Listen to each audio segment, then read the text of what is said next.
The world is now full of awakeners with superpowers, and our protagonist swallows one contract gem every single day. Because that gem is his ability. As long as he feeds the gem to another creature, he can form a contract with it. He thought he'd command a mighty legion, but everyone judged his skill as pure trash because no one in their right mind would willingly accept his contract. He originally planned to play the sugar daddy and sweet-talk pretty girls into contracts, or just contract with beasts for ease. He even considered contracting with demons, when suddenly a bold idea struck him. He contracted with himself, full send. Truly, the successful ones always forge their own path. The moment the contract was sealed, a strange phenomenon appeared. A system straight out of those transmigration novels materialized before him. Damn, that's insanely op. The system can appraise anything in existence, and allows him to possess multiple abilities simultaneously. And without any further preamble, let's begin. A blood-soaked hand amid desolate ruins. In my previous life, I was a member of a rescue squad. I died in a freak accident. After death, I transmigrated to a fantastical world, where mutated beasts and awakeners exist. The image of a sturdy young man battling monsters flashes through my mind, and in this world, my own ability has awakened as well. The system announced contract gem. It consumes physical strength and mental energy, combined to condense a contract gem. Once the target willingly accepts the gem, their life, soul, and consciousness will fall under the summoner's dominion. In his hand rests a brilliantly radiant gem brimming with power. It was supposed to be a formidable ability, but it carries one glaring flaw. He was staring intently at his contract gem when a female voice suddenly rang out. "Zhang Ping, what are you doing?" Ping immediately pocketed the gem and turned around with a smile. "Nothing. Su Jingjiao, want some candy?" She shot him a glance dripping with embarrassment and disdain. "Get lost. Who would ever want to be controlled by you?" She sat right beside him and turned to look at Ping, who lay sprawled limply on the staircase. "I'm just messing with you. The creature has to be completely willing and consenting for a contract to work. Otherwise, even if they swallow the gem, nothing happens." In his heart, he was utterly dejected.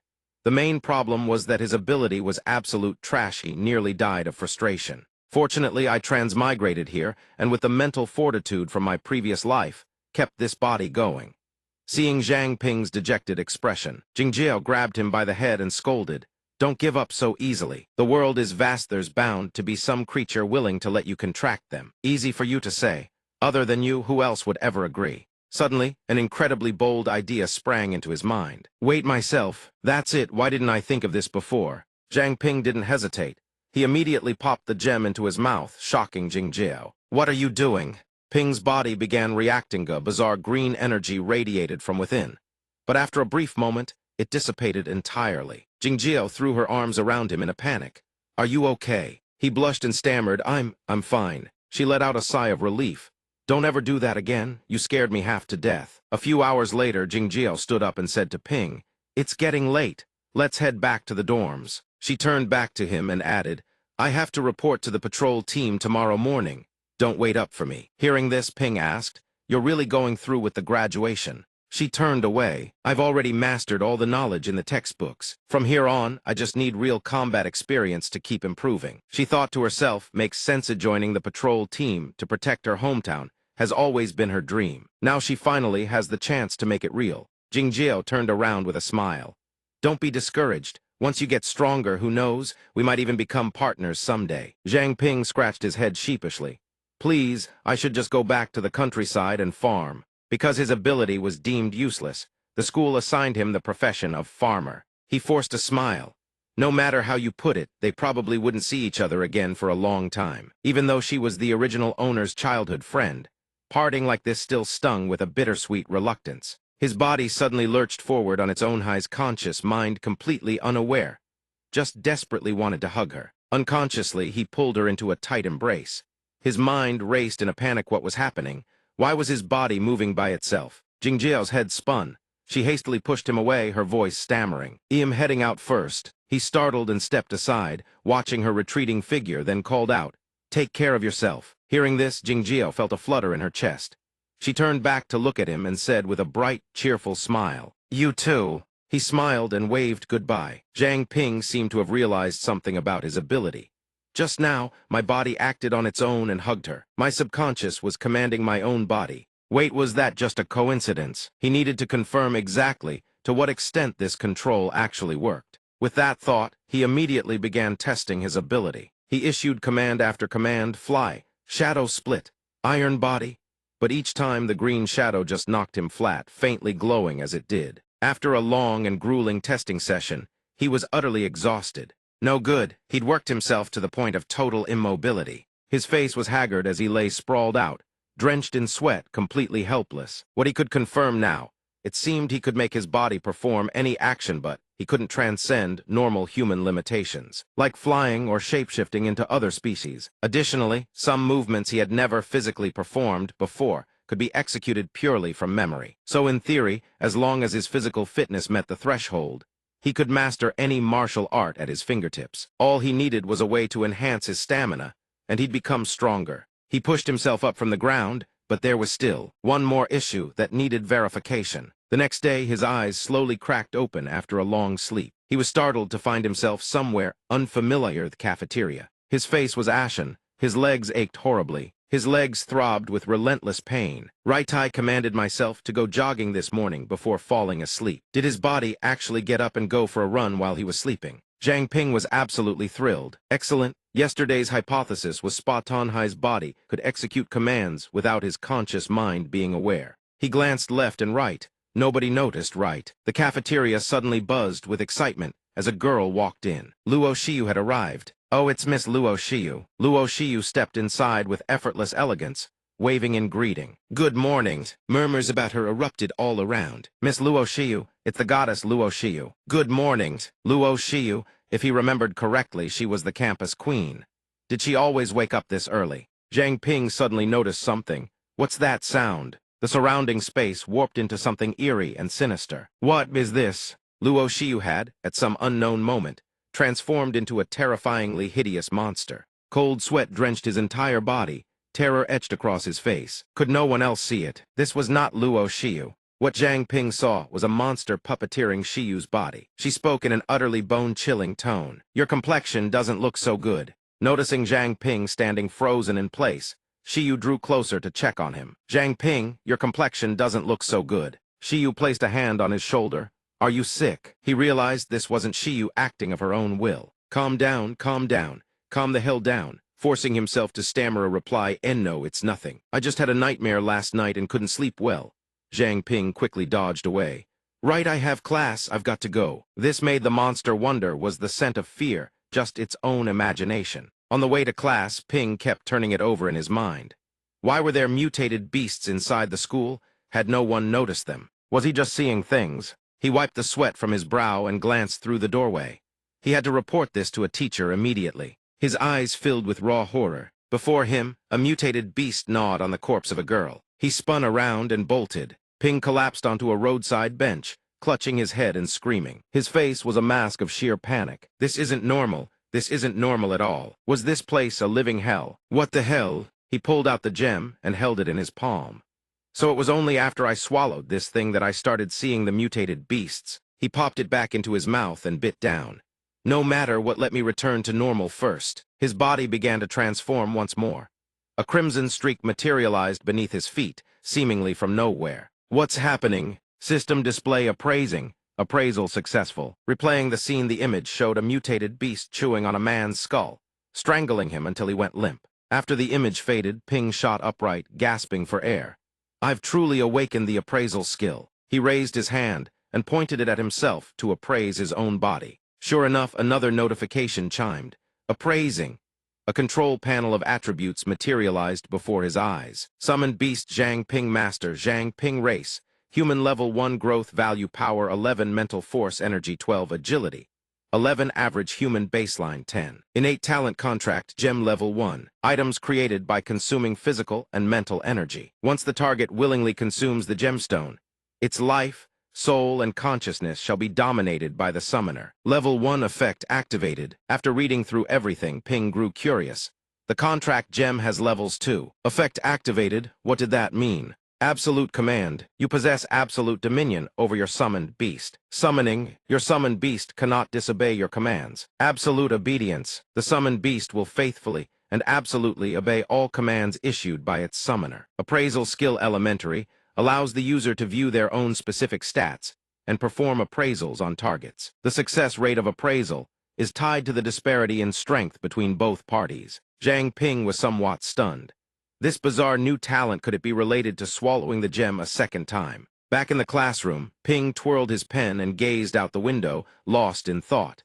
He decided to break down the current situation. 1. He had become both his own summoned beast and his own contractor. 2. He was merely the contractor. His body and mind were completely shielded from external interference and control. 3. Because of the above two factors, every illusion was rendered powerless against him. That was why he could perceive the true identities of the mutated beasts. He immediately tried to appraise the system itself. However, warnings kept flashing: appraisal failed, appraisal failed, appraisal failed, until finally appraisal successful.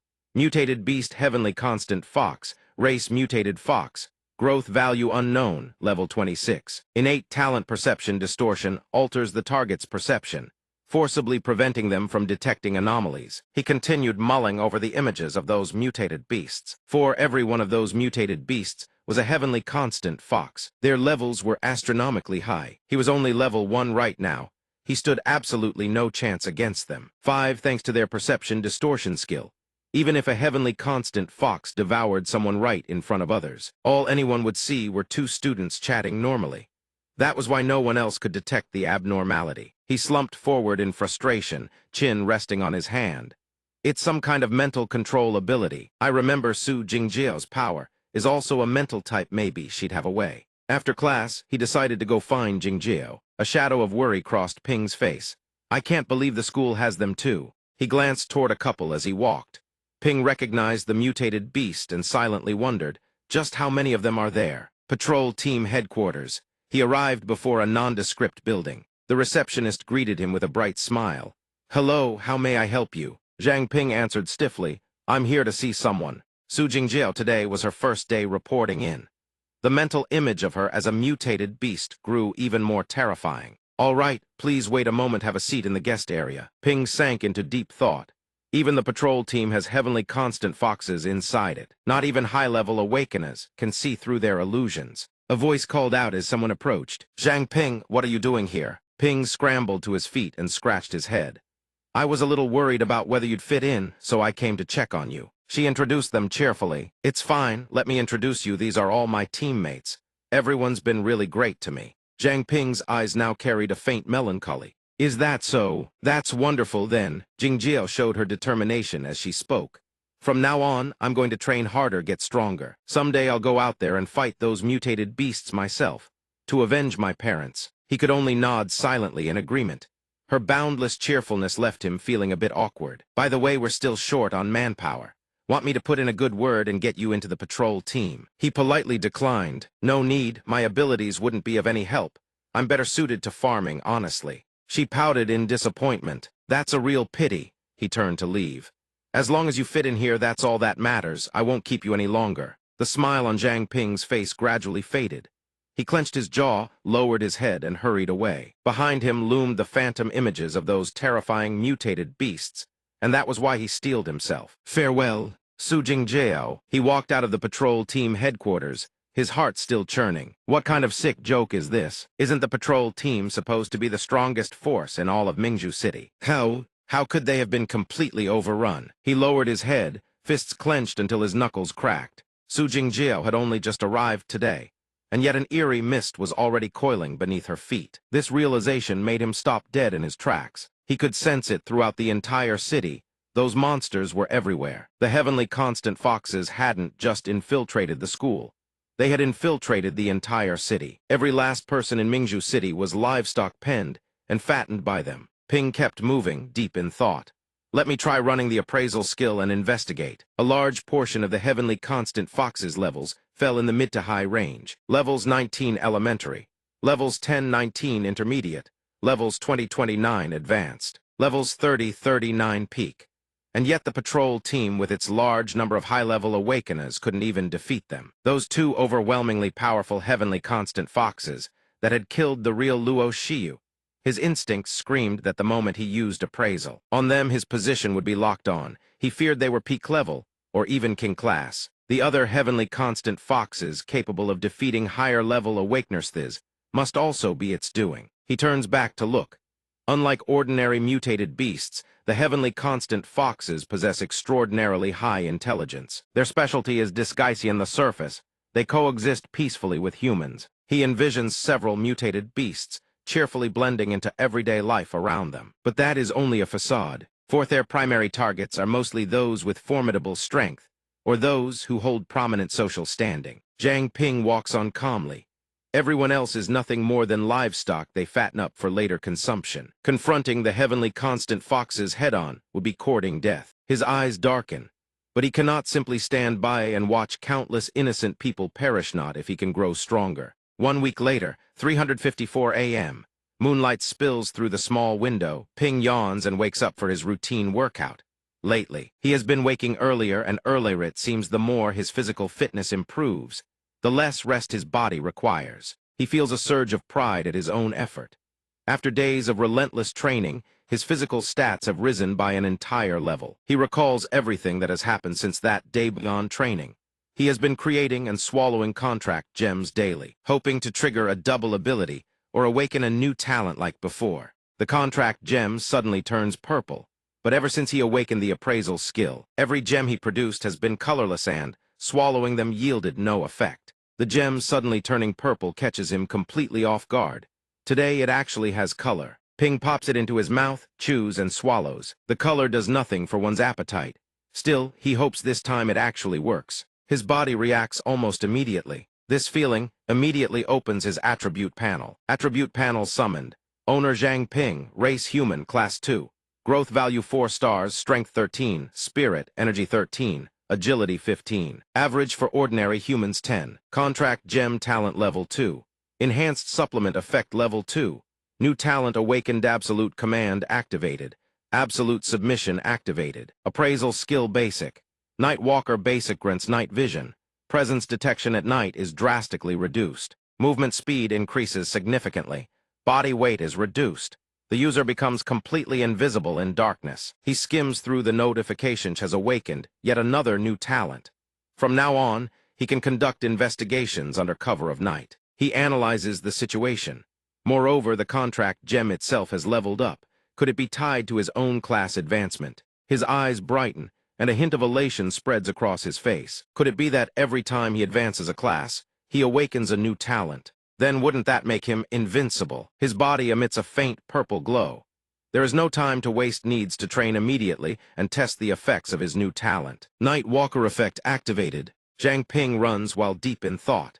His vision now seems even sharper than during broad daylight. Suddenly, he spots a strange ring glinting in the grass. Ping walks over and picks it up a ring. Curious, he activates appraisal skill. Appraisal failed. Appraisal failed. Appraisal failed. Appraisal succeeded. Assassin's ring. Once equipped, all living creatures will unconsciously ignore the wearer.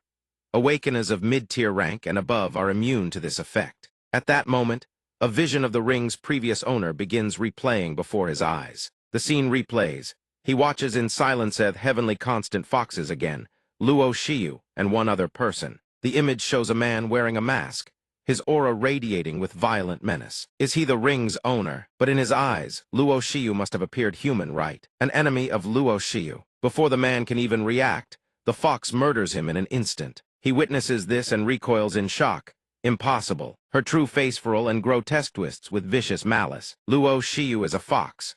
Moreover, given his circumstances, he wouldn't willingly make enemies. That leaves only one possibility. He rests his chin in thought and analyzes the situation.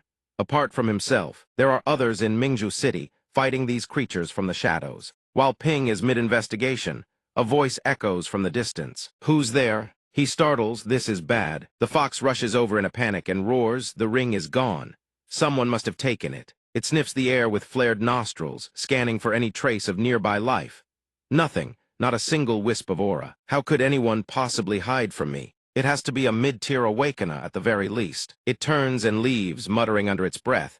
I must report to the prince at once. Ping slips into a corner, the pieces finally falling into place. So that's it. They deliberately left the ring here. His eyes fix on the ring.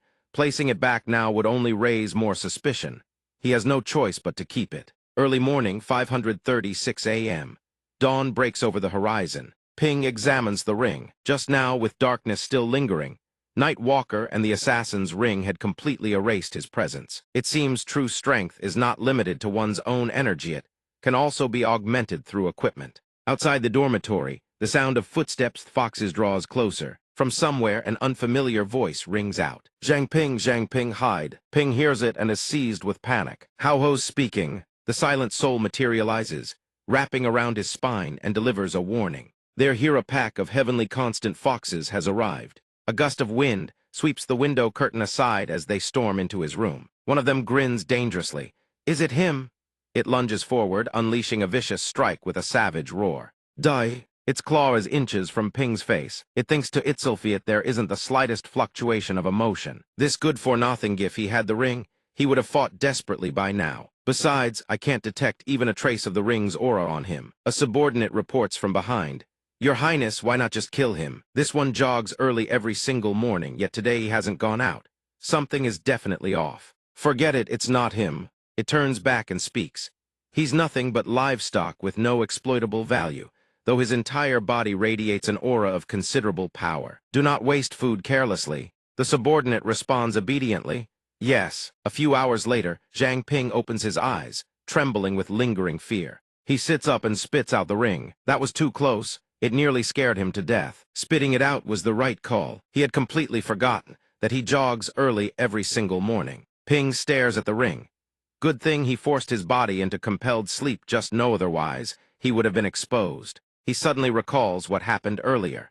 Was that voice he heard Su Jingjiao's voice just an illusion? Sitting alone in his room, he cannot help but mutter to himself. What is he being so sentimental about? He needs to get stronger fast so he can avenge her. In short, to avoid arousing the heavenly constant Fox's suspicion, he must continue living as if nothing has changed. That afternoon in the campus dining hall, whispers have already begun circulating. Hey, did you hear? The patrol team near our campus found a corpse chopped clean in half today. He carries his food tray and listens to every word. Moreover, the corpse belongs to none other than the infamous Black Star #1 assassin of Mingzhu City, who had previously wounded the city lord himself. In the end, his old wounds resurfaced and he died in his prime. Ping finds this puzzling. Chopped clean in half doughs that mean the person in white killed even the #1 assassin with such ease. His eyes grow heavy with contemplation, worry gnawing at him without end. Luo Shiyu's true strength is unfathomably deep. This time, publicly revealing the corpse's identity is a clear warning to any forces that dare oppose them. The foxes, then, he heads toward the dining table. From now on, they will certainly increase their vigilance. He needs to find more equipment to protect himself and fast. After classes end, he will pay a visit to the blacksmith shop. After class, Zhang Ping heads out to search for blacksmith shops. Every shop in the area has been infiltrated and suppressed by the heavenly constant foxes. Appraisal failed, appraisal failed, appraisal failed, he sighs in frustration. All the forges in the city seem to be under the heavenly constant fox's control already. Suddenly, the system chimes in appraisal successful. His eyes widen in surprise. 100 successful appraisals, basic appraisal skill, has upgraded to intermediate appraisal skill. He can't help but be stunned with this upgrade. He can now appraise an opponent's maturity value. Mutated beast heavenly constant fox. Species mutated fox. Maturity value 1 star. Intermediate mutated beast. Level 15. Innate ability perception distortion capable of manipulating a target's perception, forcing them to detect no abnormalities whatsoever. Come in and have a look, kid. It beckons. Zhang Ping declines and turns to leave. No, thanks. He needs to plan ahead. The urgent priority is to find a shop that hasn't been compromised. Arriving at another shop, he suddenly hears voices inside. This is my top-of-the-line premium merchandise. Just look at these patterns, magnificent, aren't they? The two inside are going back and forth, bragging and haggling.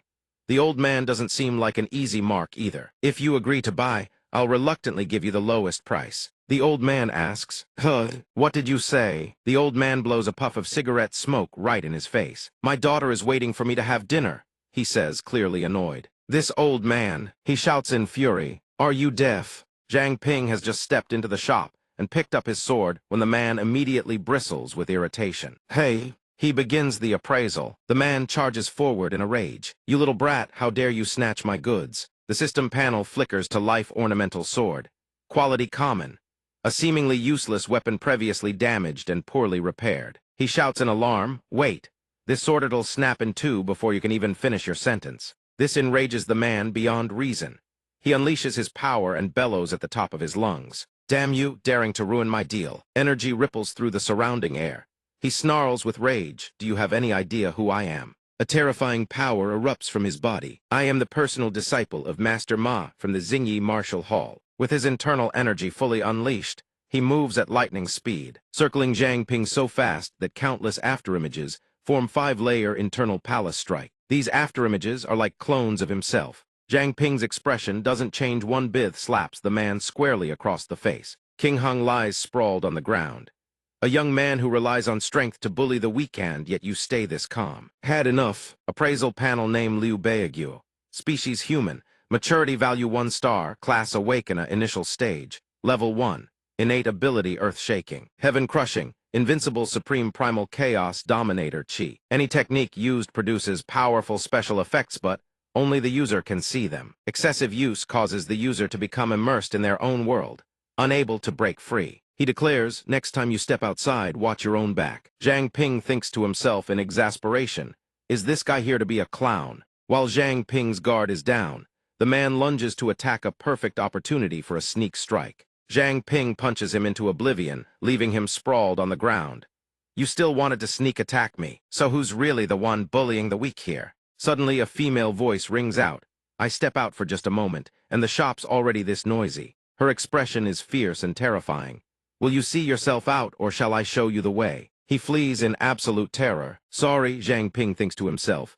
Guess I'll try another shop. Before he can leave, see his hand blocks his path. He stops, the girl's domineering expression brooks no argument.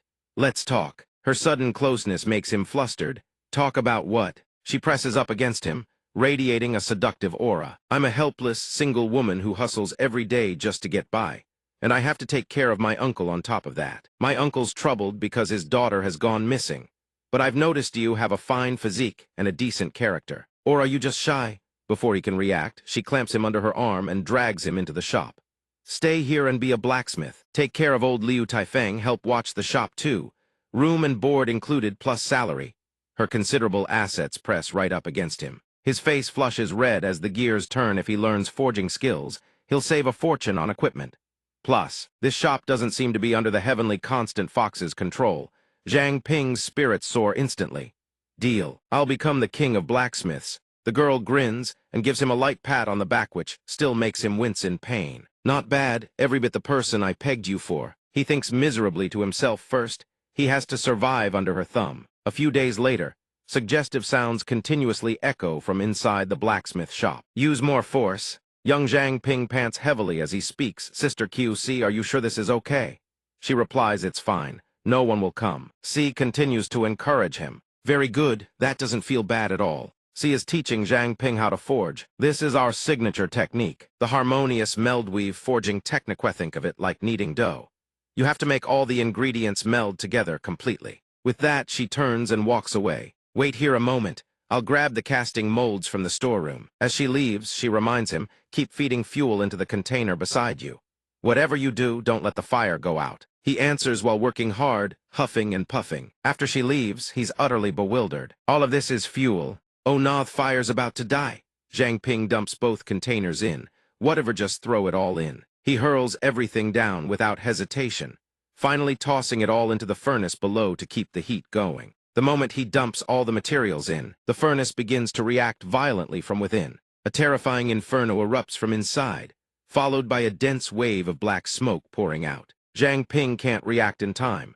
He freezes in place, a single thought flashing through his mind, am I dead? Suddenly, a strange shape materializes right over his heart. It actively absorbs every last wisp of flame into itself.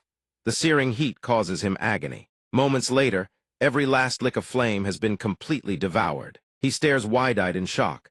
The surrounding space is nothing but smoke and ash. He coughs uncontrollably. After the flames die down, waves of searing heat suddenly surge from his heart. Zhang Ping clutches his chest and screams, it's burning. Appraise it now. Summoning Attribute Panel Master Zhang Ping. Species Human, Level 3, Maturity Value 4 stars, Stamina 16, Spiritual Power, Energy 15.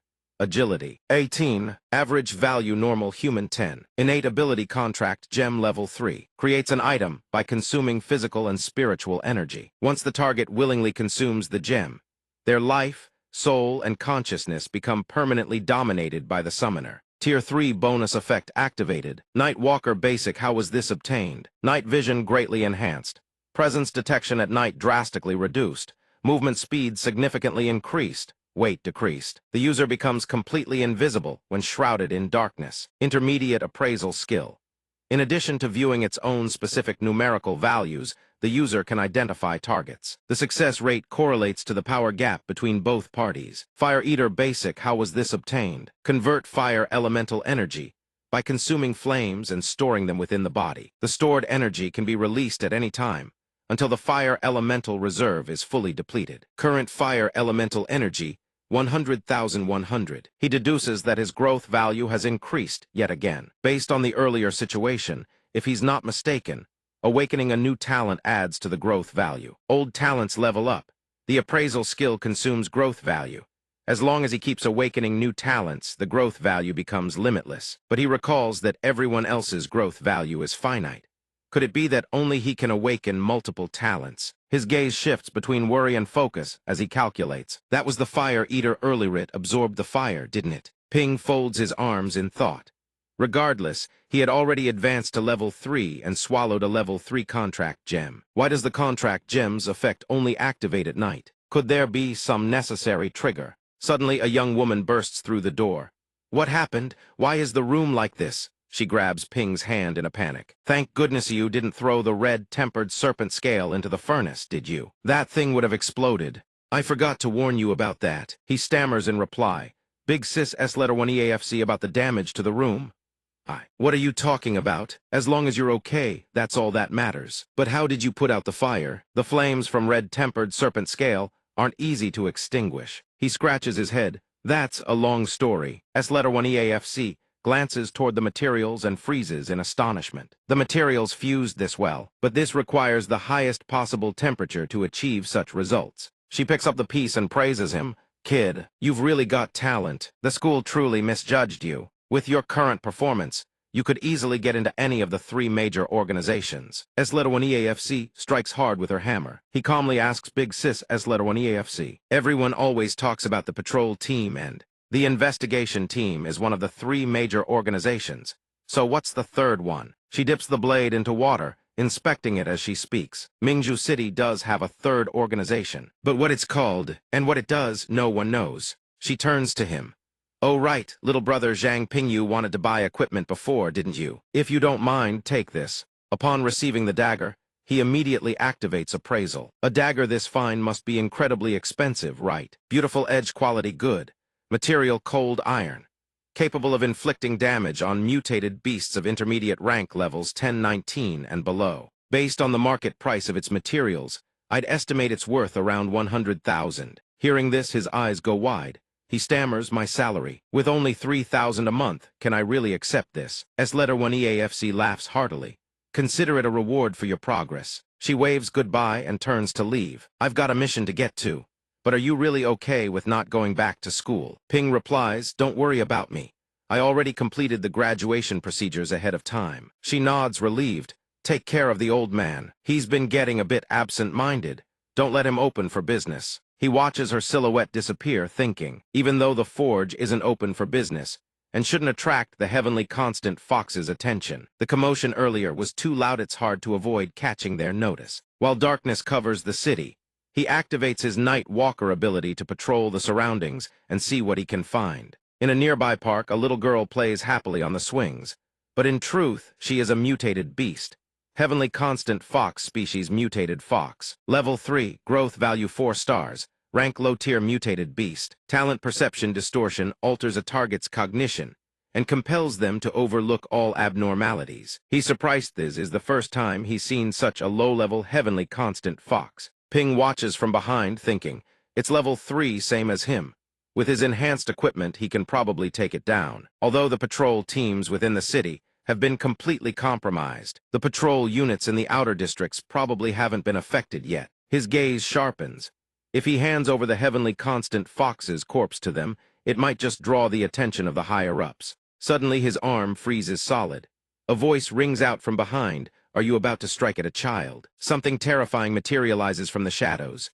Don't move, or I'll kill you." The cold threat from behind snuffs out any thought of resistance. Ping thinks to himself this girl is probably far above his level. Even his Night Walker talent and assassination ring are completely locked down by her. She presses her face close to his, sending a chill down his spine. "If you don't want to die, find me at the orphanage's training ground." He stands there stunned. The training ground of the orphanage. Fragments of blue light dissolve into the air. She's already gone, Ping thinks to himself. She doesn't seem to be allied with the heavenly constant fox, otherwise he'd already be dead. A moment later, he stands before a gate. The orphanage is massive. When he was little, he often came to the small park next door to practice the royal turtle fist. That's why he nicknamed the park the orphanage training ground. That girl knows him. Otherwise, how could she know his secret? He stands alone in the desolate woods. Not only Thatch has been watching him all along. That's why she stopped him the moment he was about to strike. Leading him here was deliberate. She has a purpose. Right then, a mutated beast appears. He's startled. They're mutated beasts even in these woods. He activates appraisal. Appraisal successful. Mutated beast attribute panel: armored venomtail rat. Species mutated rodent. Potential 2 stars. Rank low tier mutated beast. Level 5. Talent deadly venomtail. It possesses an internal venom sac, capable of secreting toxin through bony spines at the tip of its tail. Seeing its level, Ping narrows his eyes and calculates. This venomtail rat is 2 levels above him, but it's cautious by nature. If he retreats slowly, he can probably slip away. Turn back. His hand tightens around the dagger. No, if he doesn't eliminate it now, and just turns his back on this sinister creature, then what? He tells himself if the orphanage children come to play in the park tomorrow, they could be in mortal danger. It's just a low-tier mutated beast. He has the equipment Big Sis, S-1 EAFC gave him. Beautiful edge quality good.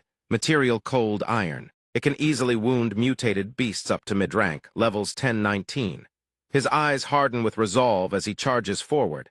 He can win. He rushes toward the beast thinking, in his previous life, he'd read plenty of power fantasy novels where freshly awakened protagonists possessed extraordinary combat instincts. That's unrealistic. He may lack combat experience, but he has a summoned beast he can command. At that instant, the mutated rat curls into a ball and spins at blinding speed. It has a move like that. He blocks with his dagger at full guard, gritting his teeth against the impact. Its armor is too hard, the beautiful edge can't break through. He needs another way. After the impact, the rat leaps onto a cliff face. It stiffens, curls its tail, and begins channeling. Venom then unleashes a barrage of toxic projectiles straight at Zhang Ping. He dodges the attacks relentlessly, controlling his body as if playing a game. The moment it stops firing venom, he builds momentum. Its eyes are the weak point, only spot unprotected by armor. But when it curls into a ball, reaching them proves difficult. He needs to find a way to break its defensive posture. Flames suddenly flicker across his palm. Has an idea. That's it, Fire Eater. Low tier, he can convert consumed flames into fire elemental energy and store it within his body. He can release that energy at any time until the fire elemental reserves are fully depleted. Current fire elemental energy, 1001. He drops into a combat stance and issues a command. First, activate the Ming Fist Pursuit stance. He never expected that passage about the Mingzhu Fist technique in the history books to actually prove useful. This technique is all about overwhelming force, crushing smaller foes under superior physical dominance. Zhang Ping charges forward with a devastating assault. He closes in on the rat at an optimal distance, feinting an attack first. With one hand, Zhang Ping thrusts his dagger straight at it. "You're just a rat, aren't you?" He flashes a triumphant smile and unleashes fire. "Don't get mad now." With his other hand, he unleashes a flame attack. Fire Eater Flame Entanglement. Die. Seizing the moment its attention wavers, he drives the blazing blade straight toward it. Finally, as it drops its guard, Ping channels every ounce of strength into a single devastating thrust. Rocks and debris explode outward as he strikes directly at its vitals. A massive surge of power erupts. Minutes later, the rat finally succumbs. System notification level 3B, Constitution 1516, Energy 1517, Agility 1819. He pulls the blade free. Sure enough, real combat levels you up far faster than training ever could. Behind him, purplish-black tendrils writhe in the shadows. He turns around, unable to shake the nagging feeling something about the appearance of this venomous-tailed rat is off. Within the city, aside from the heavenly constant foxes, there shouldn't be any other mutated beasts. A wave of unease crashes over him as something dark begins to engulf his senses. Panic seizes him, cries out in alarm. Moments later, Zhang Ping collapses flat on the ground. Just then, a hand reaches out, wrapping a binding force around his body. "I'm giving you 5 minutes," a voice says. Ping's mind raced. Thy's voice belongs to that girl from earlier. She has appeared, her sword leveled directly at him, demanding, "Prove that you're human." Hearing her words, he doesn't panic. On the contrary, a flicker of contempt rises within him. Prove he's human. I am human. How the hell am I supposed to prove that? Sixian points her sword at him. He studies her thoughtfully. Prove he's human. Has she also realized that mutated beasts are hiding within the city? She simply can't tell them apart. That's why she needs him to prove it. When he was preparing to deal with the heavenly constant fox, she must have already suspected something. He forces an awkward smile. "Could you give me a hint?" A thought flashes through his mind weight. The venomous-tailed rat wasn't her testing me, was it? Ignoring his question entirely, Sixian's cold voice cuts through the air. 4 minutes remaining. The mechanical voice rings out. Appraisal failed. Appraisal failed. Appraisal failed. Attempt 8. Appraisal failed. Attempt 20. She speaks again. 2 minutes remaining. The mechanical voice continues its monotone countdown. Appraisal failed. Attempt 999. Intermediate appraisal skill has been upgraded to advanced appraisal skill. Advanced appraisal skill successfully appraising a target now. Reveals its faction affiliation and special abilities. Ping stares at the information panel, stunned into silence. Incredible. Level 28. The attribute panel reads name Liu Sixian, race human, faction sweep team, growth rating 5 stars, class high rank awakener, level 28. Talent water element, control absorbs water elemental energy. By consuming water and freely manipulates water elemental energy within and around her. Body at will, understanding dawns on him. No wonder she was so impossibly difficult to appraise. Moreover, night walker concealment and assassination techniques would be completely useless against her. Ping's mind reels, eyes narrowing. Sweep team has never heard of it. Could it be the third largest organization in the city, right behind the patrol team and the investigation team? Sixian's brows furrow tightly. 1 minute remaining. He's drenched in cold sweat, mind racing desperately. Wait suddenly. An image flashes through his mind, children playing in a park. He looks up at her. You used to call that little park the martial arts training ground. So, you grew up in the orphanage too, didn't you? Name Liu Sixian, race human, faction sweep team. The details spin in endless circles through his mind. But he doesn't recall anyone named Liu Sixian from the orphanage. If she really came from there, she must have changed her name. Her magical aura engulfs him completely. Ping throws caution to the wind and blurts out a string of names. Liu Toran, Liu Yeshu, Liu Zusheng. He rattles them off without pause, and a flicker of alarm crosses Sixian's eyes. Liu Xingyu, Liu Sisai, Liu Kengko. The tip of her sword grazes his skin, drawing blood. Sixian steps closer, her voice calm and measured. That doesn't prove you're human. Ping's face pales, eyes widening. That reaction just is Liu Sisi. She's 3 years his senior. By the time he enrolled in the Mingzhu Ability Academy, Liu Sisi had already graduated and joined the investigation team. If it's information only the two of them would know. Memories surge to the surface. A little girl teaching a little boy martial arts. Today's lesson is the legendary Sisi invincible world-shaking fist. You'd better learn it properly. The little boy looks utterly bewildered. He repeats the words she once taught him as children. His teasing tone makes her face flush crimson. Stance 1, stance 2, stance 3, the Sisi invincible world-shaking fist. Ping's face lights up with joy. You really are Sisi. Then Sisi, the sword in Sixian's hand, gradually fades away. She averts her gaze. Second question. Sixian stares at him with deadly seriousness. According to Academy records, your ability is the contract gem. It was rated as useless because you couldn't meet any of its activation conditions. So what the hell have you been doing all this time? He casts his mind back 2 weeks and begins to speak.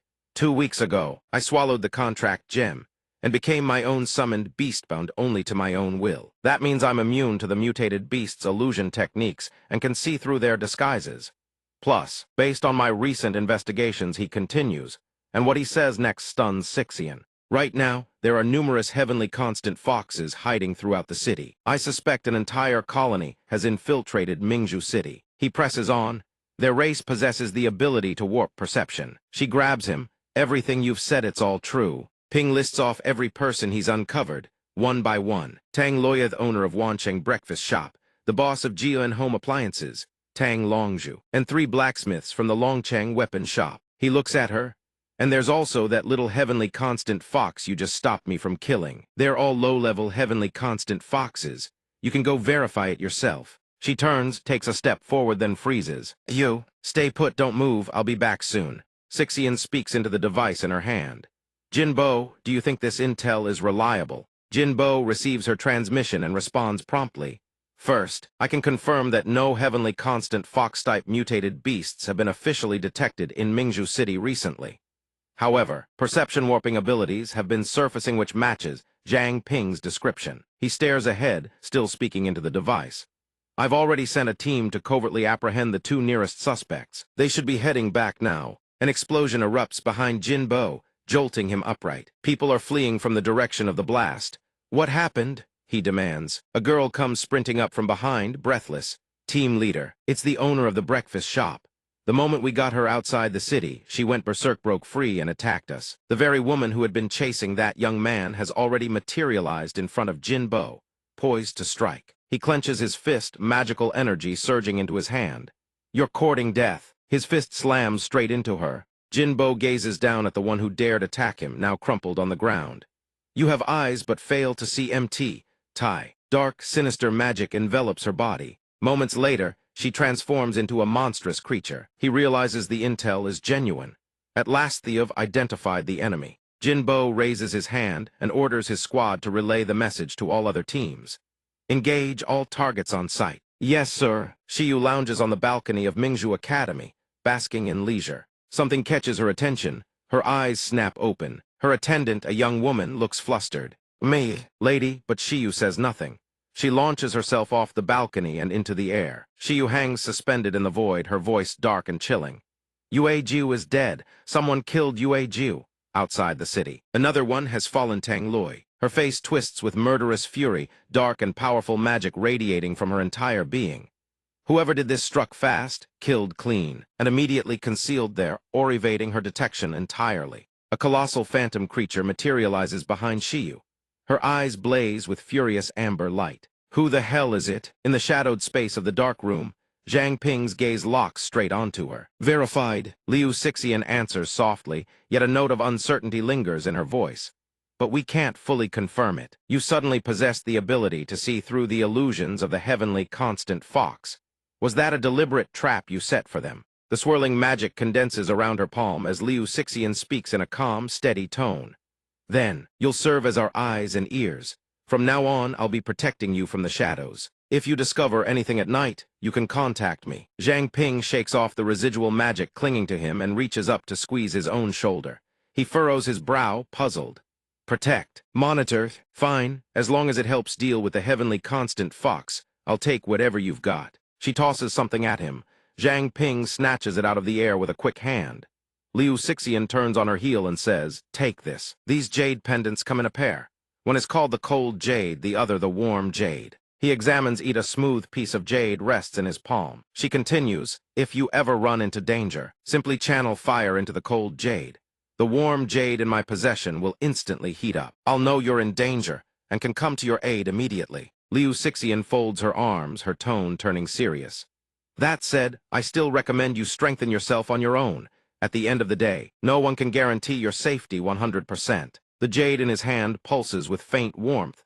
He scratches his head, a bit embarrassed. I've actually been thinking about joining a dojo to learn some martial arts, but I can't afford the tuition. She takes a few steps away, her voice drifting back over her shoulder. I'll file a request for funding. In the meantime, check if there's a dojo that suits you. He clasps his hands together and beams. That would be incredible. Thank you, big sister Sixian. The sprawling city stretches out before him, yet barely a soul passes by. Thoughts swirl through Zhang Ping's mind. The heavenly constant fox sightings have dropped drastically these past few days.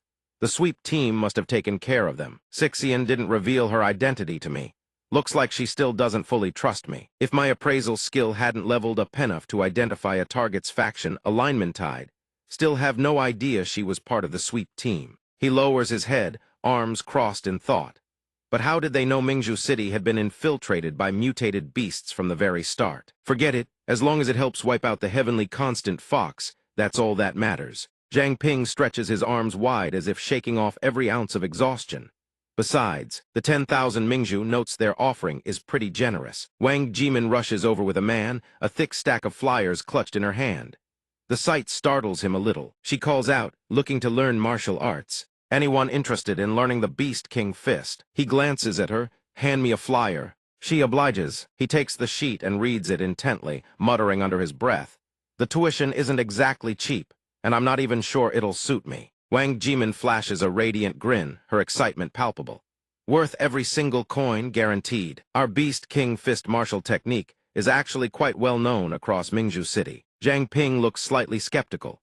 Noticing his expression, she steps forward and dumps the entire stack of flyers into his hands. If you don't believe me, I can give you a little demonstration. Wang Jimin strides ahead and drops into a fighting stance. The first three forms of the Beast King Fist: the Ape King stance, the Giant Crocodile stance, and the Phoenix Claw stance. He stands and watches her. He thinks to himself that he wants to learn this. Whether in footwork or technique, the Beast King Fist is far superior to the Ming boxing. Zhang Ping watches Jimin intently as she moves through each stance: Form 1, Form 2. It's actually a solid martial arts routine. The Ape King stance shifts fluidly, unpredictable and without a fixed pattern. Form 3 delivers a spinning kick, flawless in execution, yet a flicker of hesitation crosses Zhang Ping's face. He merely watches as Wang Jimin collapses awkwardly to the ground, silently assessing that she hasn't mastered it. She can't even bring out a fraction of the Beast King Fist's true power. Two burly men appear behind her, their deep voices booming with menace. Who gave you Beast King Fist dojo people permission to hand out flyers here? He walks over to her, his voice gentle with concern. Are you all right? Wang Jimin scratches her head and forces an awkward smile at the two men. My apologies. I didn't know flyer distribution wasn't allowed here. Really sorry about that. I didn't realize passing out flyers was off limits here. Liu Beigyu shoves his way in, positioning himself between Cheng and Chengde, and sneers with open contempt. A low-level technique like the Beast King Fist. What's so great about it? I'd advise you to come join our Xingyi Fist dojo instead. Zhang Ping points a finger at him. Lightning 5-chain collapse. The man erupts in fury, his body practically catching fire with rage. He bellows, "It's lightning 5-chain strike. You're the one who's collapsing." Liu Beigyu roars with indignation. That stunt you pulled at the forge last time, I haven't settled the score with you yet. How convenient that you're here today. Cheng wreck him for me. Jimin throws herself in front of Zhang Ping, standing firm. I won't allow you to bully him. They hear her defiance and channel their power. Cheng and Chengde let out agonized howls, their voices raw with pain. The unbelievable scene unfolds, leaving both Zhang Ping and Jimin stunned. Appraise. Liu Beigyu stands behind the two bruisers, bellowing arrogantly. You wretched woman, scram to the side or I'll deal with you too. The information panels for Cheng and Chengde materialize before Zhang Ping's eyes. Status panel name: Cheng species, human affiliation Xingyi, Fist, dojo growth class primary, awaken a level 4 talent physical reinforcement. Intelligence reduced by 70% in exchange for a tier of physical reinforcement skill. Maximum physical strength increase 30%. Status panel name: Chengde species, human affiliation Xingyi, Fist, dojo growth class primary, awaken a level 4 talent physical reinforcement. Intelligence reduced by 70% in exchange for a tier of physical reinforcement skill. Maximum physical strength increase 30%. Zhang Ping freezes, blurting out involuntarily, trading intellect for physical enhancement. He stares at Cheng and Chengde as their bodies bulge with raw power. You people seriously consider that a talent? Zhang Ping shifts his gaze to Wang Jimin's status panel. A flicker of genuine surprise crosses his eyes. Status panel name: Wang Jimin species, human affiliation Beast King Fist, dojo growth class primary. Awaken a level 3 talent. Diligence compensates for stature learning ability reduced by 90%. But any skill can be improved through relentless, persistent training. For each consecutive day of practice, growth rate for the same exercise increases by 10%. Stacking up to a maximum of 1,000%. He lets out a quiet whistle of admiration. That growth value is insane. Never would have guessed that Wang Jimin is actually a hidden powerhouse. Zhang Ping slaps his own forehead, exasperated. But with her current level of strength, stepping in to help me would be suicide. He tosses the stack of flyers back to Jimin. She catches them in a daze, hugging the papers to her chest. Zhang Ping places a hand on her shoulder. A faint smirk curls at the corner of his lips. This is my problem. Let me handle it myself. What? Her eyes widen with worry. But there are 3 of them. You'll be at a huge disadvantage going in alone. A dangerous glint flashes in Zhang Ping's eyes. He glances down at his own hands. It's fine. Didn't you just demonstrate the Ape King stance a moment ago? Perfect timing, I'll use them as practice dummies. Xing and Xingda charge straight at him. They roar, you arrogant mutt. Zhang Ping's hand snaps out, cracking across Xingda's neck. Stance 1. He sidesteps Xing attack and drives a fist into his gut. Stance 2. Liu Beigyu throws himself into the fray. Lightning 5-chain strike. Zhang Ping lifts his leg and slams a kick into Beigu's groin. Stance 3. He smirks down at Beigu's splayed, inverted form on the ground, his voice laced with mockery. Too bad you didn't bring those 2 lackeys along. That lightning 5-chain collapse you're so proud of has been downgraded to a 3-chain collapse. Zhang Ping strolls back to Jimin. Let's go. Take me to the Beast King Fist Dojo. I'm signing up. Her face lights up. You really want to register? Zhang Ping answers without hesitation. Really? She stares at him with admiration. You're incredible. You only watched it once and already learned the Ape King stance. Then in the future, if I can't figure out a move, will you teach me? Zhang Ping doesn't hesitate. No problem. Wang Jimin thrusts her thumb up in front of him, beaming with delight.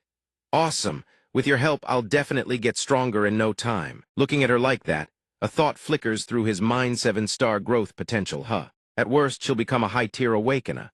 As Zhang Ping muses, a faint smile spreads across his face. She might even reach the pinnacle of awakeners. Maybe I should be the one asking her for help down the line. Inside the Beast King Fist Dojo, hushed murmurs ripple through the crowd. Someone spotted the instructor on the street. What? The instructor is back. Zhang Ping and Jimin stand rooted to the spot, staring blankly at the disciples scrambling in every direction. Oh my God! Wasn't it supposed to be 2 more days before the instructor returned? What? What do we do? I haven't even finished learning half of the Ape King's stance yet. Who told you slackers to laze around? Just wait and take your punishment. Snap out of it. Her pale, bewildered face spoke up in confusion. Everyone seemed terrified of the instructor. Jimin grew confused. Our instructor Baidu is famous for being strict. Anyone who fails to complete their mission gets punished severely. He then asked, what about you? Have you been punished too? Stars seemed to twinkle around Jimin as she lifted her chin proudly. I've been punished the most.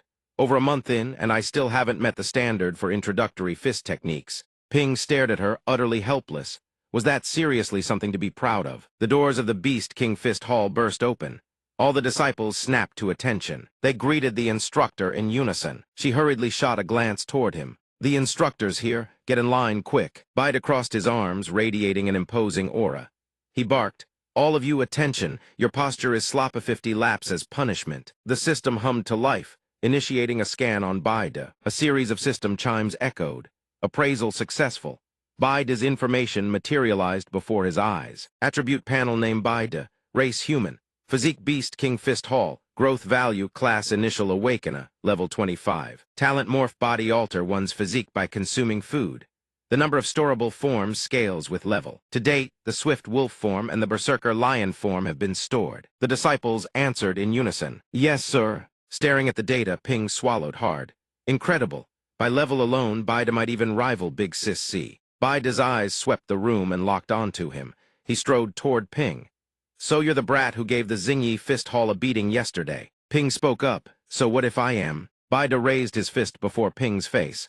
Brat, watch closely, you're still green. Wait, Ping shouted, but Bide pretended not to hear. Bide launched strike after strike at Ping, but he dodged every single one. Isn't the instructor going a bit overboard? Attacking a newcomer like me without a single word of explanation. A newcomer, you say? Bide shot back. Bide clenched both fists. Flames erupted around them. His voice thundered. Then how come I hear you only watched the Beast King form unseen already learned it? His fist rocketed toward Ping's face.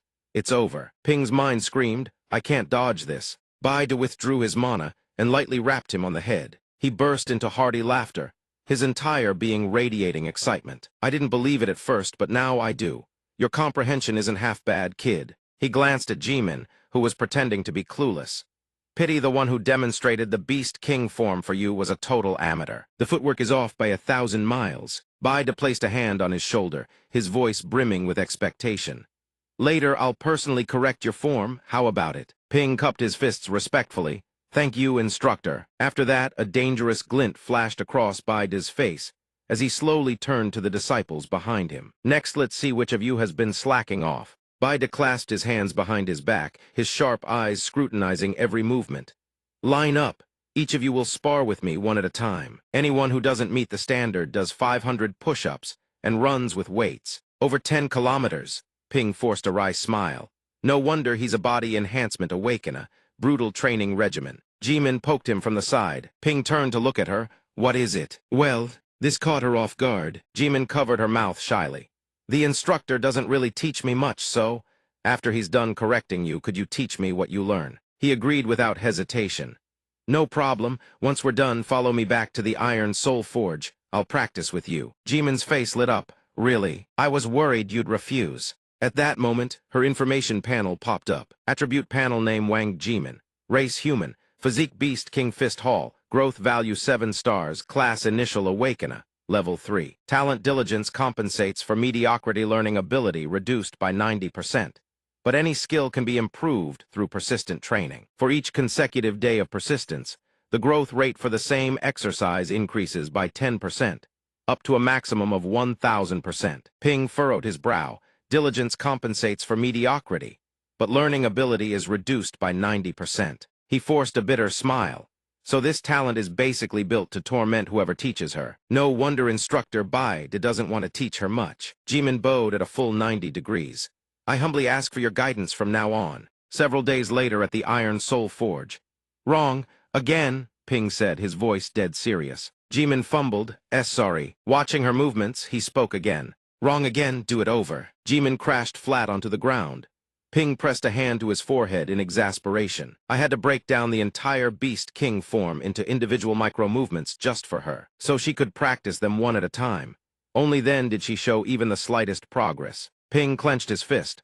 Mana flickered faintly around it. "Still, this Beast King fist is the real deal. I've only trained for a few days, and I can already feel my level beginning to climb." A sharp voice called out from afar. "Little brother Zhang Ping, big sis is back." Ping glanced at Jimin and pointed toward the exit. "She's almost here. Keep practicing. I'll go check." Jimin nodded quietly. The moment he stepped out, he spotted Jingjiao leaning against a table. "Damn it," she muttered, visibly annoyed.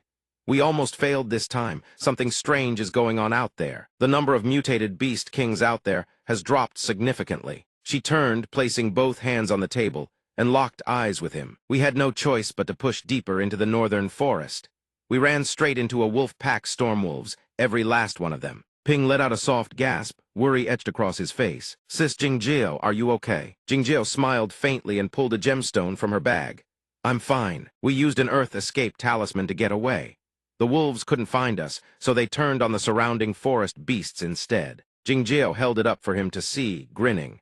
"I seized the moment like the fisherman profiting from the clam's struggle. Snatched something good right out of the wolves' chaos. Here, give me your hand. Finding something like this is incredibly rare." The system chimed. Gemstone information materialized wind gem rarity rare, an exceedingly rare biological crystal. It can store wind elemental energy and through spiritual attunement. The stored energy can be released to manifest attacks, such as wind blade and storm blast. Ping held it in his palm. "This is a wind gem." Jingjiao let out a laugh. "Ha, so you can tell. Even a child could use this thing to cast wind blade or storm blast out of thin air." Suddenly Ping heard a voice emanating from the gemstone. "Hey, it's broad daylight right now. This isn't right. Don't undress Mellet go. I'll do it myself. Fan family saber art, first form saber chi rampage. Show me what you've got." Birds nest in pairs upon the tree.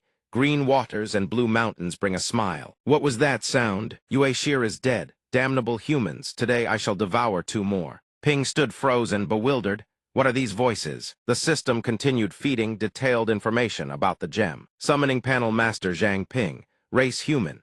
Physique Iron Soul Forge. Growth value 4 stars. Physique 18. Spiritual power. Mana 17. Agility 21. Average human baseline 10. Class Initial Awakener. Level 4. Contract Gem Level 4. Level 4 supplementary effect activated. New talent unlocked Wind Whisper Beginner. The user will randomly hear loud vocal emissions and emotions within a 10-mile radius. Cannot be actively controlled. Staring at the notification panel, Zhang Ping's lips curved into a smirk. A new talent just like when I unlocked Fire Eater before. The contract gem is doing its work. A gloomy voice echoed from seemingly nowhere. "Yue Liu." Inside that shop, besides Wang Jimin's family, there's still one man. That man, he seems to be the one who caused our downfall. His interference in the dormitory incident got us punished by the sovereign. Ping whipped his head around, confusion written all over his face. What was that sound? Heavenly constant foxes. A cascade of scenes flashes before Ping's Iced-Woe beasts conspiring, their plot pouring straight into his ears. Seems the scent is fine. Let's eat their flesh for lunch. I'll take that loud one. Wang Jimin is yours. His face turns grave, eyes widening in shock. We've been targeted. Steam curls through the bathroom. Liu Sixian has a bath towel wrapped around her body, another towel in hand as she dries her hair. She glances at the jade pendant pulsing with an alarm, her voice urgent. Not good. Zhang Ping is in danger. His entire body is radiating magic energy. She scans the room warily. He wonders to himself, it's been so long we hasn't Sister Sixian arrived yet. It feels like those two heavenly constant foxes have lost all patience. They could barge in at any moment. Sak notices his strange expression and asks, "What's wrong? Are you all right?" He doesn't answer her right away, still lost in thought. Those two are mid-tier heavenly constant foxes. Even with Sak here, we wouldn't stand a chance. When he finally snaps back to reality, he forces a smile, dodging Sak's earlier question. "Oh right, Sister Sass, you just got back and haven't gone to see Uncle Liu yet, have you? Why don't you head upstairs to Uncle Liu? I'll go grab some groceries and cook for you both." Sak doesn't think much of it, placing a hand on his shoulder and speaking up. "All right, hurry up there. It's been ages since I've had your cooking. Oh, and take the wind contract gem with you." He forces a strained smile. Ping turns his head, watching Sak's retreating figure, thinking to himself, "Good. Use this chance to get Wang Jimin out of here, avoid dragging Sister Sak and Uncle Liu into this." She waves her hand. "Don't keep me waiting too long, okay?" In the forge's backyard, Jimin is still diligently training. Spotting him, she asks, "Zhang Ping, are my movements correct?" Ping ignores her question and firmly grabs her hand, pulling her along. "Don't say a word, I'm getting you out of here." Jimin frowns in confusion. "Why?" Several mutated beasts suddenly materialize before them, blocking their path. They roar, "Where do you two think you're going?" He thinks it's over. She's still cheerful, completely oblivious to the danger. "Mom, Dad, why are you two here?" He extends his arm to block her from approaching them. "Don't go over there." Jai Min lightly touches his arm and whispers, "Zhang Ping, they're my parents, it's fine." The system's info panel materializes heavenly constant fox mutated beast race. Mutated fox growth value 1-star level 15. Innate ability perception. Distortion can manipulate a target creature's perception, forcing them to detect no abnormalities. Heavenly constant fox mutated beast race. Mutated fox growth value 1-star. Level 16 innate ability perception distortion can manipulate a target creature's perception, forcing them to detect no abnormalities. Jimin's father furrows his brow and speaks. Mayan, who is the person beside you? Why do you look so terrified of your own parents?" She stammers in reply, "He's a friend from my gym." Suddenly, a ring of magic encircles Ping. He's startled at first, but the moment he recognizes it, relief floods his face. A dark room spatial barrier, thank goodness. Jimin looks at him in confusion. "Huh. What is this?" He pulls her inside the magic ring. One of the mutated beasts shouts, "Not good, see you're getting away." She calls out to her parents. He holds her back, his voice firm. "Don't pay them any mind." Ping pulls her into a tight embrace. "Hold on to me," he says softly. The two mutated beasts lunge at Ping and Jimin, claws bared. He grits his teeth. Damn it, they are coming. Its claws rake straight across his back. Zhang Ping screams in agony. Jimin shrieks, "Zhang Ping." Smoke engulfs Ping and the two mutated beasts. Jimin sits on the ground, anxiously staring at his wound. "Zhang Ping, are you all right?" He drops to one knee, gripping a dagger in one hand. Still holding on, Jimin stares at the two figures before her in disbelief, then screams, "Dadwe." Ping warns her again, "Don't go over there, thire mutated beasts." Knowing their cover is blown, one of them sneers, "So you can actually see through our disguise." The beast lets out a roar and both of them charge straight at him. "Then we definitely can't let you live." Its claws slash toward Ping as he raises the dagger to block. In his mind, he thinks, "Too fast, I can't dodge at all." So this is the gap between levels. The other mutated beast creeps closer to Jimin, its voice dripping with honeyed temptation. Mayan, mama's good girl." Ping panics. Damn it, the other one is going after Wang Jimin. She walks toward it step by step, as if under a spell. Mom. He clenches his jaw, channeling every ounce of strength into the blade. "Even I can barely hold on anymore." Suddenly, Liu Sixian appears, shouting, "Zhang Ping, move." Ping cries out, "Sister Sixian." Liu Sixian leaps forward with magic blazing. Jimin tries to stop her. She screams, "Don't!" Columns of ice conjured by Liu Xixian materialize around them. She moves with blinding speed, launching a devastating assault on the two mutated beasts. When the onslaught ends, she withdraws her magic and asks, "Are you two all right?" Jimin screams, her voice trembles as she stares in disbelief. "Why? Why did you kill my parents?" Ping tries to make her understand. "Wang Jimin, they weren't your parents. They were heavenly constant foxes wearing your parents' faces." Jimin claps both hands over her ears, eyes brimming with tears, and screams, "No, you're lying to Methi were my parents." Ping looks at Liu Xixian in confusion. "Sister Xixian, why didn't the heavenly constant foxes reveal their true forms?" Jimin collapses against him. "You lied to me." Liu Xixian hears his question and answers. "There may be a king-tier heavenly constant fox within the City One that has amplified the entire pack's illusion abilities. That way, even a low-tier fox could conceal itself from high-level awakeners. The ones we killed before were all outside the Siddhithats, why their true forms were exposed." Ping. He glances at the two mutated beasts on the ground. A thought strikes him perhaps. He approaches the beast and reaches out to peel away its mask. Something clicks in his mind, only he can see through their disguise. Ping holds the mask in his hand and speaks quietly, "Wang Jimin, these two mutated beasts murdered your parents. Then they disguised themselves as them." Jimin's mind flashes back to a scene of her family or father reaching out to gently pat her head. He continues speaking, shattering that memory to pieces. The dead mutated beast lying on the ground burns into her vision. This is the truth. Tears stream down Jimin's face, still cannot accept it. "How can this be?" Shiyu sits upon a throne-like chair, her voice ringing out displeased. "9 of our kin have perished in just 1 week. She crosses her legs, resting one hand on her chin. "It seems the humans have found a way to break our illusion arts." A mutated beast crosses its arms and speaks arrogantly. "Your Highness, let's just slaughter every last human and take over the city." Another one immediately rebuts. "And what do we eat after that?" "Grass." Shiyu's sharp command silences them both. "Silence." She casts a cold glance over the mutated beasts below, her voice deep and ominous. "Foolish creatures. Slaughtering humans is impractical and a waste of food. The urgent matter at hand is luring them out from the shadows and eliminating them one by one." Shiyu shifts her gaze toward Zeeming standing beside her and asks, "Does the Vice City Lord have a strategy in mind?" He bows his head in a gesture of respect. "Your Highness, perhaps we could draw other races into Mingzhu City to muddy the waters, then focus our efforts on culling humanity's strongest fighters." This one counters, "How do you even confirm they're still hiding in the city?" He clenches his fists, his brows furrowing tightly. "Aside from the patrol squad and the investigation squad, there is one other organization among the city's 3 major factions. Back then, the city lord suffered catastrophic injuries from the king and fled. This old man suspects he's been lying low within that very organization. This old man knows him well, would never leave the city. He is undoubtedly waiting for us to expose an opening." The mutated beast speaks up, voicing its agreement with Zeeming's proposal. "Your Highness, bringing other races into the city sounds like a solid plan to this subordinate." She acknowledges Zeeming's approach, but the king is still in deep slumber. She shoots Zeeming an ice-cold glare, her words dripping with menace. "Though you have aided my tribe, if you dare make even the slightest move against us, I will kill you without hesitation." Shiyu turns and walks away, her voice trailing behind her. "I hope you understand your place, Huang Zeeming."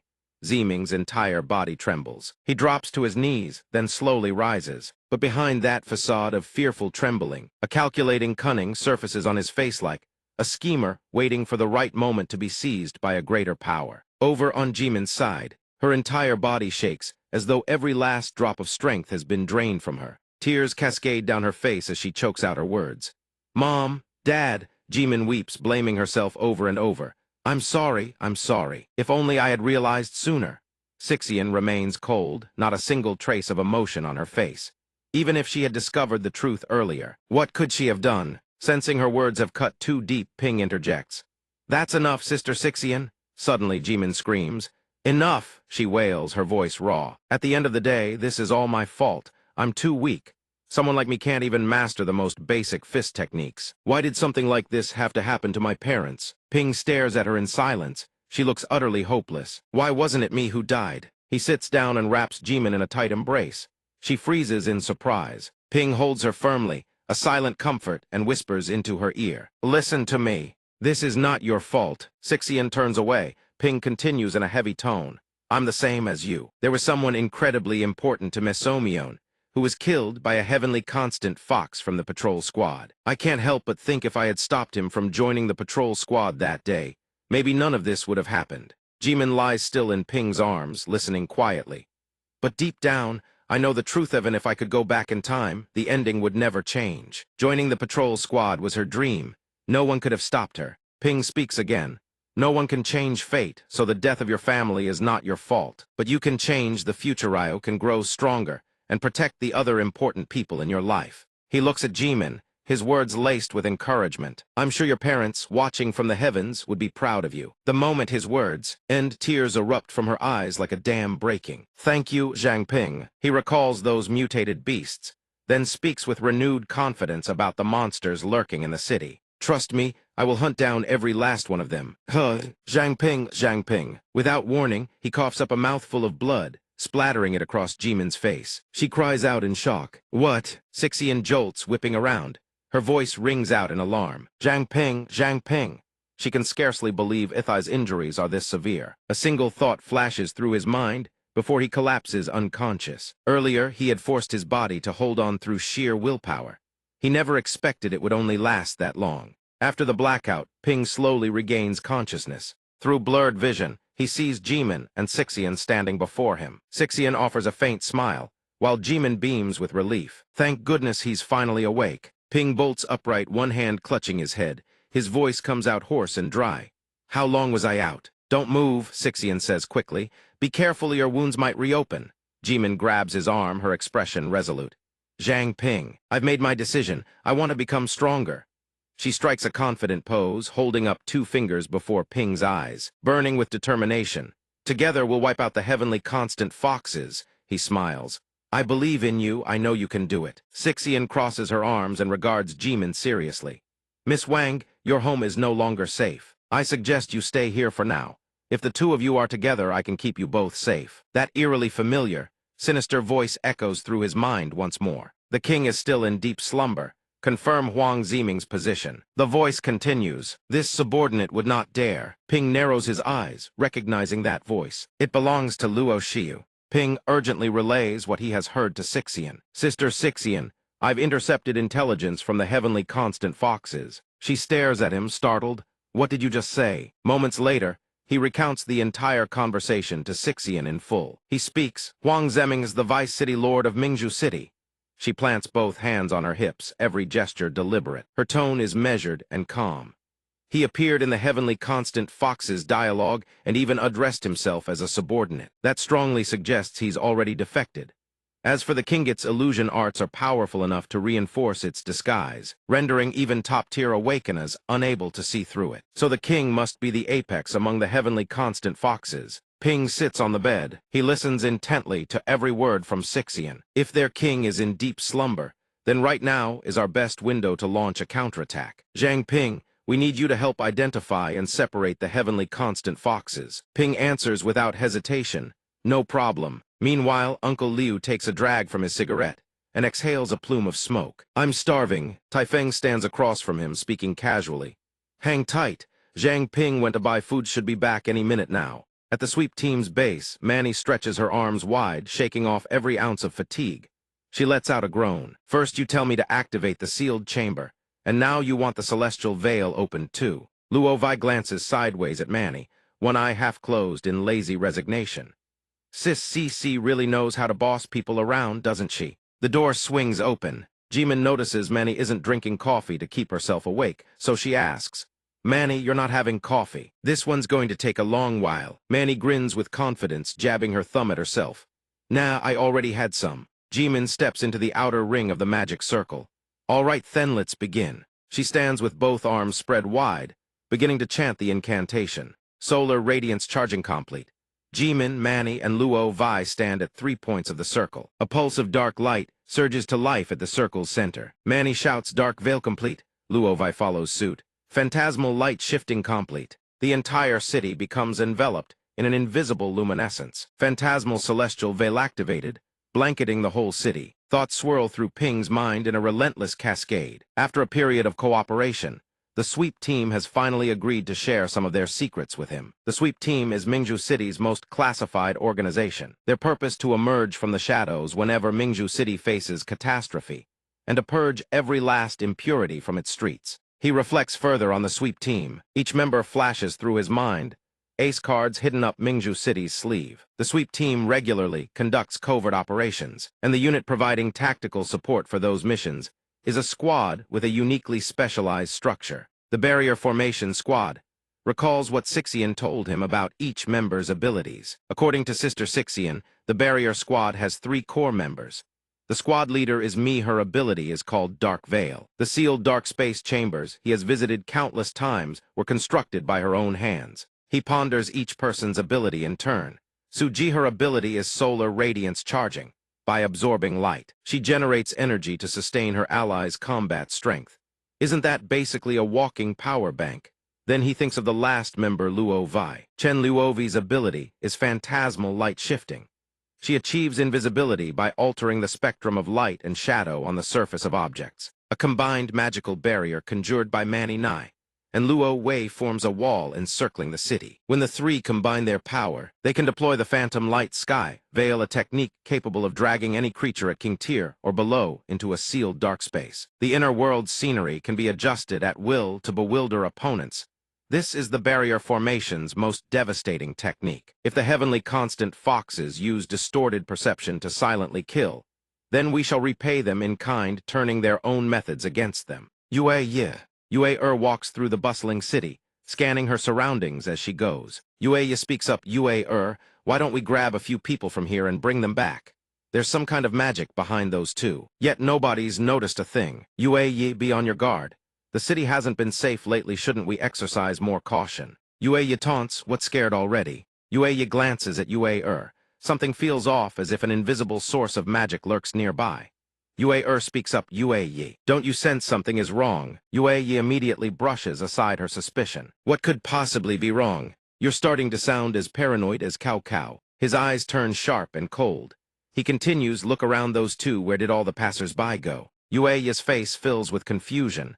Where did everyone go? High above, a figure clenches his fist. He closes in on Yue, step by relentless step. Jinbo plummets from the sky and slams into the ground. The sheer volume of mana causes an enormous magical eruption the instant he touches down. The smoke gradually clears. Jinbo looms within the haze, his voice dripping with arrogance. What a shame I couldn't kill both of you with a single punch. Yue roars, damn you. You're the one who's been slaughtering our kin in Mingju City recently. He assumes an attack stance, sneering with contempt. You actually dare to attack us so brazenly. Aren't you afraid we'll call for reinforcements? Jinbo sneers back, his meaning razor-sharp. Why don't you try calling them? His body blazes with arcs of golden lightning, coursing through him like the blood of a golden sovereign. Jinbo recalls the intel Zhang Ping provided. According to his intelligence, these 2 are around level 25. He should be able to handle them after all. Jinbo himself is level 32. The 2 mutated beasts charge at Jinbo. Yue howls with berserk fury. Yue seizes Jinbo's arm. Jinbo throws a punch with his other fist, but Yue has already vanished. Yue lunges from behind, shrieking, little morsel. Jinbo stares at his arm, pinned tight in her grip. A flicker of bewilderment crosses his mind. He clearly blocked it. Yue and Yue launch a coordinated assault, forcing Jinbo to stagger back. Yue scoffs, is that all you've got? Yue looks down at the retreating Jinbo with arrogant contempt.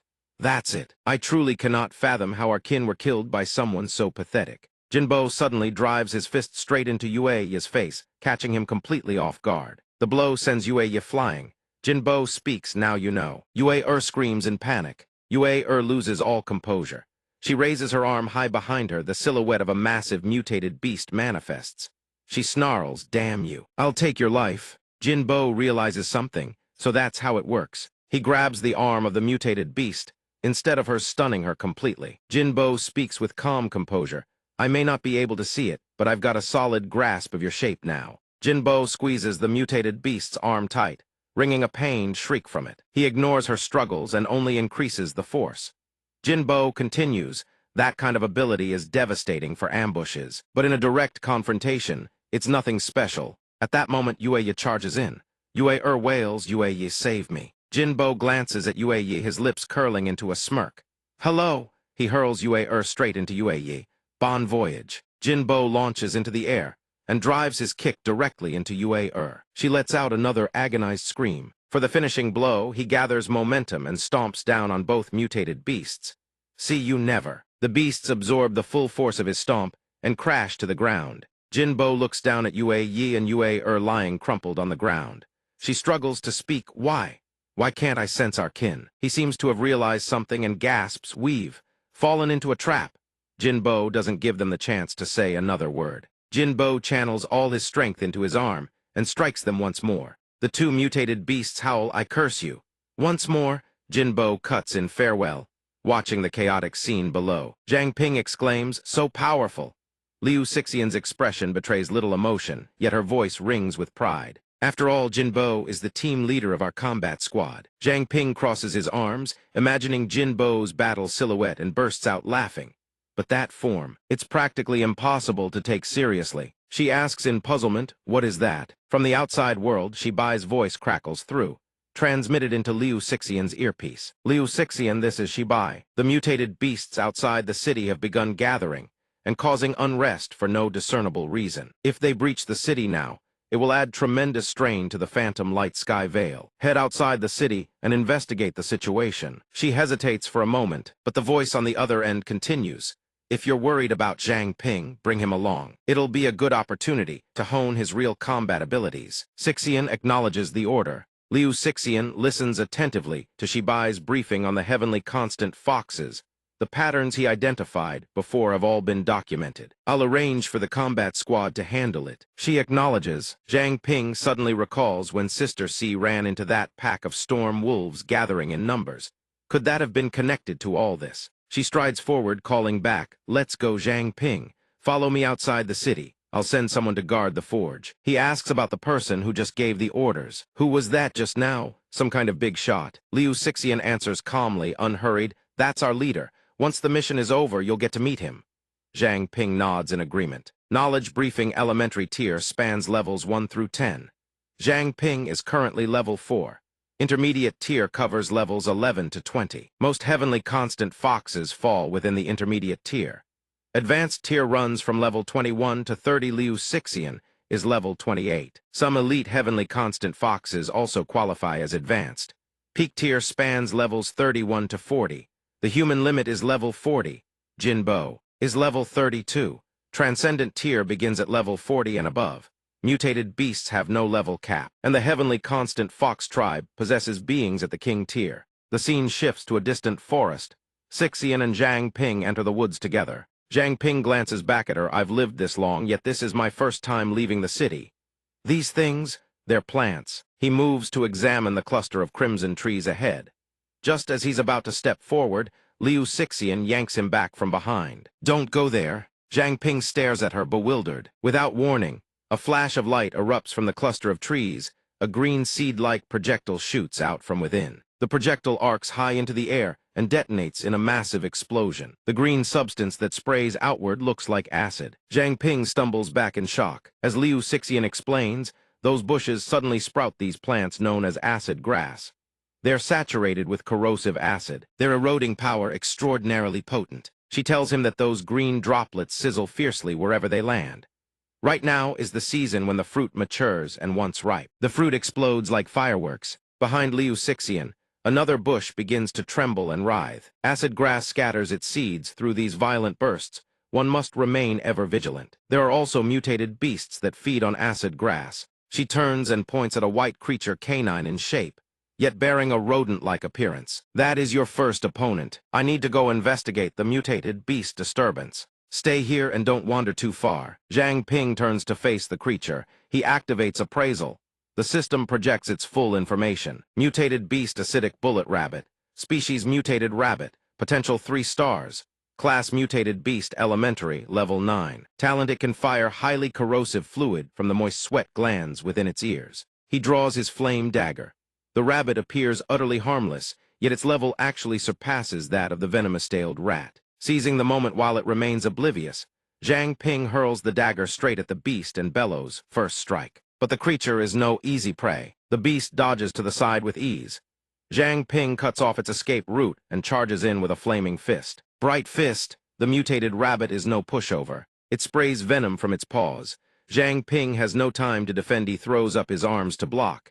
It can shoot that far. From the thicket of acid grass ahead, the plants all fire their acid-laden fruits in unison, forcing Zhang Ping onto the defensive. Not good, the acid's been set off. Several acid orbs shoot into the sky, erupting into a spectacle like fireworks blazing across the heavens. Ping dodges the acid in a flash, his body automatically analyzing the situation. Ping nimbly avoids each drop of falling acid, while simultaneously dissecting the mutated rabbit in his mind. First, this rabbit's senses are razor-sharp, its reflexes incredibly agile. His ambush failed. Second, it possesses a ranged attack, and is completely immune to its own acid. Ping stands face-to-face with the rabbit, staring it down. Third, it's cunning. It first spits acid to keep him at a distance, then deliberately lures him toward the mature fruit. He can't help but marvel its movements are both swift and devious. This won't be easy. He stares at the hand that blocked the acid, bewildered, and mutters, "Why didn't this stuff corrode me?" He clearly used his bare hand to block the acid projectile the rabbit fired.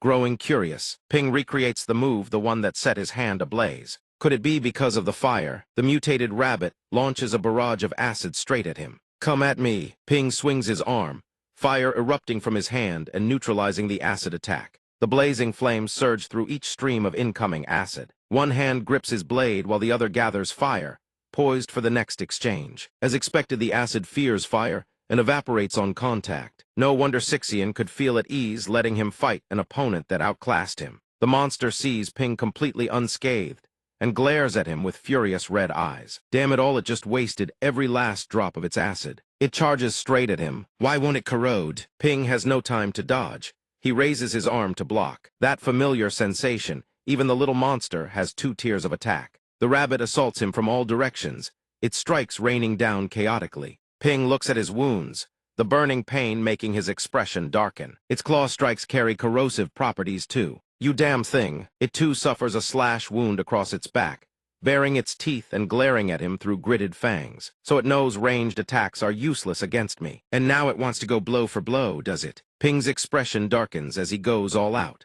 Flames erupt around the fire eater, deploying full firepower, wrapping his entire body in searing heat. If he doesn't want to be corroded, he must coat himself in fire. Fire eater flame capacity, 43,100. He lifts his gaze, eyes locked dead ahead. But this method burns through his flames fast. He has to end this quickly. Ping surges forward at full speed, dragging a long trail of fire behind him, using the inferno to encircle the beast. Little rabbit, you're not the only one who can set a trap. With every step he moves rhythmically, each strike flowing seamlessly into the next, flames roaring around him.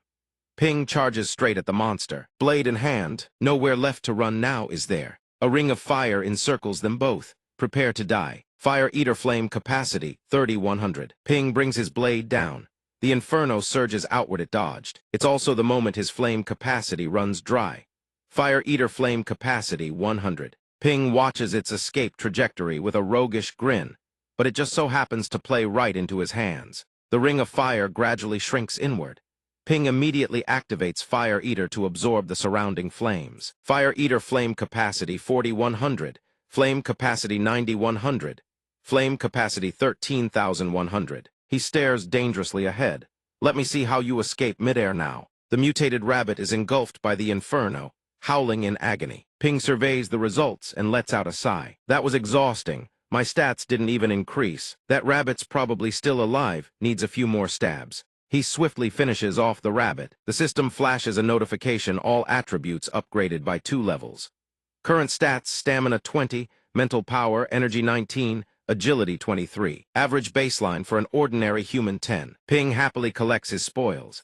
A level 9 monster truly lives up to its reputation. Killing just one grants 2 points to all attributes. Unfortunately, his actual level still hasn't risen. The higher the level, the harder it is to advance. After training and grinding monsters, gaining experience that boosts attribute levels without raising one's combat rank is extremely common. The system continues issuing rewards. Flame absorption total energy acquired 1,000. Fire Eater, upgraded from beginner to intermediate. Flame capacity increased to 300. Zhang Ping is pleasantly surprised by the unexpected harvest. Fire Eater leveled up too, not a bad haul at all. Suddenly, a horde of mutated rabbits emerges from the darkness, swarming toward him. Damn it. At that moment, Zhang Ping can't help but curse under his breath. Ping checks his remaining flame capacity and freezes, speechless. Fire Eater flame capacity 2300. Screwed. That last attack drained everything. And the monsters keep multiplying, an entire warren converging on him. He can only stand there in stunned silence. And there are way too many rabbits. The pack leader is twice the size of the smaller ones, its fangs razor-sharp. Rippling muscles radiate overwhelming pressure. Ping's hand slips into his pocket as something clicks. Right, this amount of energy should be enough to activate the jade pendant. The mutated rabbits launch their assault, charging straight at him in unison. Ping runs while clutching the jade in his hand. Of the 36 stratagems, retreat is the wisest. Running full tilt, he raises the jade and screams for backup. Sixian, save me. But before help arrives, more rabbits appear ahead, cutting off his escape. Behind him, the entire pack closes in like a coordinated hunting party. His stomach drops. You've got to be kidding me. They actually know pincer tactics. Ping is surrounded on all sides. The rabbits form a tight ring around him. This time, it's serious trouble. A volley of acid rockets toward his position. He drops into a crouch, arms over his head, using his clothes to shield himself from the first wave. Unexpectedly, a wall of ice erupts upward, blocking the entire acid barrage. Ping looks up in shock. That familiar water element power at Sixian approaching. It's her sis Sixian. She withdraws her energy while commanding, fall back. Sixian unleashes her ability. So the rabbit beasts have gone berserk too. A colossal tidal wave materializes before the rabbit beasts, sweeping the entire pack far away. The mutated rabbits flail in panic. They can't swim. All they can do is let the current carry them. Moments later, every last one is frozen solid. Witnessing this display, Zhang Ping can't help but exclaim in awe. She raises a single finger. The wave transforms into a mountain of ice in an instant. The difference in power is insane. Just now, dealing with a single one nearly cost me everything. Sixian speaks up. I barely left for a moment. How did so many appear all of a sudden? Ping blinks, clueless. I have no idea either. She hears this, surveys the surroundings, assesses the situation. It's far from over. Sixian draws her ice sword and prepares for battle with unwavering resolve. No matter how many come, it makes no difference. The smaller monsters break free one by one, scrambling toward the block of ice. They're not attacking because of their pack leader, but it should already be dead. Sixian holds her sword at the ready, completely unfazed by whatever unfolds around her. The rabbit beasts bare their fangs with savage snarls, but the pack fails to notice Sixian cuts them down one by one. Mid-slash, she murmurs, if that's how it is, then I won't hold back anymore. She then targets the rabbit beast by the ice block, the last one standing.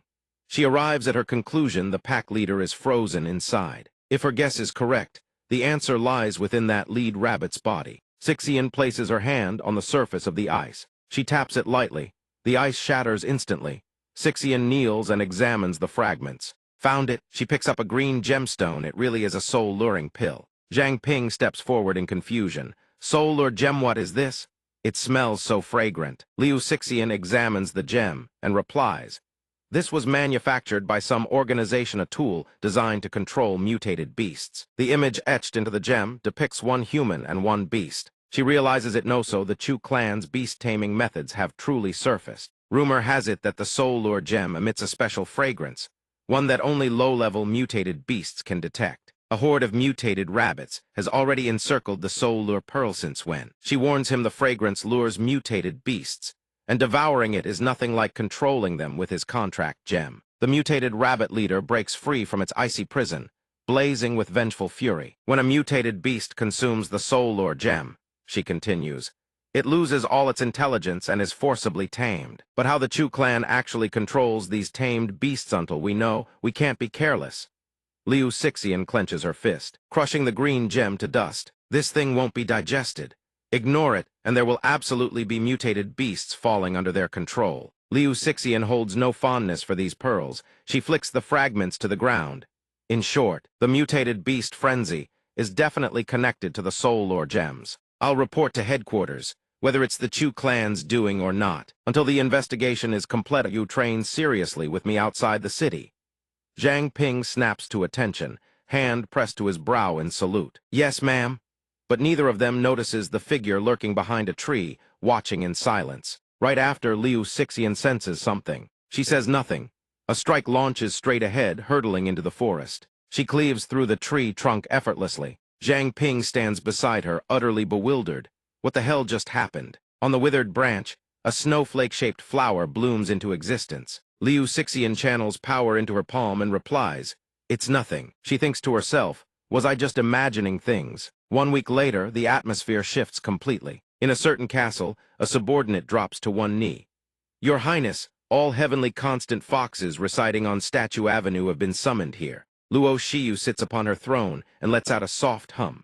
The nighttime skyline of Mingzhu City materializes before her howling winds. Oppressive darkness and a terrifying, suffocating silence. She presses a hand to her temple, pondering. Could the increasingly frequent mutated beast frenzies be orchestrated by Huang Ziming? Luo Shiyu rises from her throne and departs. She cannot rely on that person entirely. It is time for her to act as well. She radiates a deep crimson aura and commands her subordinates below. "Surely you all already know humans have recently found a way to counter our spirit control, inflicting devastating casualties upon our kin. Over the past week, I've discovered that our slain brethren are concentrated primarily around Statue Avenue. Those of you living near Statue Avenue are very likely the next targets. I want you to stir up a commotion to make the enemy believe you've uncovered a lead." Luo Shiyu demands Venjin Sesh wants them to panic, to flee, forcing the enemy's hand before they're ready. The beast fiends below hesitate, a flicker of fear crossing their monstrous faces. Luo Shiyu's killing intent blazes. She gazes at her own claw, grotesque, dark, and razor-sharp. "I very much want to see just who our opponent really is." Her subordinates roar their approval, pounding their chests in unison. In a certain forest, moonlight drapes across the clearing, casting an almost poetic glow. Several mutated rabbits graze quietly when Zhang Ping swoops down from above without warning. He locks onto a grazing rabbit and incinerates it with fire. Night Walker has expired. The nearby mutated rabbits see their kin slain and go berserk, leaping wildly around him. His eyes burn like twin flames after a week of relentless rabbit hunting. He has reached level 6. They unleash a torrent of venom at him, but he has already mastered every weakness and attack pattern they possess. A ring of fire erupts without warning. Zhang Ping vanishes from the center. He leaps high, pursuing one of the beast rabbits first, neutralizing their ranged attacks, then provoking them into a frenzy. When enraged, they coat their entire bodies in acid and charge in for close combat. Zhang Ping deftly picks them off with fire, one by one. The acid can be ignited, but the burn duration is too brief to be lethal. He fights at range and close quarters with perfect rhythm. Using red-tempered serpent scales as fuel, the flames burn endlessly. Seeing the situation turn dire, the mutated rabbits tuck their tails and flee. Zhang Ping unleashes his finishing move. A massive pillar of fire erupts around him, towering into the sky. He calls it Fire Eater, though it's nothing more than Samadhi true fire. Forget it. Zhang Ping strides majestically from the pillar of flames as the beasts scream in agony, consumed by fire. He glances back with satisfaction at his handiwork, the serpent scales he'd stockpiled over time, used up entirely this round. He watches the mutated rabbits, charred black, drop to the ground one by one. Killing this many beasts in one Gothat should be enough to level up. Zhang Ping joyfully activates appraisal on his own status panel. Every stat has surged significantly since he arrived. Sure enough, he's leveled up. Level 7 reached. All attributes 1. For slaying numerous enemies above his level, all base attributes receive an additional 1 bonus. Current stats: Vitality 24, Spirit Power, Strength 25, Agility 29. The average value for an ordinary person is 10. Contract Gem level 1 increased to level 5. A new function will unlock at level 5. He pauses. Wait, the contract gem leveled up too. Zhang Ping eagerly pulls the gem out to examine it. He'd always assumed the contract gem's level synced with his own, but after he jumped 2 levels straight to level 6, the gem stayed frozen at level 4. This time, though, it's turned blue. Zhang Ping is so absorbed in the problem that he fails to notice the dark aura creeping up behind him. Could it be because the contract gem is harder to level up than I am? I wonder what ability it'll awaken this time. Hopefully something combat-oriented. Suddenly, the dead rabbit's corpse snaps its eyes open, radiating a dark, sinister aura. Zhang Ping senses something wrong and turns. His eyes widen in shock as the rabbit slowly rises to its feet. This one's still alive. Zhang Ping smiles confidently. Come as many times as you like, I'm not who I used to be. He unleashes Fire Eater Relentless. Surging flame sand, both combatants charge straight at each other without hesitation. As he closes in, confidence fills him. But then Zhang Ping frees immediately, pivoting his sword, gripping his weapon tight. Zhang Ping charges head-on, thrusting his sword at the dark shadow, but to his shock, the blade passes clean through without leaving a single wound. Now it's the shadow rabbit's turn to attack. It inflates its body and fires a beam of black energy downward.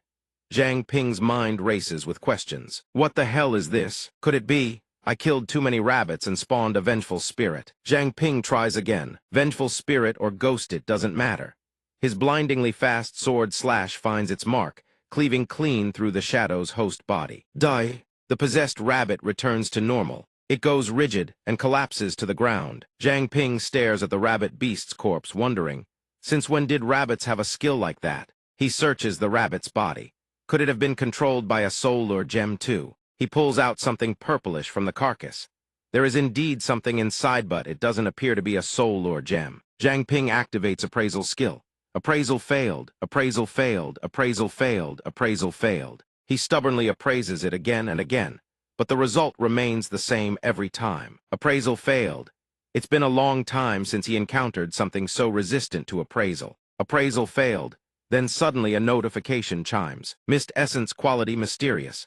The refined energy stored within the essence core of a black mist mountain goat. Consuming it will trigger unimaginable consequences. Zhang Ping remains there appraising, having lit a campfire nearby.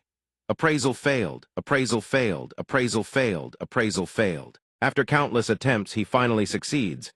Appraisal successful. Mist essence quality mysterious. Refined energy stored within the essence core of a black mist mountain goat. Unexpected effects will occur upon use. As the system replays the scene, a goat-like creature shrouded in black mist faces off against a pack of ordinary beasts. Both sides clash on against 100 each beast, unleashing its natural strengths without restraint. The goat radiates an ethereal aura. Leading the opposing pack is a massive wild boar. Wild beasts charge ferociously into the fray, leaving no avenue of escape. When the boar charges in to attack, the goat's black mist disperses. It slips through the wild boar effortlessly, then targets the gap in its flank and drives straight through. The alpha boar falls in a single strike, its corpse collapsing below. The black mist seeps into the boar's body. Dark spikes erupt from within, piercing clean through its flesh. It lets out a blood-curdling scream. Watching from the side, Zhang Ping murmurs, "Mutual destruction." The black mist dissipates entirely. All that remains of the goat is a bare skeleton. The gem in his hand blazes with light. Zhang Ping thinks, I have a feeling. This pearl is something akin to a legendary wind gem, a rare artifact. Zhang Ping holds the mist essence in his hand, having witnessed every horrifying vision it summoned. But how in the world is he supposed to activate this gem? Direct contact yields no effect, unlike the previous awakening. Does he really have to swallow this thing? Cold sweat beads on his brow as he stares at the grotesque object before him. The problem is, this thing came out of that black mountain goat.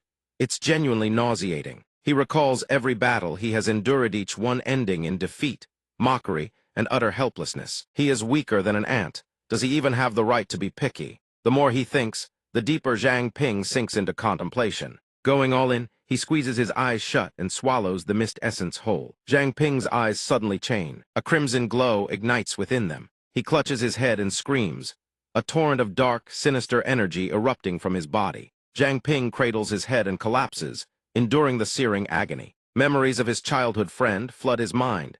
Zhang Ping sees the image of Jingjie being dragged away by those monsters. Zhang Ping, promise me. Tears stream down her face as she forces a smile, pouring every last shred of hope into him. No matter what failures you face, you must keep living. With everything he has, Zhang Ping struggles to rise from the ground. Su Jingjie, rest assured. Before I slaughter every last one of those foxes, I absolutely will not die. Without warning, the system's notification rings out. Appraisal successful. Summoning attribute panel. Master Zhang Ping race human class awakener. Initial grade 7 growth value 6 stars. Stamina 26, energy 25. Initial ability can convert the fear of living creatures into mist for manipulation. Mist quantity 20,100. For each point of mist consumed, a mist entity possessing 10% of current level attack power and 10% defense can be created. Maximum accumulation 1,000%. He studies his new power and murmurs, this talent is a combat type full of offense and defense. Its potency seems to scale with the amount of mist consumed. Zhang Ping glances at the info panel. His growth value has somehow skyrocketed by 3 stars in an instant. Is the mist body really this powerful? A smile spreads across his lips, yet tears roll down both cheeks. Damn it, Zhang Ping clenches his fist and slams it into the ground. Why does he keep showing this kind of expression? He sits before the fire, unable to name the emotions churning within him.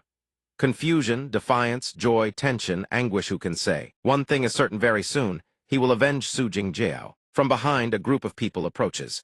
The green-haired man at the lead waves, calling out with genuine concern. You all right, brothers? But the team members trailing behind shoot warning. Looks thee want no part of this entanglement. We need to keep moving, don't go looking for trouble. Exactly, while there are no mutated beasts around, we should hurry back to the city. Still, the man remains concerned for him. Zhang Ping rises to his feet, standing tall. He glances back, his eyes flashing with a sharp, piercing gleam in the darkness. He raises his hand to wave, about to finish his sentence, I'm fine. But the others have already dropped their gear and bolted in terror. Ghost, there are ghosts. Below, the system display flickers mist quantity, 23,000, 130,000, 135,100. He stares at the dark energy in bewilderment. Can he really absorb others' fear and convert it into mist? This mist doesn't feel like real mist to him. It isn't even true energy. He gazes at his transforming hand. The mist's form can shift according to his will. It reverts to its original state, then a blade materializes from within. He focuses intently. He has no idea how powerful it really is. Zhang Ping flicks his wrist to the side. Let's test the minimum output. In an instant, he cleaves the massive tree trunk beside him clean in half. Just 1 point of stored mist, and it is already this devastating. The tree topples toward him. Simultaneously, a notification appears: mist 1, mist -1.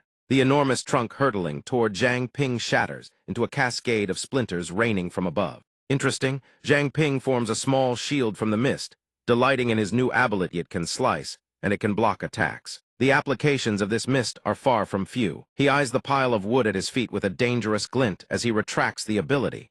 Used wisely, the mist body will be his trump card against high-level mutated beasts. Next step: keep supporting the sweep team. Farm hard, grow stronger. Just as he is strategizing with his new ability, Liu Xixian comes sprinting from behind, screaming. Zhang Ping, her ability activating as she blazes past him. Liu Xixian's eyes dart around, scanning the area. You ran into a mist-mutated beast. Where is it? He thinks to himself. This familiar scene reminds him of Big Sister Xixian from back then. Zhang Ping scratches his face with an innocent grin.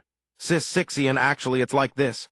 She stares at him, stunned and disbelieving. What? You ate the mist essence? Liu Xixian erupts, her words pouring over him like a torrential downpour. Zhang Ping, are you courting death? You dare consume something of unknown origin without a second thought. Do you have any idea how close you were to dying? She whirls around in fury. Behind her, Zhang Ping grins carefree. It probably wasn't that serious. I used my appraisal skill first. It's fine. If there really was a problem, I could have just forced myself to throw it up. Liu Xixian shoots him a withering glare. What makes you think you could have thrown it up? Her expression turns dangerous as she utters something terrifying. Have you ever considered it could be a parasite? Zhang Ping's face darkens. He instinctively pats himself down. Sis Xixian, you're saying I might actually be something very dangerous now. Liu Xixian furrows her brow and shares what she knows. The mist-mutated beast is a creature of unknown origin, just like the visions the mist essence revealed. They possess no fixed form. Normally, they parasitize other living creatures. The Black Mountain Goat and the Doom Rabbit you mentioned were likely puppets of the mist-mutated beast. Once the host dies, it burrows into every organ, lying dormant waiting for a new host. Liu Xixian continuous, critical point, is that the mist-mutated beast can exert control over the very beings it infects. Zhang Ping's head spins after hearing this. Terror grips him to the core. Wait, doesn't that mean the mist has already bonded with him? He furrows his brow, thinking hard. The searing pain he felt when consuming the mist essence is that the mist trying to seize control of his body. He immediately asks, since I'm fine now, does that mean the parasitization failed? In the gloom of the forest, Liu Xixian stands with her arms crossed. I don't know, you're special. Perhaps you already harbor something inside you that destroyed the mist-mutated beast. Or perhaps your absolute self-control rendered the parasitization meaningless. She lets out a chilling laugh to scare him. In short, if I notice anything strange about you, I'll have no choice but to cut you down. Zhang Ping flinches and scrambles backward in fear. I was wrong. From who knows where, a spider descends from a tree, its enormous, glistening eyes gleaming. Surprise. Liu Xixian freezes in horror. She rips out her ice sword and screams spider. Liu Xixian slashes wildly at the massive spider. She darts over and clings to Zhang Ping. Quick, get rid of it, hurry. He gently pats her head and smiles. Still terrified of bugs, I see. Just like when we were kids, Zhang Ping's mind drifts back to their childhood, when the two of them would play together. Sis Xixian, look what I caught. What is it? Let me see. Zhang Ping brings over a bug, proudly showing it off to Xixian. She waves her hands in terror. Get that thing away from me. He watches helplessly as the bug flies away, a tinge of sadness on his face. My new friend, and you just scared it away. Xixian stands beside him and offers comfort. Silly, there are so many people in the orphanage. Any of them could be your friend. Why would you go catching bugs to be your friends? Zhang Ping lowers his head in sadness. But one day, they'll all leave the orphanage. What will I do then? Xixian wraps him in a warm embrace. Sis Xixian promises Yao, no matter what happens in the future, I will always be your friend. You were really that innocent back then. Don't you dare lie to me. The two sisters are adorable. It's Pinky promised to come back. The scene hasn't changed at all. Only the one doing the holding has switched. Ping gazed at Xixian, lost in nostalgia. She panicked and shoved him away. Why are you holding me so tightly? Ping was suddenly frozen stiff, not knowing why. Xixian turned back and resumed her train of thought. Zhang Ping in the wilderness. Any item of unknown origin harbors unknown dangers. There's no such thing as a free lunch in this world. You got lucky this time and escaped by the skin of your teeth. But next time you encounter items like these, you must never let your guard down. She tucked her hair behind her ear and smiled. You'd better remember that well. He obediently complied. Yes, Ping gazed at Xixian with warm affection. He had always thought that ever since Sister Cici joined the sweep team, her personality had turned cold, keeping her distance from him. But now it seemed she hadn't changed at all. She still cared for him exactly like before, simply chose not to show it. Suddenly, something red on her body lit up and beeped. Xixian snatched it up. How did this happen? Understood. She spun around and hurried away. My investigation mission and your special training end here. We need to return to Mingzhu City. Now, Ping sensed something was off and asked, did something happen? She answered hastily. Team leader Jinbo was critically wounded by a heavenly constant fox. I need to rush back to the city immediately. Ping was stunned, followed Xixian back. Even Jinbo had been taken down. Why don't we call in the investigation teams from outside the city, or request reinforcements from other cities? She reminded him as she walked that would tip off the enemy. Besides, the world beyond the city walls is far more complicated than you think. I'll explain everything on the way. The scene shifts, a modern cityscape unfolds, bristling with towering skyscrapers. On the way, CC and I discussed the situation outside the city. No one knows when it all began. Mutated beasts run rampant.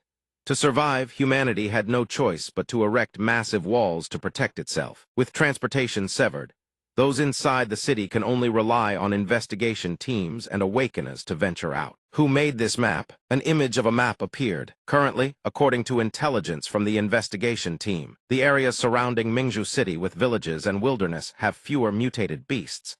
However, beyond the sea, apex-level mutated beasts lurk, making further investigation impossible for now. No one knows whether other cities still exist out there. What lies on the other side of the sea? The two arrived at their destination, where a person stood waiting to receive them. What's the situation in the city right now? He reported, over the past few days, we've used the Heavenly Phantom Veil to fully suppress the situation in Mingzhu City. No anomalies have been detected among the Heavenly Constant Foxes. That is, until last night.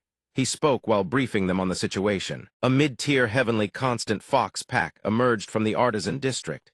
We moved too engagingly to realize it was a trap. The enemy commander was there as well. Team leader Jinbo was critically wounded while covering our retreat. The captain's orders are for you to temporarily assume Jinbo's duties and lead the team to safeguard Mingzhu City. Xixian nodded in understanding.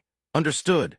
Behind her, Ping, who had been munching on snacks while listening the entire time, finally spoke up. Need any help from me? She glanced back. No need, head back to Iron Soul. I'll come find you when I have time. He replied, sure. He silently watched the two of them depart, hoping that Jinbo and CC would both make it back safe. Ping stretched his arms and loosened his joints. All in all, he could finally relax. These past few days, trudging through the wilderness had been exhausting enough. He wandered around, wondering how Wang Jimin's Beast King Fist training was coming along. Ping passed by a shop. Customers were browsing inside. I want that one. At that moment, he froze mid-step. Something felt off. Ping looked at two people across the way. Why have they stopped moving? Suddenly, a voice called out to him from somewhere. Brother Ping! He flinched instinctively and shouted. Who's there? The appraisal system notifications flooded in rapid succession. Appraisal failed. Appraisal failed X6. Appraisal failed X66. Finally, a successful appraisal. Intel was worthless. Appraisal successful. Target possesses an identity-concealing talent.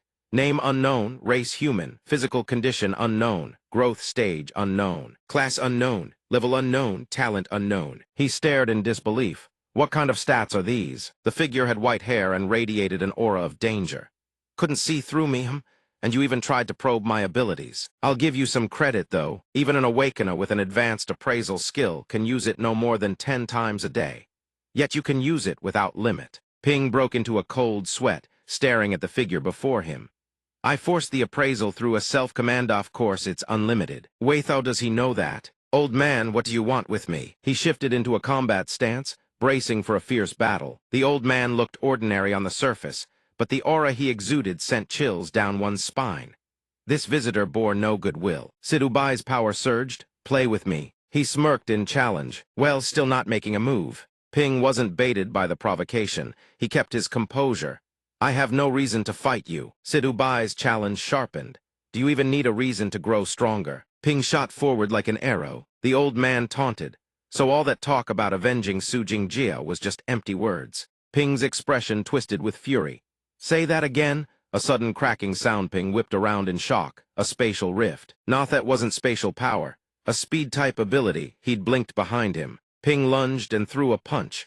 Sidubai caught it effortlessly and remarked, your speed still needs work. And then you calmed down just like that. But behind his strike, Ping had already set a trap. A tiny flame flickered to life on his palm, catching Sidubai off guard. Fire eater flame entanglement. The old man raised a barrier and blocked it with ease. Something about Sidubai felt wrong. Ping retreated suspiciously. Something's not right. The old man's body had turned translucent, like air itself. His expression hardened as he declared, You've been attacking for quite a while. Now it's my turn. From behind that silhouette, a beam of light shot out in a flash. Sidubai struck from behind a clone. It was a clone all along. This time it was the water element. Ping dodged desperately. Damn it, how many skills does this guy have? He's a complete monster. He deployed his mist body. His mist reserves were running dangerously low. 18100. The mist coalesced into a shield barrier. This was his only option. Those ice beams couldn't even scratch the barrier. Ping scrambled for a plan. Attack first, create an opening. He launched a mist beam at Sidubai. Mist reserves 13. Ping swiftly blinked behind him and seized the opening to strike with his Night Walker ability. The old man laughed with genuine praise. Clever, but unfortunately your strength still falls short. A blinding radiance erupted from Sidubai's body. A dazzling aura engulfed him. Ping was blasted away. He lay sprawled on the ground, unable to move. He even has psionic power. That's just straight-up cheating. Sidubai regarded him with respect. But for someone at your level, possessing strength like this is already quite rare. The old man glanced behind him. Talk to me? Ping struggled upright. He could move again. He fixed his gaze on the figure before him. This person had gone through all this trouble just to test him. His strength far surpassed even Jin Bo's and CC's, and he could conceal himself from the strongest. In this entire city, there could be only one such person, leader of the sweep team. Now both exchanged proper introductions. Ping spoke respectfully. How should I address you, sir? Sidubai raised an eyebrow slightly. Playing dumb, are we? A name exists for others to call you by. Call me whatever you like. You truly have no idea who this old man is. Zhang Ping sits down, no longer bothering with pleasantries. It seems the sweep team already has a complete dossier on him. But what is Sidu Shibai's purpose in meeting him like this? Elder Sidu, the reason you came this time is... The old man cuts him off. Zhang Ping, before you learn to shield your thoughts from being read, you'd best not think too much. Zhang Ping gapes in shock. Shibai gazes at him in silence. It's been 200 years since an Infinitrank Awakener last appeared in Mingzhu City. Tell me how could I possibly not come to see for myself? Zhang Ping exclaims in shock. You mean I'm Infinitrank? What does Infinitrank even mean? Isn't the peak tier the highest possible talent grade for a human? He continues. No matter how powerful an ability is, an Awakener can only ever awaken one in their lifetime. But Infinitrank is different. It can shatter the numerical limit on talents and continuously generate new awakened abilities without end. Sidubai asks with utmost seriousness, a dangerous glint flickering in his eyes. On that note, I am extremely curious about one thing. Your Infinitrank talent path of the Extraordinarican. It replicate your own Infinitrank contract gem. Shibai continues to speak in a calm, persuasive tone. Yet Zhang Ping maintains his dismissive facade. Of course, I won't experiment without good reason. Regardless of the outcome, I will give you a gift. Furthermore, I will answer every question you have. Then, can I refuse? He places a box on the table, within which rests an object that gleams with a lustrous glow. Of course you can, but why not take a look at my gift first? Zhang Ping stares at the bracelet, his expression one of pure astonishment. This bracelet is known as a golden tier treasure equipment I personally used in my youth. It contains a stored skill. Storage. I trust you understand what that means. This is exactly what he needs. Zhang Ping's excitement surges, and he changes his mind on the spot. Elder Sidhu, you're far too generous. A storage space that just so happens to be exactly what he's been searching for. Shibai extends his arm and channels a strange power. Give me your hand. Zhang Ping reaches out. Flames erupt from Shibai's palm, enveloping his hand entirely. The old man closes his eyes, concentrating for several minutes. Then Shibai withdraws his hand and lets out a strange, heavy sigh. Zhang Ping anxiously grips his own wrist and asks, "So that's it?" Shibai looks at him gravely and replies, "That's it. Your ability, I cannot copy it. Even the secondary awakened talent failed to replicate. It seems you are truly unique." As promised, he pushes the bracelet toward Zhang Ping. "Very well, from this moment on it's yours. Thank you, Elder Sidhu." He picks up the bracelet and activates his appraisal skill on it. Appraisal successful, vision replay initiated. Before his eyes, a woman appears bound and suspended by countless restraints. Could this be the forging process of this bracelet? A viscous liquid is poured over her, while someone below activates a skill that forces a blood-curdling scream from her throat. Are all these special forged items, made by trading human lives? Zhang Ping frowns after witnessing the vision such cruelty. He immediately looks up and demands, "Elder Sidhu, is the forging process of all special equipment this brutal?" Shibai quietly takes a sip of tea and answers, 200 years ago they all were. Even though it's been outlawed, there are still criminals who sacrifice people to forge artifacts in the shadows. I originally intended to destroy this piece, but if you can wield it with justice fighting evil with good, then perhaps the soul trapped within can finally find peace. Zhang Ping grows even more puzzled. What was Mingzhu City like 200 years ago? Did everyone treat human lives as worthless as weeds? Shibai sets down his teacup and answers with blunt brevity. Indeed, he begins recounting everything he knows. 200 years ago, the Chu clan's beast-taming dynasty ruled Mingzhu City. Every human within its walls was a slave to the Chus. Strange, dark sorcery blanketed the skies. There was no future, no hope. Many were reduced to beasts of burden, forced to haul heavy loads day and night. Men toiled endlessly for a pittance of food, and the women, their fate was no better. Women with any semblance of beauty were selected as personal maidservants for the Chu clan. They became playthings for the Chu clan's spoiled young masters. The children endured a different kind of torment entirely. Every child was gathered in one place, indoctrinated day and night with the ideology of absolute devotion to the Chu clan. Worse still, the elderly who could no longer work were butchered as livestock feed for the Chu clan's mutated beasts. That clan would coldly sacrifice a person's body, twisting them into vengeful spirits. Back then, if anyone awakened as an awakener, they would either be enslaved and tortured, or harvested as raw material for forging equipment. Shibai's face contorts with suppressed rage at the sheer evil the Chu clan's beast tamers had wrought. But eventually, brave souls took up their swords. Hidden heroes silently gathered their strength, and together, they rose up to overthrow the Chu clan's tyranny. Zhang Ping finishes his questions, then politely stands to pour the elder another cup of tea. "So that's how it was. Any other questions?" Zhang Ping asks again. "Elder Sidhu, you're incredibly powerful. Why haven't you taken action to deal with the Moon Prince and liberate the city once and for all?" Before he speaks, Shibai carefully activates his talent, a secret concealment ability. "It's not that I won't act, I cannot act. You might misunderstand and think Mingzhu City's defenses are so weak that they failed to detect the heavenly constant Fox's infiltration. But that assumption is wrong. In truth, Mingzhu City's defense system is quite comprehensive. They have an investigation squad composed of several members. In the outer districts, reconnaissance teams conduct sweeps and drive out mutated beasts. Around the city gates, the sweep teams purge mutated beasts that slip through. In the shadows, monsters are defeated one after another. Beyond all that, the city possesses a royal divine artifact, the Sun Moon Bright Pearl. Within the Sun Moon Bright Pearl's range, 2 orbstone blue, 1 red hover above a Bagua formation. All creatures within are forcibly suppressed to level 40 or below.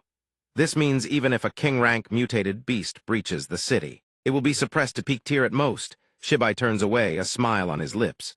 Moreover, I myself am the strongest, unquestionably, the strongest among peak tier.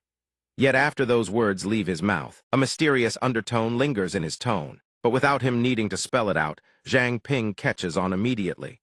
Elder Sidhu, you're saying there's a mole inside the city. Shibai turns to look at him and continues. After the city lord vanished, aside from myself, only the remnants of the Chu clan's beast tamers know how to forge a divine artifact.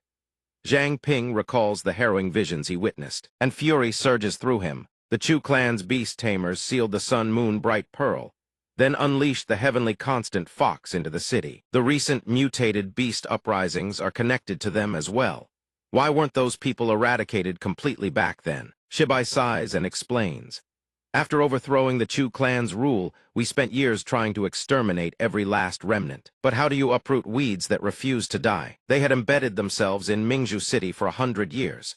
Their roots run deeper than anyone can fathom. Zhang Ping clenches his fists. Countless questions flood his mind. Indeed, this heavenly constant fox infiltration has far too many suspicious points. What is the Chu clan's beast tamer's true objective? Is the city lord alive or dead? What triggered the mutated beast uprisings? What power does the king of the heavenly constant fox tribe possess? He silently regards Shibai, understanding that these questions have no answers not yet. Sidhu Shibai must act with extreme caution. Otherwise, if he falls into the enemy's trap and a death battle erupts, Mingzhu City will be beyond saving. The old man's silhouette carries a strange loneliness like a nuclear weapon in a bygone era, a deterrent that cannot be rashly deployed until the critical moment arrives. No matter how much the Moon Prince provokes, kills, and incites rage, anyone can be goaded Anion except Sidhu Shibai. They walk together down a deserted street. Shibai speaks to him. Although I cannot copy your abilities, we need you. He faces Zhang Ping, extends his hand, and makes his intention clear. Brother Zhang Ping, would you be willing to join the sweep team? Shibai patiently awaits his answer. Zhang Ping doesn't hesitate, clasps the old man's hand firmly. His face radiates unwavering resolve as he declares, I will. Inside the Forge of Iron Soul, Jimin sits by the window, curious. Sister C, why are you suddenly refurbishing equipment? Just had some free time these past few days, so I figured I'd tinker a bit. C continues her diligent work, each hammer strike ringing against the metal. Jimin, meanwhile, worries silently to herself. It's been days already. She has no idea when Zhang Ping will return. Seeing that anxious look on her face, C immediately teases her. Missing him already. No wonder you've been spacing out these past few days. She hurriedly turns away, her face flushed with embarrassment. That's not it. It's just that there's been no one to coach me on the new fist technique. The blush spreading across her cheeks is evidence enough against her own words. She can't help but wonder how he's doing outside the city, whether he's run into any danger. C suddenly slips behind Jimin and grins mischievously. Look at yourself, you look like a little bride waiting for her husband.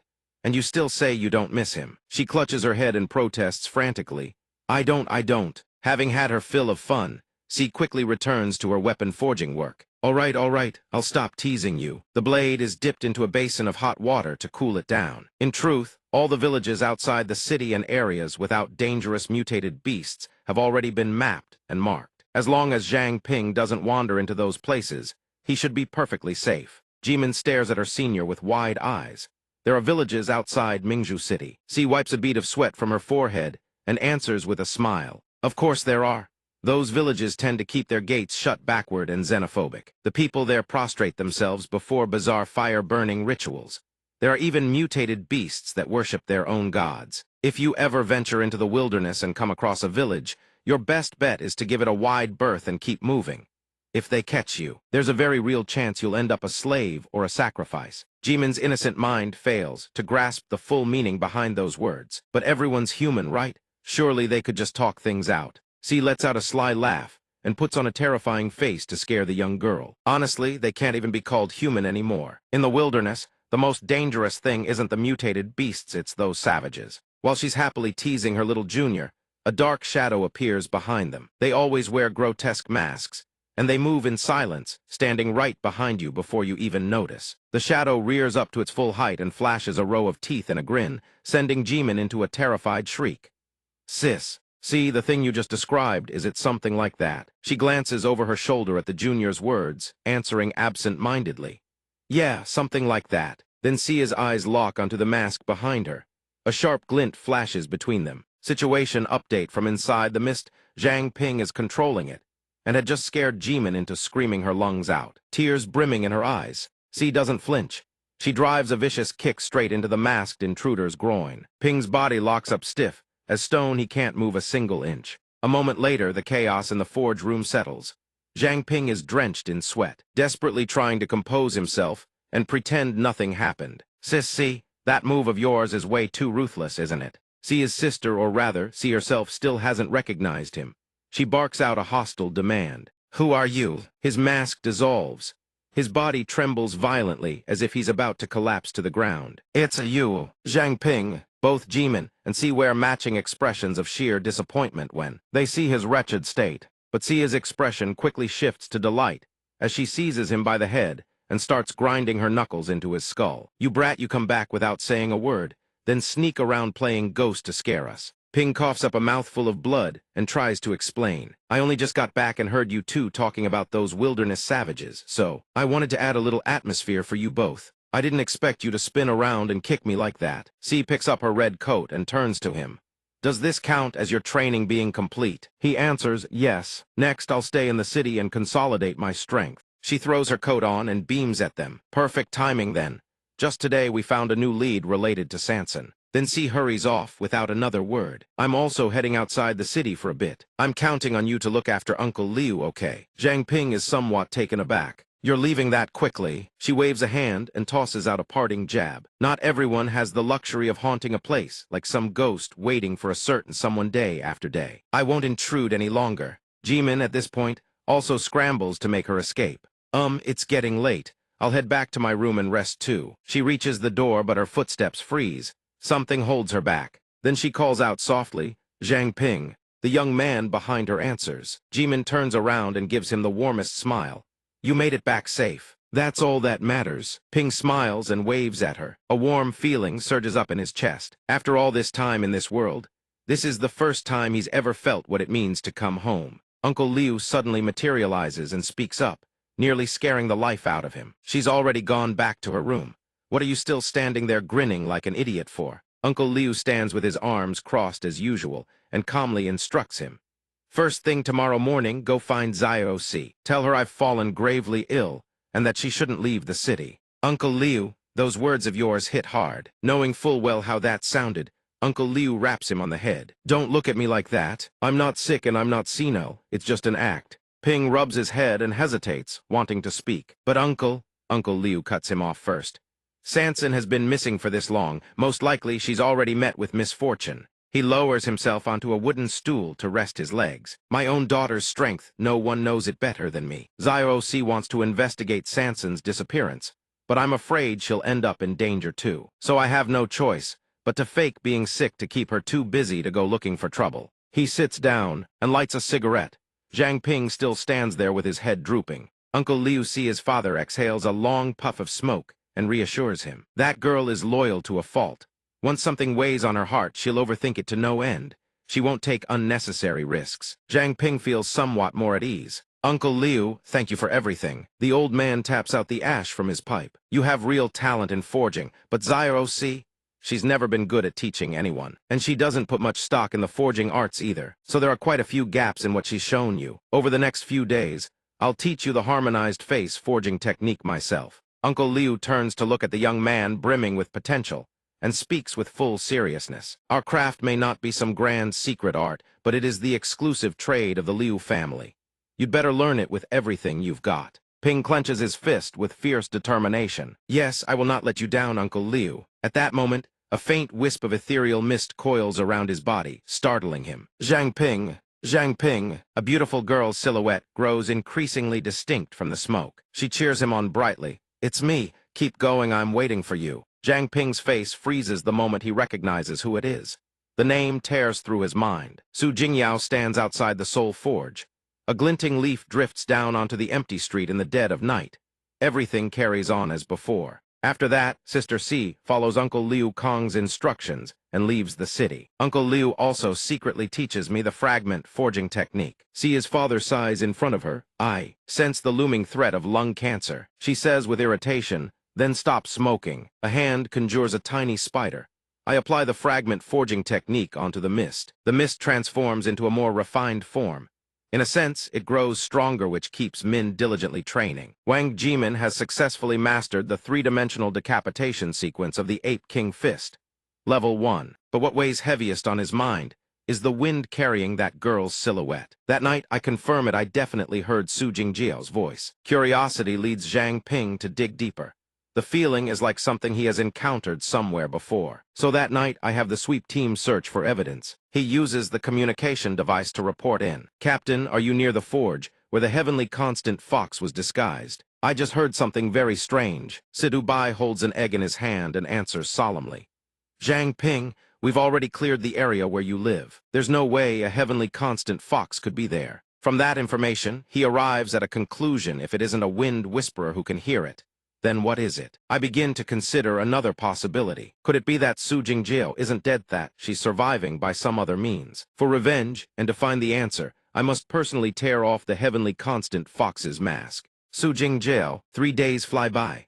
Before an old, tranquil house, a strange shadow creeps toward the door. He deftly slips a rod into the door crack and picks the lock. The door slowly creaks open. The woman sleeps soundly on the bed, completely unaware that the pervert inches closer, raising his hand with a grin. Sleeping like the dead.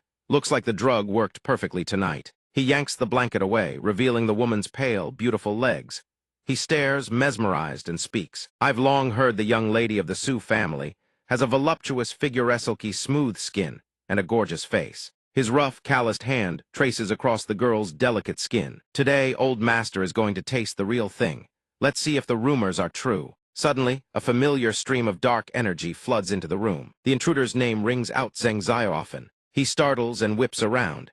A mask adorned with a pink flower comes into view. Who's there? Those eerie sounds keep echoing, leaving Zhang Xiaofan panicked and frantically scanning his surroundings. Zhang Xiaofan, nicknamed Short-Legged Testans, 1.5 meters tall with a vulgar, wretched appearance. Who's there? The shadow gradually coalesces into a tall figure and speaks. You were never liked by women, until your mind twisted and you became a pervert. Over the past 10 years, you've killed countless women. Am I wronged? Zhang Xiaofan cries out in terror. Who the hell are you? The shadow gazes down at him from above.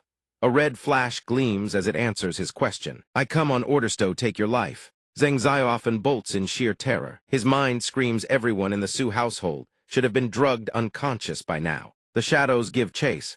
The Mistbind's tight escape is nearly impossible. Is this thing human or a ghost? A black spike pierces forward and impales Zhang Xiaofan's calf. He crashes to the ground. At the same moment, a gentle cyclone swirls around him. Data updates continuously, fear rising. Mist reserve 54,100. Fear escalating. Mist reserve 60,100. Still wanna struggle. Zhang Xiaofan clutches his leg and screams. You don't come any closer. Though his words are defiant, tears already stream down his face. His blood runs cold and his body trembles. Zhang Xiaofan is so terrified he soils himself and passes out cold. Zhang Ping kicks him in disappointment. He thought a serial killer would be some ruthless character, and he's already out cold.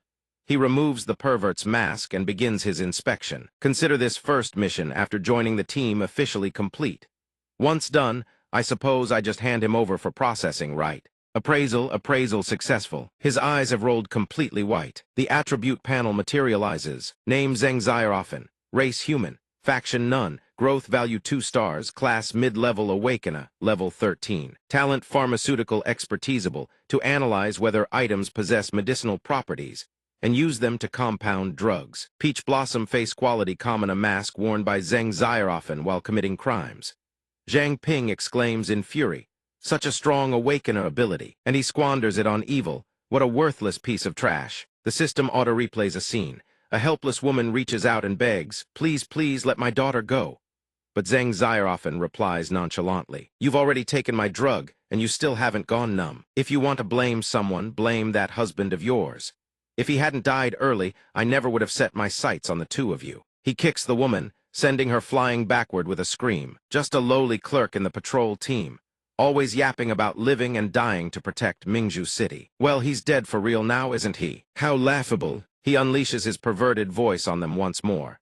But hey, I gotta thank him for leaving you two for me. The daughter lies helpless on the bed, crying out. Zhang Ziao often grabs the girl by her neck and hair, extending his tongue to lick her. Don't rush. Once old master is done with you, I'll send you to meet him. In his twisted mind, dozens of women he has violate dozens while he cackles with laughter. You're all my toys. After viewing those memories, Zhang Ping's face darkens with shock. Just then, the cowardly pervert clambers to his feet and launches a surprise attack. Eerie mist surges around Zhang Ping's body, accompanied by the man's triumphant laughter. But at that moment, lightning crashes down from the sky.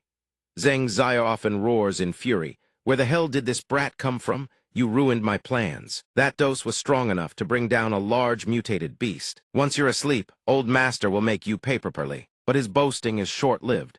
Zhang Ping furiously incinerates the mask in his hand. You wretch! Zhang Ziaofen's hideous face goes blank with shock. What? How is it not working? Could it be because of the rain? He doesn't get a single moment of peace.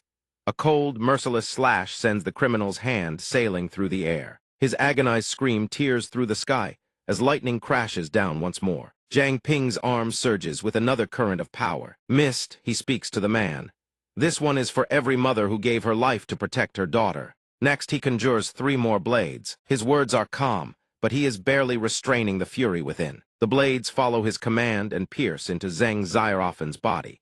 This is for every girl who chose death over submission. His tears and snot streamed down like rain, yet the punishing blows only grew more ferocious. Each slash commemorated a hero of the patrol team. He had not stupethes, was retribution, dealt on behalf of all who harbored hatred against this twisted criminal. This slash is for that righteous scout. The rain continued to pour relentlessly, yet Zhang Ping's blades did not cease their descent. This slash is for that nameless awakener. After the brutal punishment, Zhang Ziaofen could no longer move his body. He cried and cursed through his tears. You lunatic, you're a damn madman. Zhang Ping's fury had not yet subsided. He ordered the man. With current medical techniques, if treated in time, you can still be saved. I'll give you one chance. He pointed a finger toward a door. As long as you can walk out through that door, I'll spare your life. The criminal, of course, had no idea what Zhang Ping was truly thinking. Zhang Ziaofen, you brought despair upon those people. I will return it to you tenfold. Ping extended his hand, pointing at the door beside them. Remember, this is your last chance. The battered criminal turned his head and bared his teeth in a grotesque grin. He crawled like an insect toward the door, secretly triumphant inside. Once this old man heals up, I'll make you pay. I'll chop you into 100 pieces. Cough, cough. Despite the savage beating, this scum's rotten brain had not improved one bit. I can't die here. There are still so many beautiful women in this world I haven't had my fill of. The door was right before him. He clung to that sliver of hope, his gaze fixed ahead just a little further. Zhang Ziaofen's filthy hand reached out, and the smile twisting his face was enough to make anyone recoil in disgust. Just open this door, that single thought consumed him. He poured everything into dragging himself forward, desperate to escape. But his arm merely trembled and froze in place, unable to reach the door handle. It was so close, just a little more. He furiously pounded against the base of the door. Damn it, damn it, damn it. Ping did not wait. He strode forward toward the criminal who lay writhing and crawling on the ground. That Doryu will never open it, not in this lifetime. Mist coalesced in his palm, and a terrifying glint flashed in Ping's eyes. I gave you a chance, and you didn't know how to use it. Zhang Ziaofen, you failed. Zhang Ziaofen let out a blood-curdling scream. Without wasting another word, Ping brought his strike crashing down, sending the man offline permanently. Scum, after eliminating the threat, Ping's spirits did not improve even as the system delivered its notification. System for eliminating an opponent above your level. All attributes 1. System current personal stats: vitality 28, spiritual power energy 29, agility 29. Those lifeless eyes dared not meet his gaze. He blamed himself. He had believed that killing the heavenly constant fox would restore peace to Mingzhu City and save everyone. The young man raised his head. Torrential rain poured down upon him, tempering the thoughts in his heart until they crystallized into grim conviction. But are people like this truly worth saving? Save them, what a joke. Scum, they deserve death. No need to play the saint. Suddenly, Ping heard hushed whispers by his ear. The whispered voices confirmed Itaday was the day at Hanhai Academy. They had just finalized their plan, speaking in cryptic, hushed tones about finding an opportunity to smuggle something out. Ping turned his head, scanning his surroundings. What? Another scumbag just like Zhang Xiaofan. Ping immediately rolled up his sleeve and pulled out the sweep team's communication device. His expression darkened as he reported the situation. Captain, the rapist mission is complete. Additionally, I've intercepted intelligence near Manhua Academy through the Wind Whisperer ability. They appear to be planning to move something out. At the sweep team headquarters, Tu Shibai heard the report clearly and signaled to Manny, who was positioned at the rear of Manhua Academy. She activated her ability, but the results were far from promising. I can't sense anything from that location. Someone has set up a barrier.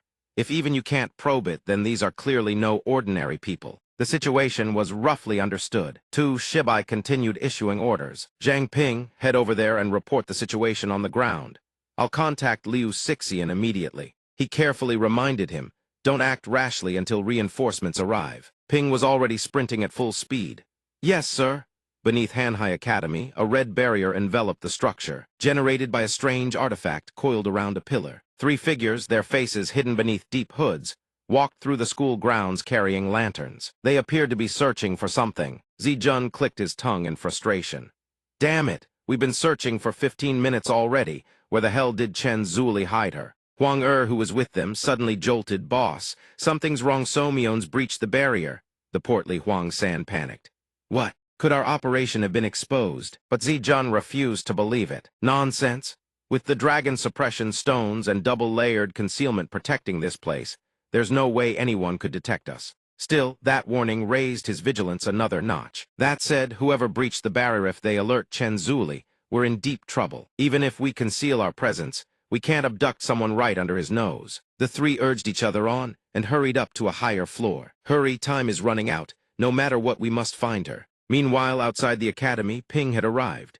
He stood in silence, staring at the glass panels installed along the upper floors. He also spotted the strange dragon head device and activated the system's scan. What is this? Appraisal initiated. Result failed. Appraisal unsuccessful. Appraisal failed. Nevertheless, he persisted, forcing the system to run a deeper analysis. Finally, the appraisal succeeded. Dragon suppression stone high-grade corpse refinement. When 4 dragon suppression stones are placed at their corresponding positions, they form a barrier. The dragon suppression battle array can engulf and shatter most barriers, yet it's classified as a mere corpse refinement grade artifact. The scene replay function activated automatically. Countless ordinary civilians had lost their lives. Their blood was forced into a grinding vortex and flowed down through carved channels. A funnel had been set in place to guide the crimson stream steadily. Behind it stood other strange objects bearing arcane patterns, also stained with fresh blood. The final stream of blood poured into the dragon's eyes, activating them. Ping's face darkened. Dragon suppression stones powered by human sacrifice, but these things were banned long ago. He turned his gaze back toward Manhua Academy. The theories forming in his mind didn't match the modus operandi of either organization. Could it be remnants of the Chu clan? The Chu clan's family history was quite notorious. The Chu clan's beast tamers were the masterminds behind it all. 200 years ago, they ruled Mingzhu City and committed countless atrocities. 200 years ago, 3 organizations rose up and overthrew their reign. 2 months ago, they seized the Sun Moon Bright Pearl. 2 months ago, they made the newly appointed city lord vanish. 2 months ago, they lured the heavenly constant Fox into the city. Half a month ago, they rallied mutated beasts outside the walls. And now he had come to Manhua Academy to smuggle something out. He had already reached the main entrance leading inside. Inside and out, everything was shrouded in gloom. The Chu clan had lured the heavenly constant Fox and assembled mutated beasts outside the city. What exactly is their purpose? Perhaps he could find a clue through their actions this time. Following Zhang Ping's line of sight, he notices something at the window. Something seems to have slipped outside. I need to hide first. Activation successful. Night Walker. From the enemy's perspective, Zhai Jun and his underlings crawl out from a grate. He orders them to seal the entrance. Zhai Jun scans the room warily, his gaze sweeping across every corner. The person who entered the barrier earlier doesn't seem to be here. Confirming the surroundings are safe, he turns to speak with Huang who hoists an unconscious girl's body over his shoulder. Should be fine now. He kills the light to conserve its last reserves of energy for emergencies. The extinguished lamp plunges the already damp space into deeper darkness. All three of them begin to move out. I'll go retrieve the dragon-suppressing stone. We can't leave any traces behind. Meanwhile, Zhang Ping is hiding at a different location, maintaining contact with his team and sending a continuous stream of intel. Appraisals are enough. The enemy belongs to the Chu clan's forces. One has a level 20 detection skill. Another possesses level 17 psionic power, and there's one more with level 15 hypnosis. Received. The system continues to relay information. Appraisal successful. He reads through the data stream and thinks to himself, no wonder he couldn't spot them earlier. The night lantern can conceal its user's aura and scent. Current energy, 161. So that's what they were using to mask their presence, but it looks like the thing is about to run out of juice. He shifts his gaze to the kidnapped victim, and his eyes widen in even greater surprise. Is that girl their kidnapping target? Attribute panel name Chen Junding. Race human. Affiliation Hanhai Academy. Growth value 14 stars. Class mid-tier awakener level 13. Talent blood of the Holy Mother. Her blood enhances affinity with living creatures, capable of turning all unfamiliar beasts into fanatical devotees. Upon upgrade, this ability can become a passive skill with an expanded area of effect. Note those who drink the holy blood will be unable to use their abilities and will suffer continuous misfortune. Growth value is unbelievable. And her ability, it's practically an evolved form of the contract gem. Zhang Ping's brow furrows deeply. He is burning with curiosity about their true intentions. Does the Chu clan intend to use her to control someone? No matter what, this girl is innocent. A bolt of lightning descends from the sky, accompanied by a piercing crack of thunder. Zhang Ping makes his resolve. He absolutely cannot let the Chu clan have their way. The moment that thought crosses his mind, all three enemies employ some kind of technique and vanish right in the middle of the academy grounds. By the time he rushes out, not a single trace remains. The system can't track them either. Appraisal is interrupted and fails. So Zhang Ping frantically contacts his team. Manny, where did they go? Can you track them? Back at the sweep team's base. Manny is concentrating with everything she has to pinpoint their location. Magic radiates throughout the entire room. I've got them. They're heading toward the outskirts of the city, at their speed. I'm afraid Sissy won't be able to catch up in time. Zhang Ping immediately puts forth a proposal. I'll go intercept them. But Sidhu Shibai stops him on the spot. Wait, Zhang Ping, don't be rash. You have to guarantee your own safety first. But the young man is already burning with urgency. He stubbornly pushes his case. The Chu clan is the mastermind behind everything. We absolutely cannot let them escape. Even if I can't beat them, I can use the mist to slow them down and buy time for Sissy. Meanwhile, the group of three cuts through a dense forest. The rain-slicked path is treacherous and freezing, compounded by the claustrophobic canopy pressing in from all sides. Jai Jun suddenly halts. He stares at a nearby thicket. A ferocious beast bursts forth the instant it's spotted, its body shrouded in black mist, eyes glowing with an eerie light. Arr. Jai Jun stares at the beast before him in shock and exclaims, "A mist-mutated beast! How is one appearing inside the city?" In truth, it's Zhang Ping in disguise. He dons a demon mask and employs the exact same trick as before. Thank heavens for the illusory appearance technique. The mist disguise isn't half bad, but he has to be careful not to let that level 20 appraiser see through it. The boss activates his appraisal skill to examine it. This wolf looks formidable. Let's see what level it is appraise. Zhang Ping senses his intent and instantly spits out a volley of small bone projectiles, forcing the man to dodge. Appraisal interrupted. Damn it, it got cut off. That's not all. The wolf's hind legs spring upward, launching it through the white mist behind them. Its massive maw yawns wide open, lunging in a sudden, vicious assault. It strikes from directly behind Jai Jun, scaring him half to death. The man leaps high into the air in a panic, screaming for his underling, Huang San. Subdue it now. Huang San immediately throws both arms wide. He bellows with force, his round eyes snapping open and locking dead onto the wolf to seize control of it. Huang San commands, "Stop." The bony wolf's eyes begin to spin in circles. Its savage snarling fades, the aggression draining away. Huang San lets out a satisfied whistle, grinning at the glazed, docile expression on the wild beast's face. Excellent, it's working, but what he fails to realize is that Zhang Ping was never under his control. Zhang Ping has already deduced that his own mental energy is virtually infinitesimal. He is immune to any and all forms of mental domination. He can exploit this. Huang San continues waving his hands, still trying to tame him. Don't move, don't move. Zhang Ping gradually inches closer to them, feigning submission to narrow the distance. The Huang clan lackey reaches out, his hand extending toward the wolf's gaping maw.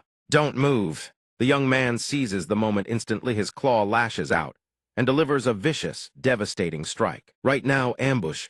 Huang San crashes to the ground in shock. How is it moving? The elongated maw bristles with razor-sharp fangs. Zhang Ping clamps down on him and sinks his fangs straight into Huang San's shoulder. Flesh tears apart, and the man lets out an agonizing scream. The underling is dispatched on the spot. His cries grow weaker and weaker until they fade to nothing. "Boss, save me, save Huang San." Huang can hold back no longer. Fury erupting, he unleashes his psionic power. "Get off him." His magic latches onto the wolf's body and sends it flying. "Get lost. To hell with it." Huang San is eliminated. Zhang Ping is immediately promoted. His level surges to 9, and all attributes increase by 1 point. Bonus for defeating an opponent of a higher level. All attributes gain an additional 1. Current personal stats: stamina 30, mental power, energy 31, agility 31. Contract gem level raised to 6. Success. Next, he just needs to hold these 2 in place. Huang Er's arm twitches. A current of magic coils around his palm. Psionic power super gravity. The crushing force seizes the mist wolf from within, and Zhang Ping's eyes flare open in alarm. His entire body is trapped inside a cage of howling wind. The immense pressure slams the wolf flat against the ground. Zhang Ping plunges into a moment of sheer panic. He struggles desperately, but to no avail. It's over, he can't move. Zhai Jun seizes the opportunity and begins his appraisal. Name: Zhang Ping, level 9, awaken, initial stage, affiliated with the Forge, Soul Tempering Division, and the Sweep Team. Ability unknown. Appraisal success. A sinister grin spreads across his face. So it's actually a human, and a mere level 9 rookie at that. Yet he dares to play the hero with borrowed bones. Both of them stand before the pit where Zhang Ping is pinned. Zhai Jun mutters, "If you're one of Sidhu Shibai's people, this super-gravity techniqueth. Same one Sidhu Shibai used on me last time, then. I can't leave you alive." Zhang Ping fights to steady himself. "Stay calm. There has to be a way out." The sky churns with storm clouds that keep rolling in. Layers of black clouds stack upon one another, heavy and oppressive, on the verge of unleashing their rain. Huang Er's power still holds Zhang Ping in its grip. He is carefully analyzing them. Although the appraiser himself has no offensive skills, his special weapon is troublesome, and it turns out to be corpse puppet grade. Zhang Ping shifts his body into human form to narrowly dodge a bone arrow. It seems the Chu clan's main combat strength relies on mist-based equipment. Minus 10 points for them. He spawns dozens of tiny spikes, and they erupt from the ground. Fortunately, even with his body suppressed, it doesn't affect his ability to deploy the mist. The spikes lance toward the 2 Chu clan remnants, but they only manage to dodge. Zhang Ping notices something peculiar. The psionic usurui, isn't he launching a psionic counterattack against me? Zhai Jun knocks an arrow and looses a crackling, lightning-laced shot with tremendous force. Trapped by the binding, Zhang Ping can only grit his teeth and tank the blow head-on. His injuries worsen. The man draws his bow once more. Electricity arcs and sparks brilliantly along the string. "I'm betting your ability drains energy, doesn't it? Let me see how much longer you can hold out." The young man has only a wisp of mist remaining by his side. He leans against the cliff face and thinks to himself perhaps it's not that he refuses to fight back, but that he can't. Zekun glares at him and barks, "Why the hell are you just standing there?" Ping expends 15 units of mist to conjure a shield. One hand hidden behind his back, he secretly channels another strike, burning 5 more units. Time to test out that new technique. The interface displays mist reserve 25,100. A small blade costing 15 units of mist energy launches toward them. Zekun violently swats it aside with his bow. You still want to struggle, but he suspects nothing as the blades scatter and spread beneath his feet. Ping sits there motionless. He begins calling out their weaknesses. "The reason you can't counter my attacks is that you need to lock onto your target before activating your psychic power." "What?" Zekun is pinned in place by the mist, eyes wide as Ping glides right past him. Huang and the other man break free from the restraint and immediately rush to attack the linchpin. Just as I predicted, lock this one down, and their psychic power loses its effect. He moves in a flash. His hand conjures a small blade, consuming another 15 units. Huang tries to resist but can't. Ping drives the blade straight into his gut, and he goes rigid. But the cunning of these Chu clan remnants exceeds Ping's expectations. Huang seizes Ping's arm and chants his psychic power detonates on himself. Ping is stunned. He actually released his psychic power against himself. Huang grins triumphantly at him. The power successfully latched onto your arm. You almost had your way. Good thing I forced my right hand free from the binding. Zekun behind them is also freed by his comrade. Both of them laugh with delight. This is the last of your energy, isn't it? Crippling my arm alone won't be enough. You'll have to cripple the rest of me too. With attacks like these, not a chance. Ping instantly unleashes a hidden attack. Fire eater flames erupt around them. The writhing blaze forcing Huang to groan in agony. He shoves Ping's body away in fury and curses him. Damn you! Before Ping can steady himself on the slick ground, an arrow flies in at the same instant. He has no time to react. Not good. The arrow pierces straight through his heart, and flames begin to devour his body from the wound. Ping collapses to his knees. Zekun approaches, sneering. You've got quite the bag of tricks. Ping's head spins. He hadn't expected their clothing to be fire-resistant. Both of them move in for the kill simultaneously. But it's time to end this. Yet Ping doesn't panic. He presses his hand to the wound on his chest and murmurs incomprehensible words which they mistake for final desperation. Not much time left, huh? You mean your time's about up, right? His eyes remain unwavering to the very end. He looks up at them and answers coldly, no. A familiar stream of water sweeps over his head. Reinforcements have arrived, and all this time, I was the one keeping you pinned down. A jet of water impales Huang through the torso. Zekun still manages to fire another arrow. You're already half dead and still shooting your mouth off. Ping's eyes go wide. He no longer has the strength to dodge. The young man's body lurches to the side with great effort. The arrow grazes his shoulder, blood splattering as he dodges right. Liu Sixian materializes behind Zekun, and now he's the one caught off guard. Reinforcements. His jaw drops, his mind screaming in disbelief. This girl took out Huang in a single move. Liu Sixian swings her blade at Zekun with cold precision, forcing him to parry with his bow. They clash in a blur of steel. Zekun fights while retreating, demanding, "Who the hell are you?" Liu Sixian doesn't answer. She presses her lips together in thought, then accelerates, her blade carving lethal arcs through the air. Zekun is driven back until he hits a dead end. Sweat pours down his face. Damn it! That bastard drained too much of my strength. In this desperate moment, he hastily pulls a small object from his pocket. I have no choice but to use this. A ring shaped like a bolt of lightning slides onto his finger. Power flares as Zekun activates it on himself. Liu Sixian watches with suspicion. A massive lightning bolt crashes down between them, crackling as if about to explode. Liu Sixian cries out in alarm. No, Zekun triggers a self-detonation. Blinding light erupts, hurling chunks of stone in every direction. White smoke billows up, obscuring everything around them. All that remains are the fading remnants of the lightning strike. Liu Sixian pulls Ping to her side, and they land on solid ground not far away. Fortunately, Zhang Ping is unharmed, but Zekun has seized the chance to bolt. A massive crater yawns between them, blocking pursuit. Liu Sixian can only watch him flee and mutter, "A pity we couldn't take the Chu clan remnant alive."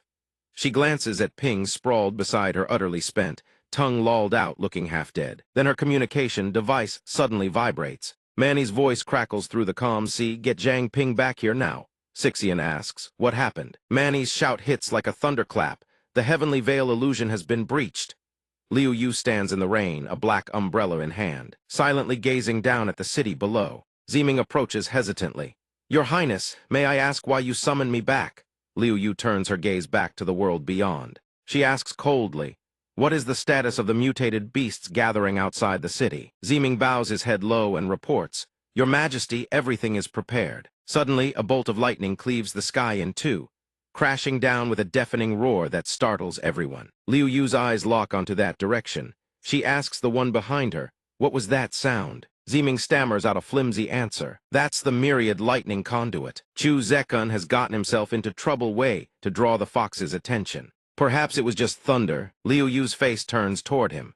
Her true form speaks, "Have you noticed anything abnormal?" Zeming answers in terror, praying he won't be executed on the spot. "No, no." Both her shadow and her translucent silhouette ripple with irritation in the rain.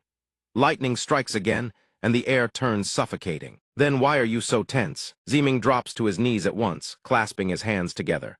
"Why, Your Majesty, this subordinate has feared thunder since childhood, and so Liu Yu regards him with contempt. HMPH, useless creature." She continues gazing toward the source of the earlier tremor, her mind connecting the dots. "The sound came from within the city, but I see nothing now. Just like that time when I was hunting an awakener, I remember it clearly.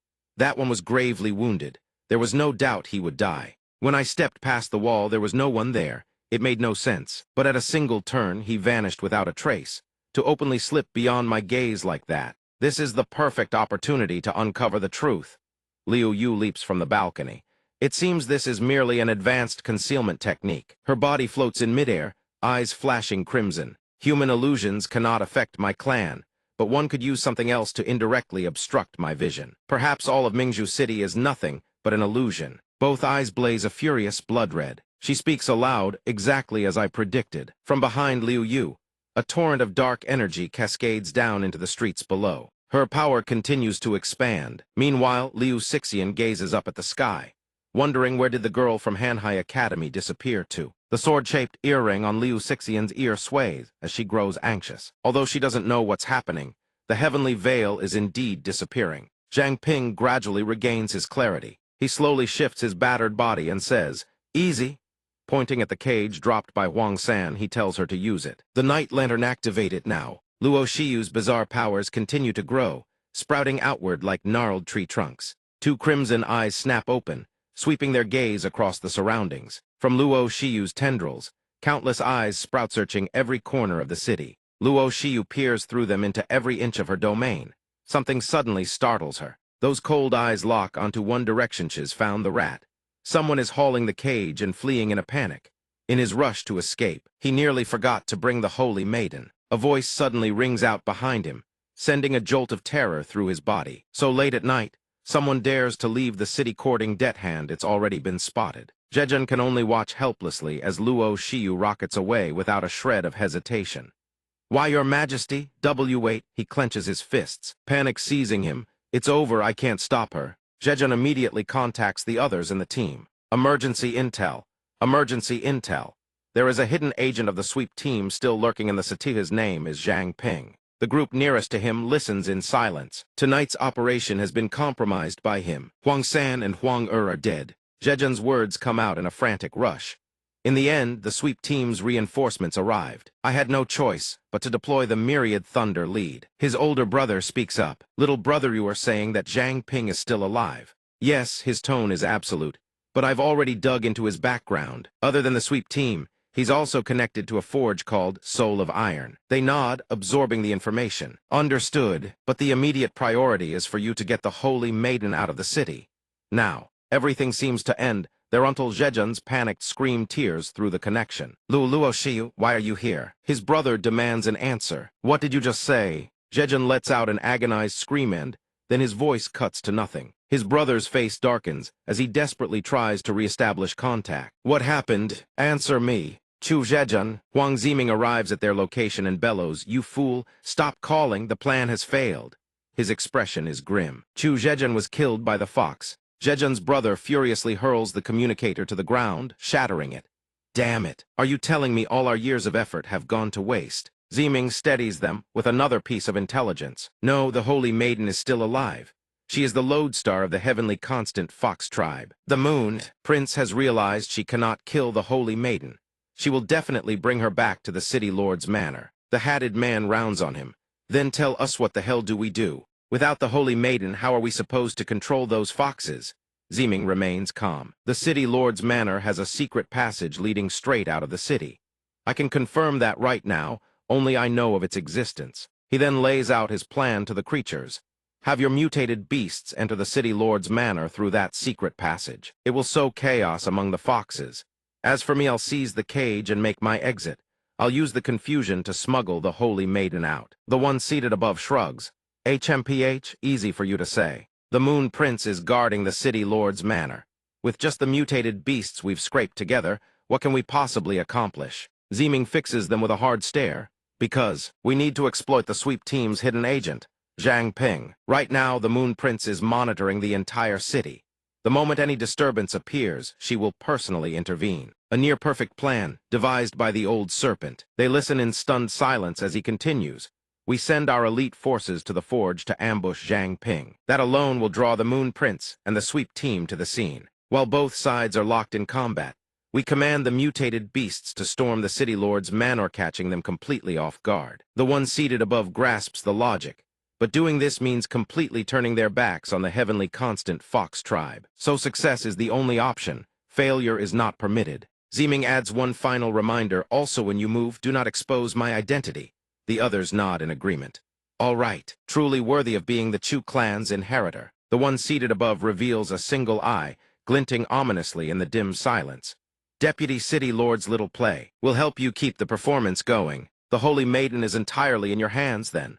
Huang Ziming's gaze turns toward Zhang Ping. Liu Xixian reaches out, about to touch him. You're awake. Anywhere that feels off. Zhang Ping forces himself upright, looking around with curiosity. Where am I? Liu Xixian explains from beside him. This is the sweep team's base. The situation earlier was critical. We could only bring you here. There are others nearby who are injured and being treated as well. Zhang Ping glances over and sucks in a sharp breath. Team leader Jin Bo is this badly hurt. Jin Bo's body is swathed in bandages. He remains unconscious. Word is it was Luo Shiyu's doing. She didn't hesitate to strike personally. It seems she sensed our presence. Suddenly, a clear, pleasant voice rings out, laced with admiration. Awake already? Impressive recovery. Sujai steps in, smiling as she circles him. Taking on 3 opponents more than 10 levels above Yuan, even killing one. How did you pull that off? Her curiosity drives her to pace around his bed. By all logic, even a 5-level gap should allow for an instant kill, let alone 10. Liu Xixian introduces her. This is Sujai. As I mentioned before, her ability is Solar Surge. She's the one who treated your wounds. Zhang Ping remains cautious around Suji as a newcomer, and it's better to stay discreet. He smiles and answers with practiced deflection. Call it luck, those who survive great calamities are destined for fortune. This time it's all thanks to Sister Su and everyone else. Without you all, I'd have died who knows how many times over. I heard Sister Su was the strict type, but she doesn't seem like it at all. Sujai doesn't press further and lets it slide. It's nothing, really.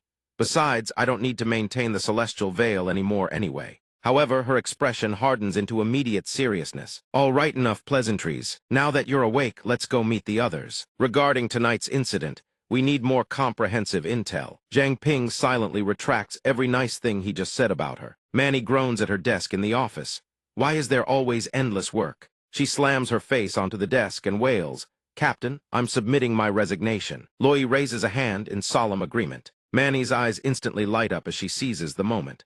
Oh, Zyro Vi, you're already awake. Help me share some of the workload. Loi promptly opens her mouth and lets out a thunderous snore right in the girl's face. Manny clutches the paper in her hand, fury blazing in her chest. She lunges at Loi, throwing punches relentlessly. Wake up, wake up, wake up, wake up. Despite being dead asleep, Loi dodges every strike with fluid, effortless grace. Liu Xixian watches them brawling and can only sigh, unable to get a single word in. He forces a smile and tries to encourage both employees. There's nothing we can do. HQ is short-staffed right now. Just bear with it a little longer. The 2 sets of footsteps they've been waiting for finally arrive. The team leader is here. KHI letter 1 EBFT approaches Manny and offers, let me help carry some of your workload. The girl happily embraces her treasured senior.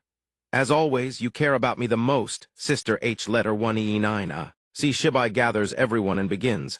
Let's cut straight to the main topic. Our previous prediction was that the Chu clan had allied with the heavenly constant Fox to sweep away all forces opposing them. But now, I believe there is no genuine cooperative relationship between them. From the incidents at Hanhai Academy, which he carefully catalogued, it is not difficult to deduce that the Chu clan had installed barrier wards. They must have known about the existence of the Tianmo illusion light, yet they kept this from the heavenly constant Fox. This proves they intend to exploit Tianmo for their own purposes. However, the contradictions here are significant. Submitting to others is not the Chu clan's style, yet with their current strength, they simply cannot contend with the heavenly constant Fox. Therefore, the girl they smuggled out of Hanhai Academy last night may be the key to dealing with the heavenly constant Fox. KHI letter 1 EBFT opens the book in her hands and adds, the Hall Master of Hanhai Academy, Chen Zuoli, has only one son, Chen Heowen. Records indicate he passed away 40 years ago and was never married. That same year, Chen Zuoli suddenly announced to the outside world that he had a granddaughter named Chen Junding. The identity of that saintess is also brought up. Based on our investigation, this Chen Junding does not carry the bloodline of Mingzhu City. She most likely comes from a village in the outskirts. KHI letter 1 EBFT highlights additional details worth noting, and it appears Chen Zuoli dotes on her dearly. For 40 years, he has never once allowed his granddaughter to come into contact with anyone. Her civic records are as clean as a blank sheet of paper. Whether she has awakened, or what ability she possesses, none of it has been documented. Zhang Ping joins the conversation by reporting what he knows. I know her ability. I used the appraisal skill on her before. Her ability seems to be called Blood of the Holy Mother. Upon hearing that skill name, Shibai is stunned. He hesitates, a thought forming in his mind. Beyond the city, the Holy Mother, could she be that sage ancestor? However, he quickly steadies himself. There is no way the coincidence could be that absurd. Zhang Ping is still recounting the effects of that ability. Meanwhile, at the city lord's mansion, Junding is sharing a tea, gathering with Luo Shiyu on a stormy night. She happily swings her legs, savoring the delicious pastries. It's so big here. Sister, have you always lived in a place like this? Luo Shiyu responds coldly. Junding, innocently concerned, notices her complexion doesn't look well. Are you feeling unwell somewhere, sister? Her answer remains a curt no. Junding smiles brightly and pours more hot tea for Luo Shiyu. I know, Grandpa always says when you're unhappy you should eat more. Here, have some tea, sister. This provokes Luo Shiyu, who radiates dense killing intent and snarls through gritted teeth. You are courting death. Junding's bright, luminous eyes gaze at her, causing Luo Shiyu to freeze momentarily. Every strike passes harmlessly past Junding's body, while she remains utterly unperturbed, still cradling her teacup. With her radiant smile, the saintess holds out a piece of pastry. Sister, why aren't you eating? She stuffs it straight into Luo Shiyu's mouth. I just had one of these cookies, they're really good. But Luo Shiyu is bewildered. Why can't I bring myself to strike? Outwardly, Luo Shiyu maintains the pretense of getting along with Junding, which delights the girl into clapping her hands together. So delicious. Watching Junding take a sip of tea, Luo Shiyu's doubts resurface. She suddenly feels a twinge of shame over her earlier attack on the girl. Wait, why would I feel shame toward a mere human? After just one sip, Junding scrunches up her face and cries out. That's terrible. Without a shred of self-awareness, she criticizes it right to Luo Shiyu's face. This tea is terrible. Whoever brewed it must be an idiot. No wonder you're unhappy, sister. Luo Shiyu can only laugh bitterly to herself. I'm the idiot. The girl hops up, teacup in hand, and scampers off. I'll go brew a fresh pot. Wait for me, sister. After the saintess leaves, Luo Shiyu's true tales emerge, along with her unease. This is abnormal. What's happening to me? Why do I feel guilty? Her eyes fixate on the chair where Junding had been sitting. As a prince of the heavenly constant fox, there can be nothing wrong with me. Her true form surfaces. The problem lies with that human. Who on earth is she? Meanwhile, Liu Sixian and Zhang Ping are having a sparring session at the base. Liu Sixian speaks as they spar.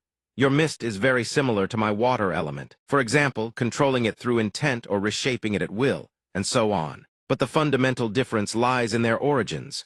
She pivots gracefully, firing jets of water. My water element can be recycled and reused in a cycle.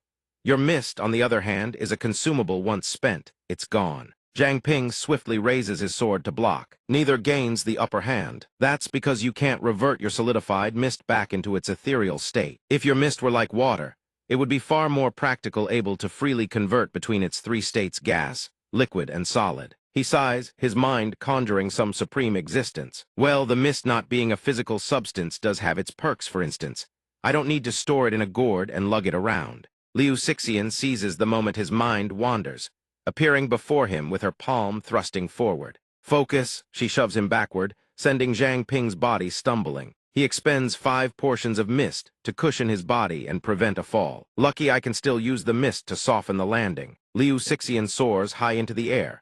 A blizzard descends upon the hapless young man. Fortunately, you can absorb the fear of living creatures and convert it into mist. It compensates for your durability shortcomings to a certain degree. Zhang Ping leans and weaves through every gap left by the scattered ice shards, declaring confidently, attacks at this level, I can still dodge, but his overconfidence proves costly.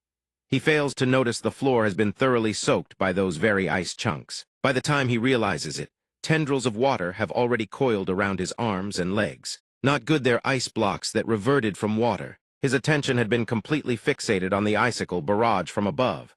Liu Sixian approaches, one hand commanding the streams of water to pin Zhang Ping in place. If your opponent doesn't fear you, your mist dissipates and runs dry quickly. The young man boldly deducts 50 units of mist and responds, if that's the case, then as long as my attack power is strong enough, a single strike is all I need to kill my opponent. Without her noticing, a mist-forged dagger materializes and hovers above Liu Sixian's head.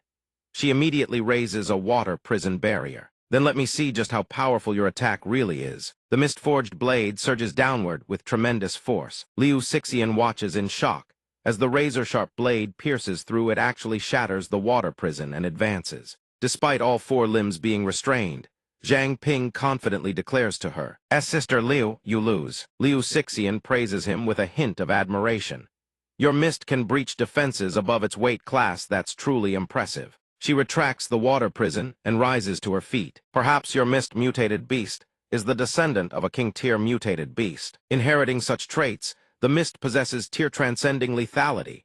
Yet the water tendrils wrapped around Zhang Ping remain unreleased. Liu Xixian suddenly speaks in an ominous tone, "But aren't you severely lacking in combat experience? If this were a real battle to the death, you'd already be cooked, completely cooked." Suddenly, the water droplets clinging to Zhang Ping's body begin to bubble and boil violently. He screams, it's burning, it's burning. Why is the water suddenly boiling?" Liu Xixian crosses her arms, turns away, and instructs him, "Understanding the properties of your own ability is crucial.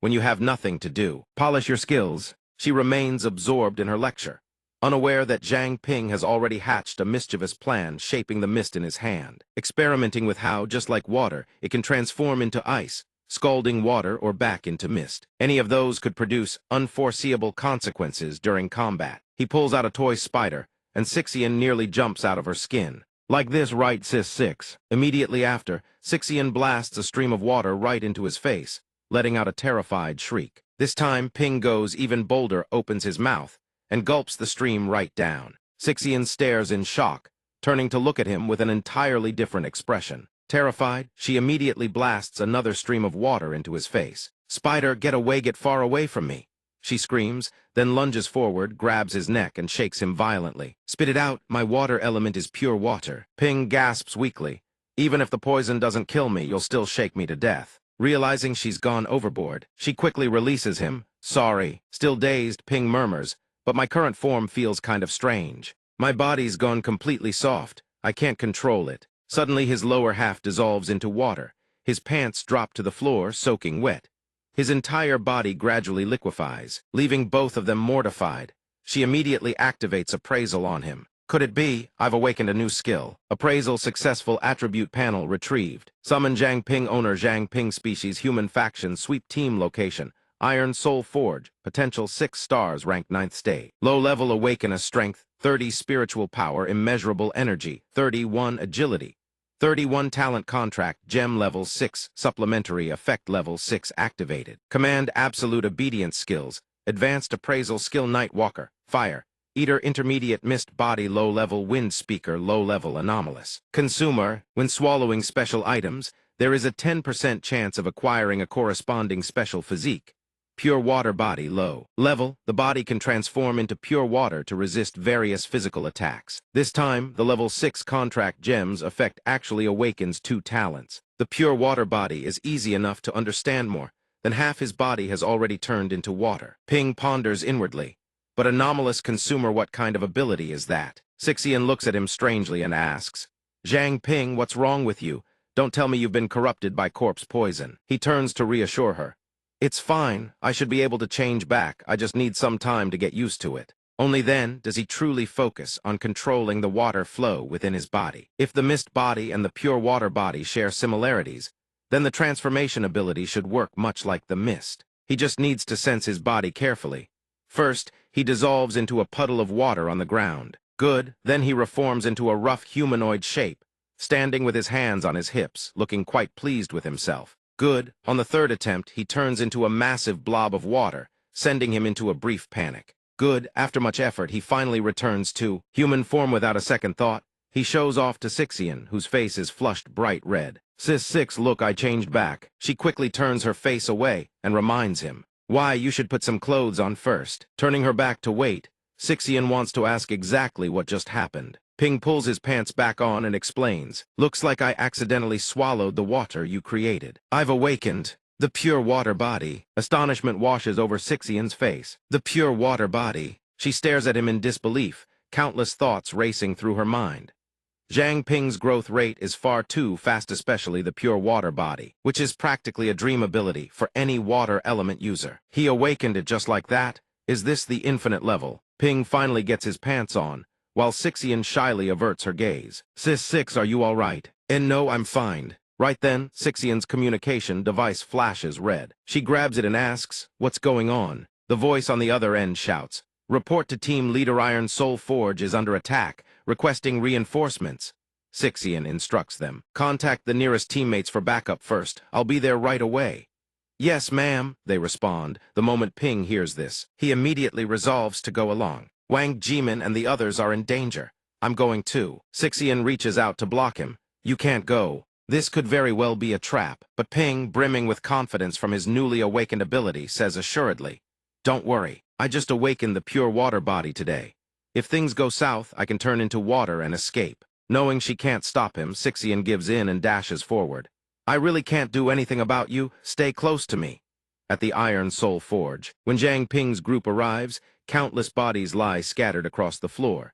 How did so many assassins show up? Sixian orders the sweep team members into formation, while Ping rushes inside. He leads a squad to search for survivors. She commands a defensive unit to guard against the remaining assassins. Ping charges outside, anxiously searching for the people he knows. Uncle Liu Wang Jimin, Sis S letter 1 EAFC. A shadowy figure weakly calls his name. Zhang Ping. S letter 1 EAFC leans against the wall, staggering out. Her body is covered in wounds, and she gasps for each breath. Ping rushes over, calling out, while S letter 1 EAFC also struggles to move closer to him. Sis S letter 1 EAFC. Her face is deathly pale as she points toward the inner courtyard. Hurry. Uncle Liu and Wang Jimin, a familiar arm, lies on the table. Maybe I'm the only one who can still walk. They're all injured. Sixian runs over and tells Ping, I'll go check over there. You stay here and look after her. Ping quickly wraps bandages around S letter 1 EAFC's arm to stop the bleeding. He says to her with anguish, while S letter 1 EAFC furrows her brows, enduring the pain. Sis S letter 1 EAFC, your arm. Despite her severe injuries, she still tries to reassure him. It's fine, missing an arm won't kill me. Right then, more footsteps rush toward them. Sixian orders the team to bring stretchers and transport the injured for treatment. Ping looks at Jimin with worry. Wang Jimin, his senior, pats his shoulder and says, relax, they're just injured and unconscious. It's nothing major. The injured are carried out one by one. The scene descends into chaos. Don't forget me. As long as those two are okay, I can rest easy. But you need to be careful too, those assassins were all targeting you. Zhang Ping, have you recently offended some powerful figure? He suppresses his emotions and forces a smile. It's nothing, Sis S letter 1 EAFC. Don't worry about me, just focus on getting better. Sixian, standing beside him, begins making plans. The city is no longer safe. The sweep team will transport them to a safe house outside the city for treatment. Ping bitterly blames himself. Damn it, it's all my fault. He clenches his fists in fury. The Chu clan's beast tamers in Mingzhu City are the ones who want me dead. It's mostly them. His senior nods in agreement. I'll arrange for people to investigate immediately. Right then, a very familiar voice echoes in Ping's mind. The energy fluctuation from just now came from here. Many of my clansmen died around this area before. Could it be connected to those two? That voice belongs to Luo Shiyu. This wind speaker transmission is crystal clear. She's nearby. Something invisible descends from the sky. Luo Shiyu's thoughts show no sign of stopping. These are dangerous times. Rather than waste resources, I cannot overlook any threat. Ping urgently pulls Jimin into his arms and dodges a lethal strike. The attack leaves a deep crimson gash on the ground. Luo Shiyu gazes at them and murmurs, interesting. She makes no effort to conceal her killing intent, fixing him with a cold stare. You could actually sense my attack. Both of them scramble to their feet, exchanging cautious whispers. Are you all right? I'm fine, but this operation was supposed to be completely secret. How could she have shown up here at this exact moment? I suspect she has been surveilling the entire city. Luo Shiyu's eyes morph into monstrous shapes. She freezes in surprise upon taking a closer look. Luo Shiyu exclaims. Zhang Ping realizes she has already recognized him, so he casually greets her. Sister Luo, long time no see, still calmly appraising. Appraising. While he struggles to finish the appraisal, Sixian instantly charges forward and takes the initiative to attack. Appraising? Kid, get out of here, let me hold her off. Appraising. She unleashes a barrage of storm lightning bolts at Luo Shiyu, darkening the sky. Damn it, the appraisal range isn't enough. Every one of Sixian's techniques gets sucked into Luo Shiyu's magic vortex. She muses to herself, Sixian, used a killing technique on her without the slightest hesitation. It seems my identity has been exposed. Luo Shiyu's arms swirl as she manipulates her technique. So the recent incidents truly are connected to you people, she says. A black hole materializes right beside Sixian, catching the girl off guard. Even so, she blocks the strike with an ice barrier. The shield shatters into fragments, but the attack still plunges ferociously into the floor, a single blow that obliterated her full defensive power. Luo Shiyu smiles with satisfaction. Her identity being exposed hardly matters. Sixian still cannot see through her illusion arts. She can only gauge the attacks by sensing the shifts in cold energy around her. Then she arches her body and launches even more tendrils. Let me see how you defend against this. Sixian frantically releases waves of cold energy, but everyone gets pierced through. Hear her too. Ping stays right by her side the entire time. He shouts out a warning to his senior, Sister Sixian upper left. She glances at Ping with absolute trust in her eyes. Thank goodness Zhang Ping is here, otherwise she wouldn't even be able to mount a resistance. Following his directions, she focuses on dodging at the 3, 7, and 9 o'clock positions. She then seamlessly shifts from defense to offense, counterattacking the remaining tendrils. 10 o'clock, 1 o'clock, 2 o'clock, 11 o'clock, 12 o'clock. Luo Shiyu's earlier amusement vanishes. She furrows her brow, intrigued. How does Zhang Ping know? She decides to test her theory, launching a tendril straight at Ping. He immediately senses the attack and activates a full-force evasion skill to dodge. Watching Ping's movements, Luo Shiyu's suspicion deepens. Sure enough, every time she attacks, he dodges with pinpoint accuracy. It appears Zhang Ping is the one who can see through her tribe's disguises. She arrives at her conclusion then, I should kill him right now. The attacks intensify, spurred by Luo Shiyu's bloodlust. Let me see how long you can keep dodging. Ping looks towards Sixian in a panic. This is bad, I can't dodge, and call out positions for Sixian at the same time. He spins around with movements more graceful than a ballet dancer's, shouting out directions 3 left, 3 right. Ping then dashes to Sixian's side just in time and conjures a maximum-level mist shield. She glances over in surprise. Zhang Ping, you made it. Sister Luo's rage is a bit over the top. Did she get dumped recently? Luo Shiyu's mouth curls into a wide, wicked grin, her razor-sharp fangs fully bared. She bursts into cruel laughter, and even more tails erupt from her body. Zhang Ping, you hit it well. Every single probe, and you fooled me every time. She channels all her power into her tails, launching them at the two of them. But this time you won't escape your doom. A terrifying pressure slams down on them. You can block 3 tailswood about 3,000. Sixian pours every ounce of strength into the fragile shield. The incoming force is far too overwhelming. Ping grits his teeth and holds on. The system relentlessly flashes warnings about the fog's declining integrity. Fog integrity 50% degradation, rate 0.1 sec. Fog integrity 30% degradation, rate 0.3 sec. Luo Shiyu casually tucks her hair behind her ear, a faint smile playing on her lips. If you can hold out for 1 second, I'll count it as your win. The stats continue to plummet despite Sixian's desperate resistance. Fog integrity 10% degradation, rate 0.6 sec. Fog integrity 8%. Fog integrity 5% degradation, rate 0.9 sec. Fog integrity 0%. In a flash, he has burned through 100% of his fog. Ping thinks to himself, Evan, this won't hold. Is this really how it ends? Am I going to die here? But at that exact moment, a golden mist materializes behind them and a voice speaks. Kid Zhang Ping, hold steady. I can only buy you 1 chance. Ping instantly recognizes it. See, she Bai is arriving to help. The captain's clone. The 3,000 tails continue to pummel the 2 below. A white mist suddenly swirls across the sky above. Luo Shiyu doesn't bother guarding against it. She merely notices the mist coiling around her, thicker and thicker. What is this? See, Bai calls out the signal, Kid Zhang Ping now.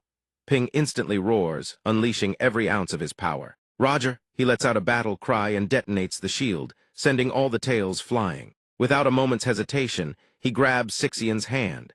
Ping drags her into a full sprint as the fog wraps around their bodies. Not so fast. Half of Luo Shiyu's face has already reverted to her true form. She tilts her head and furious refuses to let them escape.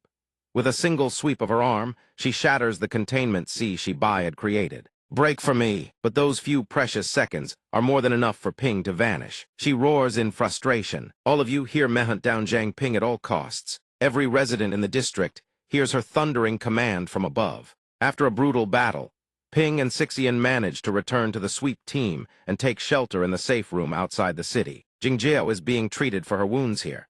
She tells him plainly, so now I'm a member of the sweep team too. Has Mingzhu City really become the domain of those stinking foxes? Ping replies, yeah.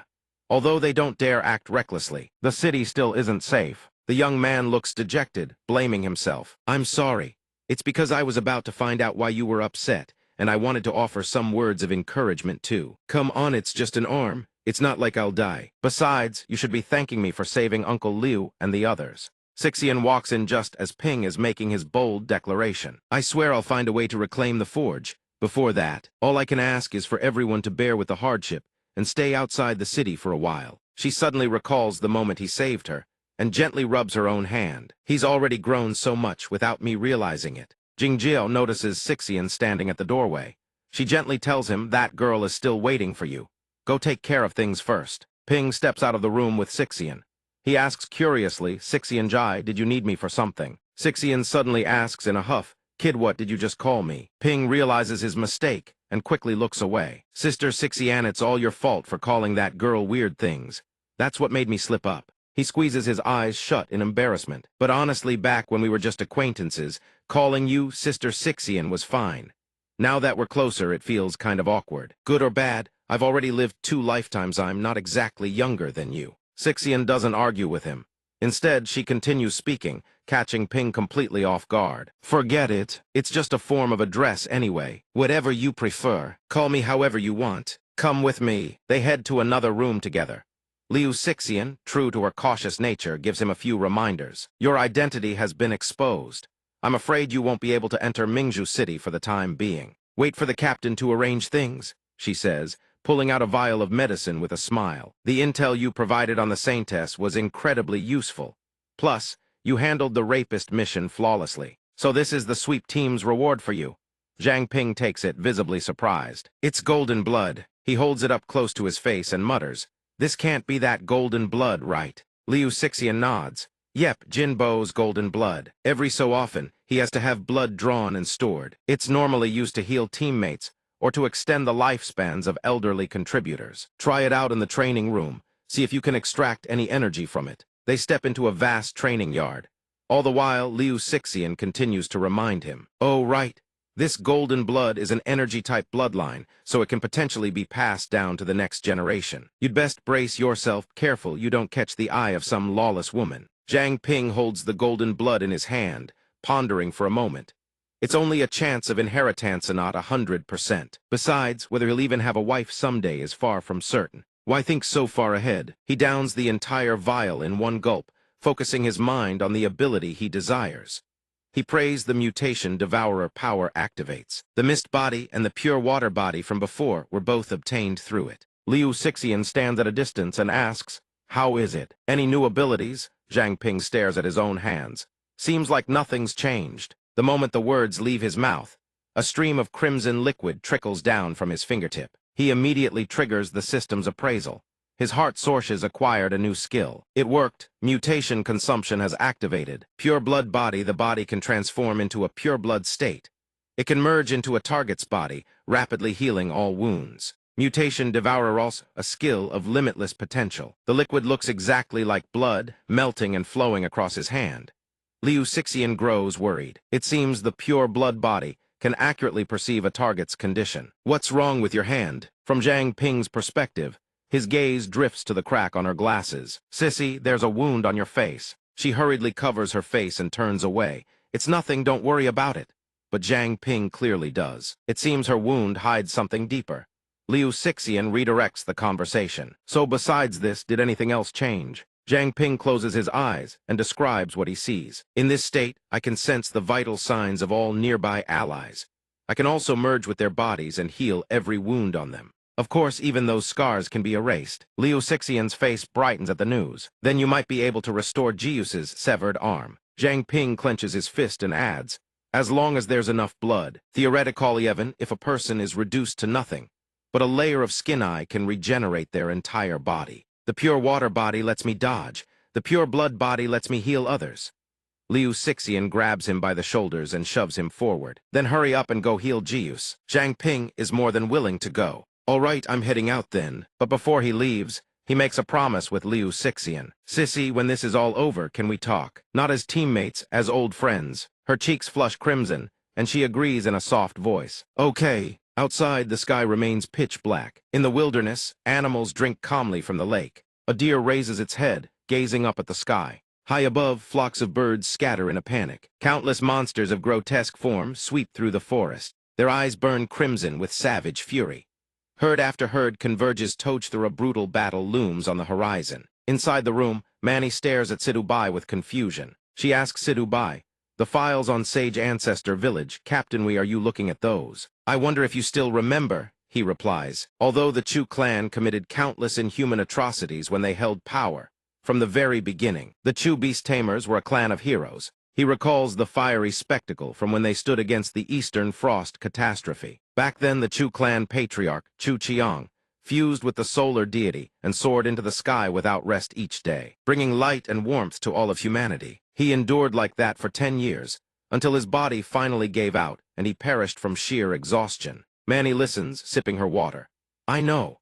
After Chu Qiang died, he was buried in the Sunset Mountain Range outside Mingzhu City. The survivors outside the city, grateful for his sacrifice, guarded his grave. Many years later, their descendants intermarried and slowly formed a village Sage Ancestor Village. But what does any of this have to do with Sage Ancestor Village now?" He continues, "Every 100 years, Sage Ancestor Village produces a Saintess. The Saintess's bloodline protects the village from any attack by mutated beasts. She is a woman of such beauty that mutated beasts become utterly entranced by her." Manny's eyes widen.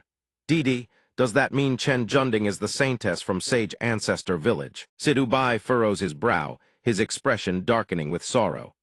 "The Chu clan intends to use the Saintess to control the heavenly constant foxes." Manny gapes in shock, then ponders for a moment. "But why would the Saintess appear at the Maritime Academy, and with everything that's happened? How can Sage Ancestor Village have no trace of involvement at all? What if they did it on purpose?" He fires back, his voice edged with anger, using the excuse that the Saintess is being held captive within the city. Sage Ancestor Village could declare war on Mingzhu City at any moment. The answer leaves Manny both stunned and heartbroken. Why would they do such a thing? Sidubai's mind drifts back 150 years. Mingzhu City once had a tyrannical city lord. Not wanting to repeat the Chu clan's mistakes, the sweep team listed her as a fugitive and issued a bounty. Then, allied with the current city lord, they successfully drove her out. No one knows how, but she eventually became the leader of Sage Ancestor Village. Perhaps she never cared about Mingzhu City at all. She was simply waiting for the right moment to strike. Back to the topic of invasion. Manny listens with rapt attention, sipping her water. Back then, the safety division built numerous safe houses throughout the wilderness. Those safe houses were incredibly well hidden. Some were built into rock formations, others concealed underground or nestled in the treetops. At safe house number 3, inside the room, Liu Sixian presses her hand against the wall. She senses the disturbance. The Chu clan pulling something again. She needs to go outside and investigate. She glances at the wounded lying on the beds.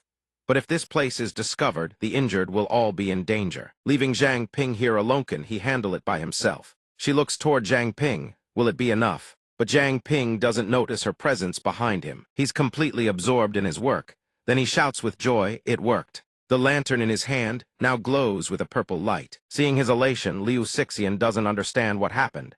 She's thoroughly confused. "What worked? Didn't this lantern run out of energy?" "It did," he explains excitedly, "but I felt it was a waste to just throw it away. So I tried to see if I could recharge it." Then he cycles through each ability. The Fire Eater power floods the lantern with blazing golden light, flames coiling outward.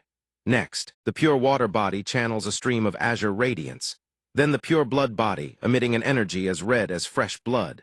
Finally, the Mist body unleashes an eerie purple glow. In summary, this ghost-guiding lantern can mask the scent and presence of everything within a certain radius. Current energy, 21,100. Zhang Ping beams, "Fina. When I infused the mist energy into it, it lit up again, and the effect is even stronger than before. With the lantern masking the safe house, we can head out to investigate without worry." Outside the safe house, a horde of mutated beasts presses forward in an advancing formation. The two of them fall silent at the sight. Ping says, "Isn't this already way too many? Since when could the Chu clan control this many mutated beasts?" At this moment, Sixian is updating headquarters with the situation. "Headquarters, this is Liu Sixian. Near safe house number 3, I estimate approximately 10,000 mutated beasts advancing toward Mingzhu City. Ranks are low. Numbers are massive, primarily forest wolves and bullet rabbits. Ping raises a hand to his brow, shielding his eyes for a clearer view. He says to Sixian, "Something's off. Why are these mutated beasts charging in such chaos? It doesn't look like they're heading somewhere specific. It looks like they're fleeing." Thien, as if glimpsing something far too terrifying, cold sweat drenches his body. His trembling hand points toward one direction as his voice stammers. "SSS Sixian, hurry, look over there." Sixian sees what he's pointing at and is equally horrified. She immediately updates headquarters. Correction, a massive horde of living corpses is also advancing toward the city. Gazing at the mutated beasts stretching out into a veritable sea of monsters, she stammers that the number is perhaps around 50,000. Back at base, upon receiving Sixian's report, Sidubai slams his fist down on the table in fury. 50,000, 10,000 mutated beasts, 50,000 living corpses. Inside the city, the Heavenly Constant Fox and the Chu clan's remnants still lurk. The team doesn't have enough manpower. There's no way to simultaneously resist this many enemies. Does he have to take action himself? Suddenly his brow furrows. An idea strikes him. There's still one more way. He turns and calls out to those beside him. Manny, Chen Liuoxi, Su Ji, prepare to activate the Heavenly Veil. Once more, the three of them are utterly stunned by this order. Manny asks, but hadn't the Heavenly Veil already been? Su Ji shares the same confusion. What do you mean, Captain? Sidubai explains, yesterday, while covering Zhang Ping's retreat, I temporarily suppressed the Moon Prince. Its energy shouldn't have recovered yet. Although we can't count on the patrol team or the investigation team, there are still plenty of powerful fighters inside the city. On our Heavenly Veil's display, broadcast the news of the living corpse assault to the entire city. A living corpse assault.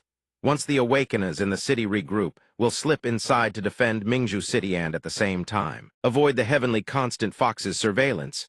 Muvino. Hearing this, they respond in unison, "Yes, sir." Then an energy sphere materializes in his hand. He says, "Switch to multi-person channel. Liu Sixian, Zhang Ping, I'm ordering you two to hold off the mutated beasts and living corpses outside. Hold the line as best you can. Buy time for the personnel inside the city to assemble." They acknowledge. At safe house number 5, a notification comes through the communication mirror. This is the branch office. "Captain, we're requesting orders. Approaching safe house number 3 to reinforce Liu Sixian." After hearing the full report, Ming acknowledges with a single word. The two teammates behind him are fired up. The chubby young man shouts, "Let's charge in." Ming raises his hand and signals, "Let's go. It's our turn to take the field." The city lord's mansion. Ming reaches into his pocket and pulls out the communication mirror. The raid on the blacksmith shop should have succeeded by now, right? He gazes into the mirror and responds earnestly, "Confirmed, the Moon Prince is not at the city lord's mansion. You may proceed to the next phase." The voice on the other end cuts him off mid-sentence. "Apologies. We've run into some trouble." Ming frowns. "What kind of trouble?" The other side explains a group of unknown individuals has suddenly appeared outside the city. The mutated beasts are terrified, and they can't be controlled for the time being. "We don't know who they are." Hearing this, Ming shouts furiously into the mirror, "Stop talking nonsense and deal with it immediately. If this plan fails, none of us survive." After that, Ming lets out an exasperated sigh. Truly, you just can't rely on these people. There's no other choice. First, he needs to find the Saintess. Once the timing is right, he'll spirit her away immediately. A sudden sound from behind grabs Ming's attention. He glances back and sees patrol team number 1. The person at the front, face wrapped in bandages, is the patrol team captain, Lin Ketty. Ming feels a flicker of suspicion. What the hell is he doing here, and dragging this many people along with him? He clasps his hands together, his voice tinged with deference. "Isn't this Captain Lin? What brings you here with time to spare today? The city lord hasn't returned yet, so if there's anything pressing, you can tell me first." Lin Ketty's eyes fix on Ming without a shred of expression, then ignore him entirely. He keeps walking. Ming sees he doesn't even bother acknowledging me. Has he caught wind of something? Lin Ketty's group reaches a door adorned with intricate patterns.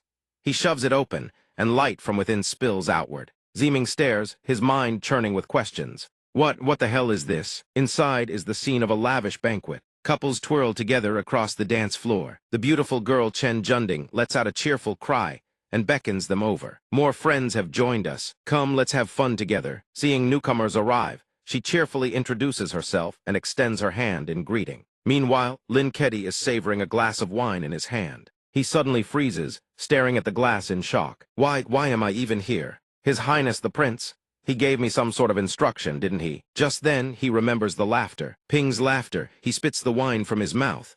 Ah, right, go apprehend the target. Junding walks over, saying gently, "Really now, uncle, you're far too careless." He wonders, did she call me here just to play? Watching Junding carefully wipe the wine stain from his chest, Lin Keddy feels a twinge of embarrassment. This feeling, it reminds him of the nobility back home. Junding speaks again. Grandfather always said, never waste a single drop. Hearing this, Lin Keddy kneels and formally acknowledges her words. Respected holy maiden, Junding's expression turns displeased. Why do you all keep calling me that? I clearly told you we're friends. Still, she doesn't press the matter, grabbing his hand and pulling him into the banquet hall. Forget it, let's go dance. Ziming stands there, observing everything. Watching the two of them pull each other along, he thinks holy maiden. Her power can only influence mutated beasts. Has Lin Keddy been replaced by a heavenly constant fox too? Why didn't that fox tell me about something this important? Seems like she doesn't quite trust me after all. Looking at the situation, there's likely no one left alive in Chin Tra's squad. In fact, every person present may have been transformed by the heavenly constant fox. Watching them hand in hand, a dangerous glint flashes in Ziming's eyes. But it looks like they've all been controlled by Chen Junding, and she herself hasn't even realized it. If we can convince her to work for us, the plan can jump straight to the next phase. He decides to act. He approaches Junding, forcing a warm smile. Little sister Junding, are you having fun? She smiles back. At first, I just wanted to make a few new friends. I never expected Sister Luo to throw such a grand ball for me. Then she asks casually, why hasn't Sister Luo come back yet? Hearing this, Ziming freezes, his face stiff as he can only stammer out a reply. Perhaps she still has unfinished business. Inside, Ziming curses viciously. You rotten girl, you are the one who lured these people here. Despite his thoughts, he keeps a cheerful expression plastered on his face as he coaxes Junding along. Uncle, I know a place that's even more fun. Want to come play? She doesn't care. She tosses out a dismissive reply and walks away. She rubs her arm and says, I haven't had enough fun yet. Besides, I don't know you. The banquet hall lights cut out. Her eyes, sharp as blades, pierce through the darkness to interrogate him. But how do you know my name? The surrounding space warps in an instant, shifting in a deeply unnatural way. Every single gaze locks onto Ziming. The eyes of the surrounding guests shift to a blood-red hue. Near safe room 3, Sixian's expression is drawn taut with tension. Sixian slams her palm against the floor. A wave of ice erupts outward from her position. Dark Mist 30. Surrounding Ping now radiates a powerful purple halo. He says, Sissy, I've herded them all together. Freeze them now. The mutated beasts sneer. Sure thing. Sixian unleashes a technique, freezing the mutated beast solid. But in the very next instant, they shatter the ice. Like ravenous predators, they continue charging forward. Seeing the situation spiral, Sixian shouts, This is bad, there are too many. Hearing this, Ping leaps into action. Leave holding them off to me. A purple aura erupts from his body, coalescing into the form of a savage mutated beast. He thinks these mutated beasts should accumulate a massive amount of fear energy for me, which means he can now freely expend Dark Mist. Current Dark Mist 100. Then comes a rapid cascade of additions and subtractions. Dark Mist 100. Dark Mist 100. He thinks next up, another continuous output of Dark Mist 100 incoming. He commands the constructs to assault the mutated beasts. Another system notification Dark Mist 100. Then he activates the technique Dark Mist Art Dragon Transformation. His mutated beast, bearing a head marked with 3 white stripes, lunges at the swarm. He thinks to himself, he has to hold out until reinforcements arrive. Ping says, what you're seeing are mutated beasts. That dragon keeps flying in to attack. Dark Mist 100. Dark Mist 100. Ping stands observing the battlefield, and thinks what I see is an endless stream of dark mist energy and experience values flowing in. Heavy blows land in rapid succession. Experience 10, 10, 10. Taking devastating strikes, the mutated beasts are relentlessly hurled through the air. Ping thinks killing a few hundred of these should be enough to level up his attributes or his rank. But these beasts aren't stupid. They signal each other. The group splits up to entangle the dragon, then fans out in 2 directions to evade it. The dragon observes this and is rather impressed clever. These mutated beasts are only trying to flee. They have zero intention of fighting. Meanwhile, Sixian assaults them with ice. They signal again, brothers ahead, no dragon. We're safe. Beside her, Sixian has been watching everything. She points at them and declares, "I'll handle the stragglers." The mutated beast roars in fury, snarling, "You tricked us!" Ping praises Sixian, "Well done. If only the system could track exactly how many monsters he's killed." Sixian quickly cuts him off with a warning. "Don't lose focus, they're coming again." Seeing this, Ping curses, "Damn it, it's not over yet." They attack together, and a third aura forces its way in, ice and fire intertwining. A sudden roar erupts. A crimson aura surges forward, overpowering Ping's purple energy. He asks in shock, "What the?" The red aura turns out to be fire spewing from the living corpse's hands. He wonders, these are living corpses, yet they can use magic. I thought the undead only knew how to bite people. Stereotypes really are useless. To get a clear picture, he decides to use appraisal. Appraisal successful, species living corpse. Faction Sage Ancestor Village, growth no rank. Initial stage grade 6. The result startles him. Sage Ancestor Village. The living corpses lunge at him, sinking their teeth into his body, forcing him to scramble for an opening to sync this intel with headquarters. Ping swings his dragon tail to swat them away. Get lost. Living corpse. Although he manages to push them back, he realizes these creatures know no fear. If this keeps up, his dark mist will run out sooner or later. Sixian speaks up to remind him. "Zhang Ping, keep your distance from them." He hears her loud and clear. "Got it." He tenses every muscle, his body swelling with power, and says, "Watch this take flight." A dragon leg snatches up 2 or 3 people, then unleashes a searing beam of light onto the ground. He then activates his fire technique and calls out a warning. "My flames are a bit intense, brace yourselves." Fire Eater Flame Entanglement. Experience 20. Finally, he hurls red fireballs down like a barrage of artillery shells. Corpse Fireball Barageth experience counter keeps climbing. Experience 20. All attributes 2. Seeing the results, he's deeply satisfied.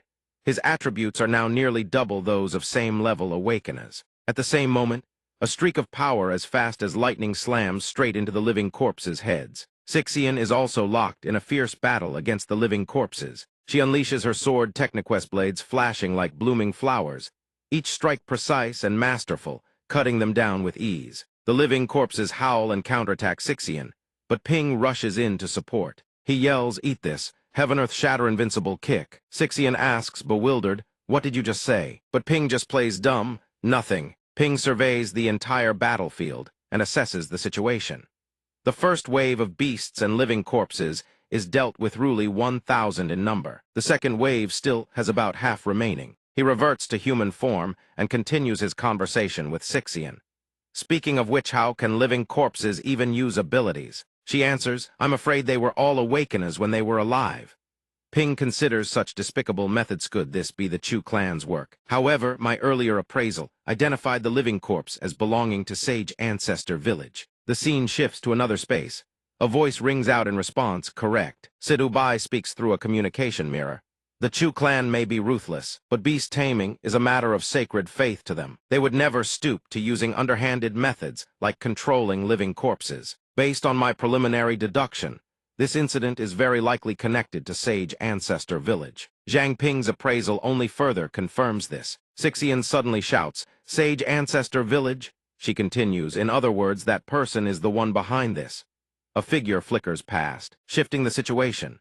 Through the haze, a dangerous face emerges alongside a wave of noxious gas. Sixian clamps her hand over her nose and mouth and warns, "Zhang Ping, hold your breath, thy gas is toxic." He holds his breath and thinks, where has he smelled this before? Rotten eggs, that unmistakable stench of hydrogen sulfide, H2S. Ping's memory clicks. He thinks to himself, back when he was on the rescue team, he once encountered a massive fire caused by hydrogen sulfide. If the gas contains hydrogen sulfide, it will ignite. Remembering the source, he urgently shouts, "Sixian, watch it, it's going to explode." She asks, "What are you going to do?" Ping doesn't waste time explaining, there simply isn't any. Trusting him, she immediately agrees. Ping charges forward. He curls his hand into a fist, leaving only his index finger pointed upward, and fire sparks to life. He unleashes the technique Fire Eater Flame Entanglement.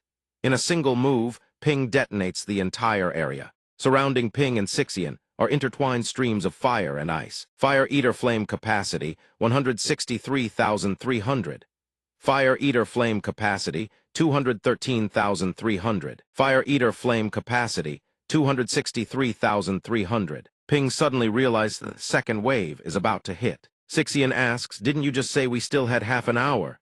Then he spots something and calls out, "Wait, what is that?" Appraisal, the system roars to life. Appraising, appraising, appraising. An old man dressed in somewhat scanty attire strokes his beard, surveying the space below. "So you can actually break through this old man's corpse poison. You two brats have quite the nerve." Ping stares in disbelief. "Wait, appraisal of the team leader earlier succeeded, but this one failed. Just like with Luo Shiyu. Is it because his training is still insufficient, so he can't appraise high-level targets from a distance? In that case, he orders a mass appraisal of every living corpse visible in the field. A notification chimes appraisal successful. Species living corpse. Faction Sage Ancestor Village. Growth no rank. Initial stage grade 6. Species living corpse. Faction Sage Ancestor Village. Growth no rank. Initial stage grade 8. System notification appraisal successful 16,888 times. Advanced appraisal skill has been upgraded to strategic level appraisal skill. Detection range and success rate for targets above level 30 have been significantly improved. As for the one perched atop that mountain of muscly that one has been identified as well. The success notification flashes. Appraisal complete. Attributes panel identity display race living corpse. Fallen 1, affiliation Sage Ancestor Village. Evolution point none, class peak awakener, level 39. Innate trait mutated corpse, toxin capable of generating corpse poison. Anyone afflicted by the corpse poison transforms into a living corpse, falling entirely under the ability user's control. The living corpses can utilize the skills they possessed in life and share a connected life force. The controller cannot be killed unless every single living corpse under their command is destroyed first. The old man addresses the living corpse beside him. Although this old man would very much like to handle this personally, there are more pressing matters I must attend to. Go, bring them to this old man. I don't care whether they live or die. Ping relays the appraisal results to Sixian, along with his own doubts. The appraisal shows this one is a level 39 Fallen 1. Sixie, what exactly does Fallen 1 mean? She doesn't answer his question instead. She's too astonished by the absurdly high stats. Level 39. She then explains that an awakener's special ability gradually evolves based on their habits of use. Over time, it transforms into the form best suited to its wielder. But if an awakener's spiritual power isn't strong enough, their own ability will backlash against them, ultimately turning them into a slave to it. We call those people Fallen Ones, and make no mistake, Fallen Ones are terrifyingly powerful. That's what it means. As she finishes explaining, Ping announces that they've arrived. Sixie takes one look at the situation and says, "This time we're in real trouble." The zombies bare their fangs and lunge toward Ping. He slashes out a streak of purple sword chi. System missed body from the other side. Sixie lets out a surprised gasp, then a barrage of killing blows rings out from a single living corpse. It attacks Sixie next, forcing her to parry with her ice sword. After hurling her opponent back, she immediately contacts command. "Headquarters, this is Liu Sixian. A Fallen One has appeared. He's riding a giant living corpse. My strength alone is not enough to withstand him. He's leading a massive horde of living corpses, advancing toward the city's north side." She transmits every last piece of intel, without omitting a single detail. His level is 39, extremely dangerous. Meanwhile, Ping activates his ability once more to appraise another monster. Appraisal successful attributes panel race living corpse. Affiliation Sage Ancestor Village. Evolution point none, class advanced, level 29. With the results in hand, he makes his decision. Firstly, to subdue it. Ping charges up a devastating purple mana punch. Missed body -20, remaining 60. The energy transforms into a chain of magic that coils around the monster, racking it with searing pain. Ping mutters to himself, "No good, Thai's living corpse is on a completely different level from the last one." Suddenly, a thunderous sound reverberates through the entire area. Sixie thinks to herself that sound it's coming from inside the city. Has the enemy already breached the city? He demands. At Mingzhu City's north gate, the mutated beast army presses toward the gates like an unstoppable tide. A brawny man leads the vanguard, his fists blasting out powerful shockwaves to beat back the monstrous horde. The man frowns and announces himself. The hall master of the Beast King Fist Hall, Feng Lai Xian, stands here. He draws a deep breath, his boot crushing down on a mutated beast's skull. With imposing authority, he declares, "Today, not a single one of you gets past this point." One of his subordinates shouts, "Let's push forward together. We absolutely cannot let these beasts take another step." But Lai Xian is still taken aback by something. Indeed, Evan, as the battle rages, a single living corpse leaps out from the horde with the apparent intent to flee. Seeing this, Lai Xian rushes to intercept. Halt! I wasn't paying attention before, but your movements are nothing like those ordinary living corpses. The living corpse strikes with ferocious force, and his arm begins to bleed. Red light flashes in the corpse's eyes. The Hall Master parries the living corpse's relentless assault, thinking as he blocks these technoquest here from the Beast King Fist. The ape stance. Seeing the living corpse press its attack without pause, the Hall Master roars his challenge. Who are you? A wild thought flashes through his mind. Could this be his foolish junior brother? The battle rages fiercely. Banshee slashes a streak of magic at Lai Xian's head, who barely dodges in time. He crouches low, his eyes narrowing with intense focus. Lai Xian seizes Banshee's shoulder and unleashes his technique Beast King Fist Touty Iron Cauldron stance. Lai Xian vaults skyward, gripping Banshee tight. He channels an immense surge of power, and violet flames erupt into Banshee's body. Both crash to the ground. Lai Xian plants his feet firmly, his strength stats surging as crimson flames engulf his surroundings. He roars, Scarlet Phoenix immortal body ultra-rapid regeneration. Banshee, having endured that overwhelming power, collapses in defeat. He lies motionless on the ground, utterly unable to move. A command token lies beside him, catching Lai Xian's curiosity. He approaches, picks it up, and mutters, "Did this fall off that living corpse? Why does it look so familiar?" Lai Xian reads the inscription on the token, his expression turning to shock. "This thighs is senior brother's command token. Lin Banshee now." Banshee has managed to sit back up. Lai Xian turns to him, eyes wide. "You know the Beast King Fist, and you carry senior brother's command token. Could it bear you senior brother Lin Banshee, who vanished over 30 years ago?" Banshee immediately springs to his feet, charging forward to unleash a devastating technique against Lai Xian. A thought urges him on with desperate insistence. "Hate me, you fool. Let your rage consume you." Lai Xian doesn't assume a fighting stance. Instead, he speaks of the past. "That year, you went out to investigate the missing Awakener sand. Then you yourself vanished without a trace." Lai Xian's brow furrows, his clenched fists radiating a formidable aura. "To think you'd be turned into a living corpse, reduced to this state." The two clash again. A buried thought surfaces from deep within Banshee's consciousness. "Only you can stop me." Lai Xian's heart is torn to shreds. "Senior brother, is there truly nothing left of you?" His mind drifts back to the days of old. The two of them trained together, day after day. One day, during practice, Banshee lands a punch across Lai Xian's cheek. A single punch to the face sends the young Lai Xian crashing onto his back. "Faster," Banshee urges his junior. "Faster still. The Ape King's stance movements need to flow. You can't be that stiff." Banshee continues to coach him relentlessly. The young Lai Xian still barely more than a boy. He sits up, pulled to his feet by Banshee's outstretched hand. "Master may have never thought much of you, but your improvement is obvious to anyone with eyes." Back then, Banshee had not yet been turned into a living corpse. He smiles warmly, arms wide open, pulling his junior back to his feet and cheering him on. "Come on, let's keep going. Once you master this, won't the old man have to eat his words?" The memory fades. Reality comes crashing back, cruel and unforgiving. Banshee lunges forward, fists flying at Lai Xian. But Lai Xian is stronger now. He catches the blow with a single hand. Lai Xian thinks, so this is how it is. By now, Lai Xian can no longer hold back his tears. They stream down both sides of his face without restraint. He swallows the agony in his heart and asks, "Senior brother, why has your fist grown so weak and powerless over the years?" Lai Xian suddenly hurls Banshee away, bellowing, "How dare you desecrate the Beast King Fist? How dare you defile my senior brother's legacy?" He pounds his chest. A brilliant golden radiance blazes around him. Lai Xian tears off his shirt, golden light enveloping his frame. He declares with thunderous conviction, "I don't care who the culprit is today. I will drag them into the light." Flames erupt around him. His hair and beard shift to the color of fire. Behind him, a massive inferno roars to life. Scarlet Phoenix immortal body, Scarlet Phoenix flame blood. The status panel flashes temperature 500. Stamina rising, mana rising, agility rising. After this transformation, Lai Xian's will to win burns fiercer than ever. He shouts with booming authority, "Everyone else fall back. Don't get caught in the crossfire." With his power surging, a single leap brings him face to face with Banshee. One arm locks Banshee in place, the other rises high, poised to strike. The flames surrounding them burn as fiercely as his burning resolve. Lai Xian brings his fist crashing down again and again.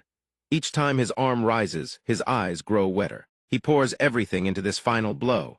The force carves a devastating line straight through. The streak of destruction stretches on. Banshee, caught at its epicenter, endures the most catastrophic damage. His body goes deathly pale, his expression frozen in shock. Yet even so, one final thought flickers through his fading consciousness. You've grown strong, junior brother. Lai Xian's light has felled Banshee. The figure collapses face down onto the cold ground, completely unable to move. Lai Xian can only mutter, "Rest in peace, senior brother." A voice suddenly rings out from the darkness, the raspy tone of an old man. You dare treat this old man's masterpiece like this? Lai Xian's eyes narrow as he scans his surroundings, the voice still echoing through the air. Then come and take his place. He can't help but ask directly, "Who's there?" having roughly pinpointed the source. Lai Xian frowns, bloodshot veins bulging in his eyes as he stares in one direction. He drops into a combat stance, his power erupting, and roars, "You're the one who turned my senior brother into a living corpse. Am I right?" Huang Ming appears atop the creature's head, glaring down with blazing red eyes, his hands tipped with razor-sharp claws. He speaks, and what if I am? Huang Ming's gaze grows increasingly sinister, vicious, and dripping with contempt. He continues, "All you have to go on is that nose of yours." Huang Ming stands atop a colossal living corpse. Below him stretch his minions, a rough count puts them at nearly 100. He laughs triumphantly, bellowing, "You think you can stop this old man's army?" At the Chu clan estate, a man and woman don raincoats and wield searchlights, attempting to abduct the Saintess. The plan fails. The sweep team begins investigating the Chu clan. When Ping and Sixian arrive, they find the blacksmith has sown chaos. The plan succeeds. Luo Shiyu is flushed out, now prowling the city in search of Zhang Ping, leading mutated beasts into the city lord's mansion. The plan fails. The corpse tide is completely severed from the mutated beasts. As for the previous lavish banquet, the plan to kidnap the Saintess from the city lord's mansion failed. A massive number of heavenly constant foxes have gathered in the manor. The sweep team headquarters launches an investigation into the Chu clan's true motives. 1. Recruit the heavenly constant foxes. 2. Use the Saintess to control the heavenly constant foxes. 3. Dominate Mingzhu City. Investigation reveals the corpse tides. Origins are linked to Sage Ancestor Village, the living corpse assault, the successful reactivation of the heavenly curtain, and the rallying of combat forces within the city. On the map, they discuss the attack routes. The first corpse tide strikes the north gate before shifting toward the west and east gates. The south gate is backed against mountains, presenting no invasion risk. Outside the city, Beast King tier mutated beasts and awakeners have successfully assembled at the north gate. At Sage Ancestor Village, a meeting appears to be underway. Than Hai kneels and speaks respectfully to Ao Zhu. Cult leader, everyone has been assembled. Ao Zhu responds with a single word. She acknowledges, then turns to issue orders to her subordinates behind her. All units, listen up. This operation will be coordinated with the initial stage Great Living Corpse Army to disrupt the city's order. You may seize supplies along the way and spread our faith while you're at it. But once the Zhao brothers succeed in retrieving the Saintess, you must evacuate immediately. Do not linger for even a single moment. They respond with a crisp acknowledgement and vanish in an instant, leaving only Than Hai still kneeling. He hesitates before speaking. Cult leader, this subordinate has some doubts. Could the king-tier mutated beast inside the city become a destabilizing factor? Also, we've already started a war. Why must we evacuate after the Saintess is brought back? Than Hai fires off his questions in rapid succession. She responds, "You mean, that old fox? In truth, it has long since awakened.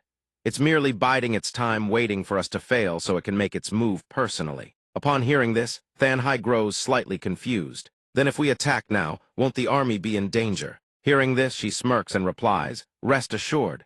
Though the Saintess's awakening is incomplete, the influence she exerts cannot be easily dismissed, not even by a king-tier mutated beast. As long as we haven't taken her away, the heavenly constant fox will not act rashly. If we want to claim Mingzhu City, aside from the fox, the only real threat is the sweep team under his command. That's why I've already planted sleeper agents to open the city gates. The goal is to create enough chaos inside the city. First, use the Saintess as a pretext to wage war, and let the Living Corpse army march into the city. And if the sweep team wants to thoroughly quell this large-scale invasion, they'll have no choice but to activate the Sun Moon Bright Pearl. Once that fails, the Sun Moon Bright Pearl will purge all the low-tier mutated beasts and living corpses inside the city. This will expose both us and the sweep team. As for why we must withdraw without the Saintess, we cannot restrain that fox. That way, the sweep team is the one left exposed. And after the fox and the sweep team tear each other to shreds, if we strike at Mingzhu City again, wouldn't we be able to seize it with ease? Despite this explanation, Than Hai still harbors doubts. But according to our spy's intelligence, the Chu clan seems to be coveting the Saintess's power. Could they interfere with this operation? She answers calmly, I've already anticipated that. Surely the Saintess is still in a state of confusion right now. In that case, the Chu clan can't simply persuade her they won't just sit idle. The reason I sent the Zhao brothers to retrieve the Saintess is because the sacred blood flowing in their veins allows them to communicate directly with her, and to cover their tracks, the Chu clan's upper echelons likely won't involve themselves directly. She recalls the operatives she's already placed under her control. Even if the Chu clan members in the city attempt to seize the Saintess by force, they won't be a match for the Zhao brothers. Hearing this, he speaks with full conviction. The cult leader is truly brilliant. Aozu takes the lead, her voice sharp. Let's go, it's time we set out. As you command, Than Hai responds. In another part of the city, Sixian is still battling mutated beasts. Her ice sword strikes combined with Ping's combat prowess tear the beasts apart. Mid-swing, Ping shouts, there are too many of them, at this rate. We'll never finish them off. A powerful gust of wind whips past Ping's face, snapping him to a halt. Even mid-battle, he quickly surveys the situation. Spotting a mutated beast lunging at Sixian, he shouts, Sixian, watch out. Sixian has just cut down a living corpse. Hearing Ping's shout, she tenses and reacts on instinct. Thanks to the warning, she manages to pivot and block the mutated beast's attack, but it's too powerful. It shatters her ice sword on impact. The blow sends Sixian hurtling backward. The living corpse seizes the momentum and charges at the fallen Sixian. A notification flashes, missed body 10,100. From behind, a mutated beast seizes Ping, his power already waning. Damn it, the missed body is almost depleted. Another beast is charging straight at Sixian. Sixian, watch out. Ping shouts a warning. The axe slams into the protective shield guarding Sixian. A male voice laughs, speaking with bravado. Heh heh, this old man's shield doesn't just roll over and take a beating. Looking at the figure before her, Sixian asks suspiciously, Are you Zhang Shuzhang? A volley of ice swords hurtles straight ahead. On his end, Ping watches the sword slam into the living corpse horde, puzzled. Phantom sword barrage the rear team's signature assault. The living corpses shriek in agony as the blades tear through them, sending them flying in every direction. A beautiful, fierce young woman arrives, her legs sweeping each living corpse away with devastating kicks. The newcomer is Chen Tayat type. She calls out, sorry we're late. The enemy doesn't relent an axe-wielding living corpse. Its face, twisted in fury, lunges forward. The rear team fighter raises his shield and chains 3 blade strikes, driving them straight into the remaining living corpse. Chen Ming stands beside Sixian and asks, Gotten used to the sword techniques yet? Sixian reacts hastily, Luo Zuo, is that you? Ping shouts from nearby, Don't let your guard down. These monsters don't have a single scratch on them, physical attacks barely faze them. He rushes to regroup with his teammates. I've figured out roughly how to bring them down. Ping approaches Chen Ming and says, Senior, help me hold it down. Chen Ming processes the information and understands immediately. After acknowledging Ping's request, Chen Ming charges straight at the monster. He barely brings his sword within range before the creature counterattacks. Ping seizes the moment while its attention is locked on Chen Ming. He slips behind it. Last time, the appraisal skill revealed that the Fallen One controls living corpses through corpse poison, and corpse poison cannot be burned away through normal means. While it's distracted, he prepares to unleash his technique. Taste my crimson serpent scale. The only way is to incinerate the corpse poison, festering inside the living corpse's body. The missed body readout dips below 100. He channels every last drop of power into the strike, and plunges his dagger straight into the monster's back. Only this way can he completely sever its master's control. Ping grits his teeth and pours every ounce of his remaining strength into the dagger in his hand. Snake scale oil courses through his body. He activates the Technique flames erupt in a fierce blaze. A true fire user. Chaotic flames spiral as the technique launches straight at the living corpse. It takes the full hit. The thing crumples to the ground, its body wreathed in smoke. Tayat type steps forward and stretches. That's that, then mission accomplished. These guys are tougher than they look, huh? Ping doesn't respond. The truly dangerous ones have already entered Mingzhu City. Ping immediately turns around and briefs Ming and his team on the situation. Senior, there are still many wounded trapped in safe house number 3. I'm using concealment items to mask their aura right now, but I don't know how much longer it'll hold. Chen Ming picks up where he left off. Captain Sidhu already briefed us on the overall situation. We'll take over handling the wounded. As for your Abolitiswi, saw everything just now. He turns to leave, but doesn't forget to give Ping one last instruction. Go, the city needs you. Leave the injured to us. Then I'll leave it in your hands, Senior. Hearing this, Ping feels reassured. He sprints away without hesitation. Chen Ming turns to Liu Sixian with an instruction that catches her off guard. Liu Sixian, go back to the city with him. We've got things covered here. Surprised, but she responds without missing a beat. Liu Sixian sprints after Ping. Zhang Ping, wait up. At the south gate of Mingzhu City, monsters swarm everywhere. A man wreathed in flames tears through them without breaking a sweat. HMPH, this ragtag mob? He activates Crimson Phoenix Undying Body. Ultra-high-speed regeneration kicks in, stacking continuously. Baida activates his Technique Beast Mimicry Wolf form. The commander is still recovering. Use everything you've got to protect. A voice screams a warning at Baida. Fall back. A fireball erupts from nowhere, slamming straight into the clustered monsters. Laxian strides out and bellows. That's all you've got? What other tricks do you have hiding up your sleeve? Bring them all out. Xiang Ming strokes his beard, utterly calm. This poison was originally designed for living corpses' maximum efficiency. And yet, I just happened to stumble upon a fire-type awakened. Before Xiang Ming can even finish, Laxian charges straight at him in a blind rage. You dare look down on this old man, and my senior brother, too. Laxian's fist slams into Xiang Ming's gut. The old man rockets upward. Laxian grits his teeth, pouring every ounce of force into his arm. It's over for you. The impact forces blood from Xiang Ming's mouth. Laxian drives his fist straight into Xiang Ming's stomach, no chance to react. Burst! The strike shatters into fragments. Xiang Ming lies sprawled on the ground. To defeat them, you have to cut off the king first. Only then will the living corpses. The monsters roar, snapping Laxian's attention their way. He frowns. What the hell is going on? How are the living corpses still moving? Xiang Ming sits up and drives his fist into Laxian's gut, completely unexpected. What? Living corpse, toxin corpse borrowing resurrection.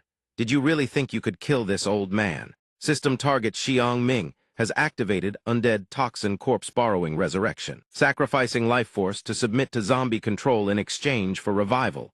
Status resurrected. Laxian's heart hammers in his chest. He clutches his chest, bewildered by Xiang Ming's actions. What the hell are you trying to do? Xiang Ming hears this and bursts into laughter. Oh, you noticed already. This old man has injected corpse poison directly into your body. Once it spreads through your entire system, you'll become this old man's living corpse. Note: a corpse slave is crafted from a living person turned puppet, not a dead body revived. Laxian's eyes widen in disbelief. How is that possible? He unleashes his full power. Crimson Phoenix Undying Body Level 2 Solar Flare form. Temperature 1000 C. Stamina surging. Strength surging. Agility surging. Xiang Ming grins wickedly. Trying to burn the poison out of yourself? Don't waste your energy. The living corpses rise back to their feet. Corpse poison that can simply be burned away is only the most basic kind. The corpse poison this old man controls is far from just one strain. Seeing Laxian surrounded, Baida shouts in panic, Hall Master Feng. All the powerful zombies have been blessed with multiple strains of corpse poison. Corpse poison is indestructible. Zombies are immortal. Don't worry about Megat to safe house number 3 and kill. How long can you hold out when you're already surrounded like this? Where's senior brother? Junior brother? Hold them off. Laxian roars in fury. I will never let you get away with this. Xiang Ming smirks coldly from the side, puppeteering the living corpses. It seems you still haven't grasped the situation. Since you miss your senior brother so much and you're already hanging by a thread, we not just go join him. He grits his teeth and makes the call. End this, fast. Laxian and the giant living corpse collide fist to fist. The shockwave blasts the surrounding corpses flying. The impact rips a scream of pain from Laxian's throat. He pours everything into one final push. The giant living corpse hurtles away. After that full power blow, Laxian struggles to stay upright. He stares at the poison veins creeping up his arm and lets out a bitter sigh. This corpse poison spreads fast. 2 more living corpses lunge toward him. Not enough. He dodges them on instinct, sinking into thought. He activates the Crimson Phoenix Undying Body's full energy. Even the final form's reserves aren't enough. If this keeps up, I'll turn into a zombie myself. Laxian grits his teeth and glances back. If I fall here, the north gate is finished. A piercing scream rips through his spiraling thoughts. Is heaven itself trying to destroy Mingzhu City? Ping and Liu Sixian arrive on the scene. Based on intel from the barrier team, Liu Sixian explains the situation to Ping as chaos erupts around them. The Hall Master of the Beast King Boxing Hall is trapped. Ping and Liu Sixian team up, cutting down every living corpse blocking their path. Saving people comes first. Lexian is barely lucid anymore. He murmurs, "Who is that?" Liu Sixian clears away living corpses, while shouting encouragement to Lexian. "Senior, hold on." Lexian spots an opening among the living corpses and seizes it instantly. There's a gap. He channels everything into his fist. Lexian pours all his remaining power into the Beast King Fist technique, delivering a crushing blow to the hardened shell. Ping reaches the heavily wounded Lexian. Lexian sees him and gasps, "Kid, get back, it's dangerous here." "Senior, don't worry, I came prepared." Ping's eyes burn with determination. "Let me heal you first." But my injuries, Ping activates his skill immediately, stunning Lexian. "Purified blood body, kid." Lexian stares in utter disbelief. Seeing his reaction, Ping speaks calmly. "Relax, Senior, this is just my healing method." "Your method is truly something else." Lexian stares at the healed wound on his hand in amazement. Not only have the external injuries vanished, even his stamina has fully recovered. "Kid, you've really got some skills. Unfortunately, I can't purge the poison in your body. At most, I can only slow its spread." Lexian clenches his fist. "You can suppress the corpse poison this well, that's more than enough." Ping silently activates in his mind appraisal. Then he speaks, "Give me a moment, Senior. I'll go settle that thing that's neither human nor ghost." System appraisal successful. Target Feng Lexian, race human. Affiliation Beast King Boxing Hall, potential Class Peak Awakened, level 38. Talent Crimson Phoenix Undying Body Wound Regeneration Speed 200%. Can control cardiac rhythm. System passive Crimson Phoenix Flare Blood emits terrifyingly high temperatures upon activation. Comprehensively boosts all physical stats. System when body temperature reaches critical threshold, user may enter solar flare form. Strength X10. All abnormal conditions cured. The Crimson Phoenix Flame transcends into the great solar truthfire. The sinister-faced creature sneers. "Easy for you to say, the opponent is a fallen one." Defeng hesitates, but the Hall Master stares him down. Zhang Ping calls out, "Identify him. The mutant leader is taunting us. I will turn him into my own living corpse." The scan completes. "Forget it," he replies. The identification results are in: name Feng Lexian, species human, affiliation Beast King Martial Arts Hall, potential 3-star, rank Peak Awakened, level 38, innate talent Crimson Phoenix Immortal Body, regeneration speed increased by 200%. He can control his heart rate and activate the Crimson Phoenix Blood Flame, erupting with terrifying heat, while comprehensively boosting his physical attributes. Upon reaching a body temperature of 6,000 degrees, he enters the solar flame state. Strength increases tenfold, and all abnormalities are instantly purged. Furthermore, the Crimson Phoenix Flame sublimates into the true ocean fire. Lai Xian lets out a roar, pushing his chi to fuel the flames. The temperature spike's stats shift as his body heat climbs to 30 degrees, and his physical parameters surge. With strength and speed skyrocketing, his aura of fire forces the enemies back. The mutants cannot approach. In a blink, he appears before the mastermind, leaving the old man utterly stunned. His flames erupt, engulfing the old man in an incinerating assault. The masked man yells, "Senior, I've scanned him. His life force is bound to the nearby living corpses. To kill him, you must eradicate the corpses first." The leader sneers, mocking them, "You cannot kill me." The wave of living corpses lunges forward once again. Lai Xian pushes his heat to 4,000 degrees, his strength and speed surge to a new peak. He bellows, raising the temperature until a sea of flames erupts to incinerate the undead horde. Yet he realizes it is still not enough. "Brothers, do you have any way to boost my temperature even faster?" The masked man clutches his head. "My flames can't reach your level, Senior. I'm afraid I cannot help." Suddenly Lai Xian shouts, "Right, that thing might work." A dragon-shaped mark appears on his arm. The masked man tosses a few pills to him.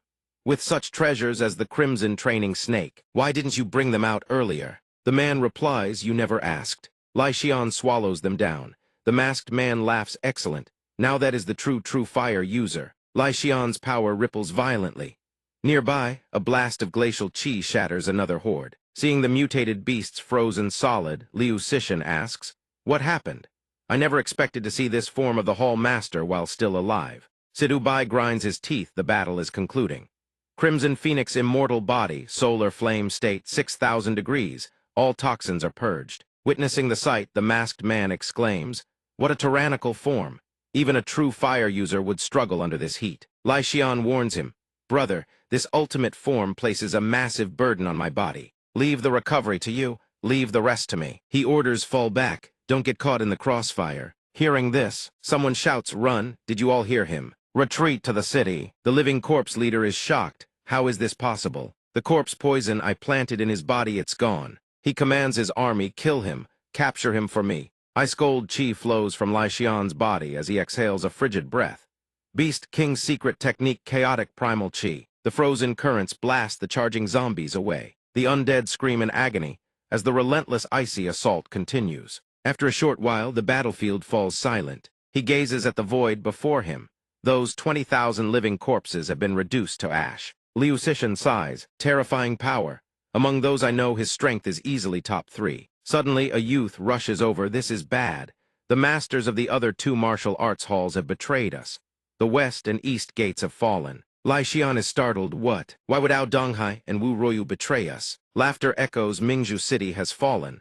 I no longer need to hold you back. The old man rides off on a mutated elephant. You won this time, but I will save a spot for you. I hope the next time we meet, you still possess such heroic spirit. The living corpse leader, still alive, remains arrogant. Lai Xian erupts in fury. Next time I will kill you. He turns to his men. I have this covered. Everyone return to the city to reinforce it. He turns to his companion. Brother, the poison is gone. You go too. The young man thinks, if I stay, will I melt? The scene shifts to the city center. Beasts are invading.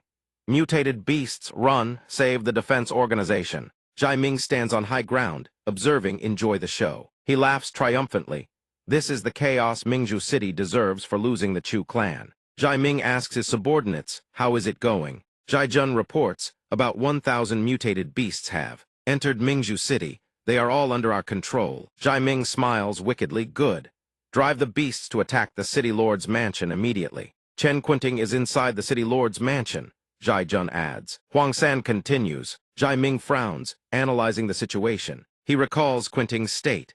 If a large number of mutated beasts approach, her abilities will overload and spiral out of control. She is currently playing with the Moon Prince. Once she is overwhelmed, the mansion will fall into chaos. That is your chance to take Chen Quinting. Quinting is held in the prince's arms, rubbing against him like a puppy. Xiao Bai, stop licking, it tickles. She rubs her eyes and opens them, seeing a swarm of the prince's subordinates before her. Where did everyone else go? Suddenly, the soldiers appear as blinding white lights in Quinting's eyes. Why are there so many Xiao Bais here? She turns to the prince, confused. You look very strange. What exactly are you? He remains silent. Quinting continues playing with the mutated beasts, mistaking them for Xiao Bai. You all are so cute, too. Outside, Zhai Ping peers through the door, observing as expected, exactly as I planned. He whispers, the presence of so many mutated beasts is already driving her to madness. Quinting walks out and looks outside. Why are there so many Xiao Bais outside? The white bubbles make her mistake them for her Xiao Bai. There are so many. Suddenly, a sharp pain pierces her head. Quinting clutches her head in discomfort. Xiao Bai, stop it. She jumps up in a panic. Stop it, Xiao Bai. Don't come any closer. Quinting shrieks as the scene shifts elsewhere. On a street, a little girl cries, looking for her mother. Mommy, where are you, Mommy? Behind the girl, a ferocious mutated beast gives chase. Suddenly, hands reach out. Ping arrives in time to restrain the beast's jaw, while Si Tian catches the girl. He commands, get back, you. Ping pulls the wolf beast's jaws apart. You filthy monster! Flames roar to life, incinerating the beast. Can you stop rampaging everywhere? Her mother rushes in. Niu, are you all right? The girl runs into her mother's arms, sobbing. The mother is deeply grateful to the 2 men. Thank you so much. Liu Cixin warns. We need to get out of here, now. Zhang Ping reports the situation. The area ahead is a densely packed residential zone.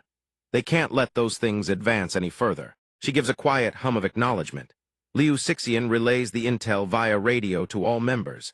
The cleanup squad launches an on-site defense, while the others organize civilian evacuation. All across the city, hordes of mutated beasts swarm in, from bears to wolves and countless other species. Defending against this many mutated beasts without leveling the surrounding buildings is nearly impossible. Zhang Ping draws his blade ready. Hold as long as possible. That matters is buying time for the evacuation. She hears padded footsteps approaching white wolves, an entire pack howling in unison. Zhang Ping tenses.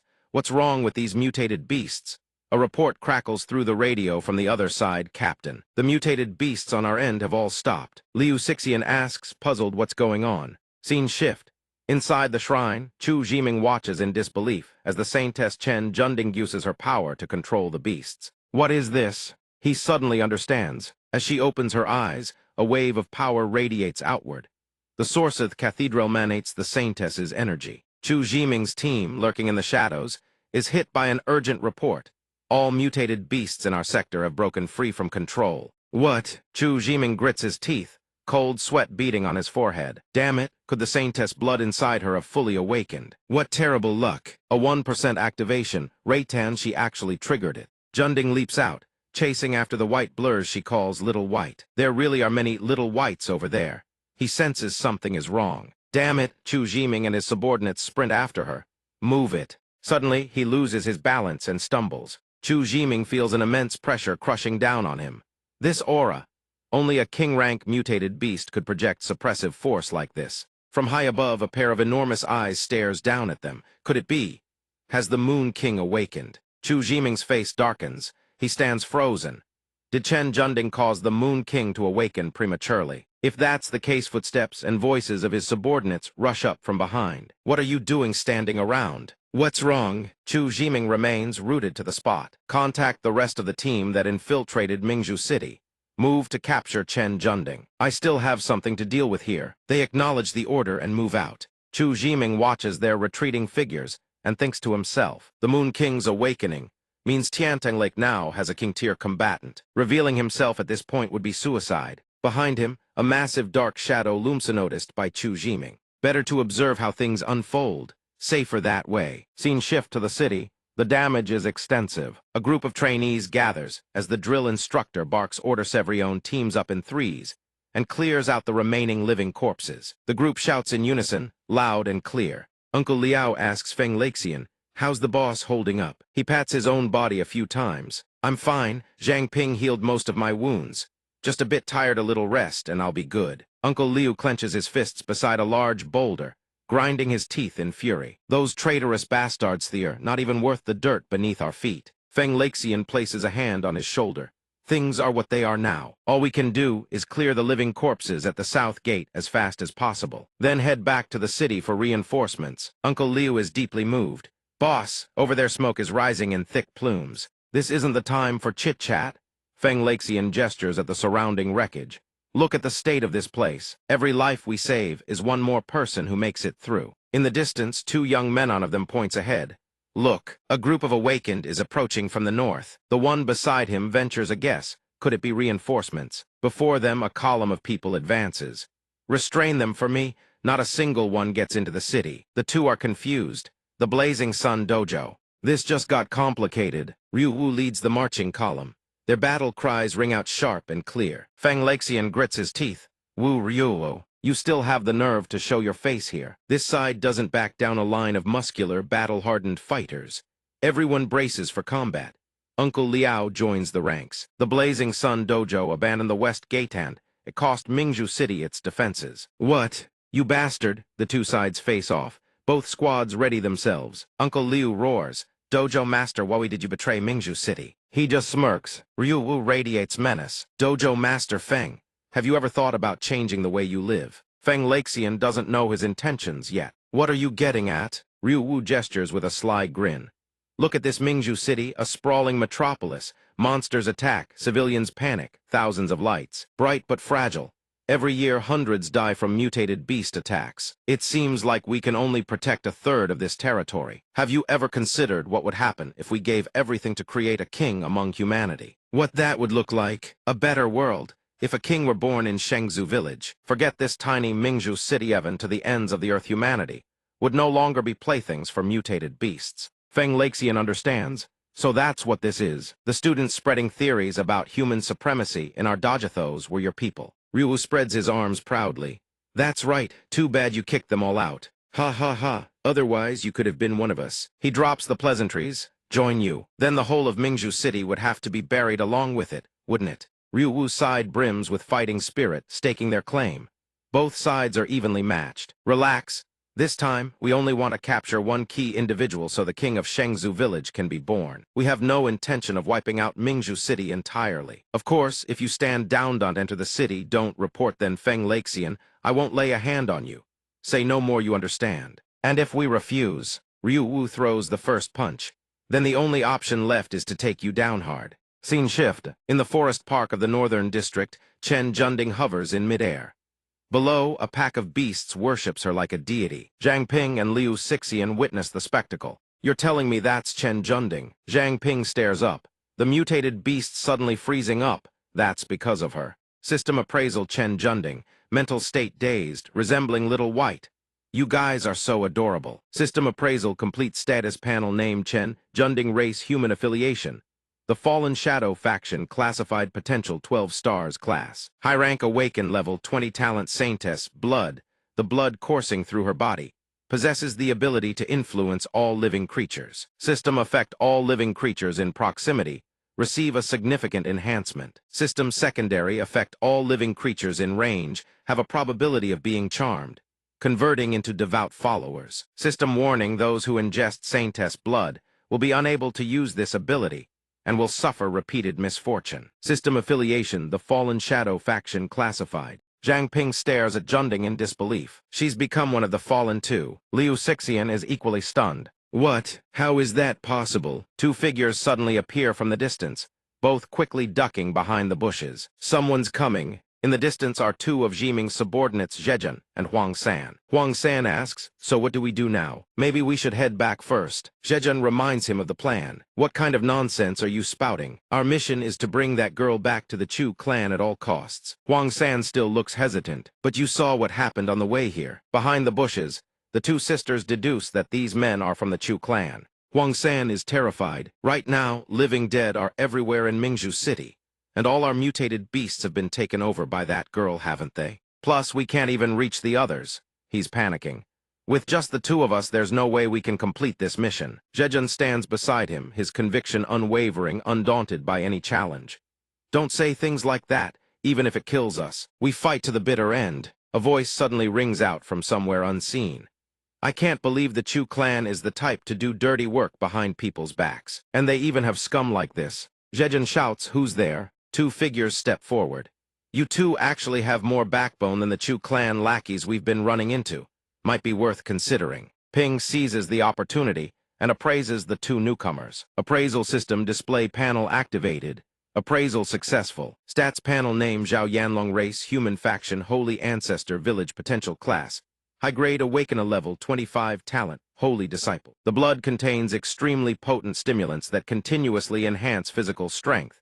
But it is also highly toxic. Skill evolution, intermediate super fortification. As emotional fluctuations intensify, blood circulation in different parts of the body is stimulated. This makes the body healthier and more robust. Advanced miasma venom, the toxins within the blood seep out through sweat, evaporating with body heat, forming an expansive toxic domain. Then I'll just turn you into living dead and put you to work for us. Appraisal successful. Stats panel name Zhao Yanhu race human faction holy ancestor village potential class. High grade awaken a level 22 talent holy disciples blood. The blood emits a rich alluring fragrance that attracts all surrounding creatures. The lower the intelligence, the easier they are to lure. Skill evolution intermediate blood offering by sacrificing a small amount of blood. The user can command animals to fight on their behalf. Advanced injustice blood. You pay double the blood cost, and the one who consumes it must pay double in return until they can no longer pay. By then, they can only repay with their life and become entirely under your control. One of them commands snakes, the other controls tigers. No pushovers. Ping grits his teeth and stares them down. Appraisal complete. These people are from Holy Ancestor Village, and their abilities, they're very similar to Chen Junding's. Sixian is determined to capture them by any means necessary. This might be a critical lead. Find a way to take them alive and extract the information. In the forest, two figures draped in black cloaks stand facing Yanlong and Yanhu. One of them speaks. We can only try once. There might still be a sliver of hope. The other nods. Then let's go all in. The words barely leave their mouths before they charge straight at the enemy. Their fingers haven't even touched the opponent. Yet their bodies are already reeling with dizziness. Their vision blurs. Their entire bodies lock up, paralyzed. They can barely pry their mouths open. It's Yanlong. He gestures for his mutated beasts to attack. He speaks calmly. The more you struggle, the faster you die. Mutated beasts ahead. Toxic miasma all around the two black-cloaked figures are trapped between a rock and a hard place. One of them screams, "Watch out! There's a poison domain!" The mutated beast closes in on its prey in a flash. They try to resist, but it's useless. They cry out in agony. He strolls over leisurely. One victim is being crushed in the snake's coils, the other has already been knocked unconscious by the massive tiger. He speaks casually, "Not bad reflexes. Shame you won't last long, though. Give up and surrender. Become living dead for us, that's your best option now." A surge of blue light engulfs the snake-mutated beast, causing it to writhe in pain. At the same instant, the black-cloaked figure screams, "Don't even dream of it." Sensing danger, Manhua immediately orders his mutated beast to shield him. He calls out in alarm, "Bro, dodge it." Both mutated beasts are swallowed whole by the blast of power. Smoke billows everywhere. All that remains are the lifeless bodies of the snake, and the tiger sprawled on the ground, no signs of life. Manhua roars in fury, "Damn it, nearly went down with them. Good thing the mutated beast took the hit for me." Suddenly, a girl appears hovering in midair from out of nowhere. Her body radiates a blue aura that envelops her entirely. From above, Junding the girl emanates a presence, so terrifying it freezes everyone in place. Her voice rings out, "Why are you two little novices all beat up?" Seeing her, he panics and stammers, the Saintess." The two of them immediately drop to their knees and bow. "We greet the Saintess. We have come to escort you home." Then her hands begin to emit a miraculous green glow, and she smiles gently, "Don't worry, let me heal you." Yanlong and Manhua stare in utter astonishment. Under the force of her power, two streams of red liquid begin to drain from the mutated beasts' bodies. Yanlong and Manhua scream in agony, "Please stop, Saintess. If you forcibly strip the holy disciples' blood from the mutated beasts, the backlash will hit us." She doesn't even glance at them. "There's something unhealthy inside you. I'll help you remove it." The tiger-mutated beast begins to feel her power flowing into its body. Its expression turns blissful, utterly content. After feeling that surge of power, Manhua and Yanlong exchange bewildered looks. "What's happening? Why does it feel like our holy disciples' blood has lost its effect? Wasn't the Saintess supposed to not have awakened yet?" "Why?" The snake and tiger mutated beasts, now fully recovered, walk over to Junding. She holds two holy disciples' blood essences in her hands. She says with delight, "Now that's much cleaner." After being healed, the snake and tiger mutated beasts happily curl up beside her, listening to her voice. "You don't like it here, do you? Then let's go. I'll take you and the other little ones somewhere else." Manhua and Yanlong clutch their heads. Watching her leave with the two mutated beasts, they speak in turn.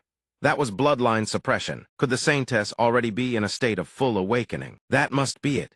We can no longer guide the Saintess back to Holy Ancestor Village through the bloodline bond. Supported by Manhua, he clutches his chest and groans. "Damn, we can't do anything about it. We'll have to report to His Holiness the Pope first and figure things out from there." Sixian watches from a distance, gritting her teeth in anger. The Pope of Holy Ancestor Village. Could that person have also come to Mingju City? Ping stands beside her and asks curiously, "Who is that? Why do I get the feeling you seem very..." Hearing this, she clenches her fists, a surge of power emanating from her body as she slowly explains. Her name is Li Aixu. She was once the second city lord of Mingju City. Now she's the most wanted fugitive of the sweeper team. Her eyes sharpen, expression twisting with fury as she continues.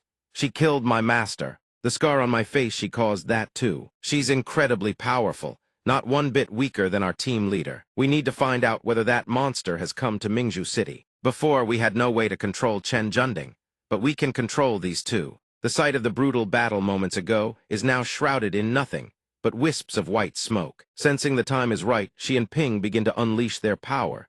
He asks from beside her, "Chen Junding and the mutated beasts have gone far. We need to make our move now." She responds immediately, "Keep them alive."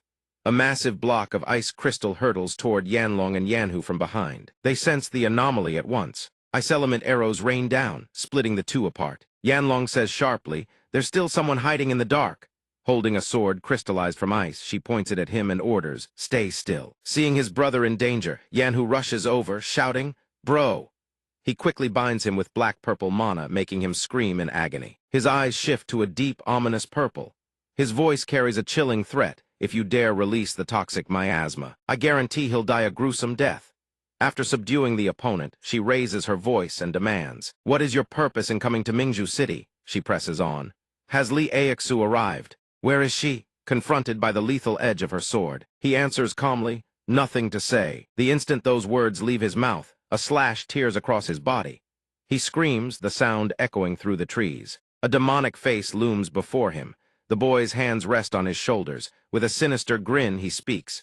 You might not talk, but she definitely will. I'll handle the healing. I'll never let you die easily. Looking at the figure behind him, he struggles to choke out the words. You demons. A relentless chorus of anguish screams echoes without end. In another location, inside a simply furnished room, someone speaks up to report. Captain, I've found a crucial clue. A reply comes through shortly after. Sixian, what is it? Dubai and Manhwa listen in silence as she reports. Zhang Ping and I have captured 2 people from Holy Ancestor Village. According to their explanation, one of the objectives behind Holy Ancestor Village's operation this time is to seize Chen Junding, the one who has awakened the Saintess bloodline. And her next words make both him and Manhwa jolt in shock. Li Aixu is also in Mingju City. His expression turns deadly serious, experienced eyes sharpening as he gives the order. Understood. You 2 continue interrogating the Holy Ancestor Village operatives. If the worst-case scenario comes to pass, I'll take action myself. Upon receiving the order, a crisp acknowledgement rings out. He stands and turns to Manhwa. Manhwa, prepare the teleportation array. She doesn't respond immediately. Instead, she asks, Captain, are you really going to activate the Sun-Moon Radiant Pearl? She frowns again, her worry spilling out. The Sun-Moon Radiant Pearl is hidden inside the city plaza.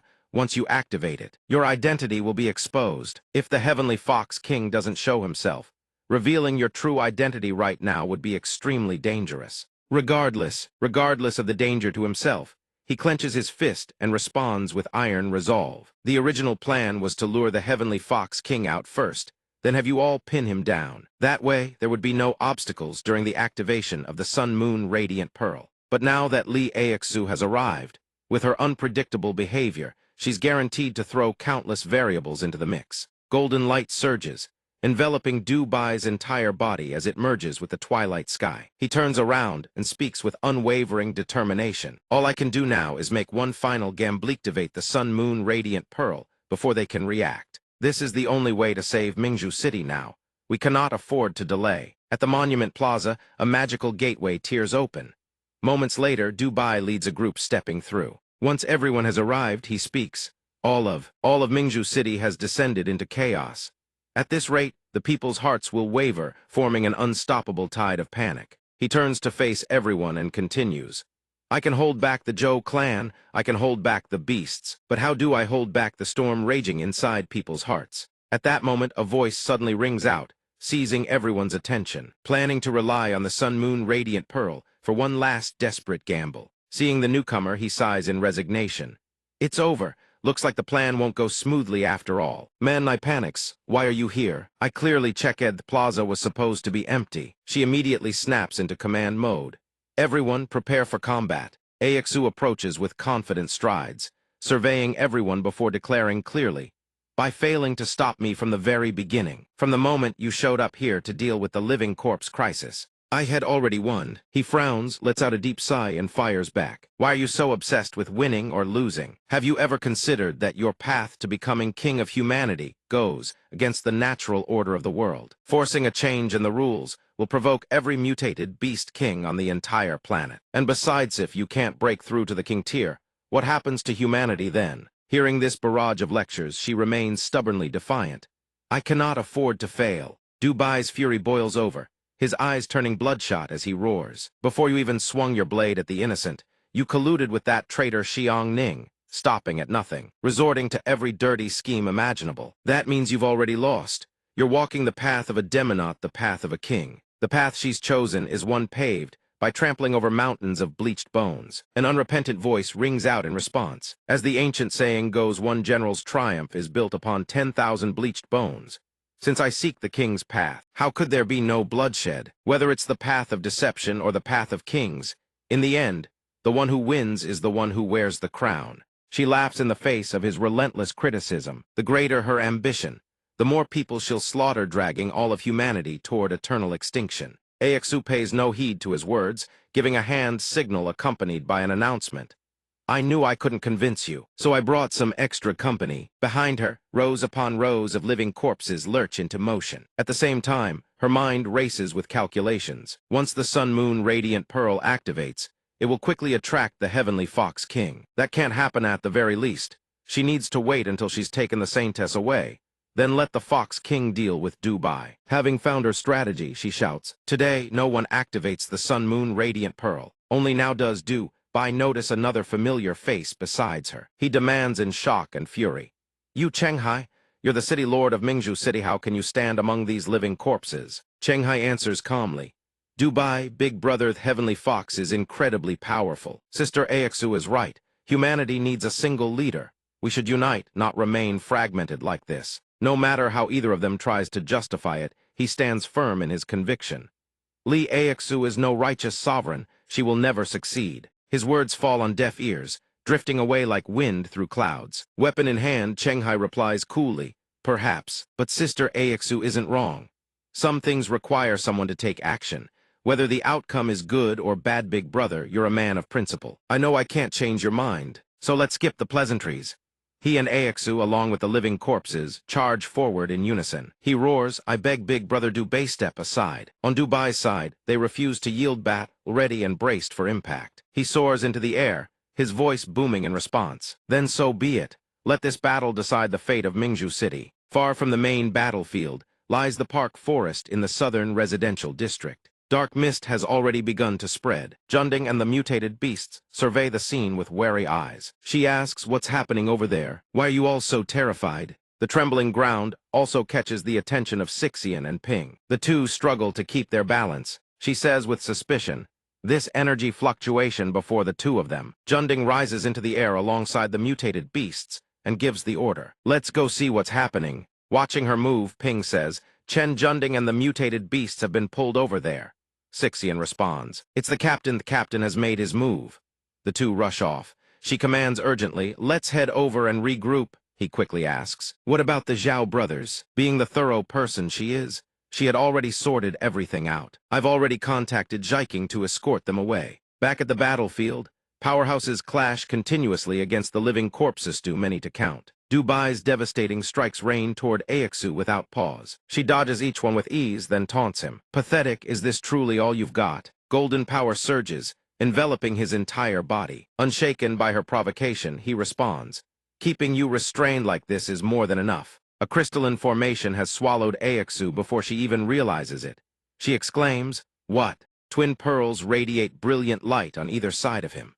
One glance tells her he's surrounded by an immensely powerful magical barrier, with the two mighty pearls suspended in midair, generating fierce bolts of lightning fire. She thinks to herself as trying to trap her temporarily to buy time for the Sun Moon Radiant Pearl to recharge. Caught in the bind, she can only bark orders at her subordinates. "You Chenghai, go destroy the Sun Moon Radiant Pearl." No. He obeys without hesitation. Seeing him charge toward Dubai with weapon in hand, Man Nai Jai and Lu Vai rush to block his path. "As long as we still draw breath, you won't take a single step past this point." On the battlefield, there's no distinction between men and women. Without a moment's hesitation, he roars. "Then die." His great blade cleaves downward. The ground splits apart in an instant, forcing the three into a desperate defensive stance. Ping and Sixian arrive just in time. He calls out, "Don't get cocky too soon." An ice barrier materializes, blocking his attack cold. Ping channels his power and charges forward to strike. Sixian helps Man Nai to her feet and asks, "Man Nai, are you okay?" With something to lean on, she says urgently, "I'm fine." "Go help quickly. Don't let them bother the captain." Seeing the enemy right before them, Xian cries out in surprise, "Li Aixu." From the distance, a hovering silhouette appears. She says without a hint of surprise, so the Saintess has indeed shown up.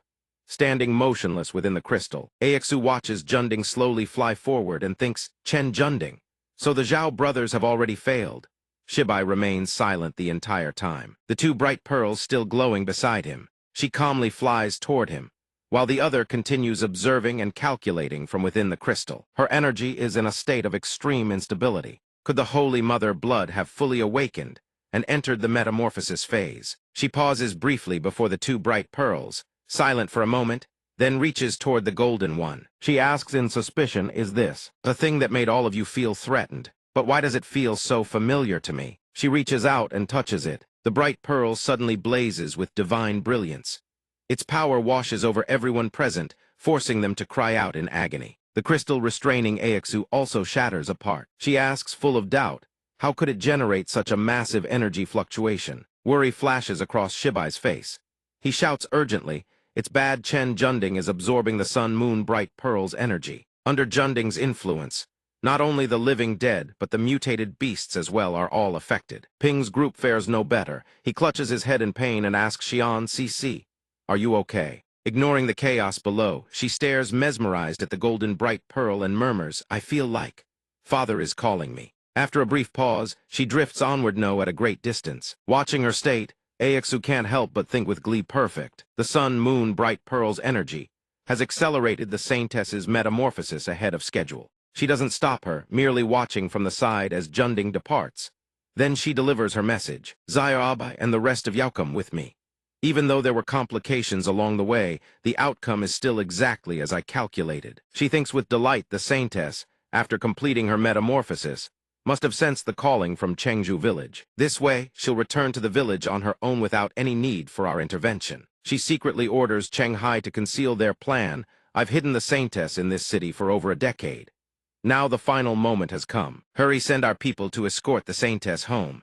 Her power will make me the one who rules. He obediently acknowledges the order. After finishing, she touches down on the ground and begins assessing the situation. Those foxes will certainly awaken once they're freed from Chen Junding's suppression. She's afraid they've all sensed the commotion at this memorial square by now. Her sharp eyes sweep across the surroundings as calculations race through her mind. This obstruction could ruin everything.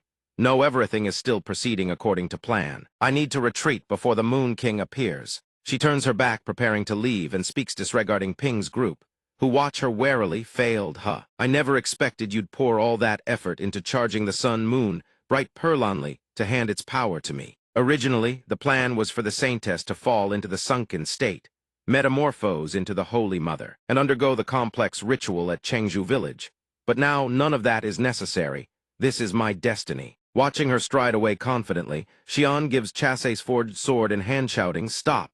With breathtaking speed. She closes the distance and snarls, "I will kill you to avenge my master." The blade tip is inches away, but she doesn't flinch. She asks with contempt, "With just you?" With that, she spins around, counter-attacking with a single hand. The reckless girl doesn't stand a chance. Before even a second passes, Xian's body is sent hurtling backward at blistering speed. Ping rushes out and catches her. He calls out her name in worry. "Easy now." He channels his power into a protective barrier behind them, cradling her body against his. They're both enveloped by the force, which drastically reduces the impact of their collision. Axu walks through the air, speaking with excitement. "Failed. See you soon." Lac Vi stands beside Shibai and asks curiously, "Captain, aren't we going after them?" He replies without urgency, "First, let's deal with the crisis inside the city." Manhwa rushes toward the two of them, voice laced with worry. "Zhang Ping CC, are you two all right?" He's still holding her hand and quickly answers, "We're fine. Just a few injuries." Xian beside them isn't as fortunate. She replies in disappointment, "I'm still far too weak." Before anyone can catch their breath, sounds erupt from every direction. Manhwa asks in shock. The mutated beasts and living dead were clearly taken away by Chen Junding and Li Axu, weren't they? Then where is that sound coming from? Only now does Shibai's expression change. No longer calm, he barks, "It's the king of the heavenly eternal foxes over there." Manhwa activate the teleportation array now. Before Nai's eyes, a crowd rushes toward them in a frenzy. She thinks the patrol squad, not the heavenly eternal foxes. The enemy leader at the front shouts, "All of you drop your weapons or die without reason." Manhwa, Ping, and Xian are already channeling their powers, ready to fight. Xian says, "Fortunately, I already reported the heavenly eternal fox's intel to the cleanup squad." He stands beside her, gripping his blade in one hand, and adds, "The ones charging at us right now are all heavenly eternal foxes. Everyone watch out for their invisible attacks." At this moment, Shibai's eyes blaze entirely gold. He speaks coldly, no need to go anywhere. He rises into the air, surrounded by brilliant golden energy. The system panel appears with a notification system, brainwave resonance activated. Below, the heavenly eternal foxes clutch their heads in agony, wailing endlessly. He declares, "I will bring them all under my control." Then he orders, "Everyone evacuate Mingzhu City now." Standing below the already opened magic gate, Jai calls out anxiously, "Captain." His face turns stern. He roars, "That is an order." He withdraws the power from his hands and asks, "Why didn't Chen Junding take the heavenly eternal foxes with her?" Xian stands beside him, reluctant to leave, and says, I'm afraid the king of the heavenly eternal foxes has activated some kind of concealment. Let's go. Zhang Ping, he sweeps his gaze across the group. Seeing everyone comply, he breathes a sigh of relief. Good. Below, people file through the gate one by one. Shibai watches from above, thinking even with all of you here, fighting the heavenly eternal fox king would only mean throwing your lives away. The gate closes, and Ping's group has completely departed. He stares at the enemies before him and roars, "Show yourself already." His brow furrows tight, his expression hardens. "Let me see what kind of power you wield as the king of this fox den." A wave of dark energy surges forth, accompanied by a voice, "You are the strongest human I have ever encountered." He stiffens in shock. A massive creature materializes, a crescent-shaped emblem of light glowing in the center of its chest. It speaks with contempt. "However, against me, that level of power is far from enough." Shibai floats in midair, thoughts racing. He activates appraisal. The system panel displays system identification, heavenly eternal fox skill perception distortion, heavenly eternal fox skill, overturning common sense. Overturning common sense. After processing the information, he thinks curiously, what kind of skill is this? Standing before the charging monster, he appears impossibly small, yet he roars defiantly. "Whether my power is enough or not, you will only know by testing it." He flies forward, 3 streams of power erupting behind him. A thought flashes through his mind, going straight for the strongest attack skill. Shibai strikes first, shouting, "Vacuum meltdown." In his mind, superheat its internals to melting point, create a vacuum, and detonate outward. The monster doesn't dodge. It takes the full force head-on. Light pierces through the creature. It speaks with amusement, impressive attack. "Too bad it's useless against me." He asks in disbelief, not effective. Could that be perception distortion? Looking at the scene before him, he thinks that's not perception distortion. Before the battle began, I already blocked my own senses. It's not a clone either. A clone would vanish when struck just like mine does. The system panel displays another notification system, Phantom, Shadow, Clone, deployed back to Shibai's thoughts. Then why was it completely unharmed? Even a mountain would have a hole blasted through it with that move. The monster also raised its hand toward him and said, "Don't just rely on clones. Think I can't catch you." Bai's body was quickly restrained, his face contorted in pain as he thought, "I see now thighs," is the effect of another ability called overturning common sense. Unlike perception distortion, it doesn't affect one's senses, it shatters the shared understanding of reality. Temperature, gravity, physics, any ordinary sense of what's real holds no value before it. The monster's hands clamped down on Bai's body, forcing a grimace of agony from him. Then it roared, "Die." Looking at the lifeless body in its grasp, the monster fell silent, showing no intent to act further. A streak of red had already appeared at the corner of his mouth. He gritted his teeth and said, "Unlucky for Yao, your ability can only shatter common sense as it applies to yourself." The moment those words left his lips, his body was swiftly enveloped by a surge of power. He shouted at the top of his lungs, "It has no effect on me whatsoever." The monster was suddenly encased in a crystalline barrier. It asked in surprise, "Is this a spatial barrier?" "Nothis is a temporal barrier." A voice rang out, "I'll give you a gift, time stagnation." The monster cackled and said, "So what if you've sealed me inside this space?" It made a threatening gesture toward Bai's clone, its tone dripping with amusement. "As long as you die, the barrier you created will vanish." Right now, it had been shrunk down within the space he created. The system panel appeared once more, displaying system spacetime initialization upon death. The caster resets the flow of time surrounding them. Reverting to the moment the skill was activated, it exclaimed in shock, "Wah." "What?" One hand toyed with his head while its mouth kept murmuring, "You humans are interesting, aren't you? This space is bound by time. If you reset this space's time indefinitely, then I'll be trapped here in an endless loop." Looking at half of Bai's body, the monster confidently declared, "But since I can shatter fundamental rules like time itself, I won't be reset when time reverts. Isn't that strange?" It once again seized his body with its hand after the reset, monologuing to itself. "And you won't remember anything that happened. But I want to keep the memory of killing Yao just once." This time it spewed an overwhelming surge of power into him, saying, "Killing and resurrecting you over and over. I won't get tired of it, nor bored. If I don't kill you, you'll just slowly torture me to death after you come back. After all, time will heal your wounds eventually." Looking at his body, now reduced to nothing but bones, it said with disgust, "Humans really are a terrifying race. Perhaps the rumors heard from other races aren't wrong as long as mutated beasts keep consuming humans. One day they'll gain the potential of mankind." It held something resembling a human, tilted its head back, opened its jaws wide and devoured it whole. The sight was truly bone-chilling, even from within the sealed space. It easily communicated with its subordinates and issued orders. All clan members suppress the chaos in Mingzhu City immediately and keep human casualties to a minimum. After all, we still need them to keep breeding so we can feast. Its subordinates swiftly obeyed, turning southward toward the city and relaying the commands with booming voices. Where a brutal battle raged. At that moment, Ryu Yu was preparing to strike again. Laxian was also channeling energy into his palm for the decisive clash when a voice thundered out. A figure leaped between them, easily blocking both their strikes with a single hand. Laxian roared in fury, "Let go, Lin Kedi, what the hell are you doing?" Seeing his rage, the man hesitated and thought to himself, catastrophe looms over us all. And these humans are still slaughtering each other. What a bunch of idiots. Behind him, furious, he pointed at Ryu Yu and bellowed, "He's a traitor. He betrayed Mingzhu City." Another voice suddenly cut in, sharp and commanding, "Stop, all of you." Beneath the heavy silence, the voice continued, "Enough, be honest with me." Ryu Yu's expression shifted. He began calculating in his head the patrol squad had arrived too. If things kept going like this, having already thrown the spear, he had to follow through. He poured all his strength into his palm, pressing close to Lin Kedi and snarling, "You die too." A pair of gaunt hands seized him, interrupting his motion as if something invisible had grabbed him by the crown of his head. Crack, his body collapsed to the ground, leaving Laxian behind utterly stunned. He thought, since when did Lin Kedi's strength reach this level? He tossed Ryu Yu's head to the ground before everyone's stunned eyes, and said nonchalantly, "Truly didn't expect that our patrol squad only temporarily guarded the city lord for a few days, and the city had already descended into this much chaos."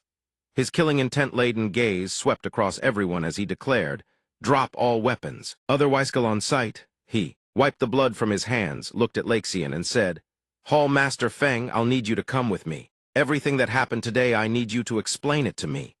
Hearing himself addressed directly, he hurriedly complied with a resolute answer. At safe room number 8, Ping's group had returned safely. He was consoling Sixian. "Snap out of it, calm down." Manny looked at her own power in shock and cried out, "How is this happening? My ability is weakening." Zujai also frantically checked her own condition. Ming sat to the side and began explaining, "The rate of stamina loss is accelerating. The fatigue is hitting much harder than before." Another person also spoke up, "I feel like my weight is increasing too." Sixian's face turned pale. She furrowed her brows tightly and murmured, "Could it be?" Ping quickly asked beside her, "What's wrong?" She gripped the communicator in her hand, calling out anxiously, "Captain, Captain, if you receive this, please respond, Captain." She slumped to the ground, staring blankly at the device in her hand, making him even more panicked. He pressed, "Sixian, what on earth happened?" Manny, who had been silent until now, finally spoke up. "The captain bestowed blessings upon every single member of our cleanup squad." She continued her explanation. "Blessing is a rare national guardian ability. It can semi-permanently grant certain attributes to others. Unless the caster dies, the power of the blessing stays with the recipient for life." She then listed each person one by one. The blessing Luhan received halves his stamina consumption rate. The blessing Cheng Zhu Jai received halves her fatigue. The blessing Zhang Shuzhang received halves his weight. The blessing Liu Shan received halves her mental energy consumption. She clenched her teeth as she spoke, leaving everyone's faces grim. At that moment, everyone's blessings suddenly vanished, which could only mean one thing: the captain might have. Hearing this, his expression turned grave as well. He refused to accept. "I thought, how could an existence like Sidhu Shiba be destroyed so easily?" Suddenly, a voice emanated from the bracelet he wore on his wrist. "An existence in this state won't persist for long." Everyone rushed over joyfully. Shan exhaled in relief and asked, "Captain, are you all right?" The phantom of him materialized from the bracelet and replied calmly, "Not great. Roughly one more year before the heavenly Skyski fox kills me completely, as my energy is gradually depleted." Hearing this, Ping asked anxiously, "Master Sidhu, are you contacting us through the bracelet right now?" He quickly answered, "Nothis is my contingency plan. Once I die or perish, a fragment of my consciousness forms an artificial persona and transfers into this bracelet." He looked at everyone and continued, "In truth, right now I'm merely a virtual person and not the real person." Shan rushed over anxiously and asked, "Captain, what can we do to save you?" Meanwhile, he remained silent, thinking so the one living inside the bracelet isn't the real Sidhu Shiba but an AI possessing a portion of his memories. He smiled to reassure everyone. "Don't worry, the situation is almost exactly as I predicted. I had a premonition of death while in Mingzhu City, but within that death, I glimpsed hope. The monarch of the heavenly Skyski Fox lineage is trapped inside my time loop. Only when my energy is fully depleted, or the loop is actively released, can it escape. Therefore, it can only remain at the Monument Plaza and keep killing me over and over until it drains every last drop of my energy. Everyone listened in silence. To his words, it won't be able to act recklessly for the next year. This is our chance to crush the entire heavenly Skyski Fox lineage. Can we seize this opportunity? Ping was startled when Tu Bai mentioned his name. It all depends on Zhang Ping, the one with limitless potential. Everyone present asked in unison, astonished. Zhang Ping. Ming stepped forward, looked at Tu Bai, and cautioned, "Captain, I truly don't understand what you're planning, but placing our hopes on Zhang Ping seems a bit." Manny also chimed in anxiously. Zhang Ping's potential is certainly impressive, but he's still only a low-tier awakened. Sixian also voiced her stance. "I trust the captain's decision. What do we need to do next?" Manny still hesitated, but in front of all the members, he spoke in a stern yet reassuring tone. "Don't be so hasty. What's a little storm compared to what we faced? Back when we first clashed with the Zhou clan's beast-taming awakened, that was true despair. Back then, the Zhou clan possessed countless pieces of equipment, including 5 rare treasures on par with the Sun Moon Bright Pearlwell. We had absolutely nothing. Through all of this, Ping listened intently to every single word from start to finish. His voice continues to ring out. In reality, the gap between you and the enemy at that time was immense, and on top of that, you lacked any weapons capable of standing against a mutated Beast King. Hearing this, Ming asked curiously, "Weapons? To deal with mutated Beast Kingstos, something like that really exist?" He replied calmly, "Of course they do, but only those with infinite rank abilities are qualified to enter that place. And every infinite rank ability holder can only set foot there once in their lifetime." A gleaming silver arrow of perfect craftsmanship appeared through his narration. "That is the place where I brought out every arrow that could turn the world around." A sudden question echoed. "So this time we're counting on Zhang Ping." Xu Zhang hurriedly voiced his doubt as well. "Is Zhang Ping really an infinite rank ability holder now?" Caught in an awkward spot, Ping said helplessly, "Chief, looking at your arrangements, I don't think that's very likely." The old man smiled. He placed a hand on Ping's shoulder and answered cheerfully, "This is actually good for you too. That place can be considered the very foundation of our humanity. You can use those ruins to unlock secrets about the world that belong only to you." After hearing the explanation, Manny excitedly grabbed Ming's hand and bolted. "No more dilly-dallying, let's set out right now." But Tu Bai raised his hand to stop them. "Don't rush. Before we depart, there are still a few things that need to be addressed. Zhang Ping, come with me." At the cleanup squad's safe room number 8, Ping followed behind him and asked curiously, "Chief, is there really no way to save you?" Hearing this, he burst into laughter and explained, "This is a choice I made after careful deliberation. If I hadn't gone to intercept the king of the Tianchanghu clan, there would have been only 2 possible outcomes, neither of which I wanted to see." Ping asked back, "What outcomes?" He answered gravely, "The first scenario, we failed to stop Saint Ancestor Village's assault.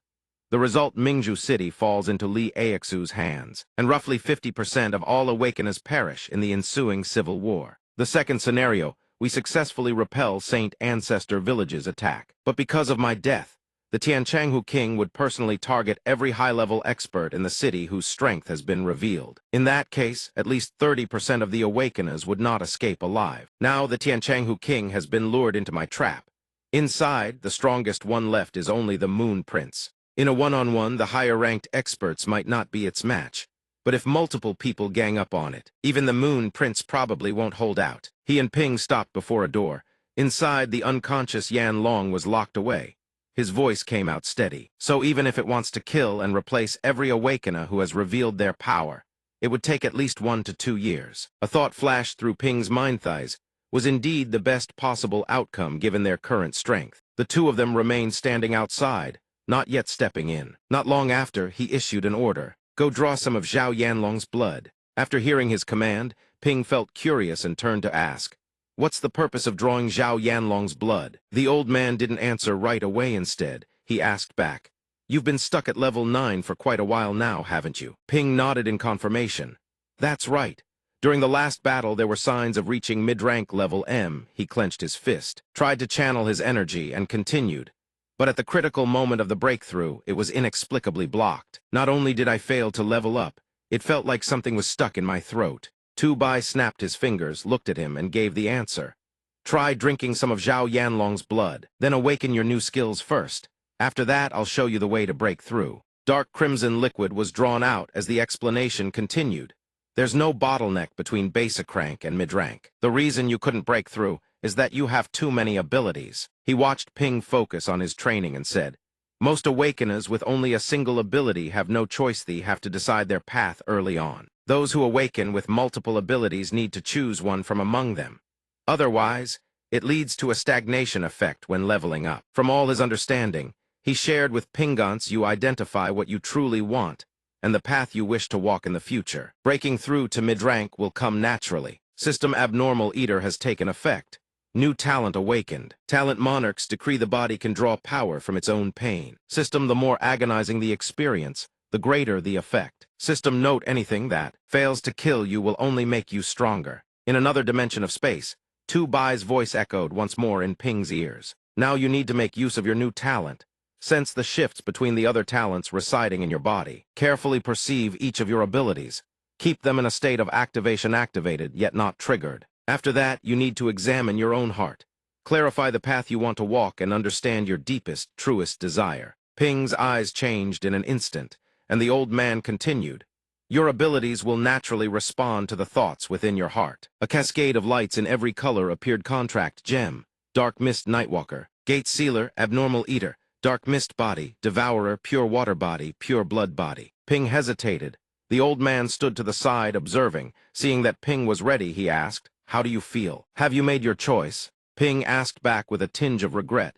There are too many choices. Isn't there any way to have both? Tu Bai answered plainly. That one you'll have to look into your own heart for. I can't make that decision for you. Gazing at the abilities enveloping his body, a thought formed. In truth, what made him hesitate most was the choice between Contract Gem and Abnormal Eater. Contract Gem was his foundational ability. He closed his eyes, continuing to sense, realized that the vast majority of his abilities actually stemmed from it. The image of a blue crystal surfaced in his mind. But Abnormal Eater was the ability that let him nurture those 4 powerful abilities. Whether it was Dark Mist Body, Pure Water Body, Pure Blood Body, or the Ancient Monarch's Bloodline, very single, one of these skills was top tier in power. One could say that although Abnormal Eater originated from Contract Gem, its potential was no less than Contract Gem itself. What he needed to do now was choose one of these 2 abilities as his core to advance. Sensing the shift in Ping's aura, the old man said without surprise, looks like you found your answer. System evolution successful. Status Zhang Ping level 10 mid-rank awakener. Ping sat cross-legged, eyes closed. He steadied his mind. A thought surfaced. Did I just level up? System appraise. A notification appeared. System appraisal successful. The screen then displayed the attribute and summon panels in succession. Status Zhang Ping Master Race Human Potential Awakener level mid-rank 10 Contract Gem, LV. 7 Unactivated Passive Effect Mid-rank Skill Enhancement. Skill Mid-rank Contract Limited Form. System during the contract formation process. The Contract Gem can modify contract terms based on the user's will. System The Contract Gem has received 3 special forms. Form 1 Contract Gem War Seal. System The War Seal can channel attack-type abilities into the gemstone. System Destroying the gemstone releases a one-time amplified version of the stored ability. Form 2 Contract Gem Gem Seal. System The Gem Seal can fuse Contract Gem with special equipment, enhancing the equipment's latent potential. System Each equipment can only be fused once. Form 3 Contract Gem Word Seal. System The Word Seal allows Contract Gem to envelop a contracted beast, shrinking it to the size of a grain of rice for storage. System Maximum Storage Capacity 10 cubic meters. Ping opened his eyes. A glint of resolve shone in them. He affirmed silently, although it was only 1 level. The gap between a basic rank awakener and a mid-rank awakener was a world apart. He raised his hand. The fire devourer's flames began to seep out from his palm. He looked at the fire and marveled at his physical strength and mental power had both improved significantly. He could release the fire devourer's flames with pinpoint precision. His control over his abilities had become far more refined. Ping's entire body glowed as the fire devourer's flames formed a small ring in his palm. Tu Bai saw this and spoke to confirm. Leveled up successfully. Ping couldn't hide the grin spreading across his face. He answered, yes. Staring at the blazing fire in his palm, he said to the old man, no wonder CC only became combat-ready after reaching mid-rank. So after mid-rank, the level of control improves this dramatically. A gemstone appeared in Ping's hand. He gasped, War Seal. After tempering the gemstone, it released a faint haze that drifted through the air. A thought struck him as long as he added the enhanced skill. Even a useless transparent gemstone could be put to use. Without hesitation, he grabbed the gemstone and drove it hard into the floor. Zhang Ping tells Shibai, the hardness of a mid-grade gemstone should be roughly comparable to a blade, and the pearlet's something I always carry on mate won't be easily damaged. Shibai raises a hand to cover his mouth, chuckling aloud. Just as I predicted, you didn't choose the ability consumer path. You went with the contract gemstone as your core upgrade. Zhang Ping stares at the gemstone hovering in his palm, eyes gleaming. Perhaps right now you're feeling lucky about choosing the contract gemstone. Zhang Ping responds to Shibai's words. I did consider the ability consumer path, but deep down, something told me it wasn't the right fit. Zhang Ping tells him, good thing I didn't pick ability consumer. The abilities come easy, sure, but the price is riddled with risks. Shibai strokes his chin thoughtfully. When ability consumers awaken new powers, cases of side effects, backlash and death air everywhere. He stands facing Shibai and lays out his reasoning. Plus, even though the contract gemstone's awakening speed is a bit slow, every new talent it unlocks is something I absolutely need. Like charcoal delivered in a snowstorm, Zhang Ping suddenly comes up with a plan. Borrowing the patrol team's name, he could recruit awakened individuals specifically, then eliminate them one by one. At this thought, killing intent radiates from his entire body. A faint smirk tugs at the corner of his mouth. Zhang Ping calculates he'll need a full year to eliminate every hidden threat. Then he speaks up, Prince Yue. Shibai leads everyone to the room where the sweep team members are gathered. He announces to the group, based on Zhang Ping's intelligence, Prince Yue is accelerating his purge of the experts in Mingzhu City. He's using the patrol team's name to recruit a massive number of awakened. Upon hearing Shibai's announcement, Xiang Ming can't help but be stunned. He asks, is he going after the people who fought in the previous battles? Shibai closes his eyes and lets out a soft sigh, his expression grave. That's highly likely, he replies. Zhang Ping makes his proposal. I've decided to return to Mingzhu City and find the Phoenix Hall Masters group. I'll explain the situation and see if there's a way to get them out of the city. Xiang Ming doesn't hesitate to voice his opposition, his tone full of worry. Not that's too dangerous. Just the thought of Prince Yue holding Jing Yao in his grip. Zhang Ping is too anxious to sit still. He looks down at his own hands, feeling deeply troubled. If we just turn a blind eye, those people will end up like the patrol team, swallowed up and replaced without anyone ever noticing. Sixian steps in front of him. She places her hand on his chest and speaks with concern. Going back to the city alone is too dangerous. I'm going with you. Manny also turns to Zhang Ping and says, we're coming too. We can contact the awakened we know one by one, that'll be faster. Shibai says to everyone, we can't tell whether an awakened has already been replaced by a heavenly fox. The risk of exposure is too high. Zhang Ping places his hand firmly on his chest, eyes burning with fervor and iron resolve. He says, I've already ranked up to mid-rank awakened. Even if I infiltrate alone and get discovered, I'm confident I can get out safely. Xiang Ming's expression twists with frustration and fury. He shuts down Zhang Ping's idea immediately. I'm against it. Right now, Mingzhu City is a dragon's den and a tiger's lair. Do you have any idea how important you are right now? Zhang Ping doesn't back down. He furrows his brow, eyes blazing with unyielding determination, and fires back, I know. But watching our comrades get devoured by heavenly foxes, I can't just stand by and do nothing. Besides, I still haven't avenged Su Jingjiao. Seeing Zhang Ping's emotions starting to spiral out of control, Sixian notices the cracks forming. She calls out his name.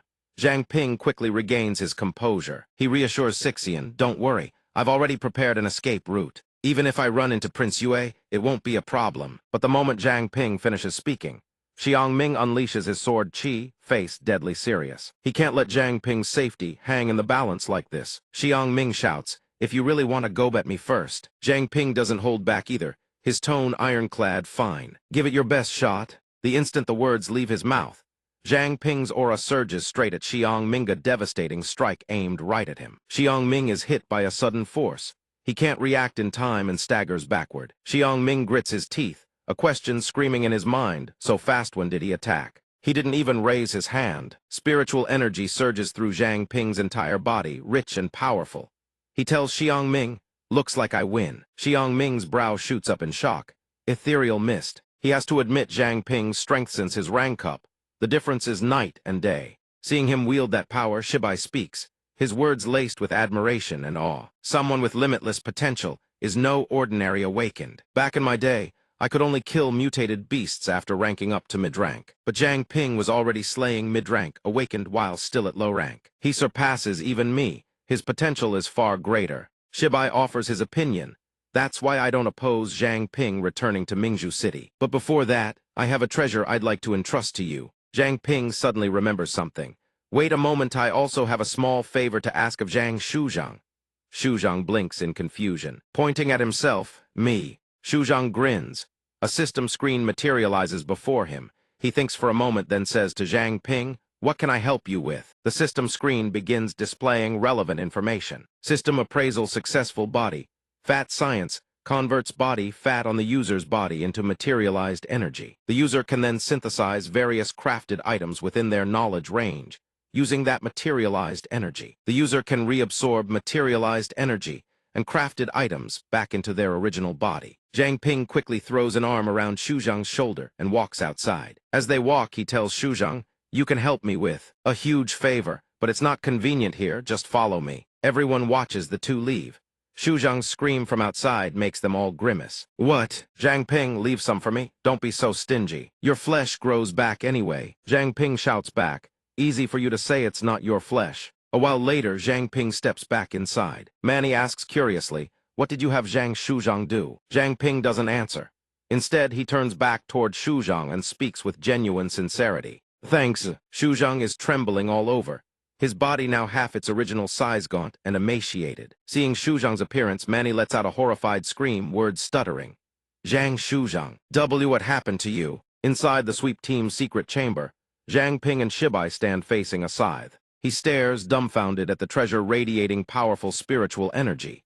Zhang Ping asks doubtfully, "Master Sidhu, what is this?" recalling his glorious past. When Shibai wielded this very scythe to slay heavenly foxes, he tells Zhang Ping, "This scythe is called the Dread Scythe. It doesn't just inflict terror on living creatures, it can also evolve by absorbing blood. In my youth, I used it to slaughter tens of thousands of mutated beasts, drinking in the blood of countless creatures. Even now, whether in hardness or sharpness, this scythe remains a rarity in the world. Calling it a divine weapon wouldn't be an exaggeration. The Dread Scythe is the most suitable weapon for you right now. It's a treasure brimming with powerful spiritual energy. Bring it with you to Mingzhu City when you face enemies. It'll boost your chances of victory." The moment Shibai finishes, Zhang Ping reaches out and grips the scythe tight. The instant he grabs it, a demonic spirit manifests, eyes blazing, crimson gazing upon the divine weapon in his hand. Zhang Ping says, "Thank you, Captain." Shibai suddenly glances toward the door. He lets out a soft exclamation, then laughs and says to Zhang Ping words that leave Zhang Ping slightly puzzled. Shibai makes his excuse to step out. Looks like someone still can't rest easy. Looks like someone still can't rest easy. As it happens, my energy is all used up. I'll head back into the armband to recharge. The two exchange a few casual words. Only then does Zhang Ping glance toward the doorway. Sixian stands there, arms crossed over her chest. She's been there since who knows when. He looks at her, then speaks in surprise. Sissy, the wound on her face. She ignores Zhang Ping's remark. Sixian's eyes bore into him, deep and meaningful. She speaks, "We agreed before to talk as friends, not as teammates." Under a clear moonlit sky, on a vast meadow, Zhang Ping and Sixian sit together. Talking, Sixian opens up. "I've overcome my inner demons. I had Wei Hua heal the wound on my face. The last incident made me realize just how weak I really am. So I'm no longer fixated on blind revenge. I'll rely on everyone's strength. Dojder will take down Li Aixu." Then she turns to Zhang Ping and continues, "You're insisting on going back to Mingzhu City alone, is it also because you're fixated on avenging that friend of yours?" Hearing this, Zhang Ping falls silent. He closes his eyes before speaking. "After ranking up to mid-rank awakened, I did have that thought. After all, I could feel my power surging completely and utterly transformed." He recalls the moment the prince closed in and whispered, "No longer a helpless weakling who can only pretend to sleep when the moon prince ransacks the house." Suddenly, Sixian calls out to him. Zhang Ping still gazes calmly up at the sky and says, "Don't worry, Cici, I know what's at stake. This time, going back to Mingzhu City, I'm going to save people." He lowers his head and continues, "As for Su Jingjiao's grudge, if the right opportunity doesn't come, I won't act rashly." Sixian leans back slightly, staring at the sky as she says, "But you're going back alone. I still can't feel at ease." A hint of a smile flickers in Ping's eyes as he speaks to Sixian, trying to set her mind at rest. I've still got the secret weapon I took from Zhang Shuzhang.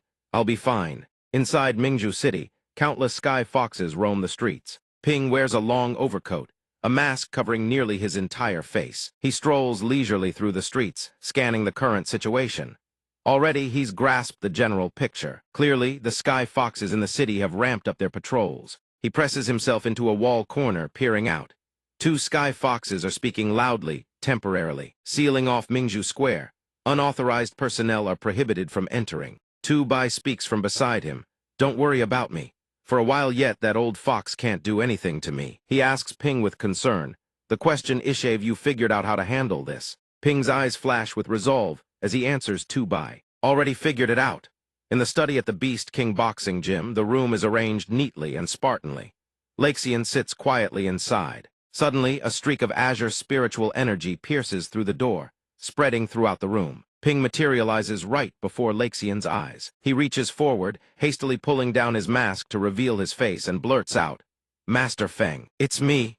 His entire body is wrapped in the dissolved remnants of the divine water physique. Laxian leaps to his feet, thrilled at the sight of him. He says with excitement, "It's Yao brother Zhang Ping. Where on earth have you been these past few days? Ever since that day, I've been wanting to thank you in person, but I couldn't find you no matter how hard I tried." Ping waves it off with a laugh. It's a long story. The two sit down and get straight to business. Ping speaks first. "That's the general situation. I wonder is Master Feng willing to help me?" Laxian folds his arms across his chest, unable to believe what Ping just told him. Laxian says, "If what you're telling me is true, the city lord abandoned Mingzhu long ago, and the sky foxes are the ones actually in control. It's almost impossible to imagine." A voice from outside suddenly cuts their conversation short. The voice announces, "Master, Team Leader Lin of the patrol squad requests an audience." Laxian orders his subordinate, "Escort him to the reception room.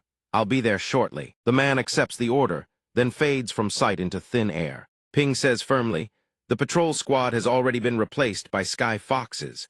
Master Feng, one look and you'll be able to tell whether I'm lying or not." In the reception room, a group of figures waits on the other side. Laxian opens the door and steps out, a warm smile on his face.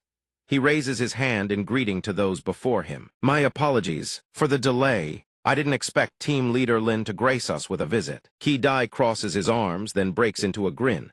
"I've come to congratulate Master Feng." Laxian studies him with a deep, probing gaze. "I'm flattered, but what exactly is there to congratulate me on?" He suddenly notices several sky foxes standing behind Ki Dai.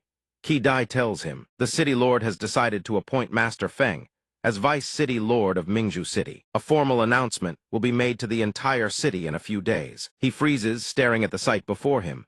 Storms churn silently in his heart. These are the true forms of the sky foxes. Laxian breaks into a gracious smile.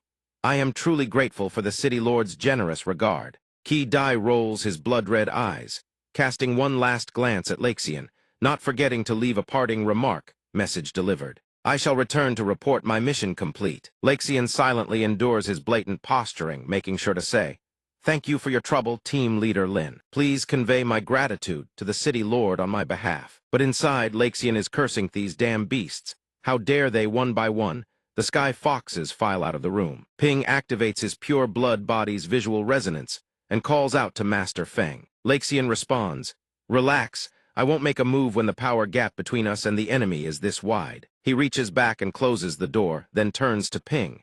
"You came to find me, so you must already have a plan." Ping nods lightly. The two open a side door and step outside together. Laxian asks about his intentions. "Go ahead. What do you need me to do?" Ping strolls casually alongside him, then lays out his request. "I hope Master Feng can use the Vice City Lord promotion as an opportunity to host a banquet, inviting all the awakeners who fought to defend Mingzhu City that day." The two walk down the corridor. Ping says, "We'll brief those who haven't been replaced by the sky foxes on the situation." Laxian stands at the top of the stairs, hands clasped behind his back, gazing down at the training grounds. Ping tells him, "Anyone willing to leave with me will exit the city through the transport gate. Those who choose to stay will at least know the sky fox's plans. That way, they can be on guard, prevent themselves from being controlled so easily." Laxian's expression darkens at Ping's words. "Indeed, some people have families to worry about. They may not choose to leave." Ping responds, In the current situation, this is all we can do. Looking down at Lexian's gym, a wave of unease washes over him. From Zhang Ping's vantage point, even the Beast King boxing gym has had no small number of students replaced. Lexian never expected it either. Right before his eyes everywhere, he looked sky foxes. I never imagined my little boxing gym had so many of these beasts hiding in it. He turns back to Ping, his tone serious. What you've done is already more than enough. In a situation where friend and foe are this hard to tell apart, no one can protect everyone. Lexian steps over to Ping's side and places a hand on his shoulder. Lexian makes his decision. We'll do it your way. I'll cooperate with everything I've got. Ping bows his head, clasping his hands in gratitude. Thank you, Master Feng. Lexian closes his eyes briefly, then says, we should be thanking you. At the very least, you've given us hope of wiping out those damn beasts. But suddenly Ping spots a figure walking below the gym. He lets out a sharp breath. A sky fox with a braid on its head identical to Jingjiao's. Ping grits his teeth, fury surging through him. That's the beast that killed Su Jingjiao. Yu stands in the grand hall, her gaze drifting skyward. She speaks to the other two, Qi Dai and Jingjiao. Has anything unusual happened in Mingzhu City recently? Qi Dai bows respectfully and answers, Your Highness, everything has been normal. Only recently, Feng Lexian has been preparing to host a banquet. Yu raises a hand to her face, breaking into a contemptuous smirk. Only just became Vice City Lord, and he's already rushing to show off. That Feng Lexian is nothing more than this. Jingjiao steps forward and asks, Your Highness, should we send someone to surveil him? She raises her hand, signaling Jingjiao to stand down. No need. He's just seizing the opportunity to pocket whatever loot he can. A man like him poses absolutely no threat to us. With that, Yu lifts a single finger, her face twisting into something sinister. She issues her orders to the two.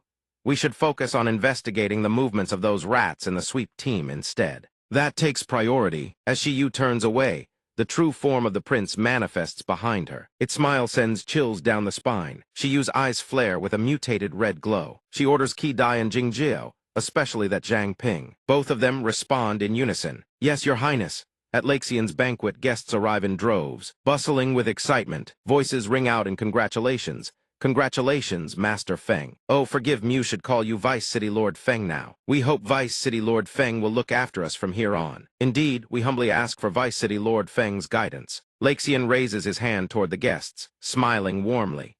You all flatter me. Just then, one of his subordinates rushes over with news. Master, the man leans in close to Lexian's ear and whispers. Lexian's eyes shift subtly. He quickly raises his hand to excuse himself. Everyone, please forgive me, I have urgent business to attend to. I apologize for stepping away. A guest steps forward and says, Vice City Lord Feng, please don't mind us.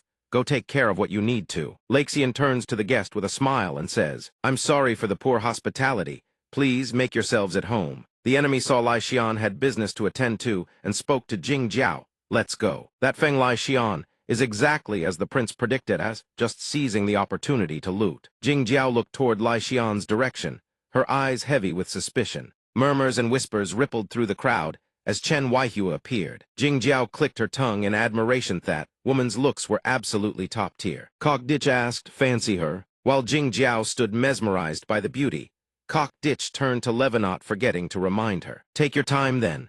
Just remember, this place is packed. Walls have ears, forest has eyes. Best wait until after the event's over to make your move. A red glint flashed in Jingjiao's eyes. Her expression and smile sent chills down the spine. Jingjiao flashed a smile and replied, Yes. Inside Lai Xian's room, Instructor Baide spoke up. City Lord Feng, may we ask what urgent matter you've summoned us here for? Lai Xian swept his gaze over everyone. Zhang Ping's true body stood directly behind him. Lai Xian addressed the group. I've gathered everyone here because there's an urgent matter to discuss. As for the specifics, it's better to let him explain. The concealment aura around Zhang Ping vanished. He stood in the center of the room and raised his hand in greeting. Hello, Instructor Bai. At that moment, the pureblood body deactivated. Instructor Baide and another person let out shocked screams. Chen Weihua and the man behind her were also stunned to see his sudden appearance here. A moment later, everyone stood huddled in discussion. One person stood up and confronted Zhang Ping. How is that even possible? The blue-haired man also couldn't help but look puzzled. If what you're saying is true, then hasn't Mingzhu City already fallen into enemy hands long ago? Instructor Baide stroked his chin. I've had dealings with Lam Kok Ditch and several members of the patrol squad. Indeed, I've noticed they've been acting rather strange lately. Chen Waihua agreed. That's right, the city lord hasn't shown his face in a very long time either. Lai Xian raised his hand to cover his mouth, coughed a few times, then spoke earnestly, "Everyone, please hear me out. Everything is exactly as Brother Zhang Ping described. I've personally confirmed the existence of the Tiancheng foxes. I'll also share with everyone their characteristics and how to identify them." He said, "These beasts are masters of disguise. Telling them apart is extremely difficult. Right now, among the guests outside, quite a few have already been replaced by Tiancheng foxes." Lai Xian's expression hardened with iron resolve, determination blazing in his eyes. He asked the group earnestly, "Everyone here has been my friend for years. If you trust Feng Lai Xian as a man, then I beg you lend me your strength." Waihua spoke up. "What do you need us to do?" "Just give the order, City Lord Feng." Instructor Bai didn't hesitate for a moment, saying to him, "Of course, Zhang Ping is my student and we've fought side by side before. I trust the both of you." Zhang Ping was heartened by everyone's support. But right now, to deal with the Tiancheng foxes, they needed to bide their time and preserve their strength. He handed everyone a list and instructed, "The people on this list have not been replaced by Tiancheng foxes. Split up and inform them of the current situation." Zhang Ping looked toward Baide, then said, "Shortly, the Can Squad will activate a teleportation array at this location. Guide everyone on how to escape using the teleportation array I've set up. If they're willing to leave with us, have them come back here after exiting through the main entrance and evacuate from here." Through the teleportation array, the young man turned to Zhang Ping. He really wants to help, but he can't drag his family into danger that quickly. "Can he? What about our families?" Lai Xian placed a hand on his shoulder and reassured him. "This is merely a last resort. Right now, the only person who can identify disguised Tiancheng foxes is Zhang Ping himself. With this list, we can't determine in time whether there are Tiancheng foxes among their family members." His words left everyone visibly anxious and uneasy. If the information leaked, the Tiancheng foxes might accelerate their slaughter of awakened. So if you choose to stay, you must remain vigilant of any abnormal personnel around Yaoer. Temporarily move your families out of the patrol squad's surveillance range. Baide stood with arms crossed, shaking his head. "Right, with so many people involved, keeping the information completely airtight is going to be difficult." Zhang Ping raised his hand. A blazing flame ignited in his palm. "I'll handle that part," he said. "I'll observe covertly. If any Tiancheng fox at the banquet shows irregular behavior, I'll use this flame to signal everyone." Lai Xian looked at the group with deep gratitude. "From here on, I'm counting on all of you." Baidu and Lai Xian stood to see everyone off, both bowing respectfully. The man also waved goodbye. "Yes, Mr. Baide, I'll take my leave first. Next time we're free, let's share a few drinks." Lai Xian spoke solemnly. "Thank you. I'll be sure to host a proper feast for you, Mr. Li. Let's have a good long chat then, City Lord. I also take my leave. Please forgive me, Lai Xian. If our hospitality fell short, I hope you'll understand." Zhang Ping pressed himself into a wall corner, watching everyone's every move. He thought to himself, "I've notified nearly everyone at the banquet. Looking at the situation now, the Tiancheng fox should be. No abnormalities detected." But suddenly Jing Jiao's soul warned him. "Zhang Ping, be careful."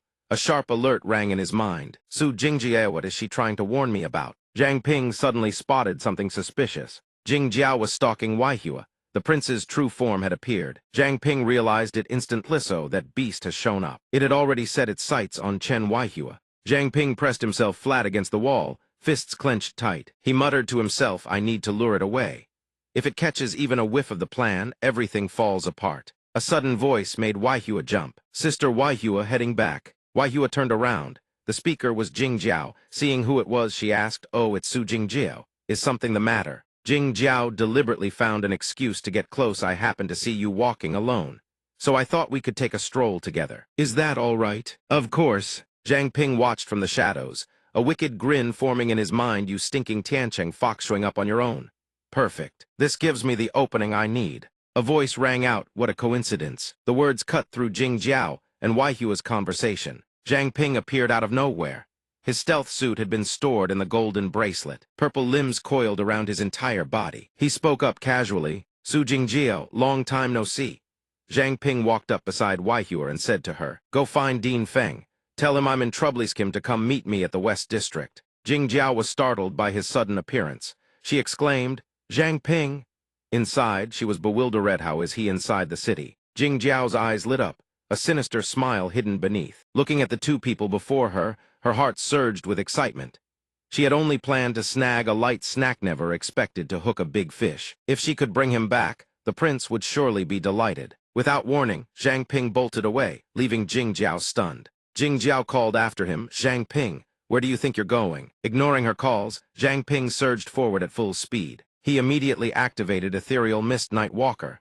Agility up, speed up. The moment the ability kicked in, his body shot forward like an arrow loosed from a bow, blazing down the street. Jing Jiao chased from behind, a strange suspicion rising in her heart. Though, is this guy so fast? Zhang Ping quickly darted into a narrow alley. Jing Jiao came to a stop. She stood in the middle of a wide road. Narrow alleys and hidden passages branched off in every direction. She stands there disoriented. Jing Jiao wonders, where is he? Suddenly, Zhang Ping bursts out from nowhere, wielding Tu Bai's divine axe. He swings once the razor-sharp blade nearly cleaves through Jing Jiao. Her eyes go wide in shock. Zhang Ping stands still, the axe resting on his shoulder. Jing Jiao starts running toward him. Zhang Ping speaks, "How long do you plan to keep up the act?" Rest assured, suddenly, Zhang Ping mutates, his eyes turning blood red. He looks like an Asura risen from the depths of hell, here to collect souls. Zhang Ping says to Jing Jiao, "I won't let you die too quickly, and I won't disappoint myself." The prince's true body materializes behind Jing Jiao. It speaks, its tone carrying not a shred of contempt, instead a hint of admiration. "It seems the Lord was right.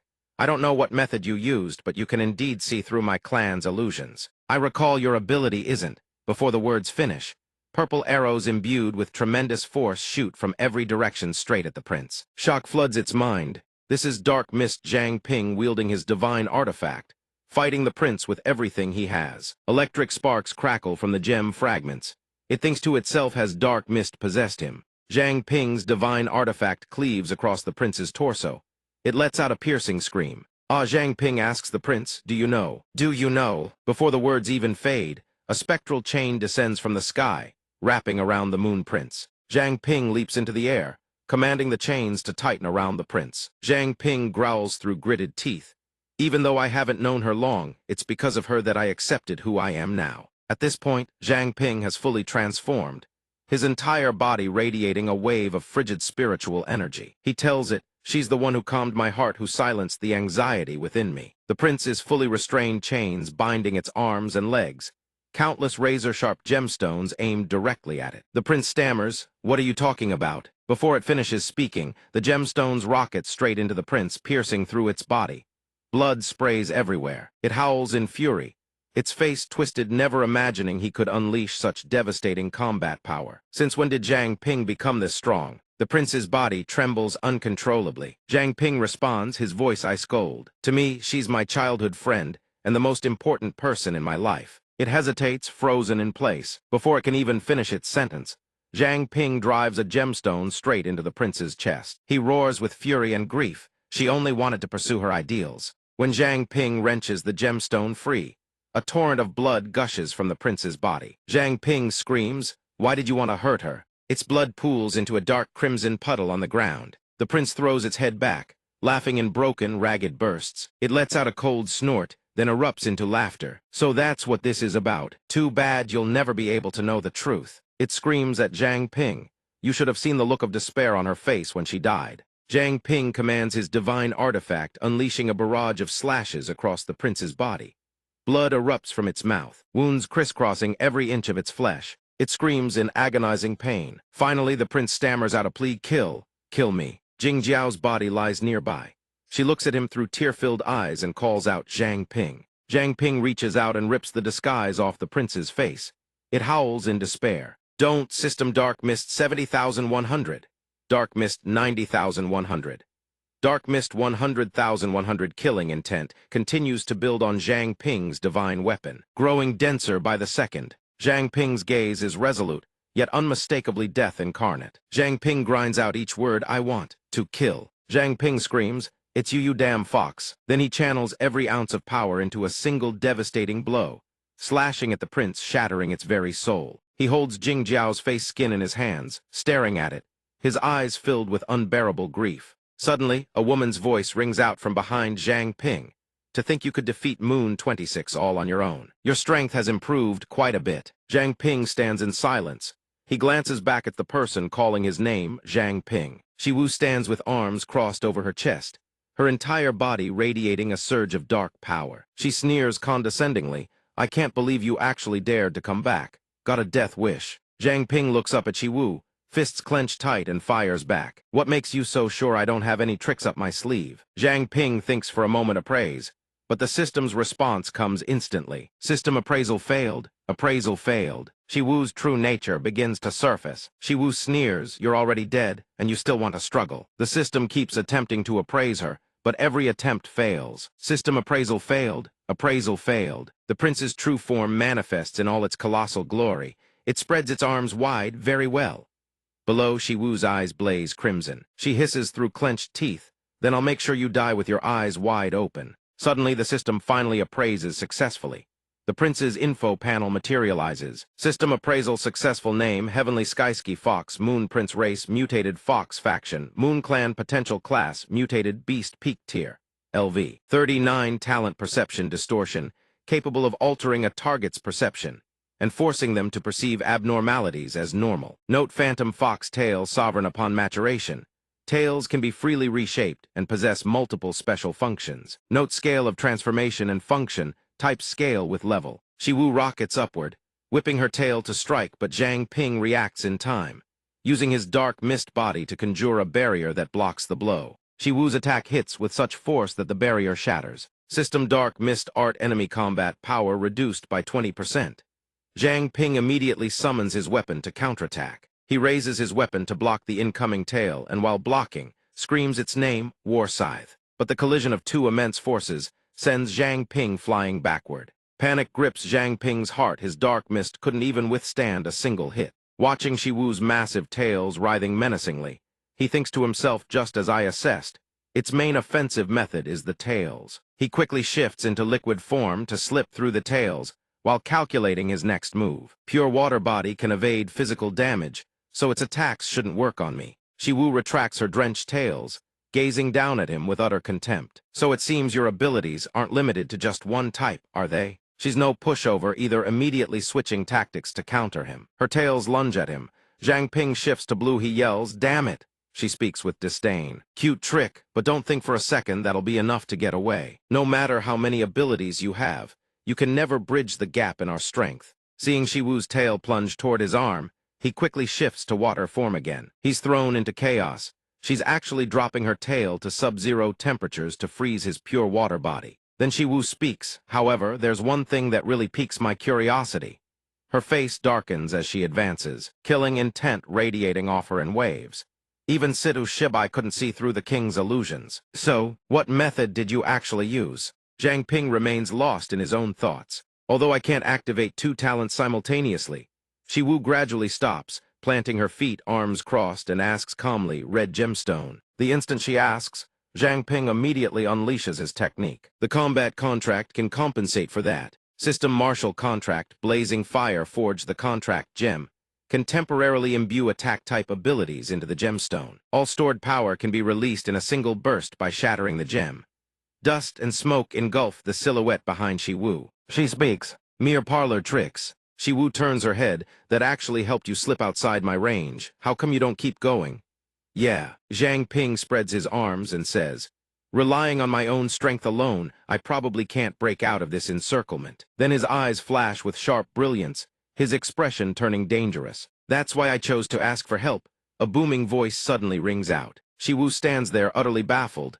"Zhang Ping." From the other side, Feng Laxian and Guand rush in. Laxian said, "Dr. Tran Vai Hoa said you're in trouble." "What's happening?" De chimed in. "Everyone else got out already. You're the last one."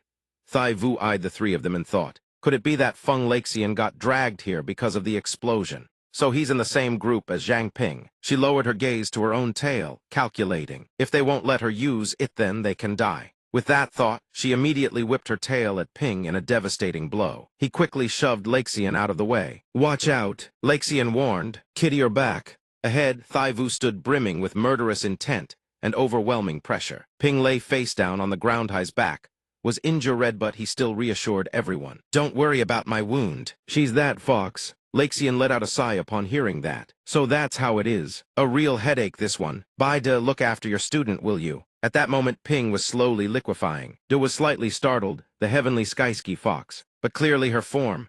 Ping had liquefied into a pool of pink fluid that latched onto De's body. He cried out in alarm, "You damn brat, what the hell are you doing?" Ping quickly reassured him. "Relax, instructor, bye, I won't harm you." Thai Vu activated the pure blood technique visual resonance, transforming into the moon princer form, now resembling a terrifying fox spirit. He said to De, "Take a good look at what she really is."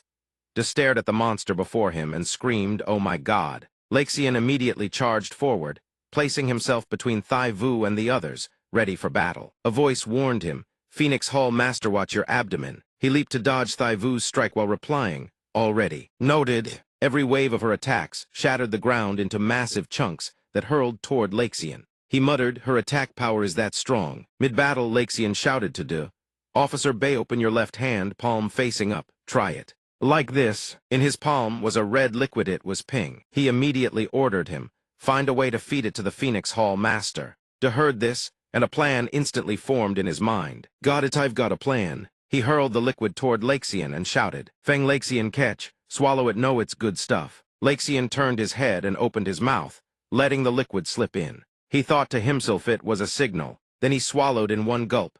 The moment it went down, some kind of new power surged through him. Lexian stared straight at Thai Vu, radiating intensity. "Beast, no, I can see you for what you really are." She swiped her claws at him, but he dodged just in time. De had already summoned the spirit beast within himself, roaring with full force. "We're joining the fight too." Lexian now blazed with fire, a radiant golden circle of flame manifesting behind him. "Damned beast, pay for the lives of my students." De activated the art of practical cultivation, frenzy battle, form war lion morph, transforming into a lion-headed, human-bodied warrior. Lexian activated the Scarlet Phoenix immortal body sun flame form, erupting in blazing fire. Ping's voice rang out, "Phoenix Hall Master, what you just swallowed was my blood. It'll temporarily let you see through her true form, but the effect only lasts a short while." Lexian responded calmly, "That's enough." Lexian and De charged at Thai Vu together. In her mind, she was utterly baffled. Lexian had nearly reached her just moments ago, and her head was already swirling with confusion. Why could they all suddenly see through her illusion? Could it be that brat Zhang Ping's doing? She whipped her tail to knock Lexian back, seething inwardly, how infuriating. Thai Vu had now morphed into a mutated tree, her eyes gleaming with a blood-red light. "Forget how he did it," she snarled, her entire body radiating an eerie, monstrous energy. "Just kill them all." Thai Vu summoned one of her subordinates. "Moonlight, wake up, time to work." A clawed hand reached out from Thai Vu's shadow. A fox emerged from it. "Moonlight." "As you command, your highness." Lexian turned to De. "Be careful. I can sense it." The fox that emerged from her shadow is extremely powerful. Ping, still inside De, also sensed something strange. This wasn't an illusion. How could that heavenly skyski fox have been hiding in the shadow all along without anyone noticing? Staring at the two mutated beasts before him, he could only sigh in frustration. "Damn it. In pure blood form, I can't use appraisal. What is that fox's actual power level?" Ping separated from De's body and said to Lexian, "Phoenix Hall Master Thieves are the last few snake scales I have on me." He replied, "But even in sun flame form, I'll still have a hard time fighting them both." He placed a snake scale on Lexian's palm. "Hall Master, trust me, I guarantee we'll all make it out of Mingzhu City alive." Lexian gave his orders. "You two just buy me some time, that's all I need." He then placed the snake scale in his mouth. Since he'd said as much, his body temperature immediately surged to 4000 CVIT. SDR and AGI all spiked upward. "We're putting our lives in your hands." With that, he charged straight toward the two mutated beasts. Stake one out first. The fox lunged at De, "Starting with you." It attacked him relentlessly, but he dodged every strike. Finally, both locked in a grapple. De seized the upper hand and hurled the fox away. Unfortunately, the fox had already clawed several gashes across his chest. The fox immediately assumed a defensive stance, ready to pounce again. Ping, still inside him, said, "Instructor, let me heal your wounds. Looks like that fox can use your own shadow to attack you." The blood from his wounds floated out of De's chest. He acknowledged, "Got it." At that moment, Lexian charged straight at Thai Vu. He attacked her while simultaneously trying to devise another plan. Taking hits like this isn't going to work. An idea struck him and he shouted, "Old Bay, execute the 31 tactic. 1 lures the enemy, 3 unleash divine power." De responded immediately, understood. The fox was attacking De from every direction. He fought it while taunting. That's all you've got, and you think you can kill me? You'd make a decent back-scratcher. Not bad on speed, but your power's pathetically weak. Having heard enough, the fox snapped it, lunged at him with a furious shriek. Then it crouched low and drove its fangs deep into De's abdomen. The sudden, vicious strike to his weak point made him cough up blood. In that instant, he grabbed the fox's face. "Got you!" De roared, channeling every ounce of strength, and hurled the fox by its head. He threw the fox toward Laxian and Thai Vu's battlefield. He shouted, "Hull Master!" The shout distracted Laxian. For a split second, Thai Vu's tail pierced straight into his chest. Seeing her own subordinate hurled at her, Thai Vu was momentarily stunned. Laxian seized the moment and unleashed the Beast King Ultimate Art Primordial Chaos Unity Chi upon them. A massive explosion erupts instantly. Dust and smoke billow out, blocking everyone's sight. Ping separates from De's body. This is the moment. He hands the two of them a pre-charged contract gem from Shuzhang, then instructs, "Hold on to this. When the time comes, grip it tight." Ping clutches the blue gem in hand and calls out, "Shuzhang, preparations complete, ready to deploy." The other two respond in unison, "Roger that." Then he shouts, "Launch." All three are catapulted skyward into the open air. It catches Lai Xian, and to completely off guard, a spike of fear shoots through them. Blasted upward without warning, Du immediately starts cursing at Ping. "You little punk, if you're gonna pull a stunt like this, warn me first. I wasn't ready for that." Lai Xian, on the other hand, is absolutely thrilled. Du peers down from high above and makes a rough estimate. "With this much distance, we should have shaken them off for sure." Ping separates from De's body. The earlier battle has taken its toll. He coughs up a mouthful of blood. He mutters to himself, using the pure blood body to heal drained way too much energy. "I can barely hold on." He tosses the gem toward the two of them and says weakly, "This gem will guide you both to the base." Before he even finishes, his body plummets in freefall. De blurts out, "That damn kid!" Lai Xian shouts after him too. Zhang Ping vanishes, reappearing outside Mingzhu City in the Lost Forest. The sky has already gone pitch black. This is where Ping crashed down. He lies motionless on the ground, unconscious. A single leaf drifts down onto his face, and he slowly cracks his eyes open. He stares up at the sky, nothing but darkness and silence. Ping forces himself upright, his mind foggy. "I'm still alive." A voice cuts through the stillness from somewhere nearby. "Finally, you're awake." He's still holding the leaf when he turns, bewildered. The captain face, still unseen, responds, "You were in bad shape, out cold for a long time. Your face is covered in wounds." He clenches his teeth and winces. "Damn, that hurts." The other person continues, "I gave everything I had just to stop the bleeding temporarily, but I'm reaching my limit now." The wounds on Ping's body seep crimson through his outerwear. It looks severe. The voice keeps going, "Sorry, I need to rest for a bit." Ping struggles to sit up, his voice strained. "Captain, don't apologize. If not for you, I'd already be dead. Just rest easy, Captain. I need to contact headquarters right away." He picks up the blue gem to send a transmission. "Headquarters, this is Zhang Ping. If you receive this, respond." Silence, no one answers. The only reply is the wind rustling through the trees. Sensing something is wrong, Ping accepts his fate. Looks like he'll have to rely on his body alone. Inside a small cave, a faint glow flickers to life against the pitch-black backdrop of the forest. Ping has built a small campfire for warmth. He's bandaging his own wounds as he speaks. "Even though the pure blood body can selectively target others for healing, it can't heal myself. So it's the classic case of a doctor who can't cure himself, huh?" He grits his teeth and wraps the bandage tight, thoughts racing in his head. "My offensive reserves are completely drained. If a mutated beast shows up right now, I'm in serious trouble. At least this cave seems safe enough. I'll stay here and recover for now." System inventory status: flame storage 2300. System mist storage below 100. Lost in his thoughts, Ping accidentally drops something. A stone-like object clatters to the ground. This forest is incredibly complex. Even by tomorrow, in my current state, finding the way out would be nearly impossible. I can only hope my teammates find me soon. Ping's gaze drifts to the object that just fell. It's To Tin Gyro's hairpin. Staring at the hairpin, memories flood back. Every battle, every brush with death he survived. Her name echoes in his mind again, and again. To Tin Gyro. He grips the hairpin tight, trembling, biting down on his lip. "After everything I've been through, I finally avenged you. So why don't I feel any joy?" Frustration boils over. He slams his fists into the ground again and again, choking back sobs. "I told myself it was all for you, but in the end, it was just my own obsession." His hands are bleeding now. He sets the hairpin down, unable to stop blaming himself. I preached about justice, but deep down, I was chasing worldly glory. He kneels on the ground, his expression twisted with bitterness. What good is revenge now? The dead can't come back to life. Not even the greatest healer in the world could change that. His eyes fall on the hairpin lying on the ground, and suddenly, a thought sparks. Wait, could I actually bring To Tin Gyro back? He remembers how S-letter 1 EAFC clung to his neck, overjoyed. Back then, I used the pure blood body to heal Sister Chuangit, regrew her severed arm. According to Senior Chen Ming, the new arm was in excellent condition.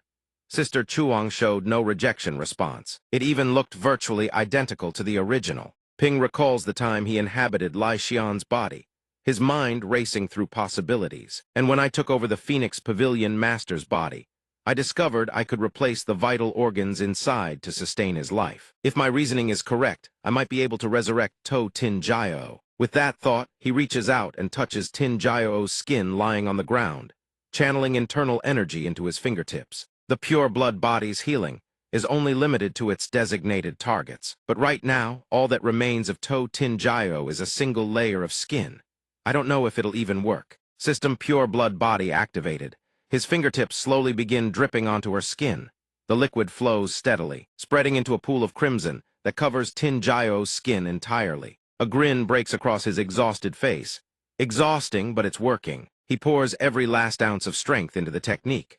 Both arms dissolve into pure blood. Then he unleashes maximum output, every bit of energy and power at his disposal, channeled into regeneration. The pool of blood begins connecting, tracing along golden veins. Then it spirals into a vortex, wrapping around Tin Gyro's forming body. She is being rebuilt from it. The body, halfway complete, suddenly withers like leaves crumbling in autumn. Ping's eyes go wide. No. What's happening? He stands amid the rivers of blood, confusion and panic flooding his face. Is it because I'm injured?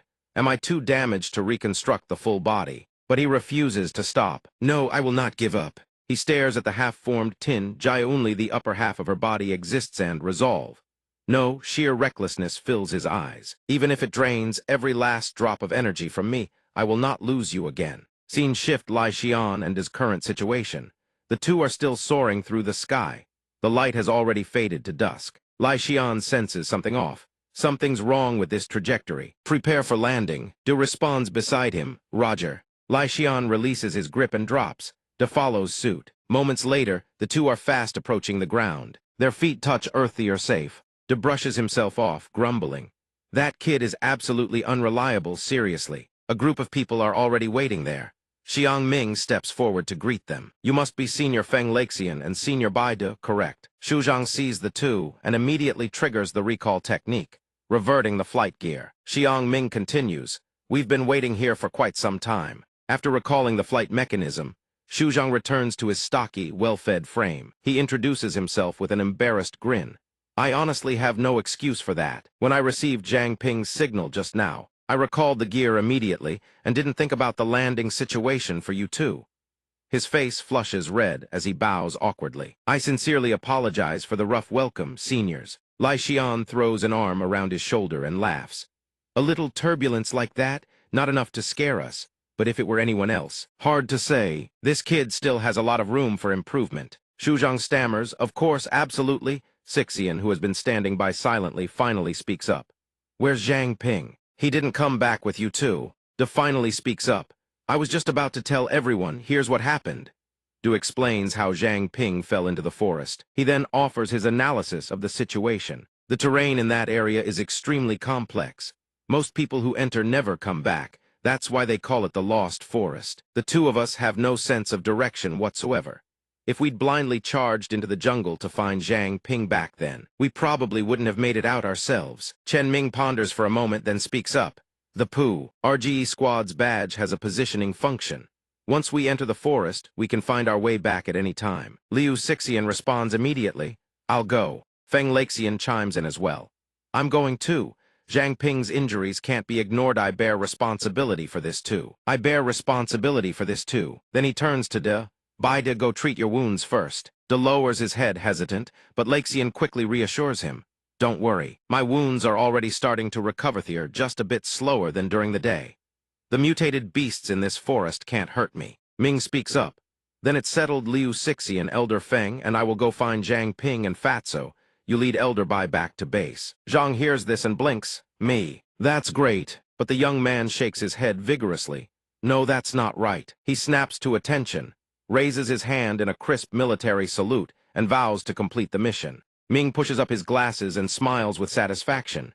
Good, very good. Meanwhile, elsewhere inside a cave, the sky outside has already brightened. Labored breathing echoes within. Zhang Ping is still grinding away at incantations, trying to reconstruct Su Jingjiao. No good. Still not quite there. System pure blood body upgraded to intermediate rank. Growth value 45 stars. His eyes widen in surprise. Watching Jingjiao's form grow more and more complete, he thinks the skill leveled up at just the right time.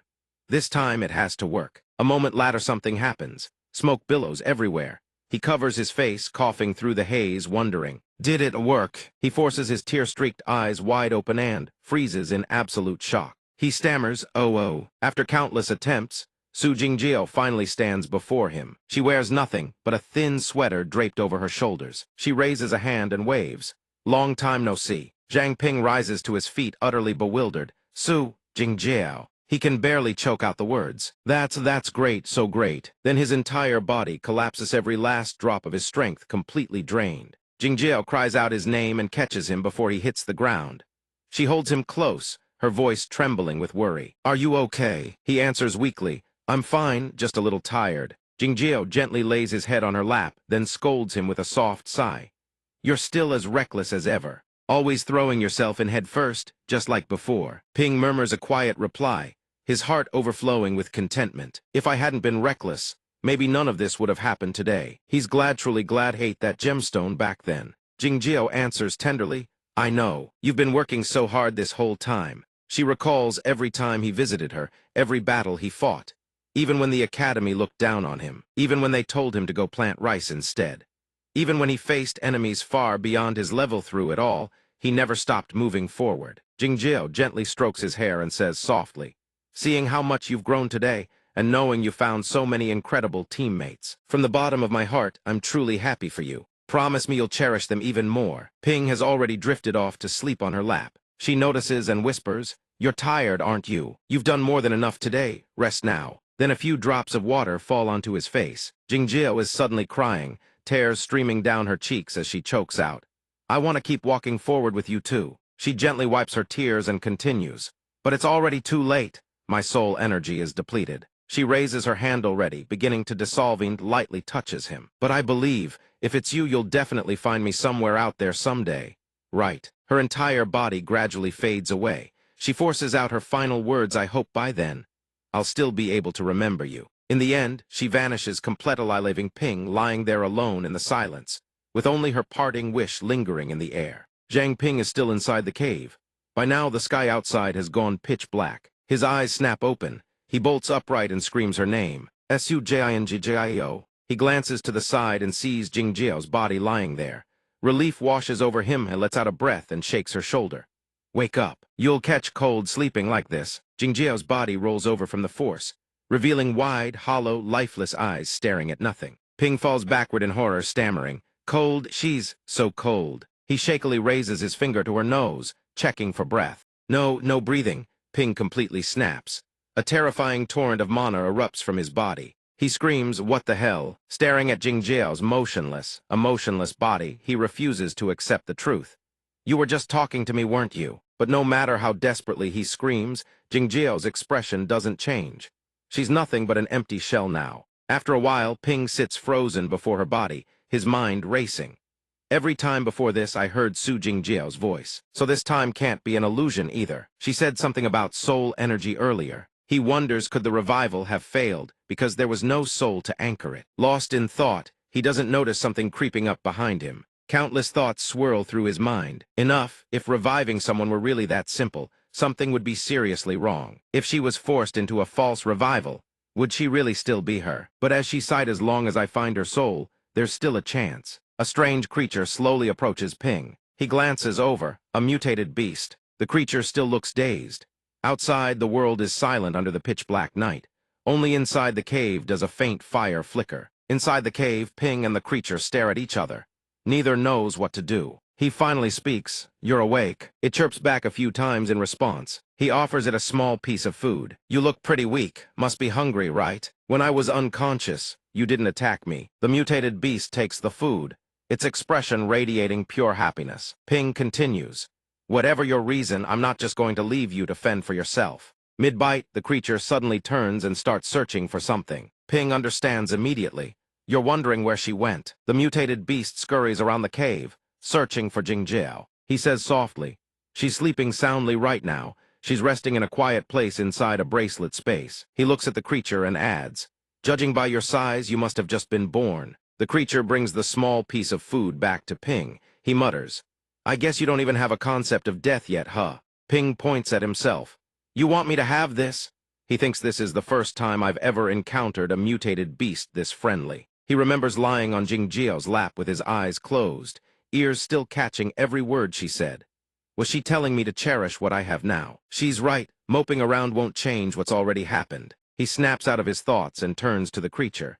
"By the way, I still don't know what species you even are." He activates appraisal. System appraisal successful. A status panel materializes, displaying the creature's information. Mobile Fortress Ant Queen classification D rank. Mutated beast potential 1010 tier 1. Talent Iron Fortress. Boosts defense and expands internal spatial capacity in proportion to body size. Ping stares at the ant stunned. An Elder Queen talent. System Elder Queen capable of asexual reproduction.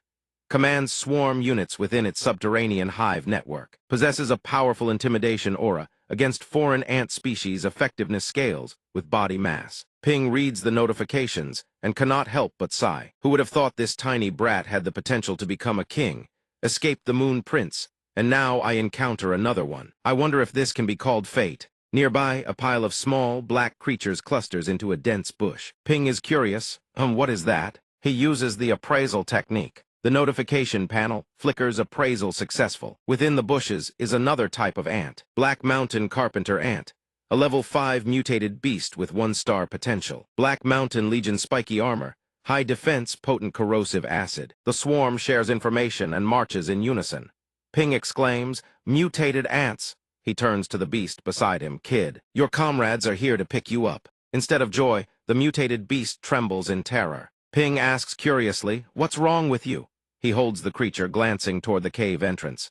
Doubt stirs in his heart. Could it be? Suddenly, the black, swarming mass floods into the cave. Ping instantly unleashes pure physical force to break free. Once clear, he stares at the ant, resting his chin in his hand. "You don't seem very popular, do you? Those wounds on your body weren't caused by them, were they?" One of the ants detects Ping's position. He scoops up the little ant and bolts. "Not good, they've spotted me." A teeming ocean of ants surges after him. He calculates his options while sprinting. The royal talent of this ant queen should strike fear into the legion, maintaining order and stability within the colony. Behind him, the massive swarm continues its relentless pursuit. He ponders, but because it's still low level, do they view it as a provocation instead? Ping looks at the little ant in his hand, deep in thought. "Kid, it seems your royal talent still needs time to be honed." He spots a bear sleeping nearby and realizes he must find a way to stall them. He leaps onto the bear's back. "Got it!" The bear jolts awake, its eyes burning blood red with rage, its claws tearing into the earth. The ant swarm descends upon the furious bear. Leaving the two to clash, Ping slips away. That should be safe enough. Suddenly, Ping catches sight of something. The thick-skinned, fat bear is reduced to a skeleton in mere moments. He cries out, "Damn it, these are ants." A cold wind whistles through the leaves beneath the moonlight. Ping dashes at high speed, thinking, thankfully these insects can't fly. Moving through the canopy will be more advantageous. He shudders as he looks at the destruction behind him. This pursuit is terrifying. They topple every tree in their path.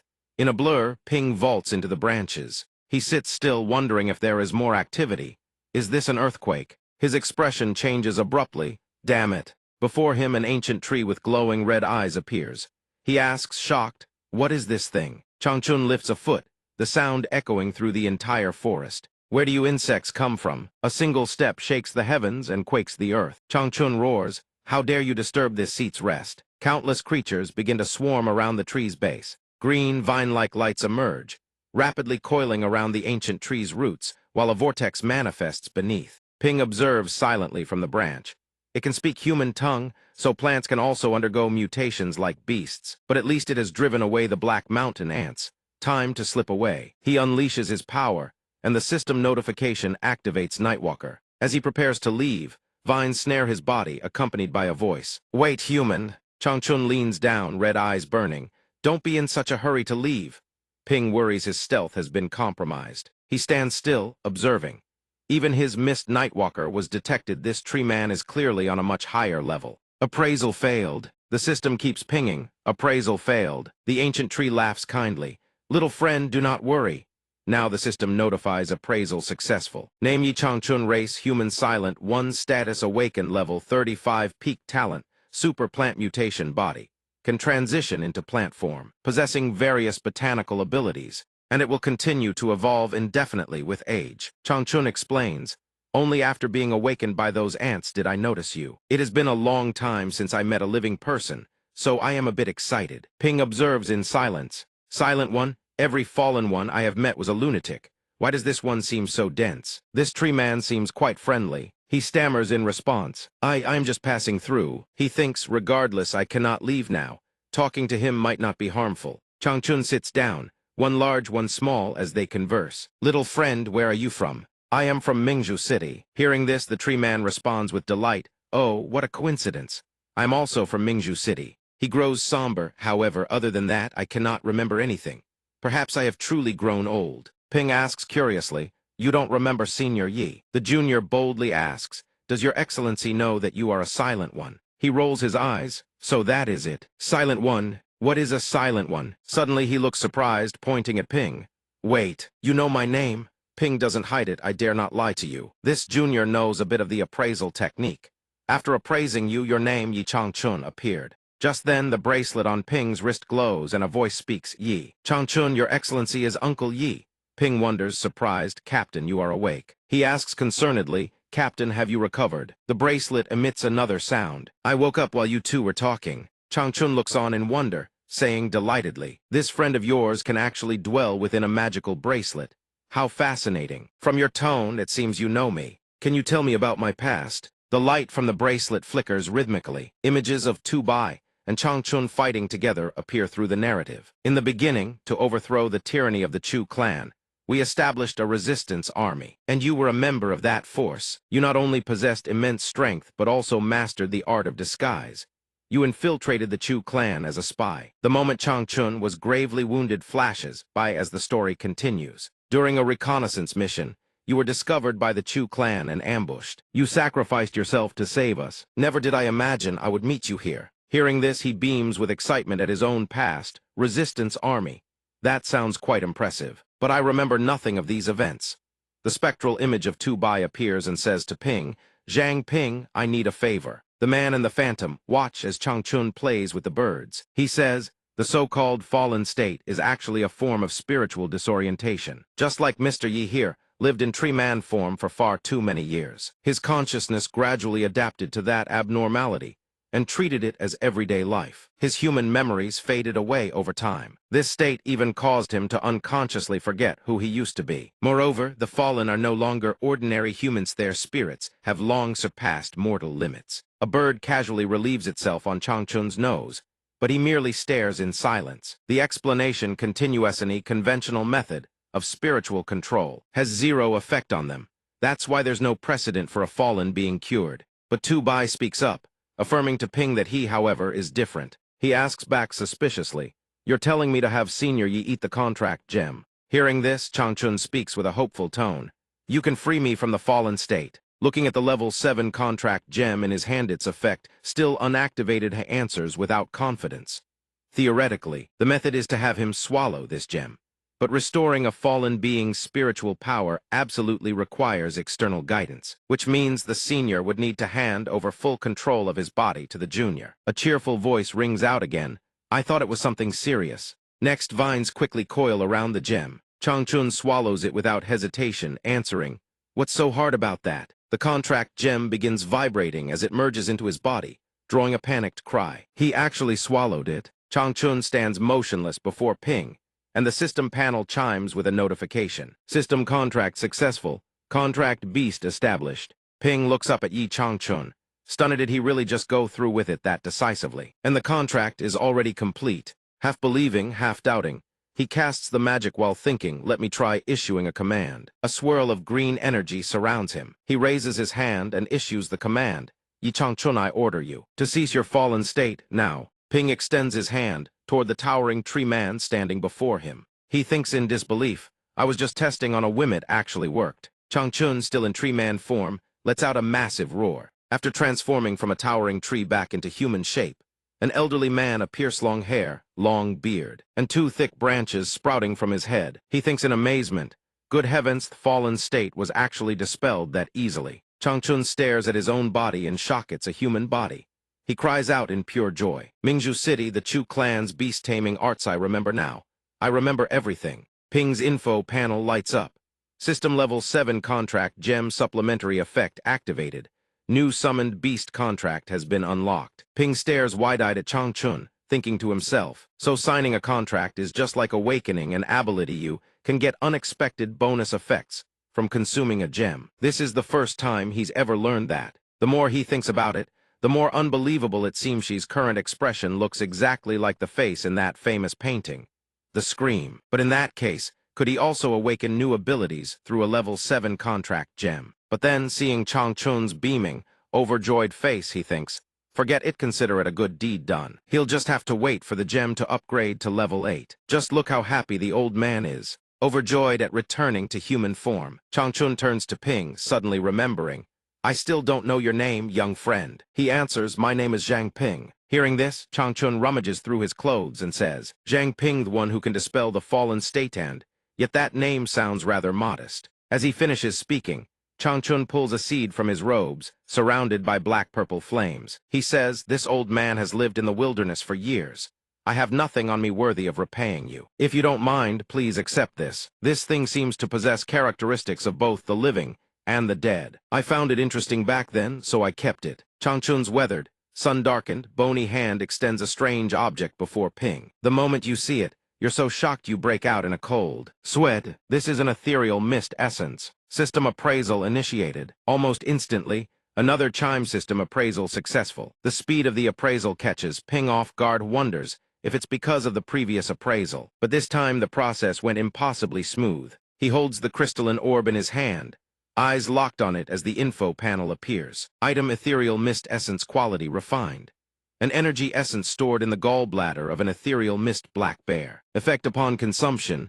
Highly unexpected effects will occur. Ping finishes reading the info panel and thinks with quiet glee, this time it's bear gallbladder, huh? Well, at least it's better than sheep bile. Changchun sighs, looking dejected as he thinks his thank you gift isn't valuable enough. He apologizes, saying he wishes he had something better to offer. Changchun hasn't even finished speaking when Ping cuts in. It's fine, Senior Yi.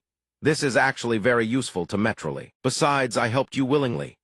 After answering, Ping gazes down at the essence in his hand, breaking into a nervous sweat. He recalls what CC said before, that creatures of the nether are essentially parasitic in nature. As long as they don't take over your consciousness, it shouldn't be a major problem. Ping suddenly remembers the image of him and Sixian fighting Prince Yue together. Ping thinks, with that experience under my belt, I should be able to handle it now. Besides, even a beginner-level ethereal mist couldn't harm Prince Yue. So if I want to defeat it, I still need to get much stronger. He squeezes his eyes shut, opens wide, and pours the entire ethereal mist essence down his throat. Let's do this. The moment he swallows, his power surges violently. He plants his feet and screams as black-purple energy erupts around him. The agony of absorbing the ethereal mist essence contorts his face in pain. He cheers himself on. I can do this, I can do this. Suddenly, where Ping stands, a pillar of black-purple energy crashes down and flashes white-violet. Once the absorption is complete, Ping gasps for air, exhausted. System ethereal mist essence successfully absorbed. System ethereal mist body beginner upgraded to ethereal mist body intermediate. Body reinforced with ethereal mist properties. Fury absorption added. Current ethereal mist reserves 199,300. Ping raises his right arm, testing the new power. A mass of black-purple flame-like energy blazes to life in his palm. System enhancement values updated. Level increased to level 13. Contract gem upgraded to level 9. Ping stares at the flame and thinks, just like last time, 3 levels in one go is absolutely insane. And the gem upgraded too. Changchun's jaw drops. He can't believe it and blurts out, Mingzhu City has truly produced a prodigy. Who would have guessed that thing was actually meant to be eaten? Ping thinks in response, maybe because I'm the only one who ate it and survived. Changchun points down at the ground. With a grin, he says, "Old brother Du, you've been watching for a while now, still not planning to come out." This blindsides Ping, throwing a massive question mark over his head. From beneath the ground, two eyes suddenly appear, and an annoyed voice speaks up. "You trust people way too easily." Ping turns to look at a boulder with a human face. He nearly jumps out of his skin, screaming internally, "Holla, there's another one hiding out here." Changchun sees his reaction and bursts out laughing.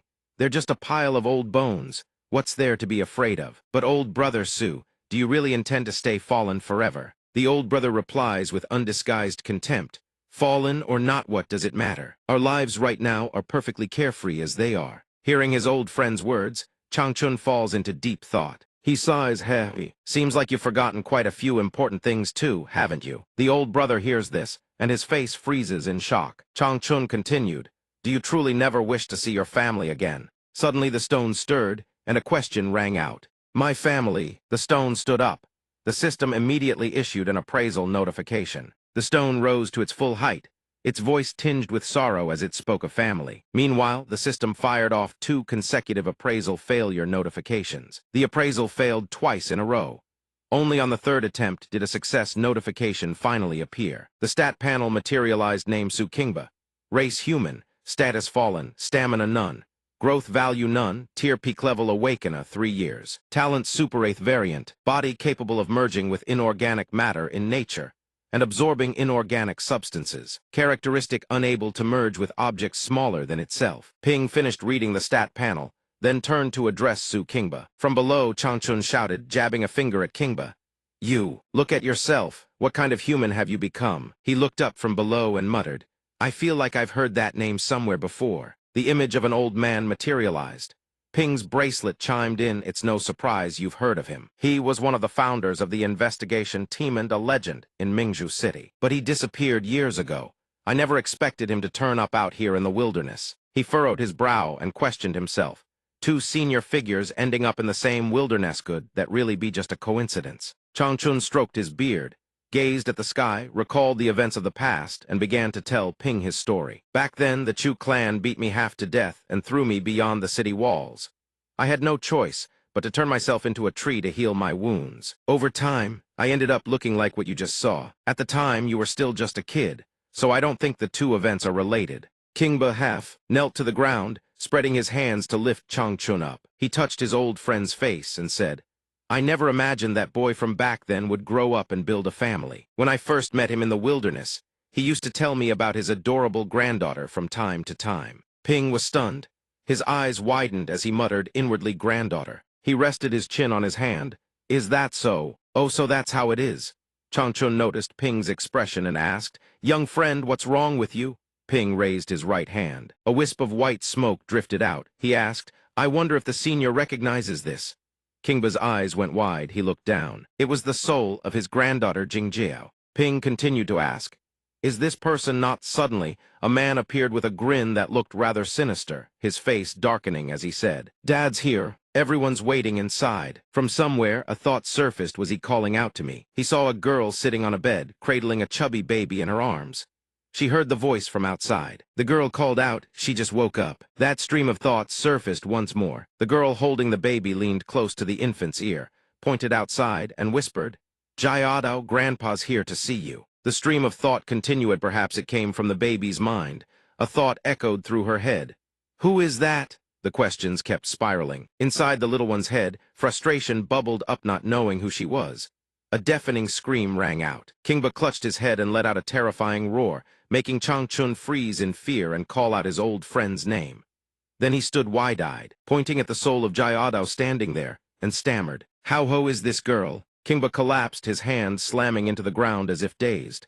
Then he cried out, "Who is she? Who is that girl?" A flood of thoughts surged through the old man's mind. Chu clan, beast taming, Xiang the ghost, Mingzhu City investigation team, family, the one who must never be forgotten. He was pulled deeper and deeper into those words until he couldn't help but scream, "Who am I?" Witnessing him like this, Ping spoke up. "If this continues, he'll completely lose himself." He turned back and said, "Young friend Zhang, think of something fast." Ping appeared to think just moments ago the contract gem had just leveled up, but he hesitated. Once a contract is formed, new abilities can't be unlocked. Suddenly, a sparkling blue gem materialized in his hand, surprising even himself. He muttered, "What was I even thinking about? Right now, saving him is all that matters." With that thought, he hurled the gem toward Elder Su and shouted, "Senior Su, swallow this. I'll help you dispel the fallen state." Sensing danger, Kingba screamed in panic and swung his arm, swatting the gem away with such force that it sent Ping flying. Changchun outside could only cry out, "Young friend Zhang." Kingba's voice rang out again. "You're all trying to deceive me." This time he roared at the top of his lungs, "Ma Bin. You won't get your way. Get the hell out of Mingzhu City." He emerged from the darkness, his eyes glowing an eerie blue, his presence terrifying enough to freeze the soul. Seeing the scene unfold, he helped Ping to his feet and shouted, "Enough. Open your eyes and look clearly. There's no Ma Bin here like the one you keep talking about. This is your granddaughter. She's your family." Ping spoke up, trembling, pleading, "Senior, please come back to your senses." Under Kingba's razor-sharp gaze devoid of any warmth, stared at Jayadao's soul and murmured, "My granddaughter." "Yes." Then Changchun raised the gem and held it before him, saying, "Swallow this. Then you'll be able to remember." It seemed he had been convinced. He reached out as if to take the gem, speaking slowly, "My family." The gem activated. A notification blazed across the air contract. Successful summoned Beast Su Kingba. A voice rang out, "I command you to cease the fallen state." Then Su Kingba's body began to transform. Slowly, he returned to his original form, and fragments of his old body crumbled to the ground. Suddenly, he raised a trembling hand and called out her name, Jayado. He reached out toward the glowing soul of Jayado and whispered, "Why is it like this again? Who did this?" He collapsed to his knees, sobbing uncontrollably. He pressed his forehead to the ground, looked at her, and said, "I couldn't be by your side. Grandpa is so sorry." Through his tears, he muttered, "Could it have been Ma Bin who did this to you?" From afar, Ping's bracelet spoke up. "After you disappeared, Ma Bin was promoted to captain of the investigation team. Was there some kind of grudge between you two?" Hearing this, Kingba bellowed, "Grudge?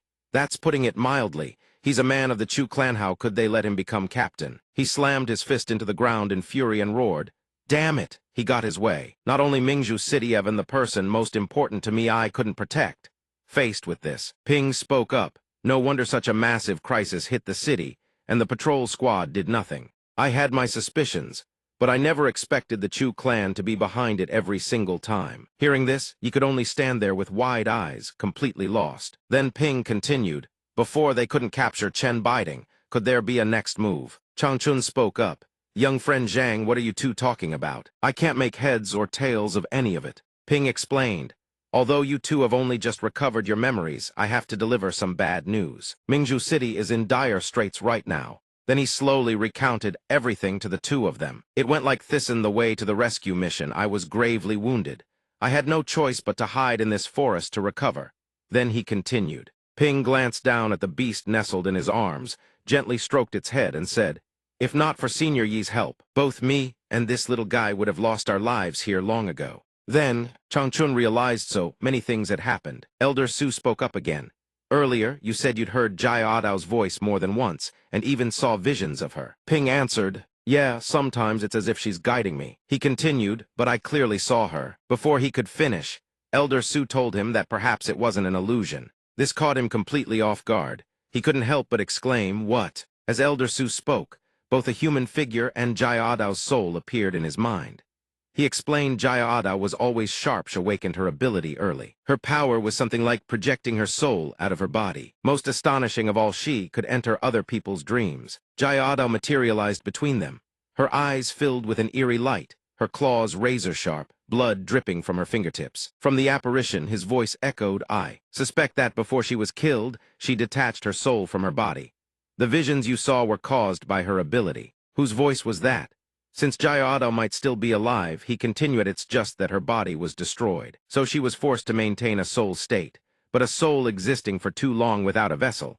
I'm afraid that now," she paused. Ping couldn't help but ask, "Has Su Jingjio fallen?" A flood of thoughts surged through his mind. Back then, her words meant their soul appeared in his mind, her eyes shimmering, heartbreakingly beautiful. He thought again, didn't she not want to drag him down? He raises a hand to his head, tears already welling in his eyes. He just chuckled softly and said, "Blame myself for being such a fool. She helped me so much in secret, and in the end, she still wanted me to give her up. Her image appeared again from the bracelet on his wrist, still drowning in that same thought. Did you really think I could give her up? He told himself that once everything was settled, he would go find her no matter what. With that thought, he turned to the two elders and said, "Seniors, what are your plans?" Changchun smiled and said, "We've devoted half our lives to Mingzhu City. Now that Mingzhu City faces a crisis, how can we stand on the sidelines?" Then the elder added confidently, "I'm sure old brother Su shares the same thought as well." Kingba gazed with a contemplative look and thought, "Besides, I want to meet Jiao Rao again." As they spoke, their most terrifying forms materialized. They shouted, "We'll be your shield. We'll go with you to save Mingzhu City. Leave it to us." Feng Laxian, along with Liu Sixian and Chen Ming, sprinted through the forest. She clutched a pink communication device in her hand. "Zhang Ping's comm signal cut out right near your position. What happened?" The three of them halted, scanning their surroundings. Chen Ming spoke up. "Looks like it was right around here." Feng Laxian glanced around and said, "That kid was so badly hurt, how far could he have possibly gone?" Liu Sixian looked down at the ground. In a nearby patch of grass, there were smeared bloodstains. She let out a curious hum. Sensing a clue, she followed the foliage and explored the surrounding area. Suddenly, Liu Sixian spotted something that made her eyes widen in shock. She froze for a long moment until Feng Laxian and Chen Ming approached. The scene that unfolded before them was a desolate clearing, trees snapped and scattered everywhere, thick black miasma swirling ominously through the air. He spoke up, "What happened here?" Chen Ming surveyed the destruction and gave his assessment. "This is the trail of a marching force. Given the Black Mountain Palace's involvement, it seems Zhang Ping ran into serious trouble." The moment Liu Sixian heard that, she bolted. "Let's go after him now." It happened too fast before Feng Laxian could react. He raised his hand and shouted, "Wait, hold on." Suddenly, a rift of purple and black tore open in the sky, crackling with bolts of lightning. From within it, a human fist surged out, slamming right in front of Liu Sixian. It caught her completely off guard. She unleashed her ice magic, forming a frozen shield. "Who's there?" The owner of that arm didn't answer. He punched straight through her ice shield, shattering it to pieces and sending Liu Sixian crashing backward. Fortunately, two people caught her from behind. From the fading smoke, a voice rang out. "Feng Laxian, long time no see, still kicking." It turned out Xiang Ming and his entourage had come to pay them a visit. He laughed triumphantly. "Just look at what gift I've prepared for you." On the other side, Liu Sixian and Chen Ming heightened their guard, readying for battle. Feng Laxian spoke up. "I was wondering where that rotten stench was coming from. Turns out it's you decrepit old ghouls." Xiang Ming sneered with contempt. Still the same insufferably arrogant attitude. Well, today. With that, he pointed and ordered his grotesque minions neither human nor beasto advance. He shouted, "Don't even think about running." The undead mob attacked the trio. Chen Ming stood his ground calmly, casting an attack spell with one hand and kicking several of them away. He said coolly, "Could it be that Chengzhu village planted spies to watch us before we left the city?" Liu Sixian's blood was boiling too. She charged forward, using her ice blade to cut them down one by one. "No worries, just kill them all." Feng Laxian used his powerful, muscular frame as a weapon, taking on two of them barehanded at once. He roared, "His target is me. Find an opening and get out of here." The massive undead creature behind him closed in on Feng Laxian and spoke. "In your dreams." At that moment, Feng Laxian unleashed his power. He planted his feet, blazing energy surging around him, as he activated Scarlet Phoenix immortal body solar flare form. Status panel activated body temp, 1000 vitality agility. As one of them lunged at him, Feng Laxian's transformation took hold. His hair and beard blazed bright gold. And behind him, golden fire-like power coalesced into a blazing cloak. He caught the massive creature's blow barehanded, eyes blazing. "I told you." Feng Laxian's gaze hardened with resolve, his brow furrowed tight. "The next time we meet, I'll kill you." True to his word, he took down the undead creature in a single strike. The strange thing was, the moment it fell, a bizarre purple vortex materialized out of thin air. The vortex seemed to swallow the creature whole. In the end, the rift sealed itself almost completely shut. Behind Feng Laxian, the others suffered the same fate, consumed by identical rifts. He glanced up. They got teleported away. In his moment of distraction, a massive creature almost got the jump on him. He barely dodged in time. Behind him, another vortex tore open, and a fist shot out from within. From behind, the fist slammed into Feng Laxian's back. It made him grimace in pain. Meanwhile, Liu Sixian was fighting two of them on her own.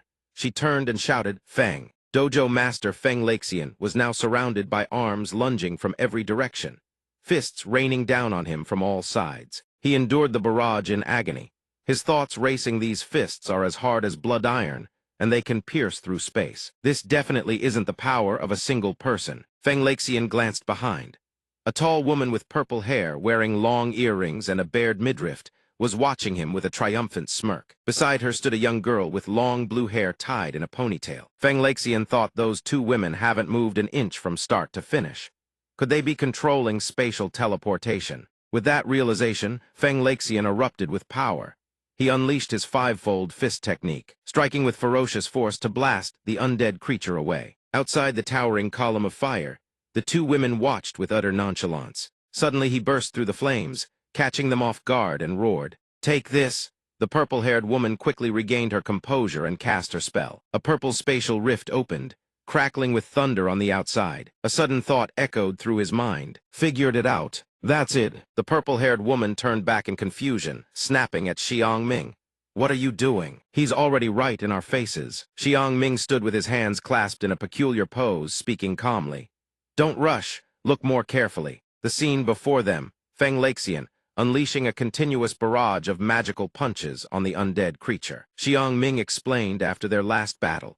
He had been tracking Feng Laxian from afar through a life-monitoring ward. This time, Feng Laxian was facing an undead that was tough to handle, had taken a beating from countless blows, yet refused to go down. Zhang Ping continued his explanation. Without sunlight, Feng Laxian's body temperature would only keep dropping. He could never reach that blazing white state again. Sure enough, as his status panel flickered, body temp 600 vitality strength, he said triumphantly, "That's exactly why, after he left the city, I deliberately waited until nightfall to make my move." Though his power was fading, Feng Laxian still blazed with defiance. Facing the enemy head-on, he roared. Power! His power erupted, surging so high that even from far away, someone spotted it and asked in shock. That was Dojo Master Feng. Liu Xixian swung her ice blade, clearing out the monsters, and called out with an update. "Almost done over here." Chen Ming nearby also cast his spell and responded. "Same here." The corpses they cut down gradually began to rot and decay. From their mouths and gaping wounds, green miasma billowed out one after another. She covered her nose and warned the others behind her. "Corpse poison again." "Chen Ming, hold your breath." Not far away, Feng Laxian was also locked in combat with enemies who kept pouring out of purple rifts crackling with lightning. Suddenly, Zhang Ming's shadow appeared right behind Feng Laxian. Surrounded by a purple aura, he lunged with clawed hands, snarling, "Be a good boy and become my living dead." Feng Laxian reacted instantly, striking back with a burst of fire that blasted Zhang Ming far away. Delusional fool. He clenches his fists in fury, his body radiating blazing heat as he continues. "The same moving you think you can hit us with it twice." Zhang Ming gets countered and crashes down right in front. A horde of living corpses stares at him, their eyes burning crimson. He sneers, "I didn't expect you to fall for it that easily either." A sinister grin spreads across his face. "But I'm afraid your little friends won't be so lucky." Right behind Liu Xixian, that strange circle appears once more. Liu Xixian is busy clearing out the living corpses and doesn't notice. Feng Laxian turns and shouts a warning, "Watch out behind you." A living corpse leaps out of the teleportation circle, attacking by surprise. Liu Xixian fails to react in time and takes the hit. She staggers forward in pain with a cry, "Og!" She manages to steady herself, but the living corpse has already vanished back into the swirling teleportation portal. Chen Ming turns back and asks, "Team leader, are you okay?" She got hit. The corner of her mouth is wounded as well. She replies, "I'm fine, watch your own back." Chen Ming continues channeling, making his two swords hover and intertwine in front of another teleportation gate as a defensive measure. The sword technique takes shape, but a living corpse bursts through, shattering his defense with a single punch. His two swords snap to pieces, sending him flying backward. The living corpse lets out a guttural cry, "Imra, Imra Rarath." Feng Laxian sees his comrades in trouble. Unable to hold back his worry, he keeps charging through the living corpses swarming around him. Thinking he has to break through and help them, Zhang Ming stands nearby, pointing and commanding the corpses to attack Feng Laxian. "You still have the mind to worry about others." With that, he lunges forward alongside the other living corpses, looking ready to devour Feng Laxian alive. Feng Laxian swings his fist with full force and roars, "You damn bastard!" Zhang Ming raises his clawed hand. A green light crackles with sparks of lightning. He grins smugly. It's time to close the net. Suddenly, from out of nowhere, Yi Changxuan appears with one leg raised high above Xiang Ming's head. Xiang Ming whips around in shock. A foot thick as a tree trunk slams down with tremendous force, cratering the ground beneath him with a thunderous boom. Xiang Ming narrowly dodges the devastating strike, bewildered. What the hell is that? Feng Laxian rushes over in a panic to check on the other members. Hey, is everyone all right? Liu Xixian answers. I'm fine. A voice echoes from somewhere. Hall Master Sissy of the Phoenix Martial Hall has finally found everyone. Feng Laxian and Liu Xixian both turn at the same time, recognizing the familiar voice. She murmurs that voice. A figure stands atop Yi Changxuan's shoulder. He stands up there with a smile. Below, Liu Xixian calls up to him. Zhang Ping, she beams with joy. That's wonderful. You're safe and sound, that's all that matters. A white-haired figure whooshes in behind the enemy leader. Caught off guard, he mutters, there's another one. Xiang Ming is suddenly impaled through the chest by an arm. Even with a hole punched through his body, he calmly turns around and asks, since when did that hulking living corpse charge in to attack? The person turns and a voice shouts a warning, careful. He has an immortal body. The living corpse throws a straight punch at the figure, but the figure's body dissolves into nothing before the blow lands. His head floats back toward Feng Laxian as he speaks, truly a troublesome one. He gradually reforms back into his human shape beside Feng Laxian and warns, be careful. The enemy is one of the fallen. Feng Laxian gazes up at the sky. The sun gradually breaks through, casting light over the forest. He thinks, thank goodness, dawn has arrived. His body begins absorbing the sunlight, causing his power to surge. He speaks again, shameless old wretch. What other tricks do you have left? The whole team regroups, ready for battle. Each person possesses a different level of power. Feng Laxian clenches his fist, ready to fight to the death. Then bring it on, show us everything you've got. On the other side, the enemy group senses something's off, and doesn't dare act rashly. Those reinforcements are no pushovers. Besides, we've already lost the perfect opportunity to capture Feng Laxian. The girl immediately shouts, the situation's gone south, retreat now. Xiang Ming immediately objects, no. With a deep wound in his chest, he pours all his energy into both arms, forming two green flames. Almost there, just a little more. The girl conjures a large spatial rift, pulling Xiang Ming inside. Stop wasting words. The purple circle drags him inside as he lets out a scream. She and the massive living corpse gradually retreat into the circle. She glances back and says, consider yourselves lucky this time. Feng Laxian sees them fleeing and gives chase, shouting, don't even think about running. Zhang Ping calls out from behind, Hall Master, please don't be reckless. The purple circle shrinks and vanishes. Feng Laxian hears him and stops. Zhang Ping continues to persuade him they still don't have clear intel on the enemy. If they charge in blindly, they might fall right into a trap. Let's head back to base and regroup with everyone first. Besides, the people from the Martial Hall are waiting for you too. Feng Laxian hears this and replies, fine. The four of them venture deeper into the forest and stop before a massive tree. Liu Xixian speaks up, where? Here, Zhang Ping asks. This place doesn't look like it used to, does it? She begins conjuring a pink vortex in front of the tree trunk and replies, of course not. We've renovated it into a stronghold. Before, this place had limited capacity, but now it can hold far more people and is very close to the trial grounds, making departures much more convenient. A circle suddenly appears beneath their feet, growing larger. They instantly materialize inside the secret base. Liu Xixian continues, this is secret base number 8, located 1,800 meters underground. It can house up to 20 people and contains a total of 164 rooms. Feel free to look around. Zhang Ping is stunned by the sheer size of the base and exclaims, this is huge. Between this base and the previous safe house, just how many strongholds has the team leader prepared over these 200 years? Exactly. Team leader Sidubai suddenly appears behind them, his entire body radiating a golden glow, and smiles. Being overprepared is always better than being underprepared. Liu Xixian turns and says, when I served in the investigation squad, I learned they had established numerous outposts outside the city. One of them was very close to the trial grounds, but I don't know if it's still operational. Su Qingbo, standing nearby, responds, I heard the current investigation squad leader is Ma Yun, right? She answers, and he's also the most trusted disciple of his. Sidubai floats with a frown. Su old brother mentioned while delirious that Ma Bin seems to be connected to the Zhou clan. What's going on with that? Su Qingbo lets out a long sigh. Then he recalls everything with a serious expression. For that story, we have to go back 10 years. The scene gradually replays before their eyes. He stands with a group of people, listening to Zhou Jiming address them from the front. He continues the story. I remember at that time, Deputy City Lord Zhou Jiming suddenly summoned everyone. I went to the City Lord's manor. They said an informant had discovered the Zhou clan's main stronghold. But as the investigation squad leader, I had no knowledge of this so-called informant.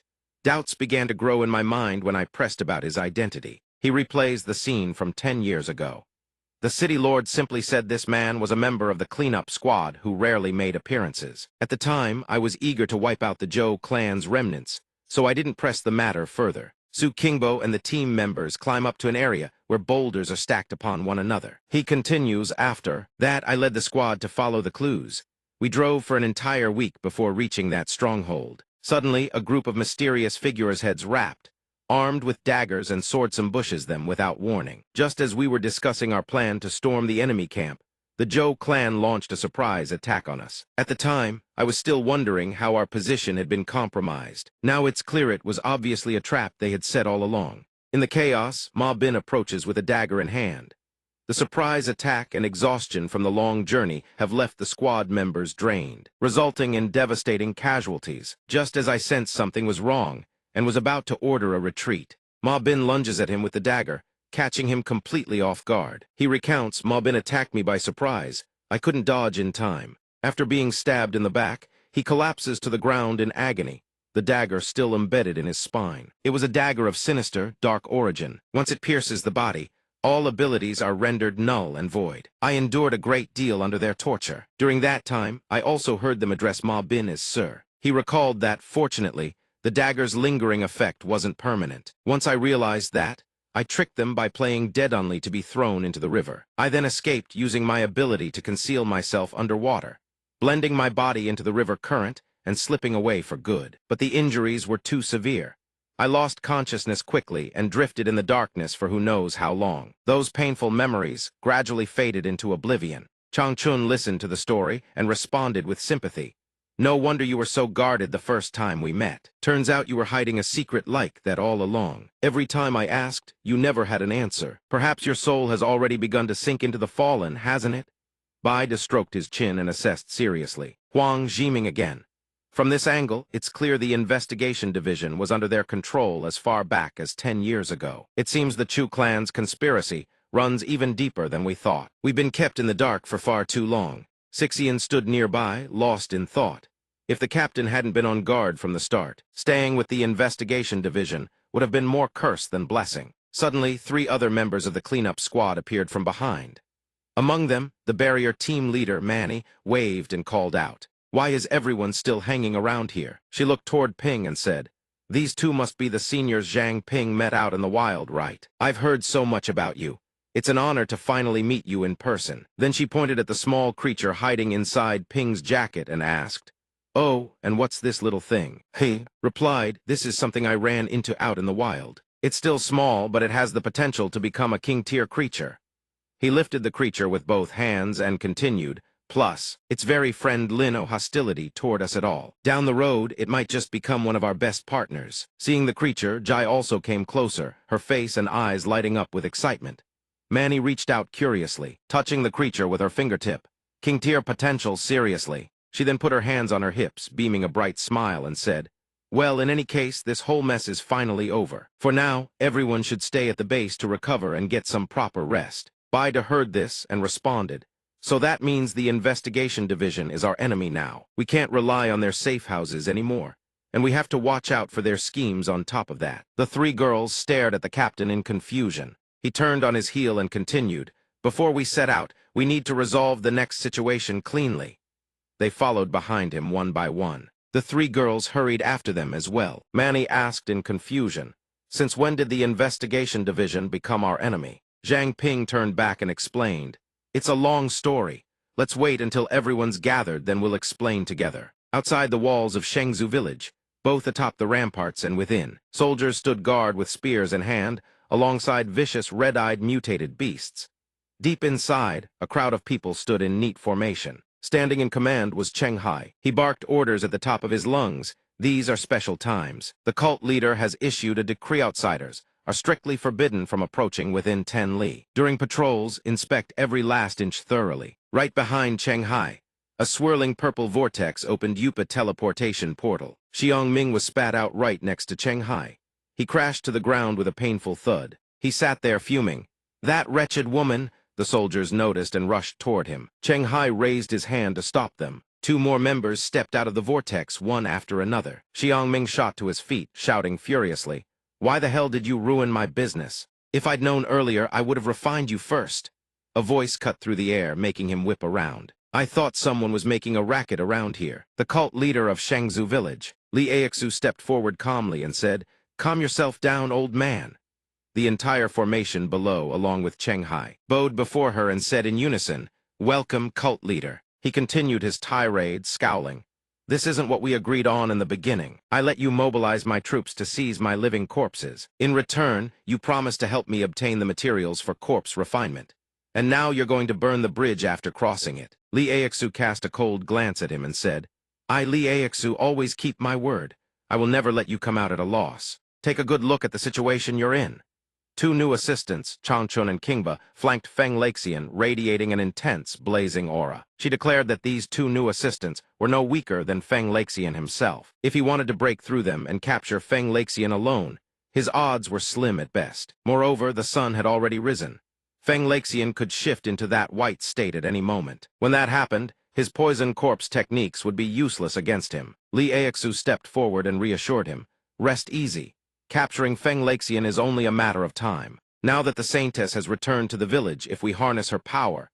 Inside a room, Chen Junding floated in midair, surrounded by a halo of pink light. Li Aixu continued, "Then I believe it won't be long before I can break through to King Tyr."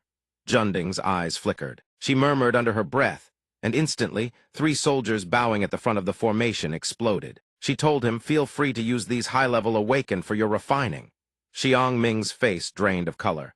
She turned to leave and said, "I'll be entering seclusion for a while." She didn't forget to throw him a warning glance.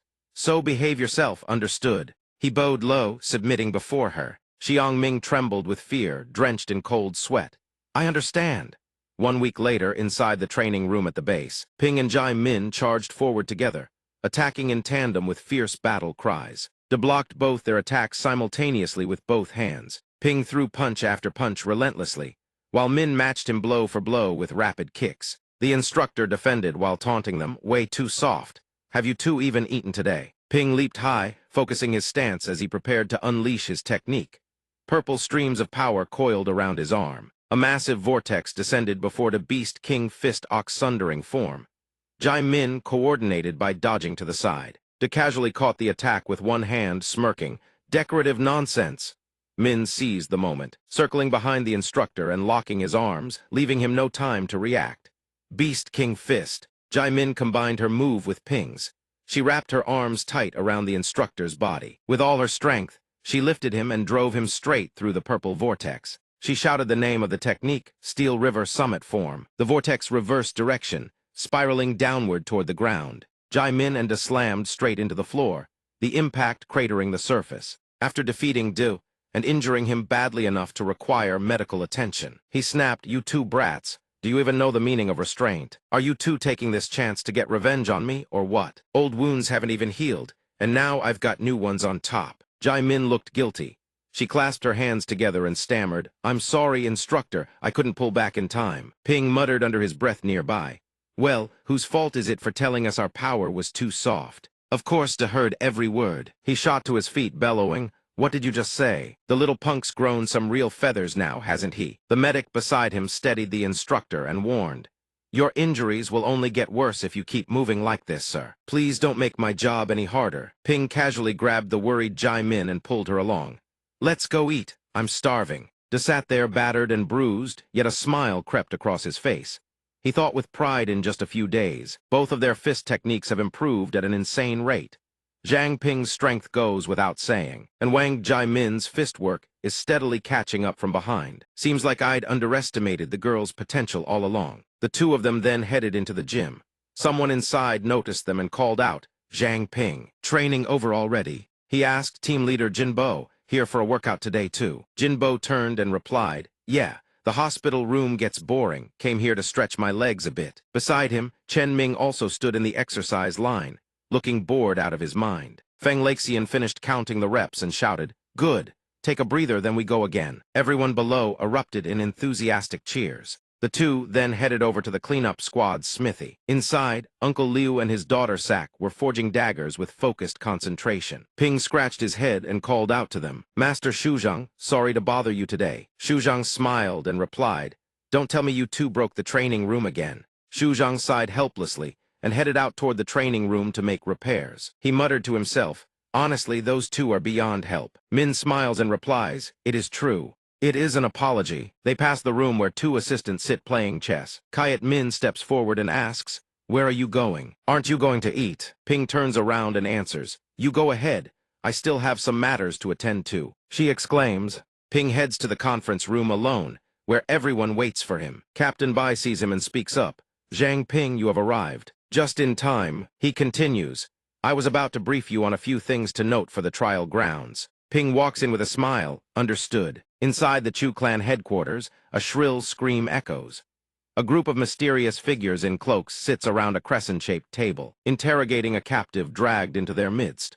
One of them shouts, "The Saintess has already been taken, yet you still have the courage to return here." The second elder speaks in anger, "You," but is interrupted by the Grand Elder. The Grand Elder sneers, "Forget it. Zhai Ming accidentally awakened the Saintess, which indirectly caused the Moon Prince to clash with Sidhu. I will spare you this once for the sake of that incident, Shibai." Zhai Ming trembles, bowing his head.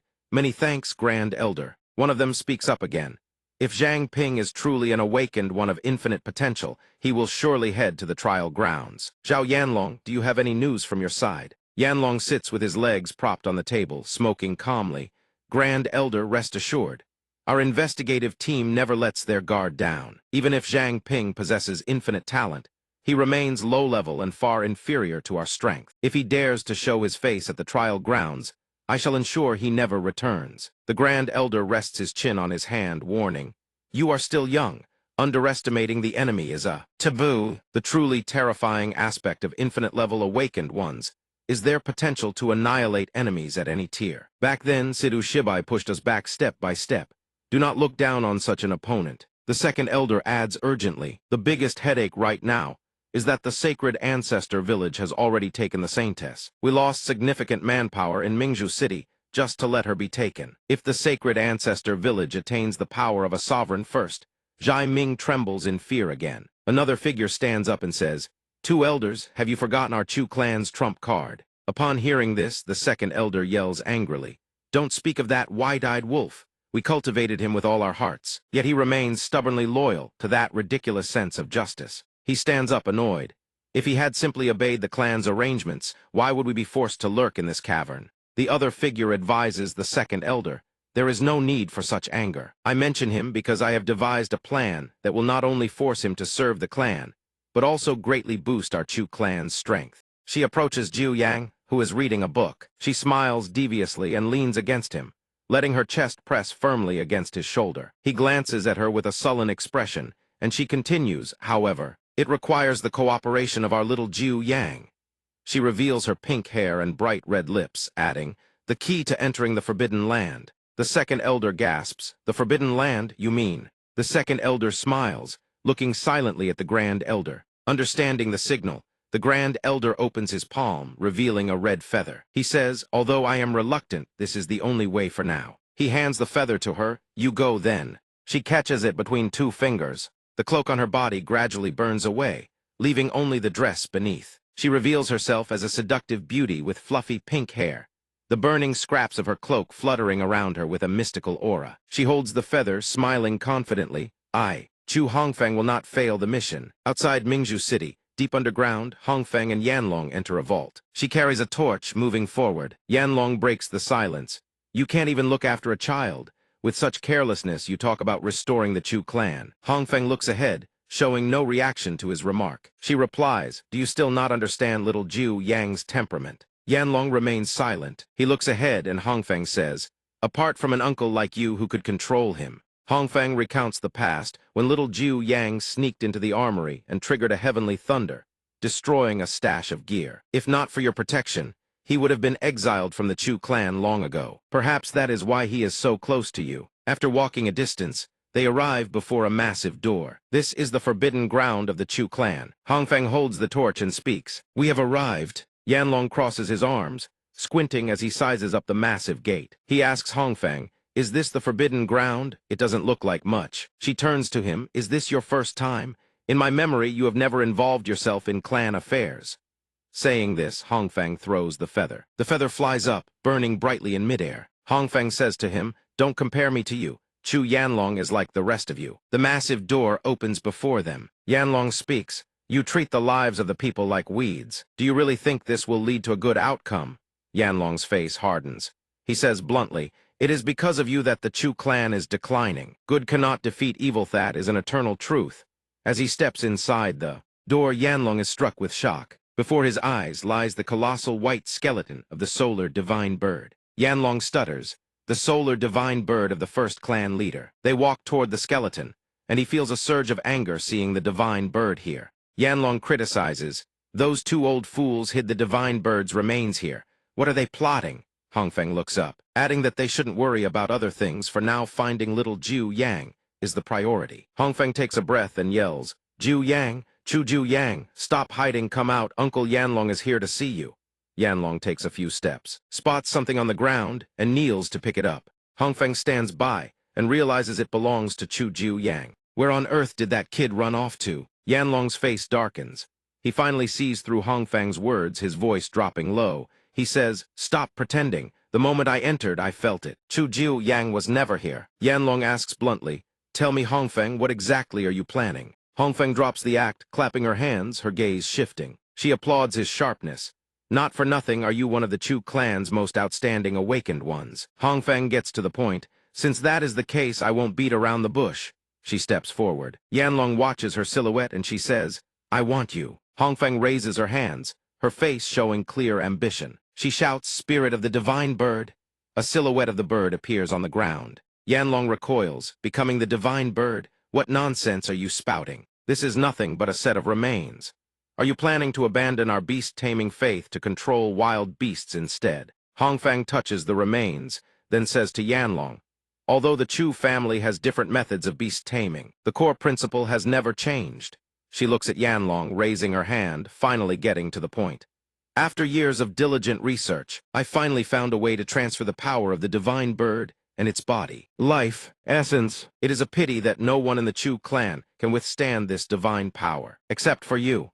You possess the ability to summon spirit beasts into your body, and your immense strength makes you the perfect candidate to inherit this power." Yanlong hears this, and his arms begin to crackle with sparks. His hands clench, emitting red lightning. He remarks, "That sounds quite tempting. So what is the price?" He voiced one of his deductions. "For example, using me as a sacrifice." His words made Hongfeng freeze in place. Yuanlong stood motionless. Seeing her expression, he could already piece part of it together. Looks like he guessed right. At some point, black-clad assassins had materialized around Yuanlong, forming a tight encirclement. He spoke up, "These assassins here's too." Yuanlong spread both arms wide, fists clenching.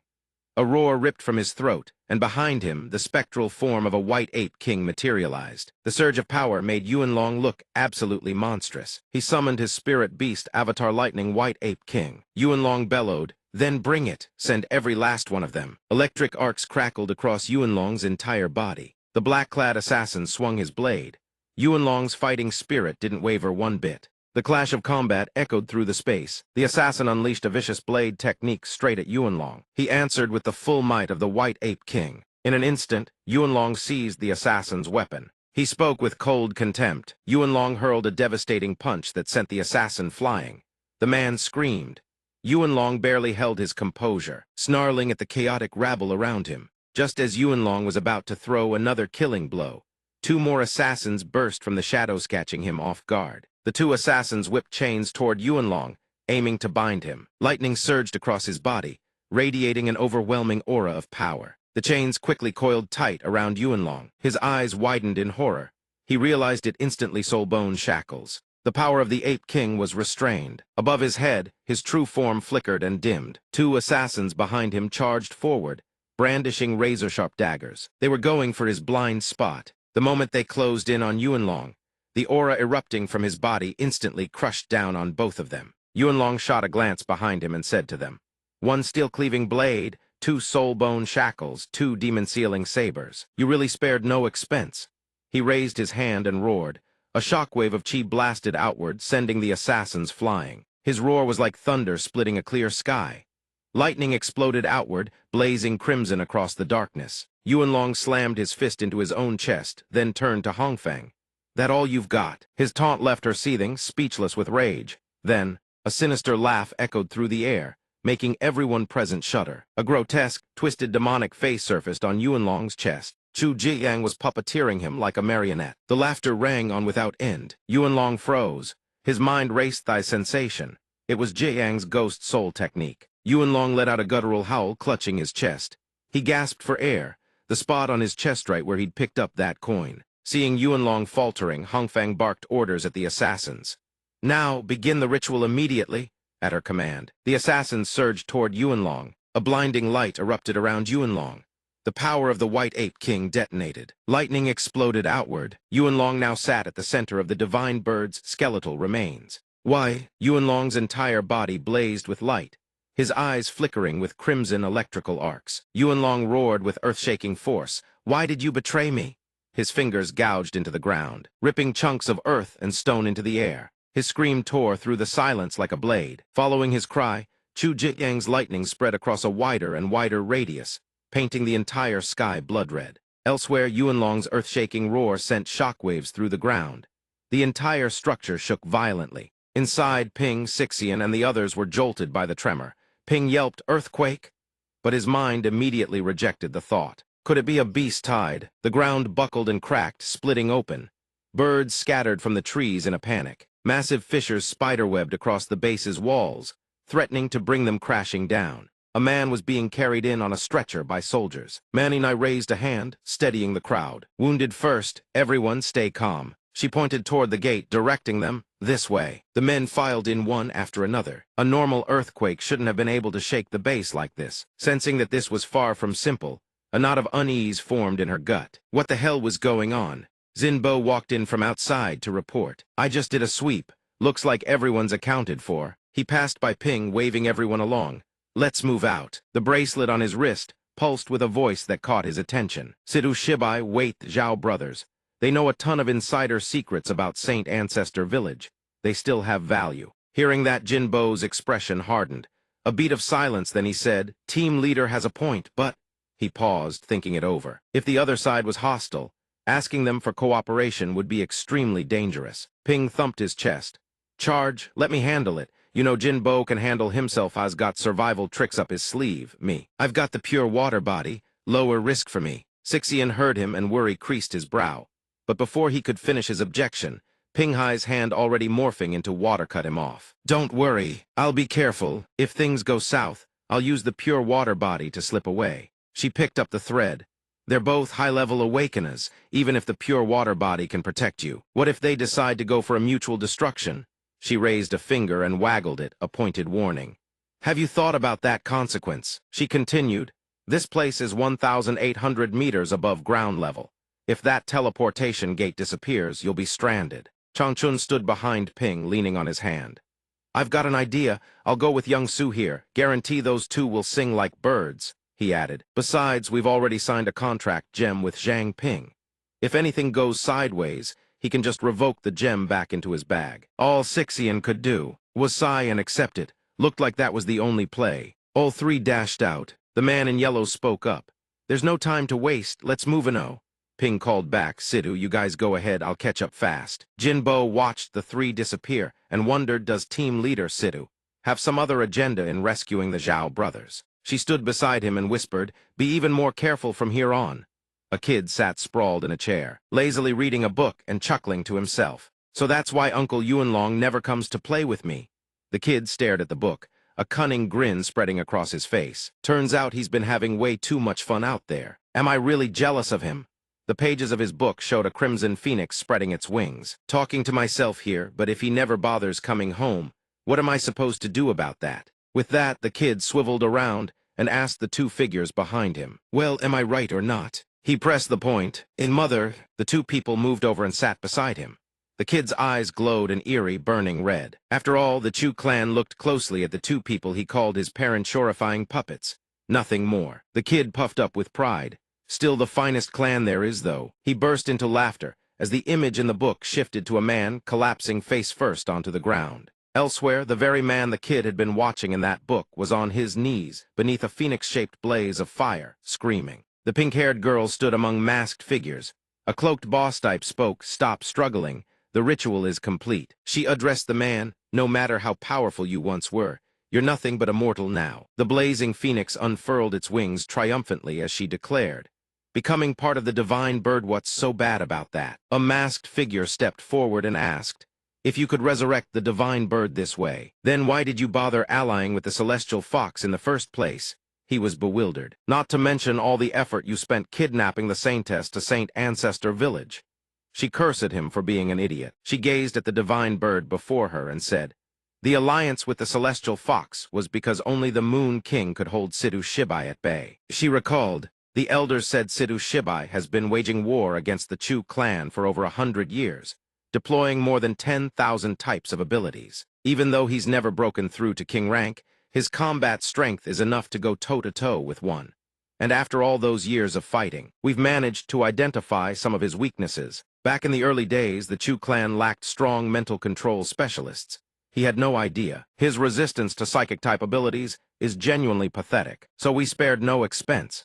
We finally found the nearly extinct celestial fox species, struck a deal with the Moon King, and that's how we managed to critically wound Sidhu Shibai." A crimson orb materialized in her hand. "If circumstances hadn't forced my hand, I wouldn't have chosen this method to resurrect the divine bird. You said it yourself, we don't have the luxury of choice." The cloaked figure pressed for more. "Why would you say that?" She replies, "This drop of blood is the result of 40 years of my tireless labor." Tendrils of black aura emanate from the glowing blood in her palm. "Because of it, I have never been able to practice beast taming, suffering through countless insults and icy stares all this time." The drop of blood drifts from her hand, and despite the heavy price I have paid, the control this blood exerts still cannot compare to the saintess's blood. It makes contact with the divine bird, causing it to erupt in tongues of fire. The girl continues to explain to the man in black, "Now that the saintess has returned to the holy ancestor village, Zhang Ping of the cleanup squad can also enter the trial grounds and attain power equivalent to a sovereign. If any of them step into the sovereign realm first, our Chu clan will surely face the risk of being overthrown." The phoenix shifts from a flickering phantom into a true, majestic divine bird. "Even though my blood contract cannot fully control this divine bird, we have no choice but to gamble it all right now." Outside, the skies clear. The divine bird tucks its wings and surges upward from the depths of the earth. It proudly unfurls its wings, casting its shadow over the 8th cleanup squad atop the base's power station. A blinding radiance erupts overhead, drawing everyone's attention. Manny shields her eyes and asks, "Why is the sun so bright today?" Lai Xian narrows his eyes, shielding against the glare as he realizes something. "This isn't right," he continues. A divine bird streaks across the sky above them. Lai Xian stares at it. A mutated beast. Could it be the cause of this earthquake? Ming looks on in disbelief. "Unless," Manny interrupts, "it is the Chu clan's son, divine bird." The pink-haired girl standing on the cliff beams with joy. "Success! I have succeeded!" she cries out. "With the divine bird now resurrected, and Sidhu Shibai controlled by the Moon Prince, there are no more threats." The divine bird continues to grow to a gargantuan size. Standing beneath it, she boasts, "From this moment on, the Chu clan shall rule over everything." Suddenly, the phoenix rockets upward. The pink-haired girl gasps, eyes widening in shock. "What?" It slams into the cliff face, shattering it into fragments before taking flight and vanishing. Inside the base's detention center, 2 hulking men lie amidst the rubble. The one in orange says, "We've exhausted every ounce of our strength and still couldn't escape." He adds, "We are going to die here." "Yeah." Zhao Yanlong turns to Zhao Yanhu.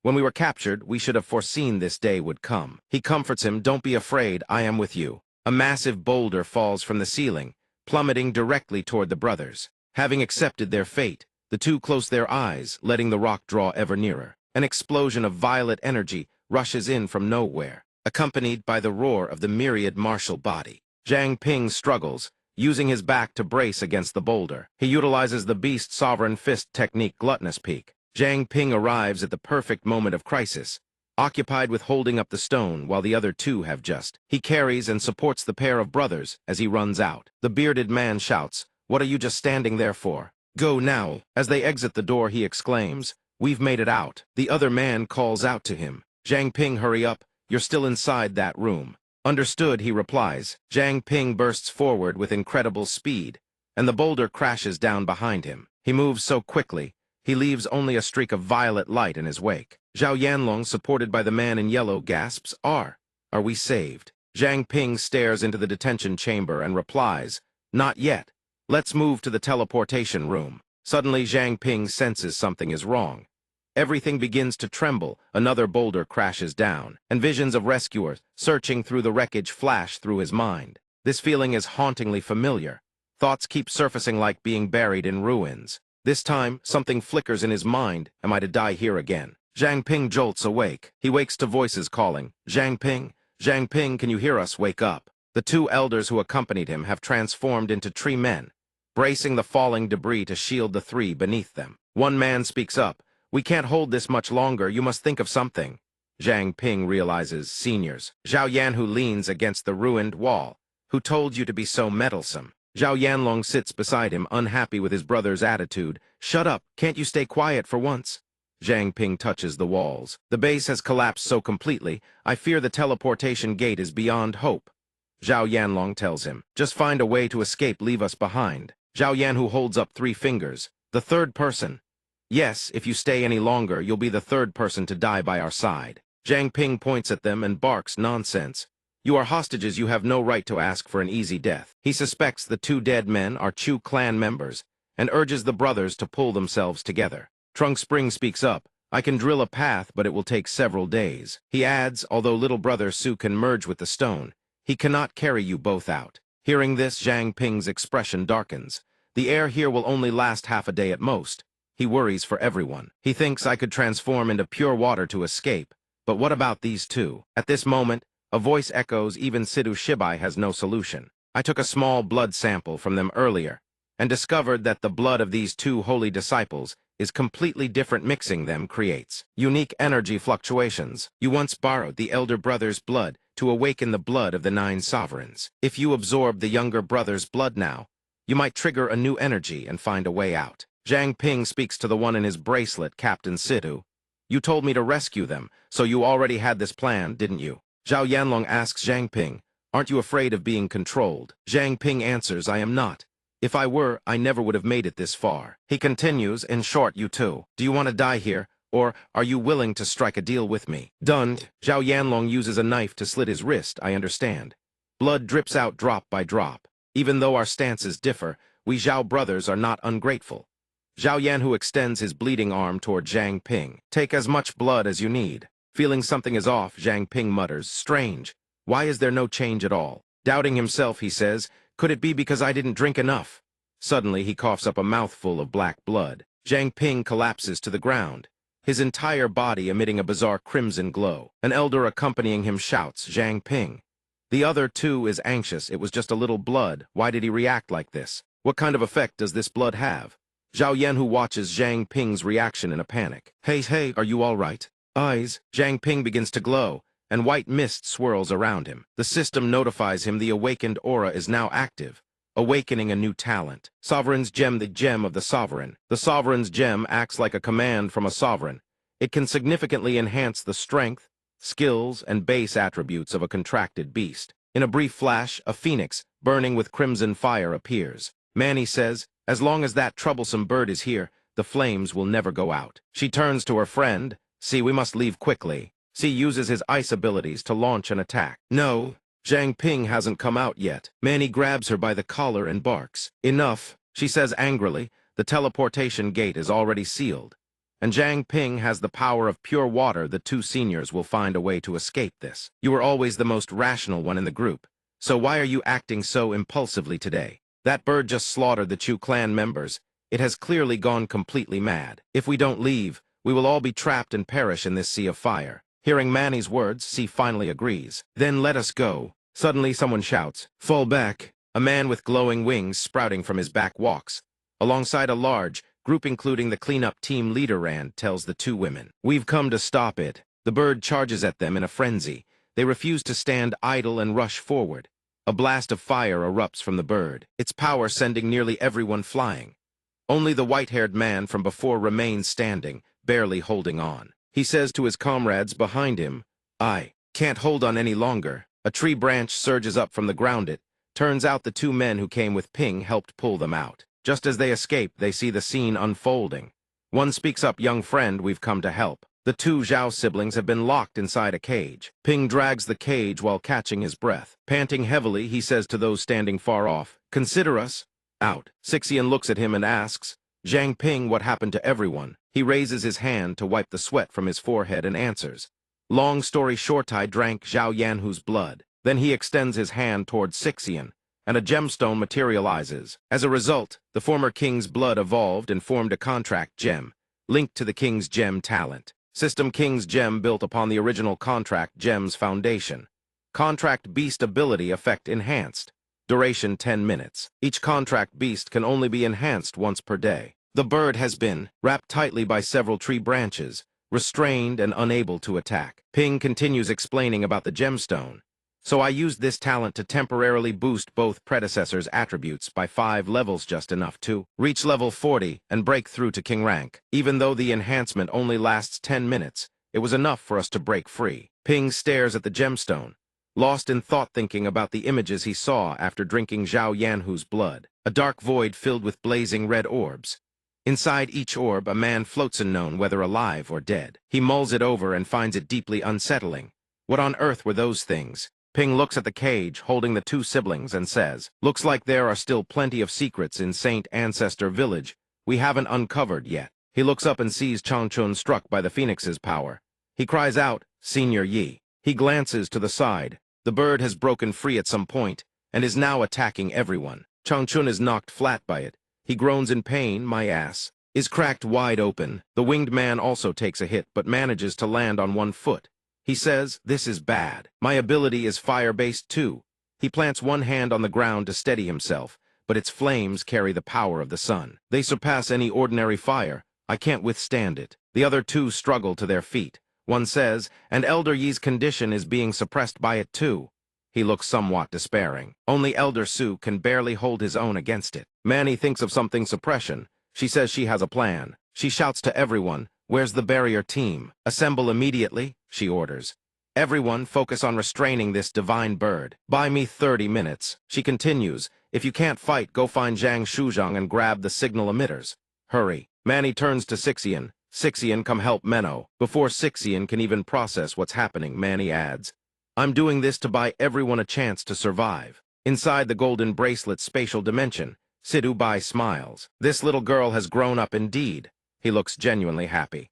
"It truly puts my mind at ease." Ping puts something into his mouth, thinking, "Might as well consume this king's gem too." A purple aura radiates from his body. He grips a scythe in hand. Sidhu Bai from inside the golden bracelet says to him, "Let's go.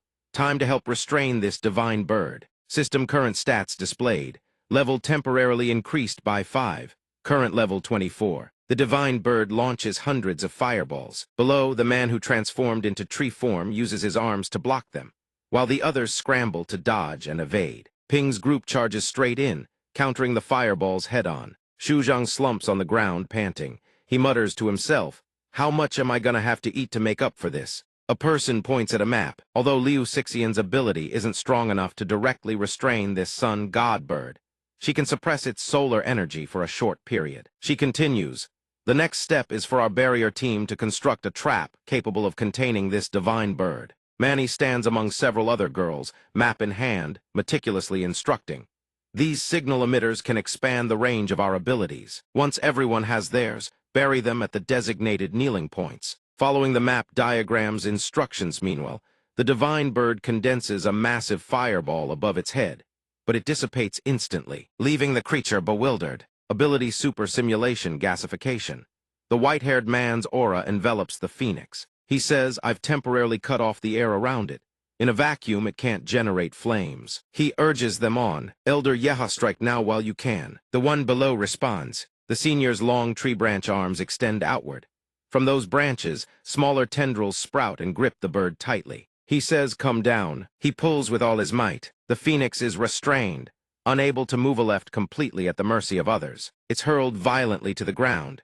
3 members of the flying team soar above it. The winged man shouts, "Vacuum effect is Fadingadak now." They dive toward the sun god bird with savage, murderous intent. A massive explosion erupts. Dust and debris fill the air. Ming closes his eyes and chants an incantation swift as wind, still as forest. Chant before the formation, silence follows behind. Fast as wind, steady as forest, day stands before, night stands behind. A blade emerges from the swirling magic spiral. Skill sword emerges from the dragon abyss. Ping has shifted into another form entirely. He thinks, because I fused with the Zhao brothers' bloodline, it caused me to break through straight to level 19. Both hands channel 2 streams of purple energy. Now, borrowing the king's gem and the dark mist, his attack power has nearly reached its peak. His power coils around Ming's sword. He calls out, "Chen Ming, I'm here to help." Ping and Ming combine their strength. Together they shout, "Let's go." The colossal sword aims for the crater, where the divine bird lies, and plunges down hard. Only faint squawks can be heard. The bird's body turns blue, flickering, fatting until only a single flame-red feather remains, as if still burning. The white-haired man asks wearily, "Is it dealt with?" The masked figure doesn't respond. The man thinks to himself, "That battle was too intense. I didn't get a chance to appraise the divine bird. Hopefully everything will be fine." The team stands before a plume of black smoke. The white-haired man says, "Have we defeated the king-class entity?" The feather suddenly ignites, tracing out a strange pattern of light. Everyone present freezes. Sidubai's voice rings out, "No, it's not over yet. That fire is growing larger." Sidubai continues from inside the golden bracelet. After the first patriarch of the Chu clan died, legend says it transformed into a guardian spirit, standing watch over its master's grave for ages without ever leaving. For all these years, we thought it had perished, but now that it has appeared again, it confirms another ancient legend. The phoenix emerges once more. Sidubai reveals a critical piece of information.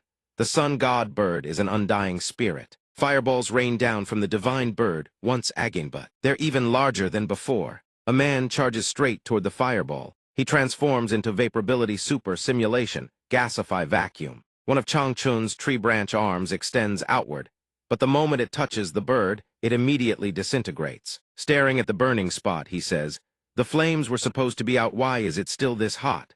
The water evaporates almost instantly. A black dragon swoops in, slamming into the phoenix's belly and making it shriek. The black dragon grips both of the bird's wings and shouts, "I've got it pinned. Everyone get in here now." They all rush toward the sun god bird's midsection, aiming straight for the sun imprint and attacking. A bare-handed figure suddenly appears and punches directly into it but is instantly repelled backward. That temperature, it's even hotter than my Yang Blaze state. And by a massive margin, someone below shouts, "This isn't just fire, its body is radiating an incredibly terrifying amount of heat." The black dragon speaks. Its ability isn't just explosive flames, it can also manipulate the surrounding temperature. The divine bird opens its beak, holding a small fireball inside, then spews fire directly at those below. Only the sound of someone screaming can be heard, "Watch out." Laxian cries out, Phoenix team leader. Changchun catches him and brings him safely to the ground. Then a man speaks up. "Looks like the time amplification for both of us has run out." Everyone lands on the ground and rushes toward Laxian's position. The blonde one, currently shifted into the form of a tiger, roars. Gym leader Laxian coughs up a mouthful of blood and says with relief, "Damn, nearly lost my life there." The black dragon can only groan helplessly. Even the Phoenix gym leader and the beast person kneel down to prop him up. System enhancement effect LV, 9 activation failed. System enhancement effect LV, 10 activation failed. Hearing the notifications ring out one after another, Zhang Ping thinks to himself the gem was already upgraded 2 levels. So why doesn't he feel any effect after consuming it? Is it just going to be a dud? Suddenly someone calls out, "Zhang Ping, can you hear me?" He startles, it's Tusi. Sixian turns to the girls and says, "The traps are already set. Hurry up and lure the god bird over here." The girls acknowledge the order. Sparks of fire keep hammering into the ground, forcing the black dragon to dodge constantly. The dragon turns and shouts, "Senior Yi, hurry it up." As the black dragon roars, Senior Yi watches the god bird fly straight through the tree creature's body right toward the trap that's been set. Manny says, "Now." The phoenix is engulfed by an ice-piercing storm. A vortex erupts inside, catching it completely off guard. The vortex slowly freezes the bird's body. creeping up to the crown of its head until its entire form is encased in ice. Manny and the girls rush outside, shouting, "This trap won't hold for long. Move it, run now." Zhang Ping stammers. "But senior, yes, still." Yi Changchun is dragged out of the tree trunk by a man. He steadies everyone, "Don't worry, I'm fine." He adds, "Luckily, I'm not injured anywhere." Zhang Ping turns to the two seniors and says, "We need to keep moving. How about you two rest inside the gem for now?" The white-haired one speaks up. "We are indeed a bit drained. That works." With that, the two transform into wisps of smoke and enter the orbit contract gem, the contract pouch. The contract gem can encapsulate contracted beings, shrink them down to the size of a grain of rice, and store them in its internal space. System maximum storage capacity 10 cubic meters. Zhu Jai stands behind Zhang Ping and says, "Sure, we're supposed to run, but the base is already destroyed." "Where else can we go?" she continues. "The entire surrounding area has been leveled. There's nowhere left to hide. The god bird will break free soon, so we have to move fast or it'll find us." Tu Bai's voice echoes from within the golden bracelet. "The only option now is to head toward the trial grounds area. There's a fallback bunker nearby, built for non-combatants to take shelter. Everyone start moving first." The group takes off at full sprint. The ice encasing the god bird begins to thaw. Manny turns back, eyes widening. "What's wrong?" she asks. Sixian blurts out in panic, "It's barely been half an hour, and the trap is already losing its hold."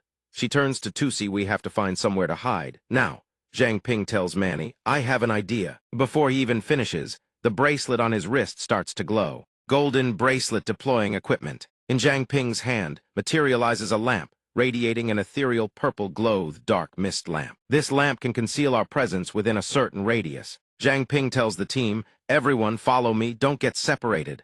A cave entrance appears before them. Duck steps forward and lets out a sigh of relief. Finally got away from that damned bird. Ming surveys the surroundings, then says with reassurance, "Everyone rest here for a bit. Conserve your stamina." Zhang Ping collapses to his knees, his whole body trembling. Sixian turns around, sees his condition, and asks with concern, "Are you okay?" He wipes the sweat from his face and gives her a faint smile. "I'm fine. Just used too much dark mist energy. A little rest and I'll be good as new." Ming also walks over, his face full of worry. He asks Zhang Ping, "If we head to the ruins deep within the trial grounds, won't that attract the god bird?" Zhang Ping stares ahead. His expression is grave. He tells Ming, "Those are the ruins of an ancient human civilization. We absolutely cannot let the god bird destroy them." Just then Tu Bai materializes. He smiles and tells everyone, "Don't worry. The trial grounds have a mysterious property that can completely evade all forms of detection." His words catch Zhang Ping completely off guard. Tu Bai assures him that the sun god bird won't be able to sense them at all. Tu Bai furrows his brow. His eyes betray the gravity of the situation. His voice drops. "The problem is, that place also serves as a base of operations for the investigation team. According to Su Kingba, the investigation team has long since been infiltrated by an unknown force." The image of Ao Zhu and the investigation team flashes through Tu Bai's mind. He warns everyone, a reminder and a caution. On top of that, there's the lurking threat of a mutated beast. Beyond staying vigilant against the investigation team's potential ambush, they also need to guard against an attack that Shan Zhu could launch at any moment. Laxian furrows his brow tight, visibly shocked. His expression is one of utter disbelief. He asks Tu Bai, "Shan Zhu, isn't that a king-tier mutated beast? I've only ever heard my old friends mention it in passing. I never imagined it was actually here." Everyone's faces are ashen, worry etched into every expression. Tu Bai instructs everyone to bring their gear and supplies. That's certain. Shan Zhu's presence is indeed right outside the trial grounds perimeter. If we want to get in, we'll have to circle around behind it. For safety's sake, everyone should carry morning glory flowers on you. It really can't stand the smell of morning glory. Zhang Ping glances at him. Suspicion Risinga king-tier mutated beast, and it's afraid of morning glory flowers. Could these morning glory flowers be different from the ones he knows? Zhang Ping points to Laxian and begins assigning tasks. "Next, I'll ask Gym Leader Feng to keep watch on the perimeter. I'll go find some food and pick up some morning glory flowers along the way." Laxian hears this and hesitates. He's reluctant, doesn't want Zhang Ping burning through more of his stamina. He steps in to stop him.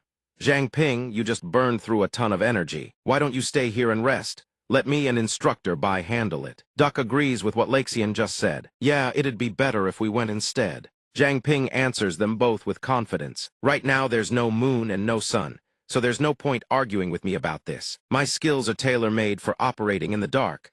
I should be the one going. Sixian steps up beside him, both hands gripping Zhang Ping's arm tightly. Sixian says firmly, I'm going with you. Zhang Ping looks at her, a trace of warmth flickering in his eyes. His heart eases just a little. Bringing Tusi along isn't a bad idea. She knows the wilderness far better than he does. Zhang Ping agrees, then turns to her all right. But just in case anything unexpected happens, seeing Shuzhong approach, Zhang Ping's eyes light up. An idea strikes him and he says, Fatty, prep some gear for mebear traps, that kind of thing. Anything similar works too. Shuzhong is surprised that Zhang Ping actually assigned him a task. Hearing Zhang Ping's words, his soul practically leaves his body. His arms and legs go limp. He says in terror, lately you've been turning me from chubby to scrawny, man. Under a sky blanketed in mist, beside a lake, all manner of beasts gather to drink. A massive boar accidentally steps right into a trap Zhang Ping set earlier. It lets out a shriek of pain. The dark mist eye in the distance flares to life. The dark mist morphs into a panther. A vicious black panther materializes, raking its razor-sharp claws forward. Every animal in the vicinity scatters in terror. The black panther, surging with dark mist energy, pounces onto the boar. It pins the boar down with its claws, snapping clean off one of the boar's massive tusks. The boar lies motionless on the ground, blood pooling from its mouth. Beneath the panther's paws, dark mist continues to radiate outward. System Dark Mist 50. Zhang Ping pulls the crystal core from the boar's carcass. Blood trails from the wound. He can't help but marvel using dark mist to hunt is incredibly effective.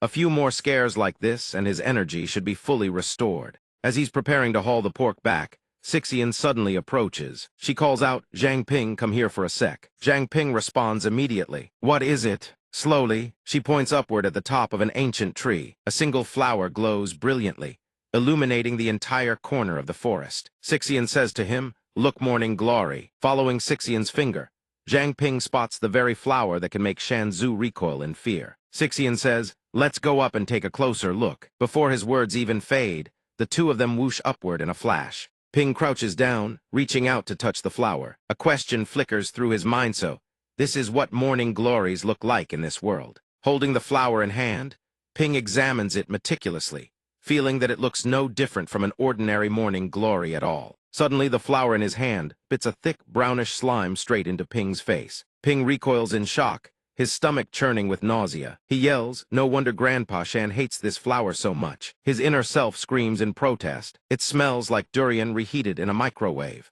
Cheyenne can't hide her amusement, covering her mouth with her hand. She explains to Ping the legend behind this flower. Mingzhu City has a form of punishment, locking someone in a room overflowing with morning glories and forcing them to sit there for an entire day. Ping's eyes go wide with disbelief. That's basically marinating someone alive. Without warning, the forest erupts in bursts of light, like clusters of fireworks blooming against the pitch-black sky. Both of them pause to admire the spectacle. Ping watches the glowing flowers with delight and exclaims, it's beautiful. Ping raises both hands to his head, gazing up at the scene like something out of a fairy realm. Cheyenne uses her knowledge to tell him that these are the seeds of the fluorescent fire grass. Every season, they ride the wind and drift to new places to take root and multiply. While Ping is busy frolicking, Cheyenne extends her hand forward. A single fluorescent fire grass seed lands in her palm, its glow pulsing softly. Cheyenne speaks softly. If only there were no conflict, no struggle, and everyone could live a peaceful life. How wonderful that would be. Sadly, a perfect ending is always just out of reach. The morning glory releases its fragrance, but only briefly before returning to silence. The fluorescent fire grass is beautiful, yet it drifts endlessly, never finding a destination. He holds a glass jar in his hand and offers it to Cheyenne. He says gently, "See." She turns to look at what's in his hand, caught off guard. He hands the glass jar to Cheyenne, then speaks hesitantly. An ending isn't predetermined. It's like this sealed glass jar. Cheyenne takes it. Inside rests a morning glory and several fluorescent fire grass petals. She stands there momentarily dazed. Ping tells her that it not only blocks the morning glory's stench, but also provides a quiet, safe haven for the fluorescent fire grass. She blushes, quickly changes the subject, clutches the glass jar to her chest, and hurries away with a stuttering voice. Let's go, or everyone will be waiting." Suddenly, in the once quiet sky, a blazing phoenix erupts against the black canvas of night. The phoenix's eyes burn with fire. It opens its beak and lets out a piercing cry. In an instant, the phoenix spreads its massive wings. Balls of fire rain down like meteors, hurtling straight toward the ground below. The beasts sense the danger and scramble to flee on all fours. Dust and debris swirl thick in the air. The cave entrance. A faint glow flickers from the cave where the group has taken shelter. From inside come the sounds of voices and laughter. Inside the cave, everyone huddles together, roasting a wild boar over an open flame. The atmosphere feels more like a camping trip than a survival scenario. Xu Zhang pipes up cheerfully. In a situation this bad, and we still get to chow down on roasted meat like this. Now that's what I call an unexpected luxury. He holds a piece of roasted pork in his hand, chewing with his mouth full. He points at the boar sizzling on the spit and excitedly tells Ping, "Zhang Ping, roast a few more pieces for me, will ya? If I don't get some fuel in me, I'll really turn into a skeleton." De glances sideways at Xu Zhang. Reaching down to Xu Zhang's belly, De pinches a handful of flab and says with a grin, "Yeah, you're just skin and bones, all right." Then he turns. "Zhang Ping, don't you agree?" Ping carries a plate of crispy, sizzling roasted meat over and sets it in front of Zhang. His eyes light up like stars. With a grin, he says, "I'll give you this too. I might need your strength in the days ahead." Xu Zhang pushes Ping aside, his eyes glued to the plate, drool practically pouring from his mouth. Zhang beams, "Then I won't hold back." The moment the laughter leaves his lips, he yelps, "Hot, hot, hot." De throws an arm around Xu Zhang's shoulder and bursts out laughing. "Of course it's hot. You just pulled it straight off the fire and shoved it in your mouth." Yan Long and Yan Hu sit inside their cage, watching the lively scene outside with heavy hearts. Yan Hu says to Yan Long, "If only our village had an atmosphere like this, how wonderful it would be." Yan Long lowers his head, his voice tinged with sorrow. "Stop dreaming. We were nothing but tools back in the village. Nobody cared whether we lived or died. How could anyone treat us as human beings?" Before his words even settle, a heaping plate of fragrant roasted meat appears before his eyes. "This is for the two of you," Ping tells Yan Long. Staring at the plate, Yan Long freezes. Ping pushes the plate closer, urging, "What are you spacing out for? Eat up." Yan Long takes the plate of wild boar from Ping's hands. Both Yan Long and Yan Hu's faces brighten. He says, "Thank you." A sudden noise outside startles Ping. He turns his gaze toward the cave entrance and asks, "What's going on?" Ping rushes over. Cheyenne and Laxian are already standing there. Cheyenne points outward. "Look, the sound is coming from over there." Ping peers outside. The scene is pure chaos. Fire rains down from above, slamming into the ground and igniting massive blazes. The beasts bolt in panic, kicking up clouds of dust and smoke. Someone shouts, "Could a mountain fire have triggered a beast tide?" At that moment, the phoenix takes flight, its entire body ablaze with searing light. Everyone stands at the cave entrance, staring up at the enormous phoenix soaring overhead. Ping speaks up. "No wonder we suddenly got hit with fire and a beast tide. Looks like that beast is trying to use this to flush us out." The group retreats back into the cave together. After careful observation, Ping determines that based on the fire's intensity and wind direction, the wildfire won't spread this far. "We'll stay here for now and wait for the beast tide to pass before making any moves." Before long, the roars of the beast tide and the flames unleashed by the phoenix gradually fade into silence. Beneath the dense canopy, a member of the recon team asks curiously, "Captain, it's been almost 2 days now. Who exactly are we ambushing?" The man leans against a tree trunk. His bearing suggests he's no ordinary figure. He addresses the two. "Someone named Zhang Ping. Word is he's an awakener of the unlimited rank." The speaker is Ma Bin, captain of the recon team originally named Chu Yanping, affiliated with the Chu clan's beast-taming division. A green-haired member of the recon team asks in disbelief, "An unlimited rank awakener?" Ma Bin holds a cigarette between his fingers. He closes his eyes briefly, then slowly explains. His recorded ability is called Contract Gem, previously dismissed by the outside world as a useless, unlimited tier power. Yet he wiped out Huang San's entire crew with a single auxiliary technique. Ma Bin's expression darkens as he recounts this about Ping. He adds that even more bizarre is the fact that his body can transform into blood and a strange, unpredictable flow of water. He also appears to possess some kind of super-secret escape technique. Tracking him is practically impossible. A figure is perched high in the treetops. He turns and asks, "If we include the contract gem, doesn't that mean he has at least 5 different abilities?" Ma Bin falls into a grave silence before speaking with weight. Perhaps what he's shown so far is only the tip of the iceberg. He warns his recon team with utmost caution. As an unlimited rank awakener, God only knows what other hidden cards he's holding. So if he actually shows up outside the trial grounds, do not take him lightly under any circumstances. Stay vigilant and never underestimate the enemy or you won't live to regret it. System wind whisper effect has ended. Ping speaks cautiously to Cheyenne. CC, I was right that Chu clan has deployed an ambush team outside the trial grounds. Cheyenne, Ping, Laxian, and Deceit huddled around a crackling fire. Cheyenne asks him, how many in total? Ping holds up 2 fingers, though his expression is uncertain. He says the Chu breeze sense was hazy. Can't pin down the exact number, but there are at least 2 top-tier awakeners. Laxian strokes his chin thoughtfully. He considers for a moment. On a good day, I could take on 2 top-tier awakeners by myself. Ping sits cross-legged, then raises a hand. His tone is firm and serious. I might be able to handle one of them. De crosses his arms and looks at him. Zhang Ping, are you confident you can actually contend with a top-tier awakener? Ping replies, even though I'm only at the mid-tier awakener level. My appraisal skill lets me read the enemy's situation. Unless I run into someone on the level of Gym Master Feng, I should be fine against the others. Sitting together around the warm fire, Ping tells De, once the beast tide passes, I'll scout out how many top-tier awakeners are over there. For now, we should take turns standing watch. Rest up and conserve our stamina. Everyone nods in agreement. The next morning, sunlight pours into the cave entrance. Ping and Cheyenne are each dozing in their own corners. Xu Zhang bursts in, his face pale with panic. Bad news, we might have a serious problem. Everyone jolts awake and rushes after him. When they arrive, the sight stuns them all into silence. Everything in sight has been scorched to ash and embers still smolder. Zhang's voice is urgent. That firebird torched the entire surrounding forest last night. If we want to reach the trial grounds now, our only option is to cross through the burnt wasteland. Ping rests his chin on his hand, deep in thought.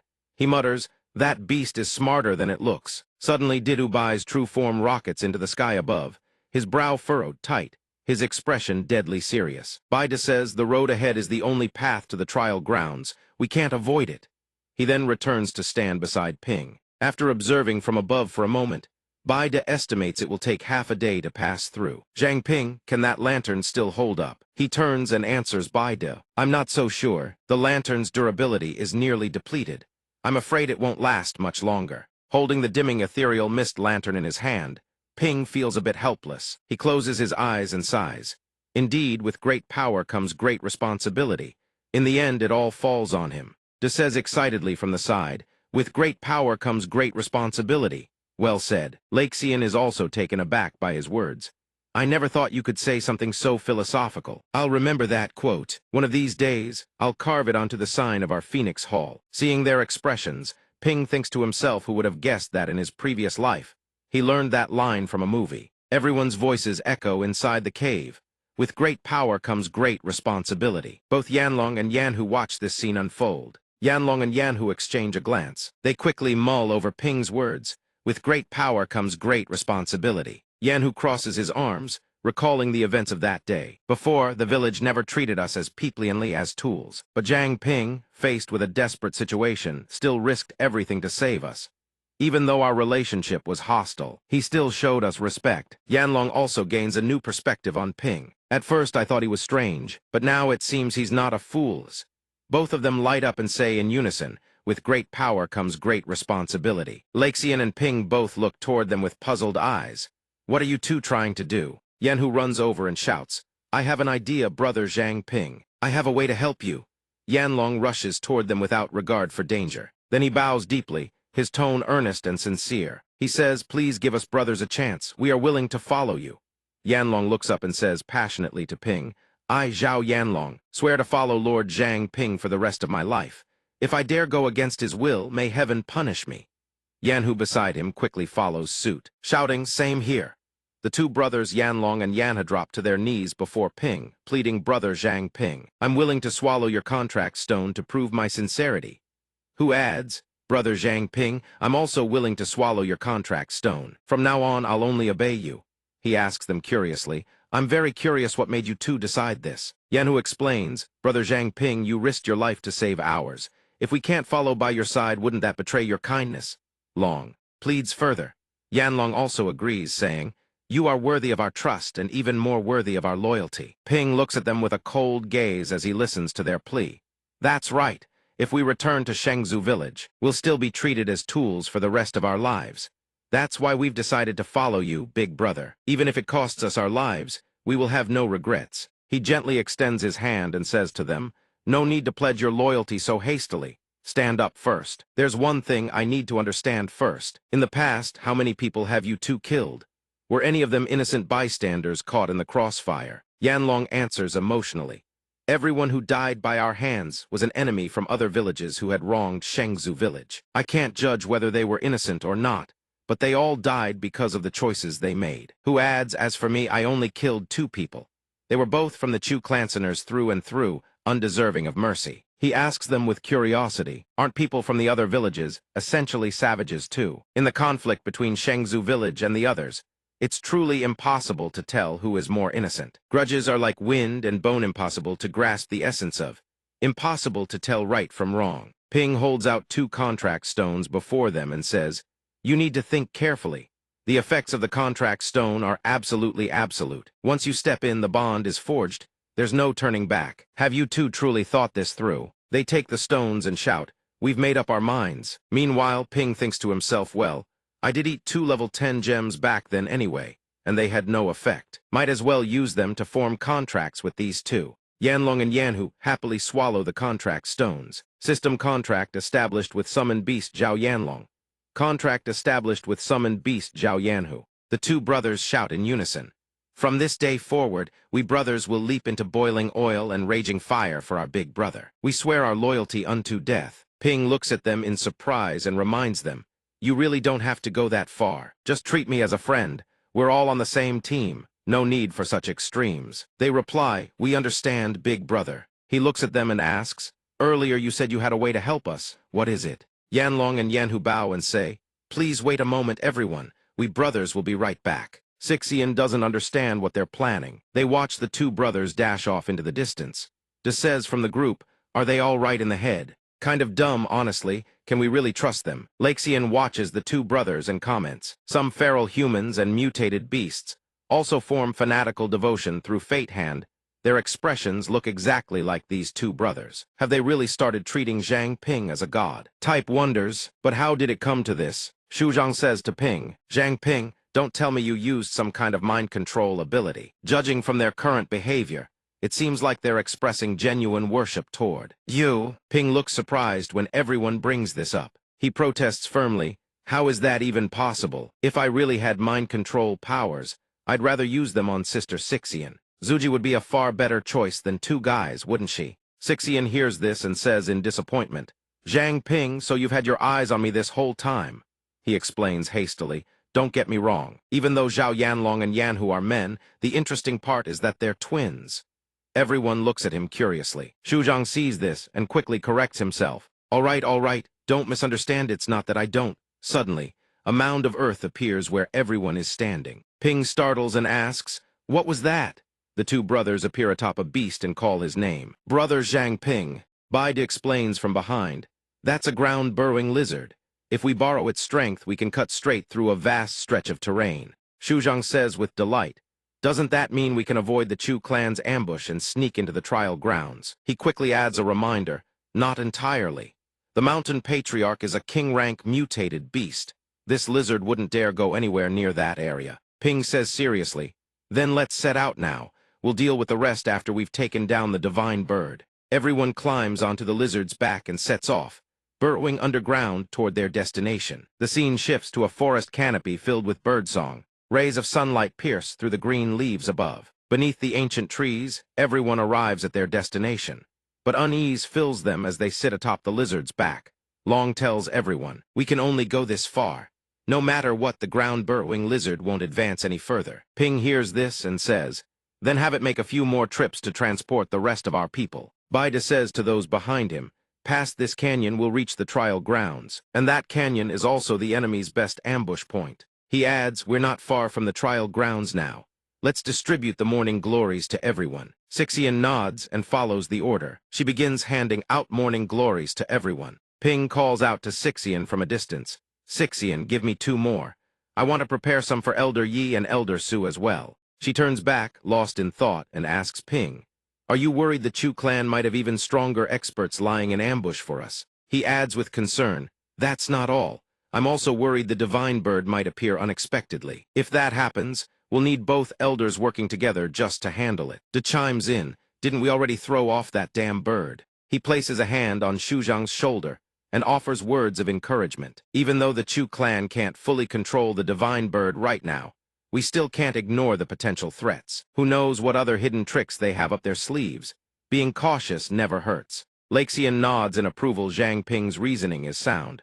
De says skeptically, but once the solar divine bird attacks, even if both elders were at their peak, they'd struggle to fend it off, let alone now, when they're still recovering from their injuries. Ping breaks into a confident smile and says, "Relax, I already have a plan to deal with it. Just because we couldn't handle it before doesn't mean we won't have a way once we enter the trial grounds." From high above, a bird watches and listens to Ping's group as they speak. The journey ahead is full of unknowns. Sister Liuwei, Sister Zhuji, please lead the injured and those who can't fight to the nearest safe house. The dangerous bird's eyes fix on the group below, filled with malice. In those eyes, there is a figure belonging to the enemy's scout. Reports to his captain. Captain Zhang Ping and his group are preparing just ahead. They are not far from us. The sinister captain sneers. Their luck is truly remarkable, to think they could escape the pursuit of that solar divine bird. But that luck ends here. The enemy squad obeys their captain's command without hesitation. Everyone ready yourselves. The slaughter is about to begin. The perilous ravine and the jagged cliffs lie just outside the training zone. Zhang Ping's group advances in a single file. He warns his companions. They are likely lying in ambush nearby. Stay vigilant. From the canopy of the trees, two bear beasts pounce down toward him and Baide. Zhang Ping shouts, "Watch out." He glances back at their shadows. Baide evades the attack, leaping high into the air. The bear beast misses its strike, slamming into the earth and stone, roaring in fury. He strikes its cheek with a palm, causing the beast to whimper in pathetic agony. Boom! A deafening blast erupts. The beast suddenly shrinks into a small, panicked mouse and scurries away. Zhang Ping gasps in surprise. Is this thing a mouse or a bear? What a bizarre ability. Baide, knowledgeable as ever, replies. It is likely a mutated bear beast. Its strength surpasses even standard enhanced type awakened ones. Unless your physical foundation is robust, avoid direct confrontation, or you will surely suffer a bitter defeat. His group keeps their guard up, facing outward, when suddenly one member cries out in terror. What the? Another monster appears. Its monstrous, grotesque form draws gasps from everyone. Is that the mountain ancestor? Why does it look so massive? I thought the mountain ancestor would be some towering beast, but it turns out to be a giant toad. Zhang Ping detects movement behind them and listens silently to the stealthy approach. He whispers to Lai Xian, the martial arts hall master. Lai Xian responds, "I see them. Shall we give them a little greeting gift?" Zhang Ping nods in agreement. "My thoughts exactly." One of the master's subordinates realizes he has been exposed and mutters, "Damn it, we've been spotted." Zhang Ping intercepts him, swinging his staff from above with a cold warning. "Trying to send a signal, are you? I fear you won't have the chance." The purple-hued staff tears a clean line across his back. Zhang Ping muses. So, inflicting damage with this terrifying scythe allows me to absorb essence. It seems I must truly master the potential of this weapon. System notification. Essence absorbed 10,000 points. Nether Mist Body Intermediate has upgraded to Nether Mist Core Body. The absorption efficiency of Nether Mist has doubled. Nether Mist reserves increased from 300 to 1,000 points. Current status 3,001,000. Where there is a saint, there is a thief. Where there is a high mountain, there is a deep abyss. A thief of the abyss, Zhang Ping enters a combat stance and declares, 1,000 Nether Mist points equal 10,000% power. My combat strength has increased 10,000-fold. Whether in offense, defense, or shape-shifting, this is a qualitative leap. This feels incredible. The subordinate reports to the martial arts hall master's captain. Lu is dead. The captain looks into the distance, saying, "It seems they were prepared for an ambush. This is a direct challenge to us. Chu San, stop being polite. Return the gift to them." Chu San obeys the captain's order, lunging forward with a shout. "Since you are so eager to court death, then I shall fulfill your wish." He brandishes a sword glowing with golden energy, charging at Zhang Ping's group. Chu San strikes toward the group below, bellowing, "Taste my spear." Zhang Ping watches the incoming blade with a wry smile, still talking trash. Zhang Ping channels his technique, channeling it toward his attacker, thinking, "Perfect. Let me test this Nether Mist Core Body." He catches Chu San's strike with a single hand, neutralizing the force with ease. Chu San recoils in shock, and Zhang Ping mocks him. "Is that all you have?" Chu San grits his teeth, cursing under his breath. "Just an intermediate awakened one.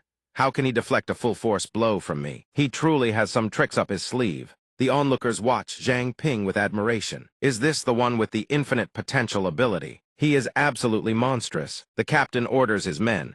We must kill him before he reaches his full potential. Zhang Ping stands opposite, assessing the situation. He identifies his opponent Chu Yanbing, level 36, who is currently plotting with his squad. Ma Bin, that man with the black blade, is Ma Bin.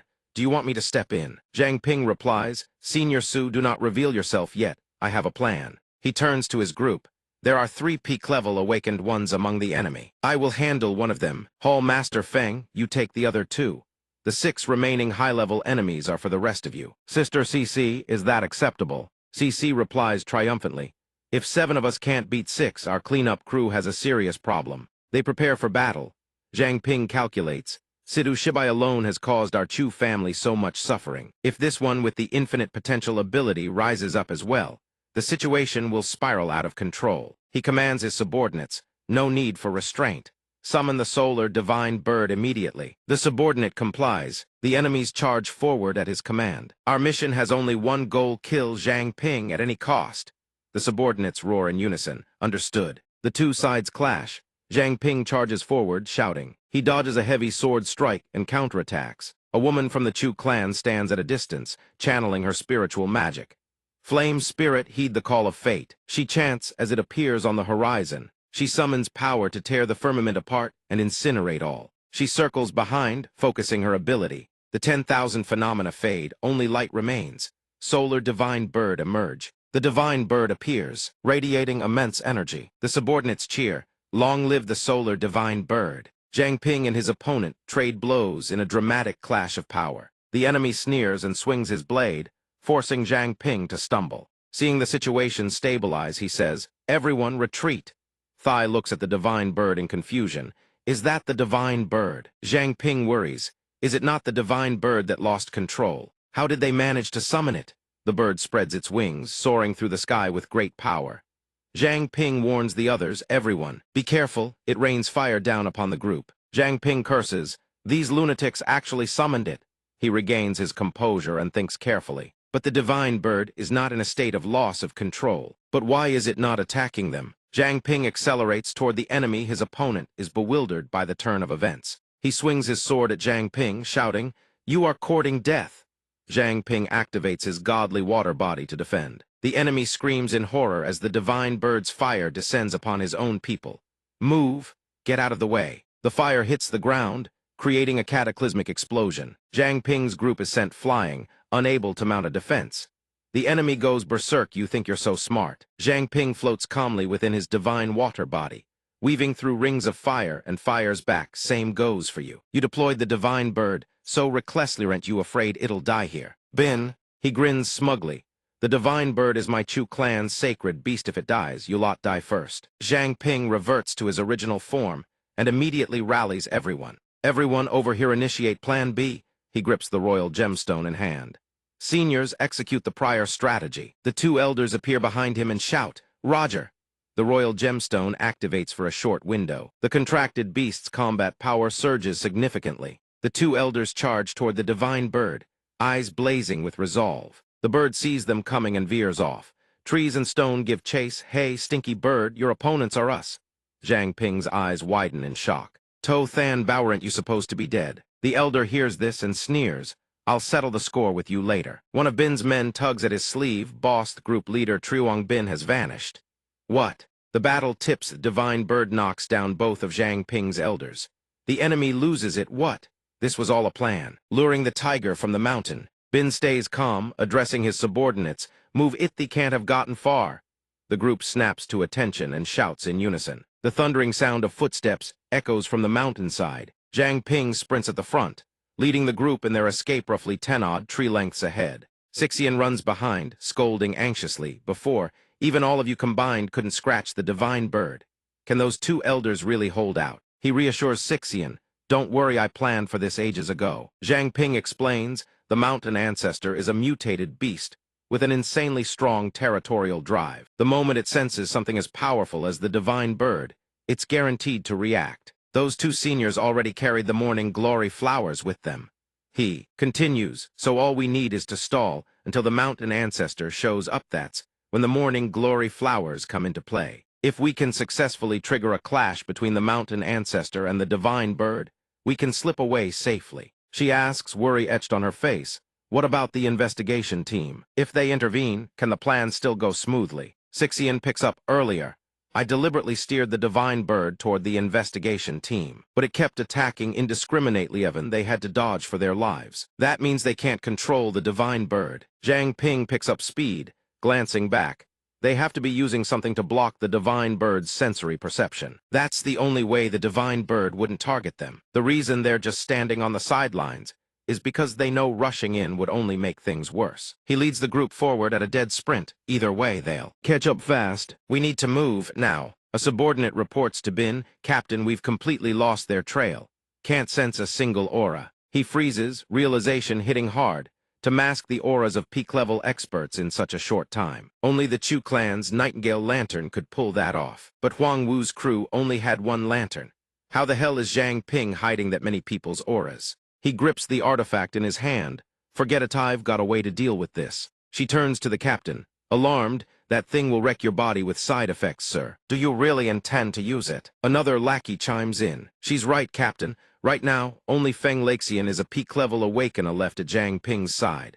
There's no need to go that far. Bin pries open the box, gazing at the object inside. Since when do I need you lot worrying about me? He roars if Zhang Ping makes it into the trial zone. Can any of you bear the consequences? The subordinate beside him flinches, speechless with fear. Without hesitation, Bin shoves the artifact into his mouth and swallows it whole. Raw power floods his body, screams, a wretched, agonized howl ripping from his throat. Bin grits through the pain, release all stored souls. 3,000 cursed wraiths, souls of monstrous, evil Fedusess erupt from his body. He endures every excruciating second. Bin grins through the agony. Even if they can mask their auras, they'll never hide their soul traces. Move out, follow the wraiths. The subordinates snap to attention. Yes, sir. The wraiths close in on Zhang Ping's fleeing group. He spots them and shouts to the group, what the hell are those? Why does their composition look so similar to my mist? The wraiths swarm and envelop everyone's bodies. Zhang Ping recognizes them, immediate livengeful spirits. He turns toward the wraith, latching onto him, studying it with a probing gaze. It lunges at him viciously. He sidesteps the strike with a sharp, fluid dodge. Feng Laxian throws a lightning-fast punch at the wraith. First zombies. Now wraiths, we are these bastards' tactics so damn filthy. The Chu clan squad catches up. The long-haired one sneers, let's see where you run now. They charge in, unleashing their abilities on Zhang Ping's group with brutal, overwhelming force. Laxian and Zhang Ping brace against the onslaught, blocking the most devastating blows. Laxian stares at his hand, the one that just blocked the attack, and thinks that man's raw power is not to be underestimated. She leaps into the air, launching a devastating finishing move. Die, both of you. A torrent of fire blasts from her hands toward Laxian and Zhang Ping. Inside the raging inferno, only dark silhouettes flicker amid the flames. A voice cuts through the billowing gray smoke. Girl, is that really all the firepower you've got? She freezes, eyes wide unable to comprehend what just happened. He blazes with a crimson aura, staring her down. Perfect Timinjiu, just help me activate the Scarlet Phoenix immortal body. The long-haired woman seethes, my fire didn't even faze him. Just how many more abilities is Zhang Ping hiding? Bin arrives from behind.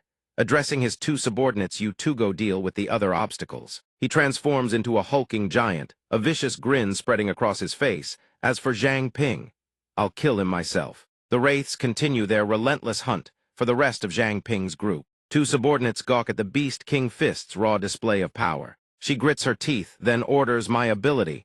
It's being suppressed by him. This fight is yours. He nods, understood. He faces Laxian alone. Laxian, blazing with fighting spirit. His sword strikes clang against what feels like stone, as roaring rings of fire swirl around them. Within those fire rings, Zhang Ping fights with everything he's got against the subordinate. Laxian is blasted out of the fire ring. He throws up his arms to shield his face. These fragments, they can actually pierce my body. His eyes widen as the enemy charges straight through the fire ring and appears right in front of him. The enemy crosses two blades against Laxian's neck, seizing the upper hand. Laxian snarls, not bad, kid. Your strength's the real deal, right? Today I'll play with you. The wraiths swarm the remaining members of Zhang Ping's group. Sixian and the rest quickly channel their power to fight back against the wraiths. She watches those fighting the wraiths, contempt dripping from her eyes. She hurls a fireball straight at them. Taste this. Flames erupt violently near Sixian. Zhang Ping sees the massive blaze and shouts. Bin's stab misses. He snarls, "You dare worry about others right now." Zhang Ping dodges the vicious strike aimed at his body, slipping away with ease. The enemy seizes the high ground, raising his sword overhead and roars, "Die." Bin's slash tears into empty ground again. Zhang Ping liquefies into his water form, evading the crushing overhead strike. He thinks to himself, why is this guy going all out from the very start? Zhang Ping studies the enemy's massive frame. A cold realization forming is this madness. Some kind of latent power from that armor taking control of him. He spots a gemstone embedded in the enemy's chest, pulsing with eerie light. What the hell is that grotesque thing? It even has its own consciousness. What is this thing? Bin assumes an attacking stance, muttering to himself. Looks like there's barely any chance of escape now. He activates Mist Shadow. 200 purple light erupts and swirls around the enemy's body, probing every inch. Hundreds of needle-like spikes pierce the enemy's body. Zhang Ping finds a red gemstone. He presses the attack, unleashing his bonded beast sissy's water element technique. Sharp ice crystals sprout from inside the enemy's body. The man howls in agony. System Dread Scythe has converted 160 mist units. Current mist supply 7,601,000.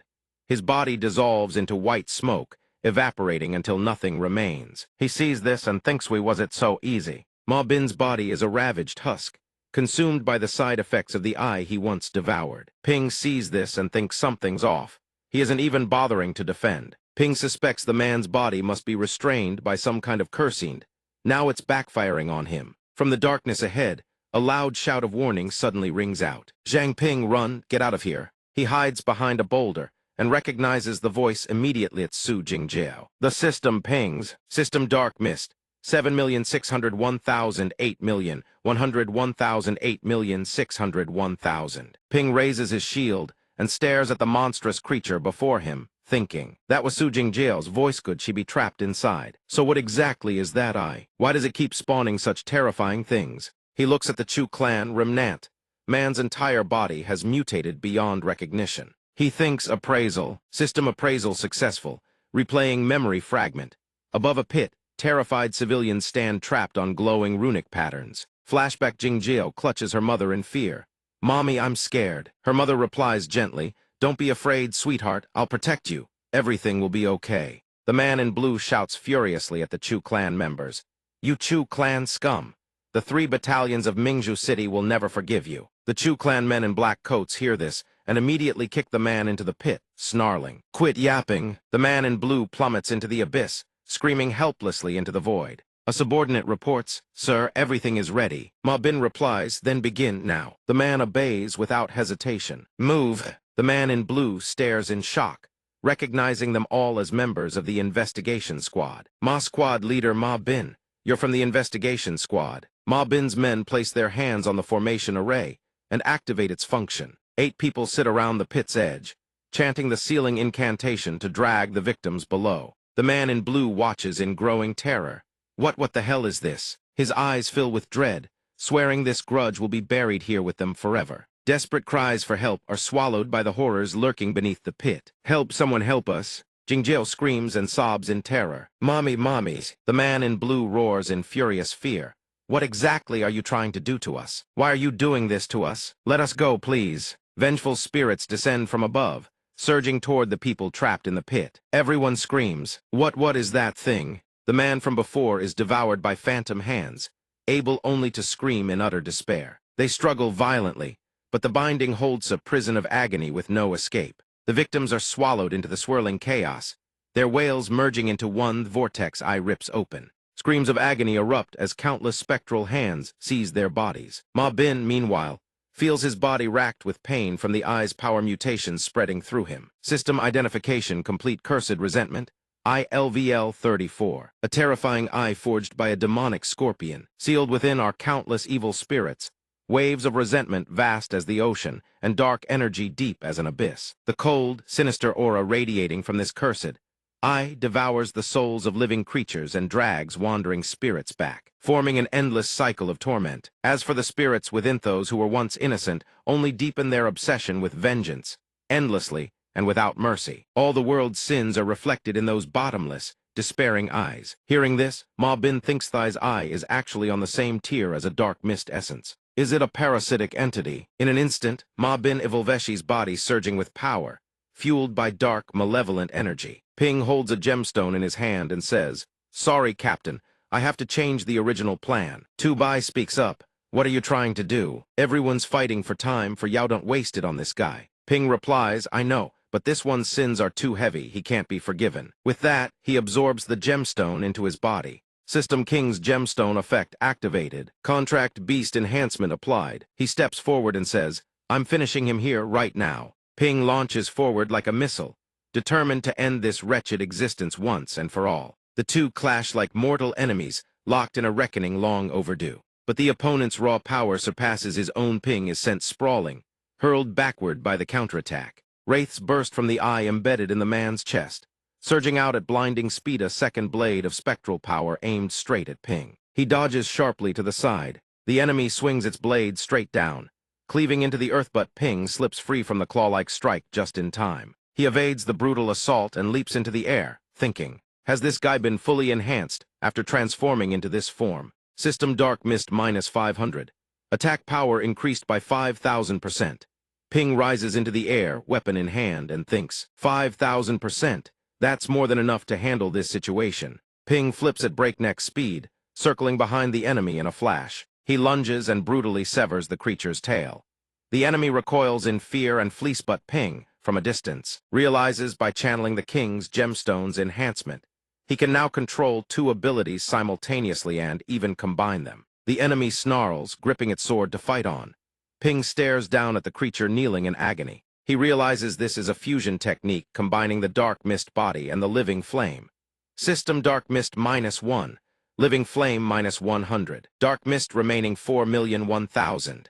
Living Flame remaining 200,300. Ping recognizes it, Minghua Flame. He rockets toward the enemy's eye. The eye it has to be the weak point. Ping reaches in coldly, ripping the cursed eye from the man's chest. System Level Gap Elimination. Cursed Resentment, Eye destroyed. Level up LVL 20. Rank upgraded High-Grade Awakener. He crushes the eye in his palm. Eliminating the Cursed Resentment, Eye has catapulted him into the ranks of High-Grade Awakeners in an instant. The system chimes again. System King's Gemstone Auxiliary. Effect slot limit unlocked.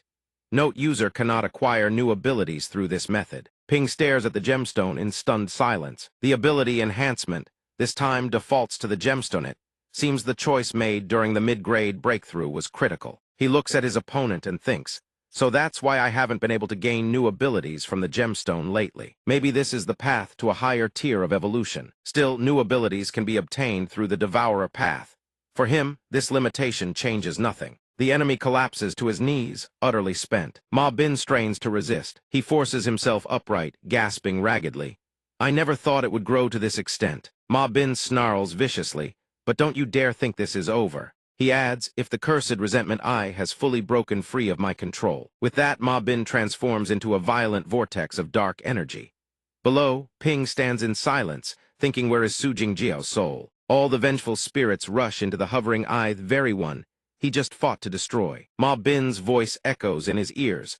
Consequences you could never have imagined are about to descend. Prepare yourselves. Finally, Jingjiao's soul materializes before his eyes, reward for Ping's relentless search. Meanwhile, in a forest clearing, a swarm of vengeful spirits descends upon Ping's group. Chung shouts, "You've got to be kidding me. We haven't even finished off the last wave, and this many more are coming." Tian watches from behind, speaking with worry. The chi of these wandering souls is wrong. It does not feel like it did before. Suddenly, a vengeful spirit flies straight through Zhang Ping.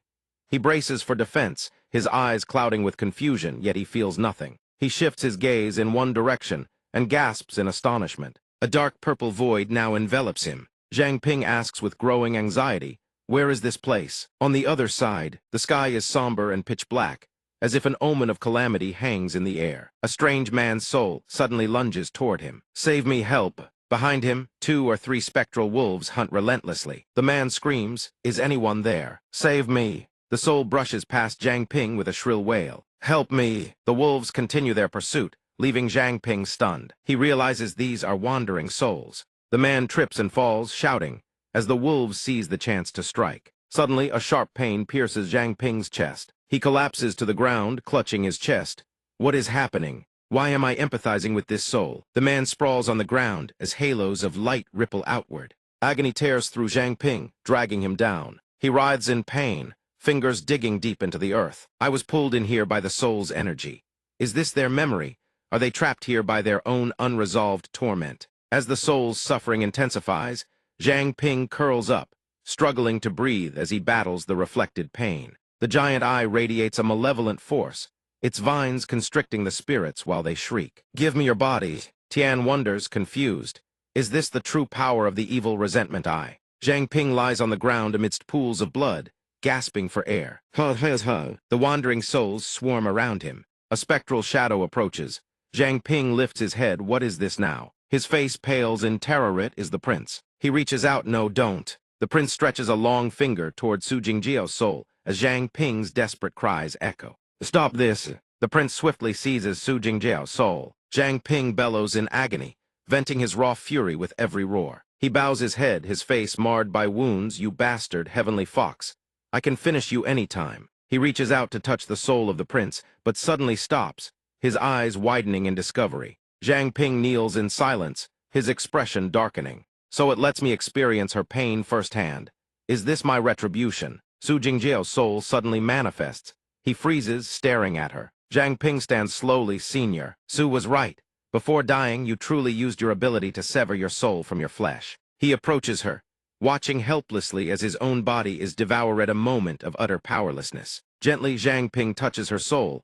Though I have found you, I cannot save you. I am sorry, I failed to keep my promise. He cautiously brushes her cheek, then gasps, eyes wide. He touches her shoulder. I can touch you. His face remains cold, yet filled with questions. Her soul has not vanished. She has only become a drifting shell due to excessive energy exhaustion. If this is a world of spirits, then she must be a soul living just like me. He recalls the eye he took from Ma Bin. This formation looks identical to the one before. A giant eye filled with resentment stares back at him. Zhang Ping muses.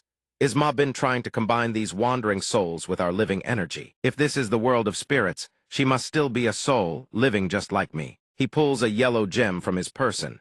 If he is absorbed, he will have no chance to counterattack. He shines the yellow light toward Su Jingjiao. I must risk everything. Failure is not an option. I must bind Su Jingjiao to a contract to stop her descent. A sudden pull drags at him as spectral spirits swirl around him. A forbidden formation with bizarre runes manifests above. The souls are dragged upward as massive chains emerge from the ground. Zhang Ping shouts, Su Jingjiao, listen to me. He grips her hand. You are not one of these wandering souls. You are not dead. Wake up. As the chains pull tight, he holds her hand fast. Have you forgotten your dreams? You longed to join the patrol squad to protect your family. Have you forgotten that? Her soul stirs at the mention of her dream. The chains shatter. Zhang Ping continues, you hoped that our future selves would fight for the same belief. Su Jingjiao's soul remains cold, unresponsive to his pleas. All those moments you saved me in the face of death, was that not all for me? He struggles to hold her hand, reaching out to offer her the gem. Su Jingjiao, take this.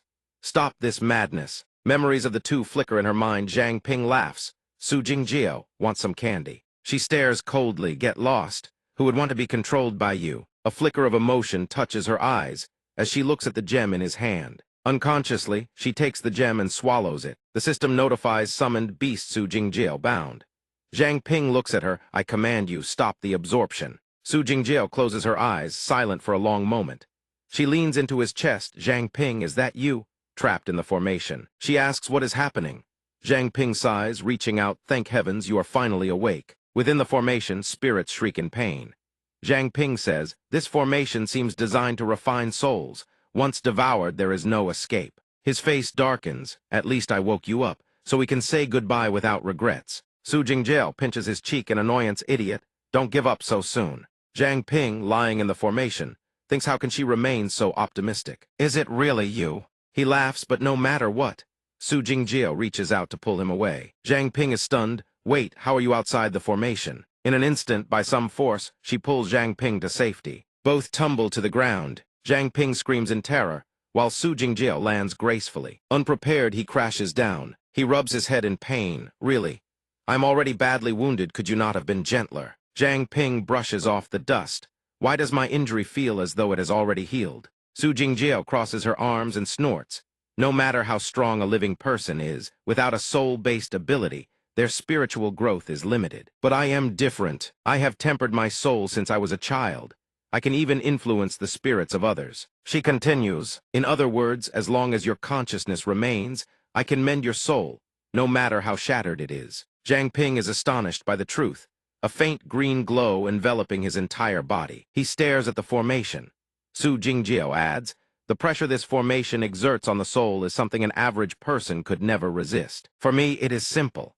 She continues, this formation imprisons many souls, absorbing their resentment to fuel its own operation. Watching the souls being consumed, Su Jingjiao says, saving these souls might break the formation, but releasing them one by one would take far too much time. She turns to him, just as you did for me, I have restored your soul. I've already bound our souls tightly together. Right now, you can borrow my soul power and use it to affect other souls.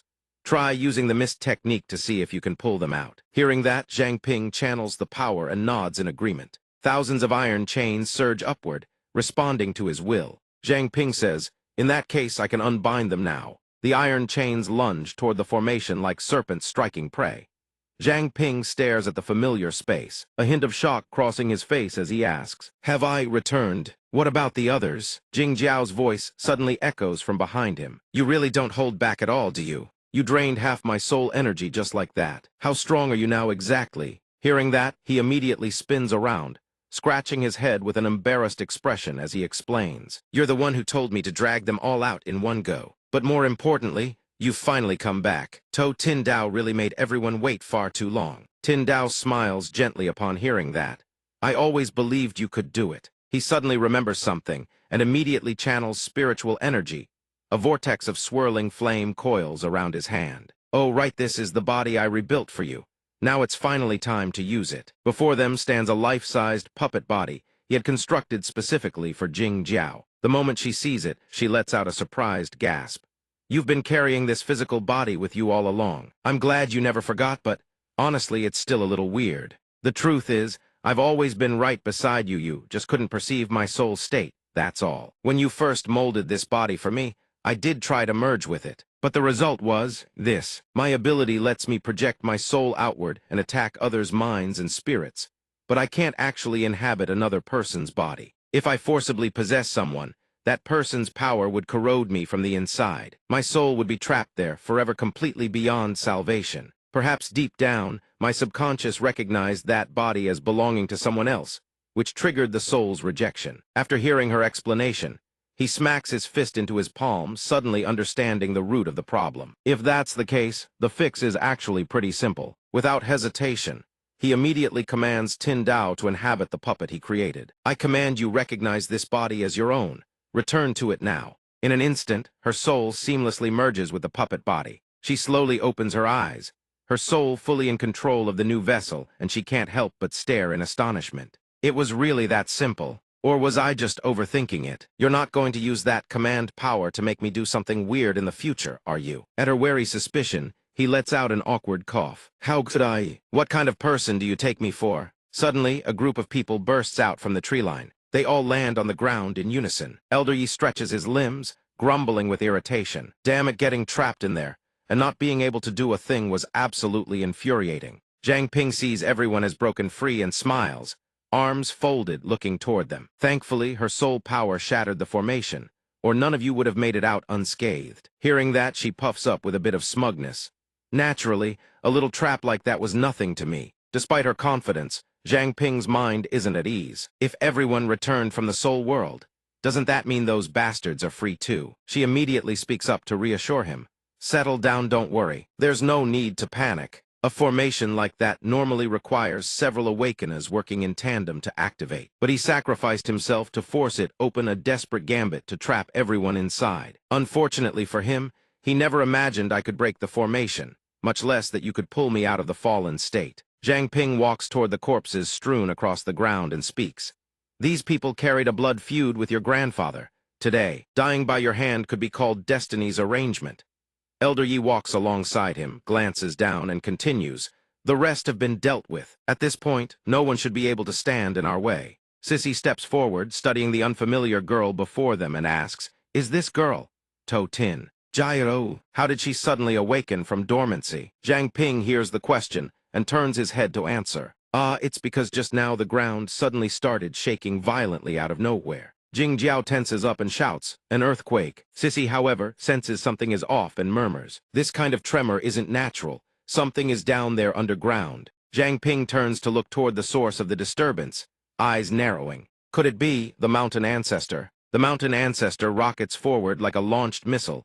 Every step it takes sends shockwaves booming through the earth. It soars skyward, spreads its wings wide, and unleashes a barrage of fireballs at the enemy ahead. Standing directly opposite it is a pitch-black monster, its massive frame towering like a fortress of flesh. The monster slowly closes its eyes, then lets out a prolonged roar accompanied by a shockwave, so powerful it strips the surrounding trees bare. The mountain ancestor immediately flies even higher to avoid the blast. It spreads its wings to their full span, unleashing a storm of fireballs raining down upon the monster below. Than Ba observes the scene and exclaims, "The morning. Glory, it actually works." TR letter 1B0, letter 1EDD, and Jik Shuan turns and bolts without hesitation, calling back over his shoulder, "Than Ba, move it. Zhang Ping and the others are probably waiting for us. Quit dawdling, let's go." They stare at the massive pit before them, and Sidhu Shibai's words echo once more in their minds. This is the entrance to the training grounds. One of them peers into the chasm and asks,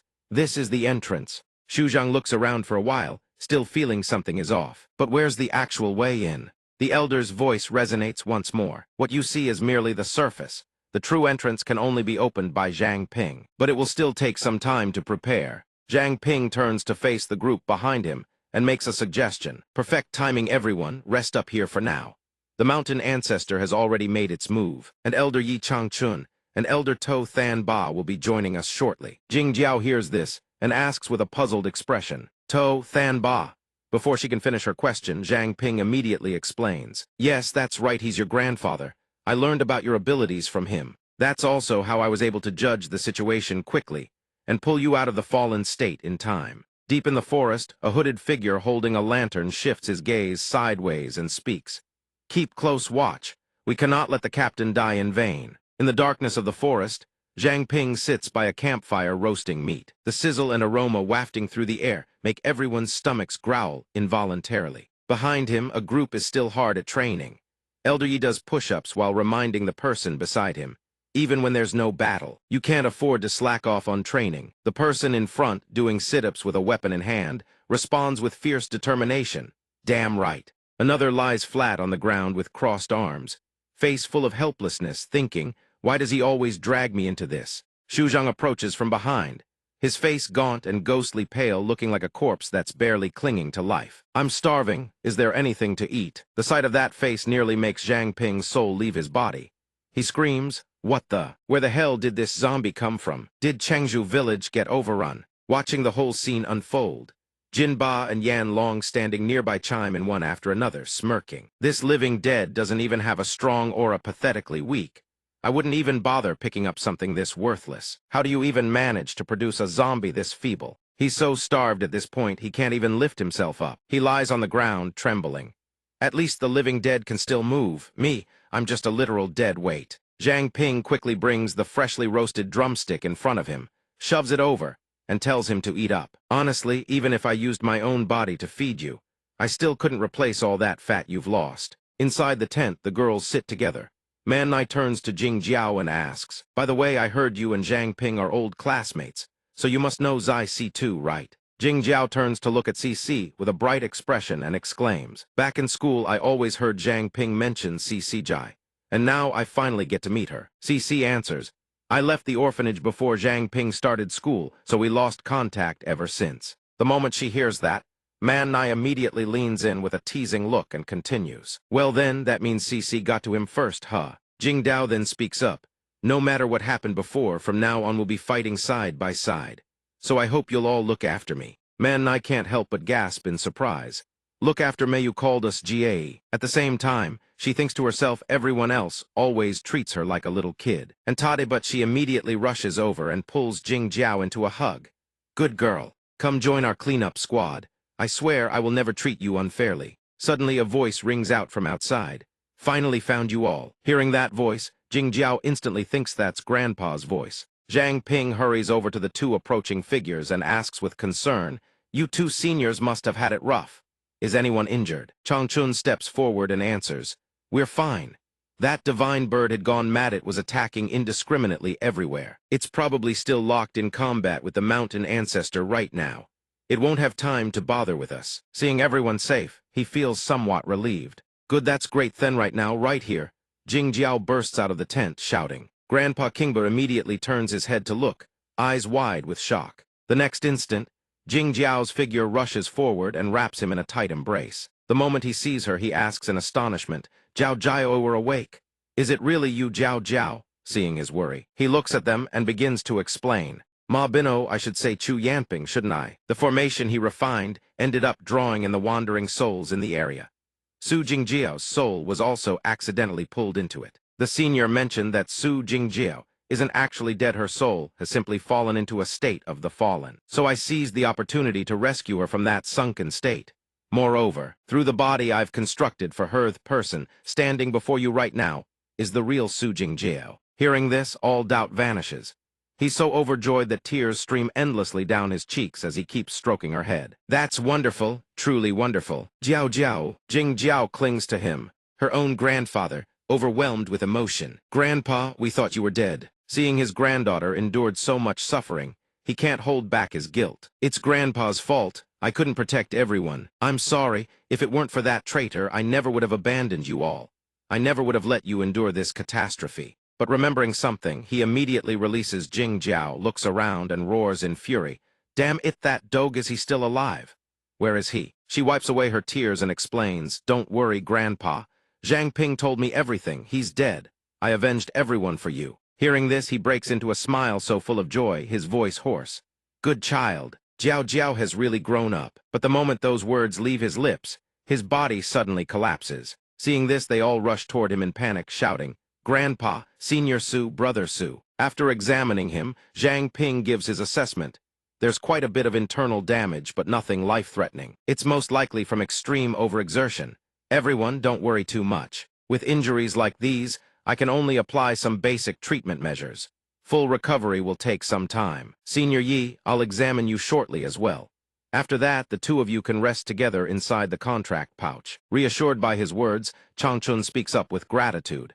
If that's the case, we'll be in your care, young friend. Seeing the exhaustion on everyone's faces outside, he immediately makes a proposal. Tonight everyone rest up. I'll take the night watch. In the distance nearby, someone watches him through binoculars and speaks up in a hushed voice. Old Bai, they've all gone to sleep. Should we make our move now? Old Bai hears this and immediately warns. No, can't you see that Zhang Ping is on night watch? We can't underestimate his methods. Don't forget how the squad leader died. We don't even have a top-tier awakener here. If we alert the others, we're all dead. Another one leans in and whispers to him. Old Bai, HQ has sent some reinforcements our way. But those people seem a bit off. They haven't said a single word since they arrived. If the clan sent them, their strength definitely won't be weak. However, the most strategic approach right now is to use the 8-tier training grounds to erode their strength. Then we strike from behind. Remember, without my order, no one makes a move. Turning back to Zhang Ping, Sidhu speaks from behind him and begins to explain. The training grounds consist of 8 tiers. Each tier presents its own challenge. They are in order: the Rainforest, Serpent Swarm Marsh, Toxic Thorn Thicket, Scorpion Fire Desert, Snowfield Wolfpack, Monster Island, Illusory Plains, Death Plateau, and Mount Tongshan. Only by clearing the first 7 tiers in sequence can the 8th tier be unlocked. These are the rules I summarized back in the day. Since Zhang Ping is only level 20, the difficulty of the training won't be too extreme. Time in the training grounds flows 30 times slower than the outside world, so we can take our time clearing each tier. One more thing to note: when multiple people enter, each person may see different landscapes. If you want to enter a specific landscape, simply have the person who sees it go in first, and then the others can follow them in. CC steps forward from behind and speaks up. I see a rainforest. Meanwhile, the one peering through binoculars also chimes in. I also see a rainforest, but I'm not entirely sure it's really a rainforest. He lowers the binoculars only to see them all holding hands, and shouts in surprise, Hey, why are you all so eager to grab hands without even listening to what I said? Ming immediately turns his head and reminds him, Looks like someone doesn't want to come. Conveniently can stay behind and guard the camp. Besides, the captain said it won't take long anyway. Seeing this, he bolts over, shouting, Wait for me. I haven't even gotten on yet. Serious Lido, you all think I'm afraid to die or something. Just you wait. Watch me fight like a hero and blow all of you away. CC's face gradually phases through the spatial gateway. Afterward, the entire group passes through. But then from behind them, a voice calls out, "Follow them, don't let Zhang Ping get away." Immediately after, a strange streak of light pursues the group. Inside the forest, the group gradually ventures deeper. Zhang Ping takes the lead, scanning the surroundings. This really is a rainforest, completely different from the outside world. The air is so humid it almost makes you feel closer to nature. System notification: training grounds, tropical rainforest. Quest hunt the Ibha bird alpha. The moment he sees it, he glances at it and thinks, wait, this place actually has a system that announces quests too. CC points to the side and says, "Everyone look over there." He turns to look, his expression slightly surprised. "Captain, what exactly is an Ibha bird?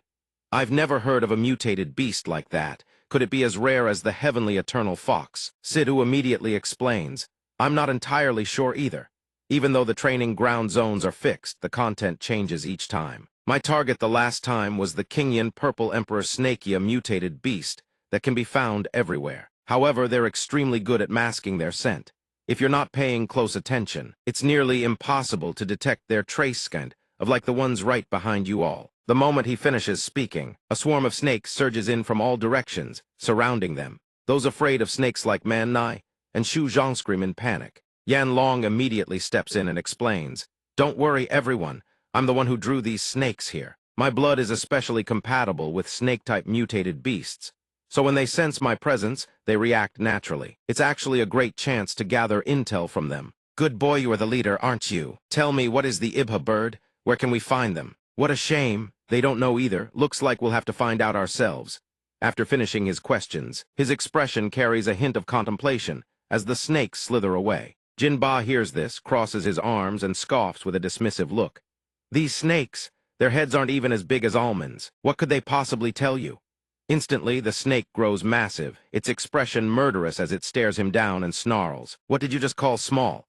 Seeing its transformation, he panics and screams, "I'm sorry, I didn't mean it, big bro. Please spare me." Nearby, Jingjiao gently pressed her hand to her forehead, her face showing a hint of exhaustion. "Why does my head hurt so much?" Man, I grew worried when she heard this. "Jiao Jiao, are you all right?" Sensing something abnormal in the surroundings, Zhang Ping immediately shouted a warning: "There's toxic gas." Tu quickly spoke up to remind everyone. "Third Trung, the gas masks, where are they? Hurry!"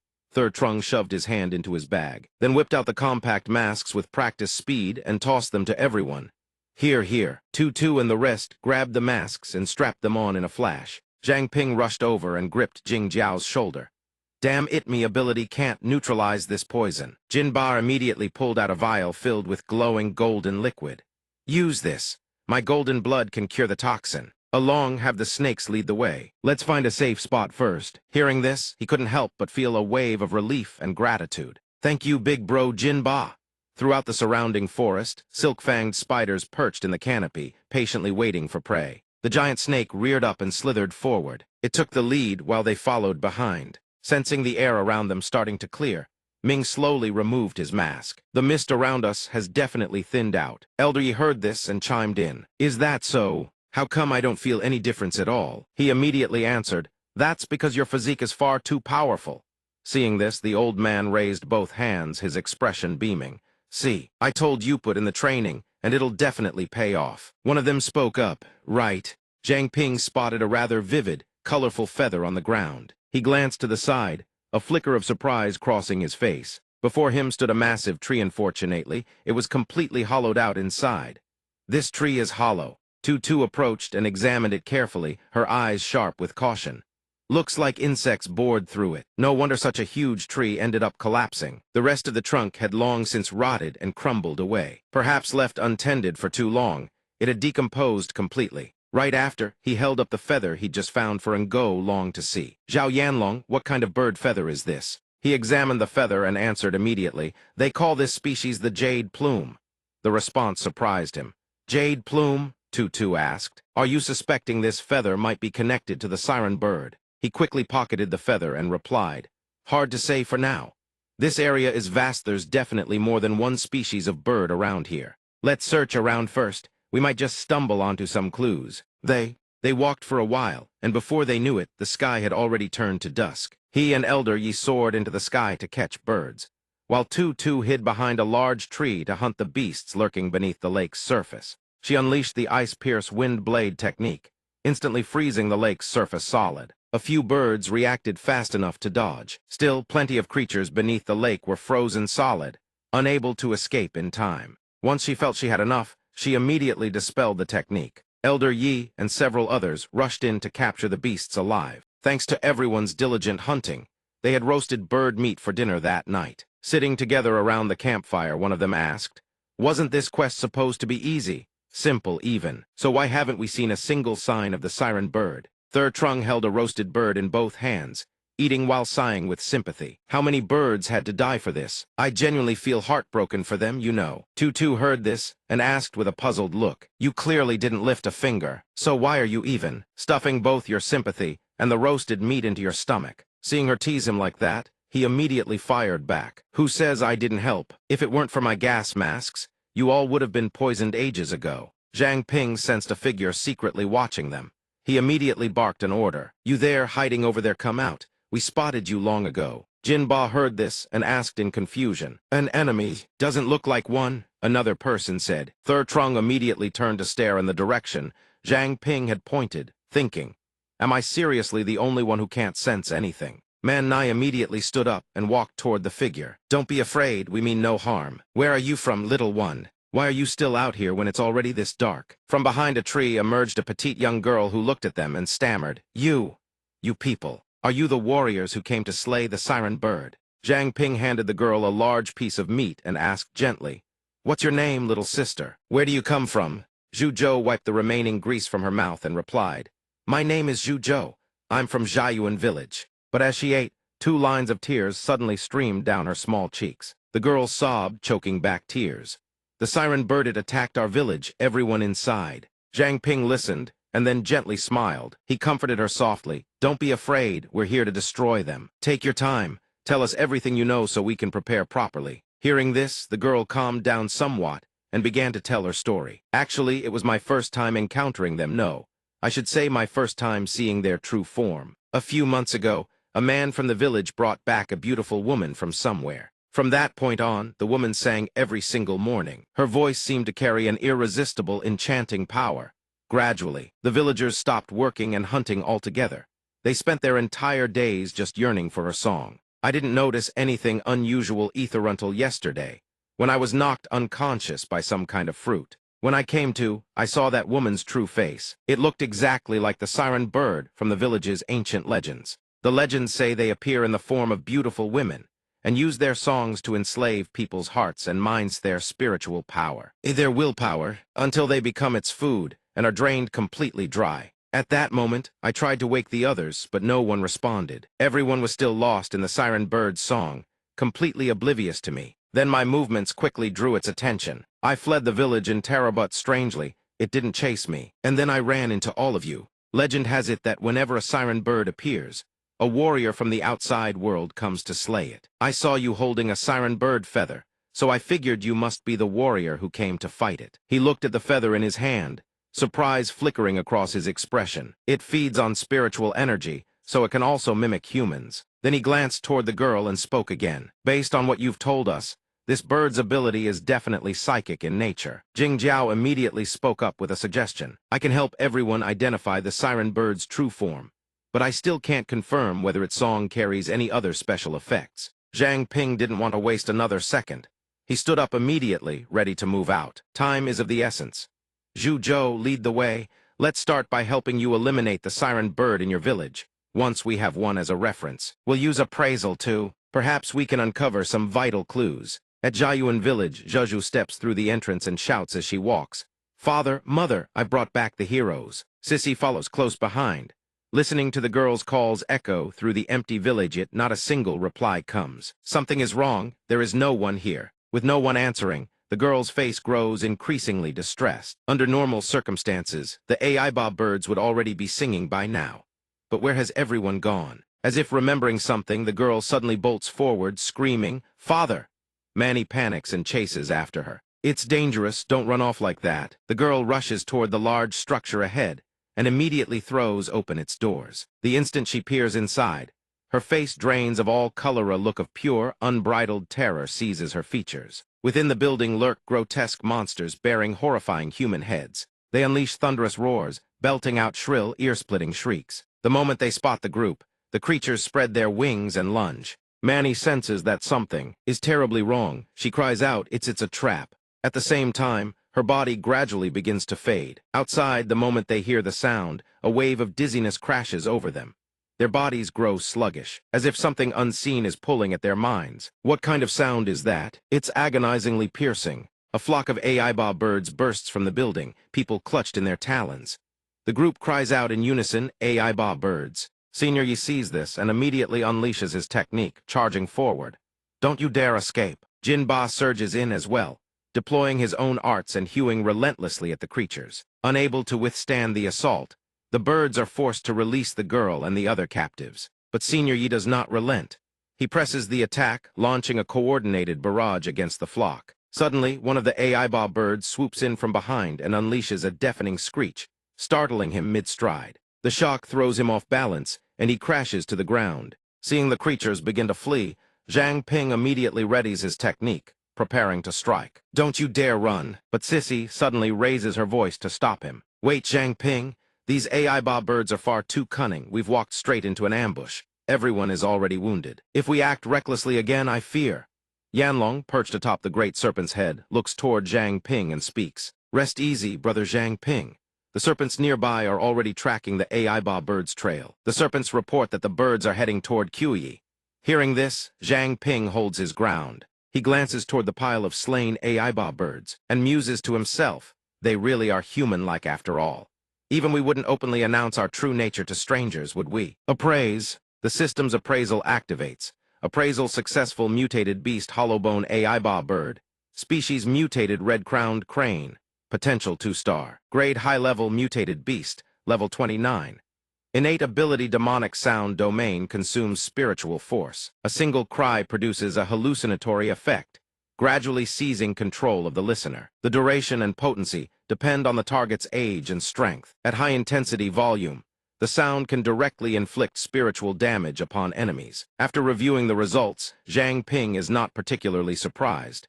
As expected, a mental-type ability. He turns to Jingyu and relays what he has just learned. They indeed possess a mental-type ability. The power granted to me by the Contract Kings gem furnishes me with formidable spiritual force. So that attack had absolutely no effect on me. There are chicks in the nest that cannot yet fly. The parents must bring food back to continue nurturing them. The villagers may still be alive if they have simply been carried back to the nest. But if we delay any longer, there's no telling what fate awaits them. Sidhu suddenly materializes beside them. Zhang Ping, listen to me. The people in this trial ground were created from ancient ruins, designed to serve as a training environment. Even their memories exist only in relation to those who have awakened and chosen to enter the trials. The most rational and safest course of action is to wait until everyone has recovered, then move as one. His counsel gives Zhang Ping pause.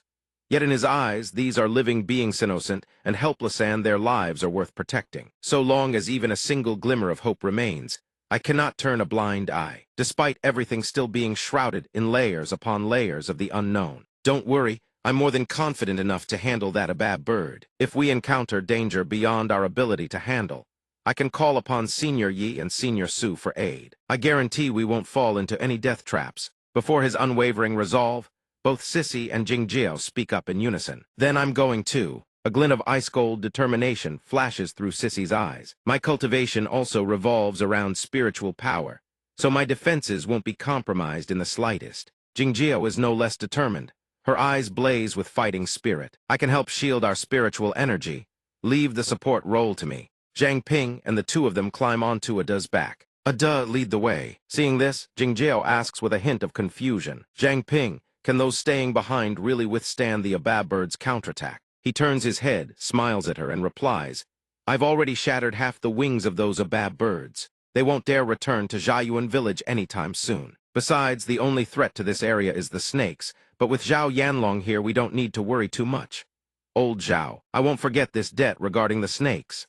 But just as he finishes speaking, Sidhu suddenly appears out of nowhere, catching everyone off guard. Something's off. The layout of this lair is identical to when I came here over 100 years ago, yet the rate at which they're clearing the stages is far too fast. Hearing this, he asks with some confusion, "You mean this ruin is deliberately letting us through?" The old man glances at him and replies, "It's waiting for us to grow complacent." Suddenly, a duh halts, stretching its body forward with a vigilant expression. Seeing this, he calls out, "A duh. This blood tree, could it be?" Before them stands an enormous ancient tree, its trunk a deep blood-red hue. Several abab birds perch upon its trunk. He holds up a lantern and quietly approaches the base of the tree, silently activating his appraisal. System appraisal initiated. Appraisal successful. Mutated beast female abab bird, species mutated flamingo, potential 3-star tier. Top tier level 33 mutated beast. Demon sound domain can consume spiritual power to emit a cry imbued with an illusion effect. Controls the listener depending on their age and strength. The duration of control also varies. At high intensity, it can directly inflict spiritual damage upon the enemy. Seeing this, one of them asks in surprise, "I didn't realize there were more abab birds here. Are these two responsible for scouting?" Zhang Ping turns his head and replies, "Exactly. Level 33. Their innate ability is identical to the male from before.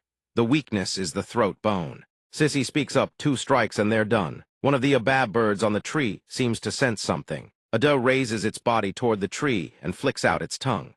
The mere sight of its emergence sends the birds into a blind panic. At that exact moment, Zhang Ping and Sissy charge in simultaneously from behind. Caught completely off guard, the birds have no time to react. A gaping hole now yawns through their chests. Zhang Ping wraps heavy chains around their necks and drags them away.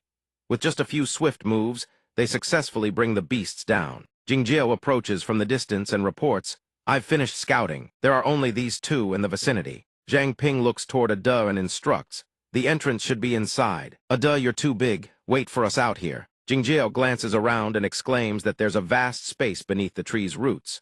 Zhang Ping reminds them, "Time waits for no one. We need to split up and move. Move in pairs, watch each other's backs. If you encounter danger, don't be stubborn, contact me immediately."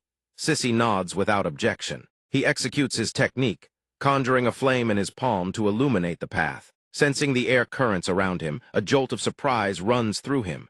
The sound of wind. No, it doesn't sound like wind. It sounds like breathing. Following the glow, he drops low and crawls forward slowly. Having lingered in the darkness for so long, the sudden light forces him to squint, his eyes unaccustomed to the brightness. But the sight before him leaves him utterly stunned. Staring at the clutch of eggs before him, Zhang Ping exclaims in shock, "Are these the hatchlings of the Aba bird?" He scans the surroundings, thinking to himself, the sound of breathing originates from this very spot. These faces bear an uncanny resemblance to humans. He raises his head in silence, his gaze cold, before transmitting a signal through his device. "I have located the villagers. They are likely merely in a deep slumber. We will proceed to escort the villagers out first." Zhang Ping glances at the hatchlings, suspecting that the villagers are nothing more than sacrificial offerings prepared for these creatures. No matter how human they appear, the relationship between them remains that of hunter and prey. If you are allowed to live for one more second, more innocent lives will be lost here. With that thought, he instantly grips his weapon. He surges forward to unleash his technique. In moments, the brood of hatchlings is completely annihilated. He takes one remaining egg and turns away, saying, "I am heading over to assist those 2. Unexpectedly, the egg begins to stir. Nearby, CC carries a villager on her back, her eyes full of vigilance. No wonder it was so easy to find the villagers. It turns out they were casting a net to ensnare us." Seeing this, Su Jingjiao stretches out her hand, unleashing a technique to prepare for battle. She warns, "Sister CC, hold on. We cannot let them succeed." The Aba birds swarm to surround them. Su Jingjiao erects a protective barrier to shield them from the aerial assault. The area is suppressed, and sonic waves reverberate throughout. Seeing the sonic waves suddenly cease, she exclaims in astonishment, "The sonic waves?" They've stopped. The Aba bird sees the opening to attack. Sensing the dire situation, she yells, "Sister CC, pull yourself together, Sister CC." As the words leave Su Jingjiao's lips, Sis' eyes blink as if snapping out of a trance. Immediately, she unleashes her technique, raising an ice wall to strike back at the Aba birds. The barrier forces the creature to a halt, leaving it in great distress. Damn it, why has the demonic sound ceased? Unexpectedly, a strange voice rings out from behind. "You wretched bird, where are you looking?" Seeing his silhouette, the creature asks, "When did you arrive?" Zhang Ping lunges to strike another bird and replies, Did the injured guard in the village not tell you? Must I report it every time I slaughter a bird? The Aba bird sees him easily slaughtering its kin and stares in disbelief, asking, Who? Who are you? Zhang Ping pays it no heed, gripping his weapon and rushing forward to strike. It glares at him, calculating in its mind. Now, as he executes his move, it seizes the opportunity, opening its maw to gather energy. Become a puppet human. It bellows, releasing a deafening, piercing shriek. The intensity of the ultrasonic waves causes the very stones on the ground to shatter and fly in all directions. Su Jingjiao and CC cover their ears. Despite this, the demonic sound remains agonizing. Su Jingjiao thinks, damn it, this demonic sound is even more berserk than before. Once the screech ends, the bird looks at him, gloating internally.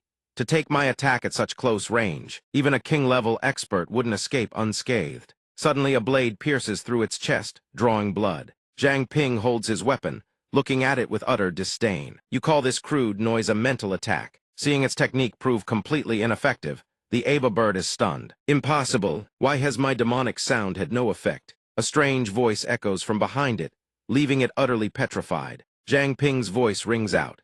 It turns to see a massive palm formed of powerful demonic energy, gripping it tight, leaving no path for escape. Seizing the moment, he strikes from below with his weapon. Without hesitation, with a single clean strike, he finishes it off. Immediately after the kill, the system notifies him that the leader of the Aba birds has been defeated. The trial has concluded, distributing trial rewards. Level increased from 20 to 25. Feeling the power coursing through his veins, he gains a deeper understanding. No wonder I haven't leveled up after slaughtering so many mutated beasts. It turns out one must complete the trial to ascend in rank. A spatial rift slowly manifests. He stands before the rift, observing in silence. Nearby stone walls crumble into pieces. CC, supported by Su Jingjiao, suddenly stops him. Wait, there are still villagers trapped in the lair. Manhwa and the others are still in Truck Nguyen village. Tu suddenly appears and reminds them, rest assured this portal has no time limit.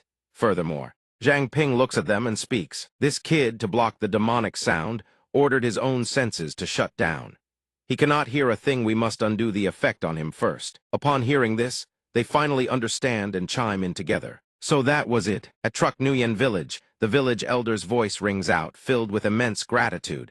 We are truly grateful to you all. But must you all leave so soon? The old man's gratitude makes him feel a bit awkward. We have urgent matters that require our attention. Seeing his urgency, the elder does not press further. If that is the case, we shall not delay your journey. Before he departs, the village elder bows and bestows a gift upon their group. Before you leave, as the village elder, I wish to grant a divine oracle to those with such courageous and pious hearts. What has transpired for you is not mere coincidence, but the silent rotation of the wheels of fate. The enemies you seek to overcome are but chess pieces in a much larger game. Continue to press forward. Zhang Ping receives a system notification. Hidden quest complete, rescue Truck Nguyen village. Reward granted. The elder, knowing his name, makes him wary. Village elder, how do you know my name? But as he finishes speaking, everyone is delighted with the gift they received. Manhwa and Third Trung exclaim, this extra reward actually boosted me up 2 whole levels. I put in even more effort than you, yet I only gained 2 levels. All right, it's clear we didn't really contribute much. Tu whispers into his ear. Normally, experience gained from trials is distributed based on the number of mutated beasts killed. To have everyone receive a promotion from this hidden quest is truly unexpected. Zhang Ping looks at the elder, recalls his words, and asks, Captain, what do you think of what the elder said? He replies, wasn't he just bidding us farewell? Could it be? What he reveals leaves the captain stunned. You heard a secret intended for you alone. Rumor has it that those with infinite level awaken potential can influence the world's energy, and the tempering within the trial grounds helps them touch the very secrets of the world. I established the surface cleaning team to overthrow the Chu clan's tyranny, but in reality, I received secret instructions that eventually altered the fate of Mingzhu City. As for the details of that secret, remember not to disclose it easily to others. Since it concerns the direction of the world, follow your own will and make your own choices. Now let us move to the next trial location. At the lakeside, the group suddenly falls out from the spatial rift. Due to the sudden shift, they all plunge into the water. Manhwa reaches out and suggests, this water current is dragging me away. Fatso, throw the lifebuoy out now. Shuzhang obeyed her words and immediately pulled out the lifebuoy. Who are you calling Fatso? This is called the buoyancy strategy. After floating to the surface, Zhang Ping looked around and asked everyone, is everyone okay? Jingdao and CC answered one after another. We're fine, still okay. On the other side, the brown-haired girl sensed something strange in the water and exclaimed, "There's something down there, leeches. You little shits dare suck this lady's blood." Seeing a swarm of leeches closing in around them, Xu Zhang spoke up with a suggestion. It's over, it's over. Looks like we need to get to shore fast." CC silently stared in their direction, eyes narrowing slightly. She raised her hand, then slammed it down on the water's surface, unleashing her technique. "You shrimp-tier maggots belong in an ice pit." Zhang Ping then pulled out a green jade bead and glanced at the person beside him. "Looks like we'll have to count on you." Ada summoned the giant snake, then issued the command to everyone. "Everyone get on the snake's back now." Following his order, the group quickly climbed onto the snake's back. Jingdao looked around and remarked, "This swamp is way bigger than I thought." Xu Zhang, having just climbed up, immediately asked, "Don't tell me we won't find dry land even after nightfall." Ming crossed his arms, glanced at him, and retorted, "Can you think a little more positively?" CC then looked at him with a smile and asked, "Isn't this the same snake from the training spot last time? How did you bring it out?" Zhang Ping turned to her and replied, "The blood pact works like Wi-Fi. It can transmit data across spatial dimensions anytime, anywhere." At his answer, she immediately added, "Speak human." Zhang Ping felt a bit embarrassed, then explained seriously, "Long and Ada formed a blood pact. I suddenly wanted to test something under the blood pact state. What would happen if a Long gave orders to Ada, my personal guardian beast? Turns out the contract actually succeeded. After that, I stored it in the storage dimension and brought it along during teleportation. Looking at it now, there don't seem to be any abnormalities." He suddenly pointed at the two people up ahead and teased, "Look how happy those two are." Jin Ba watched his older brother fearfully clinging to Ada's body, his expression one of utter helplessness. "That's so embarrassing." Meanwhile, Enhan Long didn't care at all, hugging tight and exclaiming, "I thought I'd never see you again." A voice emanated from his bracelet, issuing a warning. "Something's wrong. Has anyone seen the quest notification for this training zone?" CC heard this, raised her hand to her chin, her expression turning somber. "It seems like we really didn't see any quest notification." Jingdao, sitting nearby, asked, "Could the leeches have distracted us so much that we missed the quest?" She suddenly spotted something and exclaimed, "At 3 o'clock there's a soul aura." Zhang Ping looked toward the hazy shadow nearby. "A person?" The old woman standing on a boat smiled gently at them. "At last, training warriors, you've finally arrived. Please follow me." Xu Zhang heard this, immediately leaped to the bow of the boat, drew his sword, and began hamming it up. "Is the princess in the tower or at the altar? This hero shall rescue her at once." Still, Zhang Ping didn't dare let his guard down. He leaned over and subtly reminded his teammates, "It could be a trap. We should stay cautious." "Forget it, let's just follow her." Ming watched his antics and remarked, "This fatso here is the real challenge for us." Through the toxic swamp waters of Weizhang village, Xu Zhang strolled carefree in the middle, his mouth running non-stop. Since even the village was built on the water's surface, this training zone probably truly had no dry land at all. See, all thanks to my brilliant deduction. I'm starving tonight, I definitely deserve extra rice. Above them, someone looked down and spoke. "You're quick-witted, I'll give you that. Too bad you came with a mouth." They all stepped into a wooden house together. The old man, seeing them, greeted them warmly. "Warriors, please come in. Our Weizhang village has finally received a ray of hope." All of them sat in the middle of the room, forming a circle. The village chief sat at the head, looking at them with an expression of slight remorse. "I am the village chief of Weizhang village Vaitun back. Our humble village has nothing special to offer our guests. I'm truly sorry, I hope you can understand." A voice emanated from the bracelet. "Village chief, who is Vian Hung to you?" Without the slightest hesitation, the chief immediately answered, "He's my great-grandfather." The bracelet could actually talk. Warriors' mysteriousness truly defied imagination. "According to the ancient village edict, whenever we face hardship, the silhouette of warriors will appear, bringing us hope." Warriors, I imagine this is nothing new to you, so I won't belabor the point. I'll get straight to the matter at hand. In the southern waters of our village, there is a giant sacred turtle called Tri-Nguy, letter 1 EC7 Thui, letter 1 EC1, and Quith, moon-chasing mystic turtle. Its temperament was gentle, very friendly toward people. I always believed it was the guardian deity of our village in the hearts of our people. However, recently it suddenly turned violent, attacking many villagers. The mystic turtle's rampage has left us deeply troubled. Now, we can only ask you warriors to investigate the cause, lift this veil of mystery, and restore its tranquility. Even if you cannot return it to what it once was, We still hope you can help us pacify it, preventing harm to more innocent lives. Zhang Ping heard this, looked at the chief, and declared with confidence, "Village chief, rest assured. We will give it everything we've got." Hearing his affirmation eased the chief's worries. He hurriedly clasped hands with Zhang Ping. "Then I thank you all deeply." After that, he stood up and pointed at the cooking pot, inviting them. "Warriors, if you don't mind, please have some of this soup to fill your stomachs. It may not taste great, but it's enough to fill your bellies." Before leaving, he didn't forget to remind them. "The sky has darkened. Warriors, rest early." Zhang Ping gazed at the pot of food and silently issued a mental command of praise. "System bizarre dish EMITS an uncanny aroma. Technically edible, but you'd rather no one saw you eating it." Ming glanced over and called out softly, "Hey, fatty, try your side dish." Shuzhang eyed the pot filled with all sorts of bizarre, repulsive things and declared, "This pot of dark, cursed slop, I'd rather starve than eat it." Zhang Ping reassured everyone, "No need to worry, this soup should be safe. The villagers probably don't mean any harm." Jing Dao clutched his arm and looked toward Cici, asking doubtfully, "Is it really safe?" She gave it a moment's thought, then replied, "Since we entered the village, I haven't sensed any hostility. It should be fine." Sidhu suddenly appeared behind him and spoke. "1 year ago, when I came here to train, the village chief was named Vian Hung. I helped them find a type of bird egg to raise the mystic turtle. Back then, the mystic turtle was only as big as a wash basin." Jing Dao recalled the behavior of everyone they had encountered and began to ponder. Strange, a human soul fluctuates with their emotions. The people of Lang Jiayuan during the last training session were no exception. But the souls of these Wei Zhang villagers are like a frozen lake, still alive yet utterly still.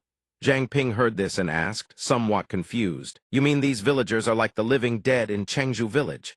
Shuzhang crossed his arms and shot her a glance. "Maybe you should listen to yourself for a change." Under everyone's skeptical stares, she immediately felt flustered. "Sorry, I can't quite explain it either."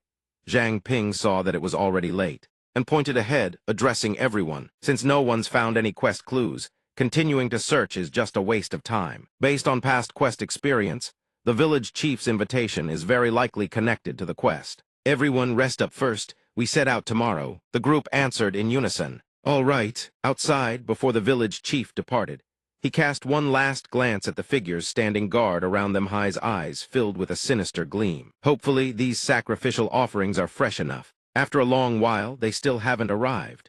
Xiang Ming is starting to get restless. It feels like they've been traveling for ages. His butt's gone completely numb from sitting so long. How much longer is this trip anyway? Sissy glances down at the lake's surface. Something feels different. She can sense the water here is far deeper than anything she's ever seen before. She suddenly detects something abnormal and immediately shouts a warning. There's something in the water. In an instant, a bizarre dark shape lunges from the still lake surface, sending the entire group flying. Xiang Ming and Zhang Ping react instantly. On surfs his blade. The other sprouts wings and hovers in midair. Xiang Ming lets out a relieved breath and speaks up. "Good thing we came prepared this time." Still, he's deeply worried about everyone else. "How's everyone else doing?" Nearby, Sissy conjures a massive floating ice platform, giving everyone something to stand on. "I'll create a few more footholds." The black-haired girl looks toward him and replies, "Everyone's fine." When he glances down at the water and sees the dark shape coiling around Ada, he can't help but shout in panic. Ada sees a creature lashing at it relentlessly. In his mind, Zhang Ping silently wonders, what is that gray thing? Some kind of snake. He stares intently downward and silently issues a command. "Appraisal," but before he can finish examining it, the dark shadow vanishes into the rushing current. One of them gasps, "It's gone." Zhang Ping stares down at the lake's surface, completely unfazed. He trusts his own instincts.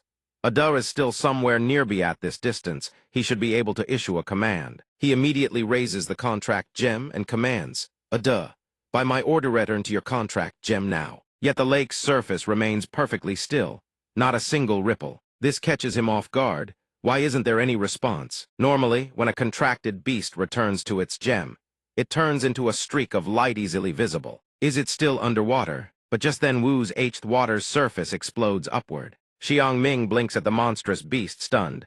So this is its true form. He quickly tucks the gem away and adds, "Looks like we found what we're looking for." The entire group stares at the massive, ferocious beast before them and shouts in unison, "The chasing moon mystic turtle." Without a moment's delay, they all unleash their techniques and charge. Zhang Ping conjures chains that wrap around the beast's neck, trying to restrain it. Seeing it thrash non-stop, he says, "Let's see you run now." In his mind, he activates appraisal. The appraisal system activates immediately. System appraisal successful. System mutated beast chasing moon mystic turtle species. Two-headed turtle, mutated potential 13 stars tier.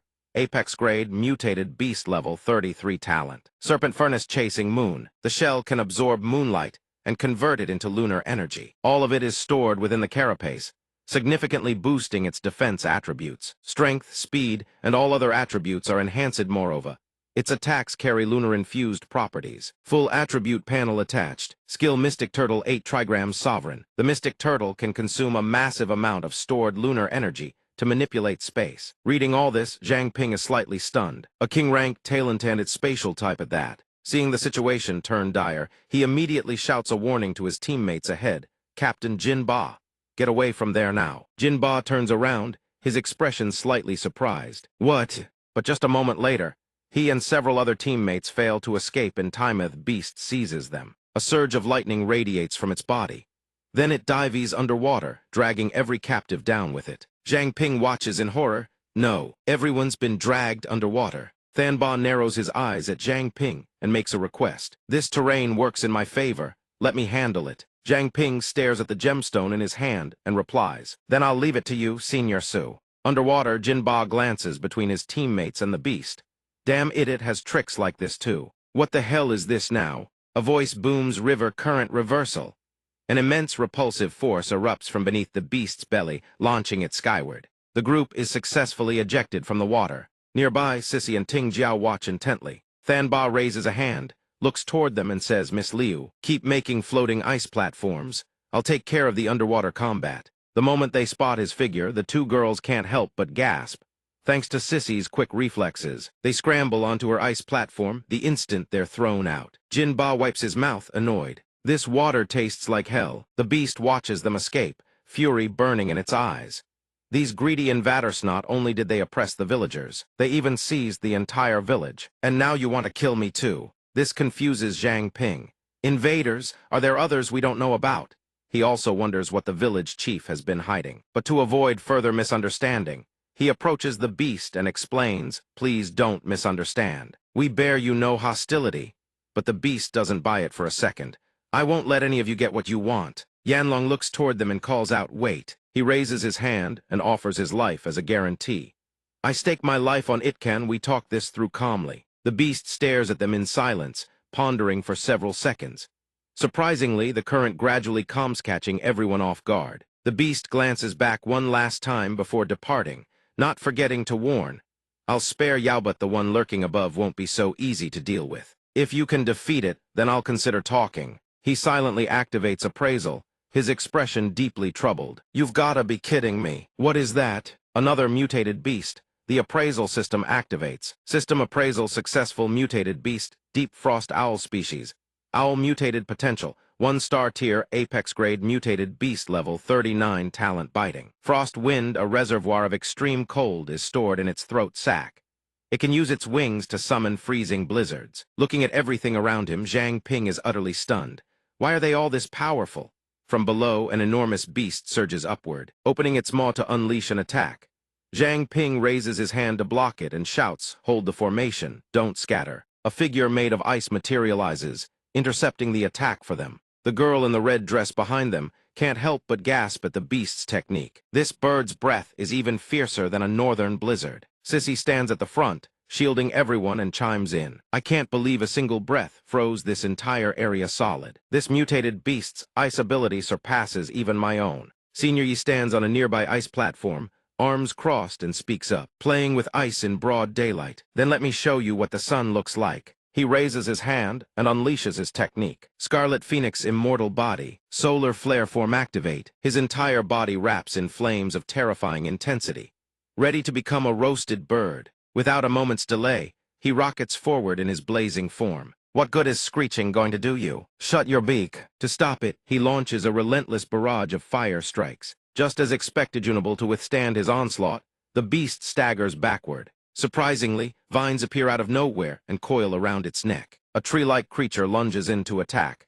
"Hey, kid, trying to steal my kill." After toppling the beast, the tree creature barks a command. "Get down here." The bird monster glances toward the tree without the slightest hint of fear and speaks up. Freezing the surface was enough. Now cough up some honesty, would you? An ice-sealing pouch, huh? Not a bad feeling, is it? The ancient tree turns to the man in front and asks, "Oh, young toe, don't tell me you've gone and gotten yourself frozen solid." Thanba throws rapid-fire punches at the creature and replies, "My ability is to merge with inorganic matter. Even if I turn into water or ice, it doesn't slow me down one bit." Unable to fight back, the creature thrashes wildly, trying to break free. Kimba, his body wreathed in flames, strides forward and looks down at the monsters with contempt. "Solar divine bird, today I'm throwing myself a full bird roast." Then he starts limbering up, rolling his shoulders and cracking his neck. "Hey, you two elders want to make a bet. Who snaps this bird's wings first?" Elder Yi, climbing up from behind, chimes in. "Loser does. 100 push-ups, no excuses." Thanba takes the lead, creating a vortex beneath the water before launching his strike beast King Fist Whirlpool Devastator. The bird monster, hit dead on, screams in agony. At that moment, Elder Yi and Kim Ba charge in from behind simultaneously. To finish roasting those wings, Kim Ba draws his arm back and unleashes another technique. A blazing red surge of energy rockets toward the creature. In an instant, the force of his attack sends it crashing into the water. Seeing this, Jing Gyro turns to Zhang Ping with a hint of amusement and asks, "Are they always this hot-blooded?" He glances away and replies, "Probably held it in too long lately. Besides, the opponent isn't a King Tierno soul attacks to worry about." Over on their side, Elder Yi calls out, "That's still not enough, I haven't had my fill yet." Kim Ba, standing beside him, chimes in. Sure enough, the gap between a mutated beast and a King Tier is still enormous. The creature lies motionless on the ice. At that moment, a giant turtle surfaces and asks them, "Don't you smell the scent coming off that thing?" Its sudden appearance startles Xu Zhang. "Holy crap, when did you surface?" CC looks around in bewilderment and exclaims, "The smell, could it be?" She suddenly grabs her ice sword and rushes forward. She pokes the creature's body and purple pills spill out from inside it. Sure and not here soul lure pills. Zhang Ping picks up one of the purple pills and holds it out toward the giant turtle. "The smell is coming from this. Xuan Gui, the intruders you mentioned, could they be people from the Chu clan?" It raises its head to look at him and replies, "I don't know what Chu clan you're talking about, but it seems you really aren't on the same side as those people. We Moon Xuan turtles must eat the eggs of the deep-sea abyssal cormorant during our growth phase, in order to adapt to the energy of extreme moonlight frost. For the sake of future generations, a group of people would occasionally come to the village to harvest the bird's eggs. A few days ago, a group arrived at the village. They used these bizarre pills to control the cormorants and successfully stole the eggs. I thought that was the end of it, but they commanded the bird to slaughter the villagers. As the village's guardian spirit beast, I immediately joined the battle, but I was no match for them. They beat me half to death and even tried to use those pills to control me. I had no choice but to channel moonlight energy to escape." Hearing this, he stares at the pill in his hand, his expression darkening with quiet contemplation. He never imagined something like this had happened. But why didn't the villagers say anything to us? He then raises his hand, holding the pill in front of CC. "CC, freeze this soul lure pill. I'm heading back to the village to get to the bottom of this." The turtle answers, "As a guardian beast, I couldn't even protect the village. My promise to that gentleman," Sidhu Shibai's voice suddenly rings out. "My friend, this is not your fault. We share a common enemy now. You don't have to fight alone anymore." Hearing that voice, it can't help but be startled. "That voice, Master Sidhu, is it really you?" From inside his bracelet, the old man's voice rings out once more. "Indeed it is, but I can no longer manifest in human form." Hearing his voice, the creature immediately lowers its head in reverence. "Is that so? After all these years, to meet Master Sidhu again? If that's the case, then climb on, all of you. I'll take you to the village." In no time at all, the giant turtle carries their group to the village. Strangely, there isn't a single soul in the village. Zhang Ping scans the surroundings, his expression tinged with surprise. "Where did everyone go?" Xu Zhang, standing beside him, asks with equal confusion. "Now, could it be the villagers all turned in early?" After examining the area thoroughly, CC looks at him and reports, "There's absolutely no life signatures anywhere around us." Man Nai looks around in disbelief, seemingly unable to accept what she's seeing. "How can so many people just vanish like that? Could we have run into ghosts?" Xu Zhang. Hearing that, he feels a chill of fear creep up his spine. Jing Gyro looks ahead and speaks up. "They were giving us directions just this morning. Even if they evacuated, they couldn't have left without a single trace." Seeing their bewilderment, the turtle asks with a note of doubt, You actually saw the villagers before. Kim Ba answers honestly, that's right. They were super friendly too. It's just that soup we really couldn't stomach it. Upon hearing this, the turtle recounts what it witnessed. But that day, I clearly saw the intruders slaughtering everyone in the village. In that situation, how could anyone have survived? Jing Jiao, eyes glistening, suddenly senses an unusual energy signature nearby. The instant she spots it, the energy darts away. She spins around and gives chase. Zhang Ping, alarmed, calls out, "To Tin Jiao, where are you going?" She dashes toward a nearby house and throws the door open. The scene before her leaves her stunned. Scattered across the floor are countless straw dolls. Zhang Ping rushes in from outside. The embers are still burning. The villagers only just left. Jing Jiao kneels down and picks up one of the straw dolls. They didn't leave. From the very beginning, they never existed. Xu Gui wasn't wrong. These villagers have been dead for a long time, spirit-binding puppet technique. They infused residual soul fragments into puppets to make them pose as living people. No wonder their souls felt too serene before something about it seemed unnatural. They knew ordinary deception wouldn't fool us. It seems the enemy knows us very well. After her discovery, the others outside immediately split up to search for more clues. "I'll search over there. I'm coming too." Xu Zhang approaches, carrying a pot filled with murky water. If all those villagers were planted by the Chu clan, then why didn't they just poison this soup directly? Man Nai chimes in. "You think everyone's as simple-minded as you. The Chu clan definitely knows Zhang Ping's abilities. If they actually used poison, it would have been detected instantly." From inside his bracelet, Sidhu Shibai's voice rings out again. Sidhu Shibai's group wants us to investigate the Xu Gui dwelling there, probably trying to whittle down our strength. Once their real goal fails, they'll just slip away. Zhang Ping narrows his eyes slightly, his expression cold and guarded. But then why even the abilities of Su Jingjiao and the others? How do they know so much? The only person who knew about Su Jingjiao was Ma Bin, and he's already dead.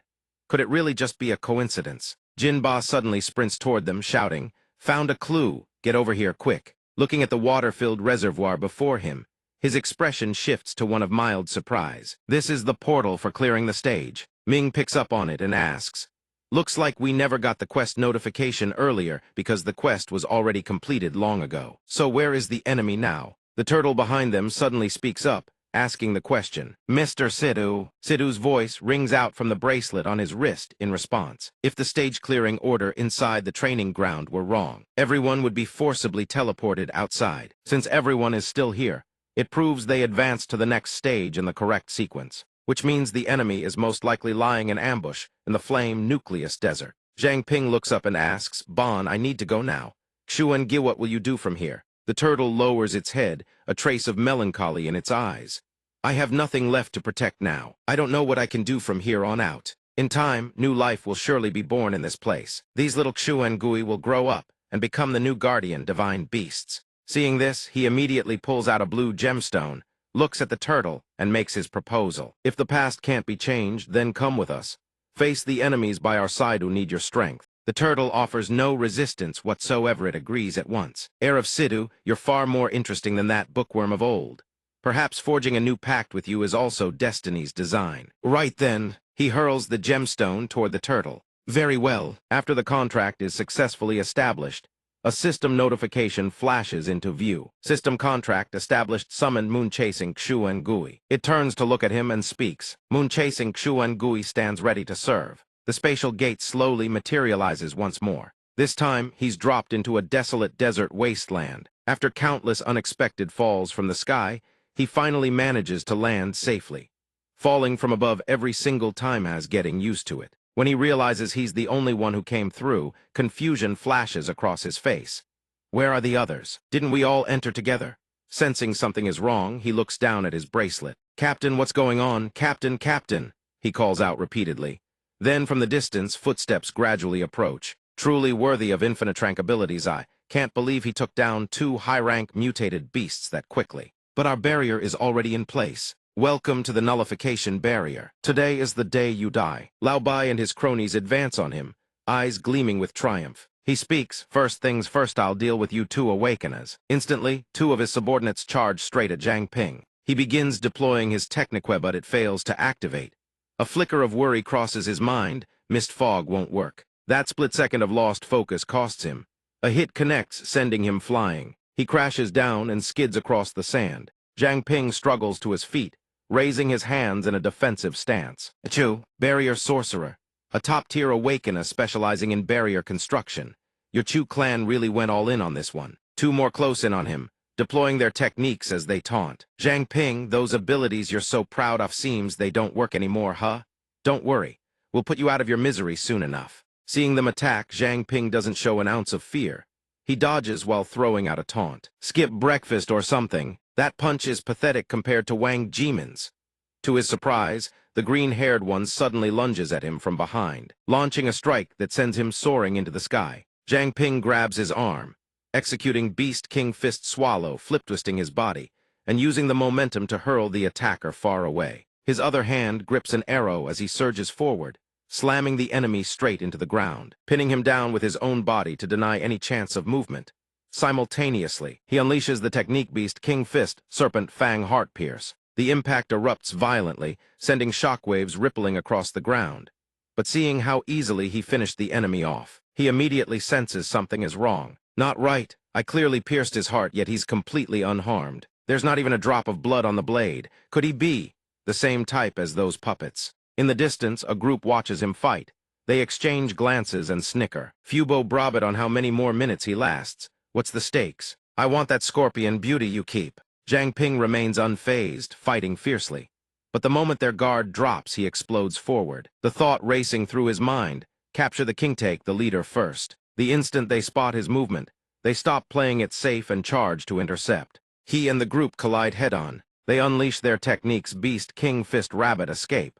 But with just a few simple dodges, he breaks through the subordinates' encirclement and rockets straight toward the leader. Swift as the wind, he throws a punch at him. After the strike connects, what happens next leaves him momentarily stunned. The moment I hit him, the mist has already regenerated. The nullification barrier's core is on those two. Lao Bai, upon witnessing his sharpness, exclaims, "Sharp kid."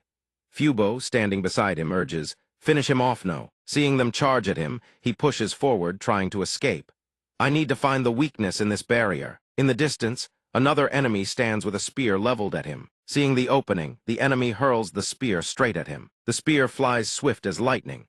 Zhang Ping runs while glancing back, seeing it closing in fast. He twists his body into a roll to dodge. Astonishingly, the spear suddenly curves midair, swiveling back to strike him. He stares in disbelief. The trajectory can bend. That unexpected shift leaves him unable to dodge a second time. The spear pierces clean through his body. Instantly, he crashes to the ground. The subordinates seize the moment, rushing in to bind him tight. The leader steps forward. Infinitrank genius, huh? Fubo smiles with smug satisfaction, taunting. Merely mud beneath my boots. Zhang Ping, even while restrained, refuses to submit. He lifts his head and glares at them defiantly. How did you isolate me alone in this space? Where are my teammates? Lao Bai hands his sword to the man beside him and answers. Telling you would be pointless. You're about to die. Take your questions straight to hell. Blood trickles from his mouth, yet he remains utterly undaunted. He speaks with arrogant defiance. Hell, why don't I send you lot there first? To everyone's surprise, a sand vortex begins swirling around where he lies. One of them asks in shock, "What did you just do?" He doesn't answer. Instead, he silently issues a command in his mind, contract selectivate the soul-calling pill. Then he speaks up, "Didn't you bet on how long I'd hold out?" Well, the tremor intensifies, spawning a raging sand vortex that engulfs his entire body. The group watches in growing panic. What's happening? I can't see him anymore. Old Bai's eyes went wide, and he blurted out in shock. Fire Scorpion. His voice echoed through the howling sandstorm. I'm returning this Fire Scorpion attack of yours twofold. In the blink of an eye, his silhouette vanished. In its place, countless tiny scorpions swarmed beneath their feet. One of them shouted, "Not good," has merged into the Fire Scorpion's body. Another one charged forward, thrusting his spear downward. Fuba's gaze turned ice cold as he snapped his head toward his subordinates. Damn it, there are too many of them. Where the hell is he hiding? Send the order to all level 30 stern over every grain of sand if you have to. Find Zhang Ping. Only one scorpion remained on the ground. His soul withdrew from it, and at the same time, images of what he had seen today flashed through his mind. Safe, he was temporarily safe. There it is again. Why can I see these images? Could it be?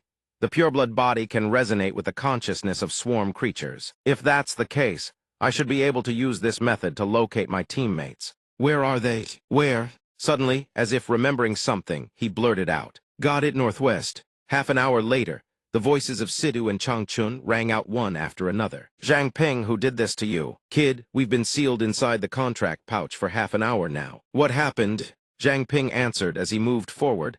I was ambushed by the enemy. They sealed my abilities. System Pureblood Body, SEALED. He clenched his jaw until blood seeped from the corner of his mouth, his eyes burning with pure, unbridled fury. The immediate priority was to regroup with the others. Sidhu heard this and immediately spoke up to encourage him. Hang in there, Zhang Ping.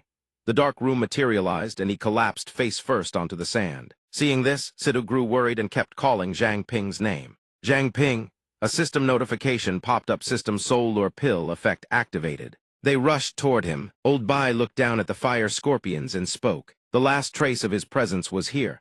After that, his aura vanished completely. Infinite level. He's nothing more than prey that's good at running. Fu Ba stood nearby and made a suggestion. Old Bai, why don't the two of you go find that lord? Over there. At his suggestion, Old Bai's fury erupted. Find him? Who the hell knows where to look? This is our only chance. Then he immediately pointed forward and barked orders at his subordinates behind him. As for guarding this spot, I'll send the fire scorpions to sweep the area. Alive, we find the man. Dead, we find the corpse. Inside Manny's secret room, Zhang Ping lay unconscious on the ground. Beside him, Sissy's voice rang out, multiple rib fractures puncturing the lungs, 3 critical wounds. Thank goodness he finally found us. According to the team leader, the enemy completely sealed Zhang Ping's power. Since when did the Chu clan acquire an ability like this? In response to her question, Sidhu answered, if you want to know more, wait until he wakes up. Manny suddenly turned her head as if sensing something and called out, there's someone outside. Senior Yi heard this and, puzzled, spoke up, since they've brought themselves right to our doorstep.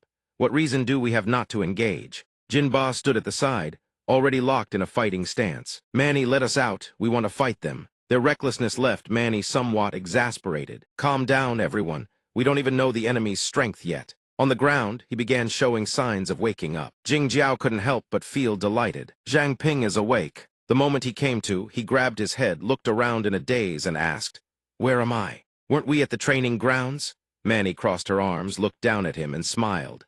When we arrived at the Scorpion Desert, we realized you were the only one missing. We tried reaching you multiple times, but no one answered. So I figured you might be in danger. The desert environment is brutal. So to conserve energy, I deployed the dark room. But something suddenly clicked in his mind, and he shot up in alarm. Right, the enemies. Seeing him react so violently right after waking, Jing Jiao grew alarmed. Take it easy. Zhang Ping struggled to his feet while recounting everything he had witnessed. The enemies are remnants of the investigation squad, along with several assassins from the Chu clan. I believe they've been tracking us. They infiltrated the training grounds. 2 of them are extremely dangerous. Not only are they powerful, but they don't feel pain and they don't bleed. The key to sealing my power lies with those 2 squad leaders. When I launched an attack against them, a portion of my power was instantly restored. To verify this, I used the solar pill to lure the scorpions over and create chaos. When the sand and dust blocked their line of sight, my power was indeed restored. Only then could I latch onto a fire scorpion and escape. So my theory is, as long as they can't see me, their seal has no effect. Hearing his words, Sidhu looked at him and picked up the thread. If the Chu clan had possessed this kind of technique before, they would have certainly used it against me already. This proves they must have acquired this method only recently. Chengzhu village, the heavenly eternal fox, none of it adds up. He rested his chin on his hand, his expression pensive. Moreover, it can isolate me specifically. In theory, no single clan should be able to influence the structure of the training grounds. He then silently recalled every person he had seen. Could it be?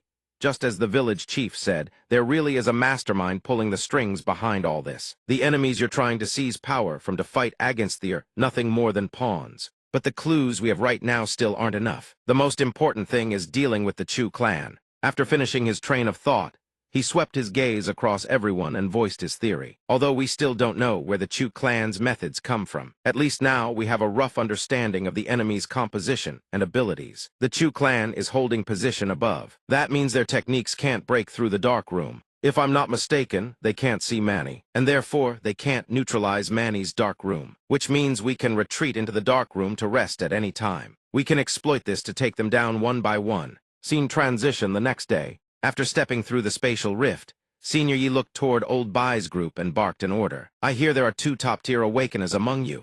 That true? Step forward on your own. As he spoke, both he and Jin Ba readied their techniques, taunting them openly. Let this old man see what you've got. Their sudden appearance sent old Bai into a fury.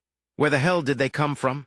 Immediately, two of his subordinates charged forward, dropping into attack stances with techniques at the ready. Fu Ba stood nearby, turning toward them with a sneer.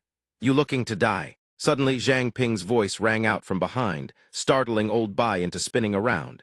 Hey, aren't you guys looking for me? The moment they spotted him, both of them shouted in unison, Zhang Ping. He walked forward slowly, hands forming technique seals, his eyes razor-sharp as he stared them down. Confirmed me power is being suppressed by those two. But fortunately, squad leader Kim and director Feng are outside their visual range and affected. Seeing his subordinates still hesitating, old Bai barked, What are you standing around for? Go finish him off. As they charged toward him, he not only showed no fear but smiled contemptuously and asked, It seems you're all quite interested in my strength. However, you can't judge a person by what's in front alone when his figure suddenly vanished. They couldn't help but be horrified. Senior Yi seized the moment they let their guard down, attacking from behind and driving them into the ground. Nope, in the dark room. The Beast King's true form has been dispelled. Fu Ba, seeing his companion restrained, flew into a rage and cursed them out. In just a few seconds, they were transported to another room. Lao Bai clutched his head in irritation and sneered, You think you can restrain us with just yourself? Before he could finish, all of them stepped forward, along with Than Ba's voice echoing from behind. Us too. You two brats seem pretty formidable now, huh? Fu Ba's face turned deathly pale the moment he saw him, his voice trembling noticeably. Team leader Su Lao Bai beside him tried to explain. It was all Ma Bin's the one who made us do it. In the man's head, a single thought screamed, wasn't he supposed to be dead? Than Ba's face darkened, brimming with killing intent. Cut the crap. I couldn't finish him off with my own hands back then. Today, I'll use you lot to vent my fury. Seeing his furious expression, Jing Jiao felt a wave of fear and hid behind CC. This is the first time I've ever seen Grandpa this angry. They were struck so suddenly, they couldn't even react. All they could do was scream. It's breaking me, hand is about to break. 2C heard this and let out a soft laugh. With Senior Su here, they can handle this. I need to head outside and back up Zhang Ping. She chimed in from the side. I'll go too so we don't have to keep watching our backs around those two. Meanwhile, on his end, Zhang Ping held a gold bar in hand and spoke cheerfully. With those two gone, I can finally use my real abilities. The system chimed. System contract jewel can be fused with special equipment to enhance that equipment's potential. System each equipment can only be fused once. System the Dread Scythe has been enhanced. System talisman recasting enabled. Talisman spells can now be converted into ranged attacks. He gripped his weapon and stared ahead. Perfect time to test the new moves. The system chimed again. System Fire Eater activated. Mist Body activated. He held his weapon in a ready stance, staring forward and thought. Infuse both fire and mist into the scythe. He swung his weapon and cut down the remaining subordinates. A single clean strike body split in two, scattering everywhere. At that moment, CC and Ming appeared abruptly from behind. At the sight of them, one of the enemies panicked. Reinforcements? But the words barely left his mouth before he ate one of her attacks head-on. Their sudden arrival caught him off guard. He asked, Why is everyone here? Jing Jiao stepped to his side. Let's focus on clearing out the small fry outside. He pulled out the contract jewel, glanced at them, and said, Good. That leaves only the two strongest, highest level ones. Senior Yi, this EXP hall is all yours. A voice echoed immediately from within the jewel. Understood. Jin Ba leaped to dodge Fu Ba's attack. He circled behind, positioning for a backstab. Seeing the timing was right, he shouted immediately. Now, he unleashed his technique Golden Blood, fist-launching a devastating punch straight at the enemy. Above, another one gripped his sword and charged toward him. His attack had no effect. My strike isn't working. The thought flashed through his mind. The enemy slashed down fast, dodged just in time. Before he could grasp the anomaly, he exclaimed, These two are immortal. Senior Yi continued from the side. The bodies of the living are fragile, enough, but these things are even more troublesome than living creatures. Vines erupted from the ground below, coiling around their bodies and binding them tight. A strange voice rang out. Young friend Jin, young friend Feng, hold them in place for me. Obeying without hesitation, the two rushed forward and positioned themselves between the two enemies. The voice spoke again. Whether living or dead, everything needs energy to function, and as long as it has power, it has a limit. As the vines constricted tighter, they screamed in agony. Jin Ba watched them writhing and couldn't hide his shock. That's insane. So powerful. Senior Yi drained them dry. In moments, both enemies were eliminated. After they vanished, 2 coins materialized on the ground. Jinba stared at them in surprise. Clown coins, these things are their power source. Back in the room, Fu Bafe, swollen and battered, pleaded, Stop hitting us. We'll tell you everything." Both of them were bound tight, unable to move a muscle. Thanba looked down at his own hand and asked, "You used this thing to suppress other people's powers." Meanwhile, he thought to himself, "Ma Bin used a dagger with the same effect to kill me." It seems all these items came from the same source. Lao Bai, seeing no point in hiding anything anymore, spilled everything. "That's how it is, but this thing requires both of us to fully concentrate before it activates. And while it's in use, we can't use any other abilities." Jing Jiao, standing nearby, spoke up. "I've scanned his soul, he's not lying." Thanba's eyes brimmed with killing intent. So this was specifically designed to deal with Zhang Ping. Lao Bai stammered a reply. It was, his hesitation only made Thanba lose patience faster. "I'm about to start settling scores. Speak who ordered you to move against the Chu clan. With Jiao Jiao monitoring, who dares lie? I'll crush all 10 of your fingers. Guess whose fingers go first?" Lao Bai finally stopped holding back and began to talk. "About 15 years ago, Chu Yanping ordered us to transport goods to the training grounds. He recalled himself rapping his knuckles against the cage and barking, 'Show some respect, will ya? I had to stay up 3 nights straight just to watch over you animals.'" Kuba grew worried and asked, "Lao Bai, are we really going to be in the same boat as the Chu clan?" Lao Bai spun around immediately. "Kuba, why do you always need everything spelled out?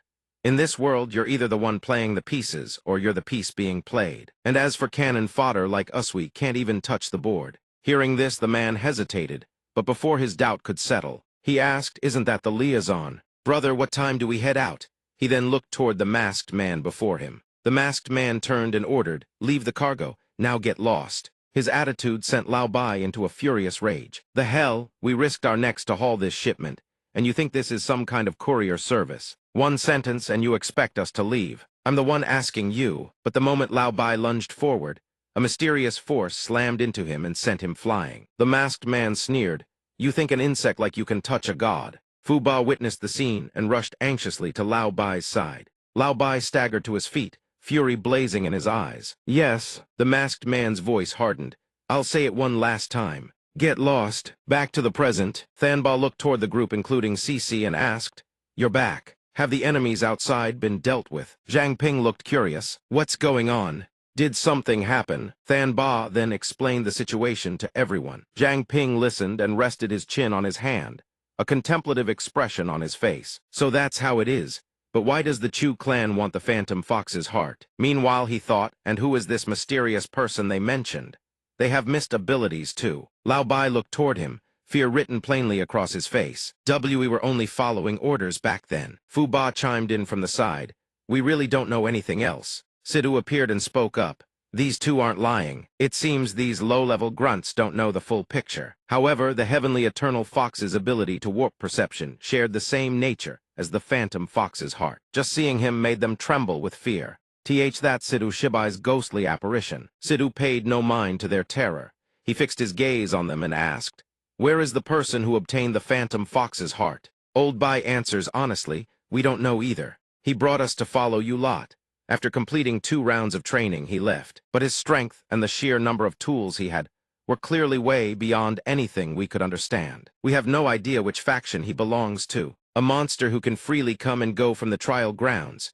That guy is most likely someone with limitless power. Whatever you want me to say, I've already said it all. As for everything we've done to you before, well, you lot have no reason to keep us alive. Kill us or beat yous, it's your call. Unexpectedly, Fu Ba speaks up to beg for mercy. Seeing his demeanor, Old Bai can't help but be stunned. "Fu Ba, you." Fu Ba turns to look at him. "Old Bai, you're the one who taught me to read the room. Small fry like us were never meant to change the course of the world. It's better to live on your knees than die standing." After this heartwarming display, the two of them suddenly embrace and weep. "Fu Ba, boss." Zhang Ping watches this with a hint of confusion, wondering why he finds the whole scene somewhat disgusting. Even though these two aren't high-level, they're at least veteran members of the investigation team. They should have a solid grasp of the situation outside the city walls and the inner workings of the team. Besides, who knows, we might still need them to point out that mysterious figure later. They still hold some value. He suddenly produces a glowing green gem, holding it out toward them. I can give you one chance, but from this moment on, you follow my orders. Completely. All you have to do is swallow this gemstone, and the contract will be sealed. If you want to live, then prove your worth. Fu Ba speaks up upon hearing this. This thing is even more brutal than the Chu clan's blood oaths. Old Bai asks, you mean once we swallow this, we're beasts of burden for the rest of our lives? Is there any other option? He grits his teeth, clearly unwilling. At the White Iron Dust Tavern, Xu Zhang shoves food into his mouth while talking. This stuff is worth every coin. Even if I die, at least I'll die with a full belly. Manny chimes in from the side. I can't believe Mingzhu City currency actually works here. That's one less thing to worry about. Sidhu's voice rings out. When I first started my training regimen, this place was just a small tribe. Now look at how far it's come. From behind, a man drinking suddenly calls out, Hey kid, you folks look like outsiders, am I right? Zhang Ping turns around with a smile. I heard a beast tide is hitting the town tomorrow. The man repeats his words in confusion. A beast tide? Oh, you mean those dangerous wolves young Jiang was talking about. I've heard that when the wolves attack, outsiders always come to help the townsfolk fight them off. But that's old news now. You must have seen that big guy up on the city wall, right? That thing can fire 5 giant arrows at once. No matter how many wolves come, they don't stand a chance. You lot might as well just be coat racks and rice bags for all the good you'll do. Zhang Ping glances back after hearing this. Is it really that simple? Noticing Jingdao's strange behavior, he feels puzzled. He walks over to her and asks, what's wrong? Jingdao turns around and voices her worries. Come to think of it, it's been a while since I've been back to Mingzhu City. I wonder how things are holding up inside the city. Back in Mingzhu City, everyone still bustles about, hard at work. The shop owner glares at them and barks.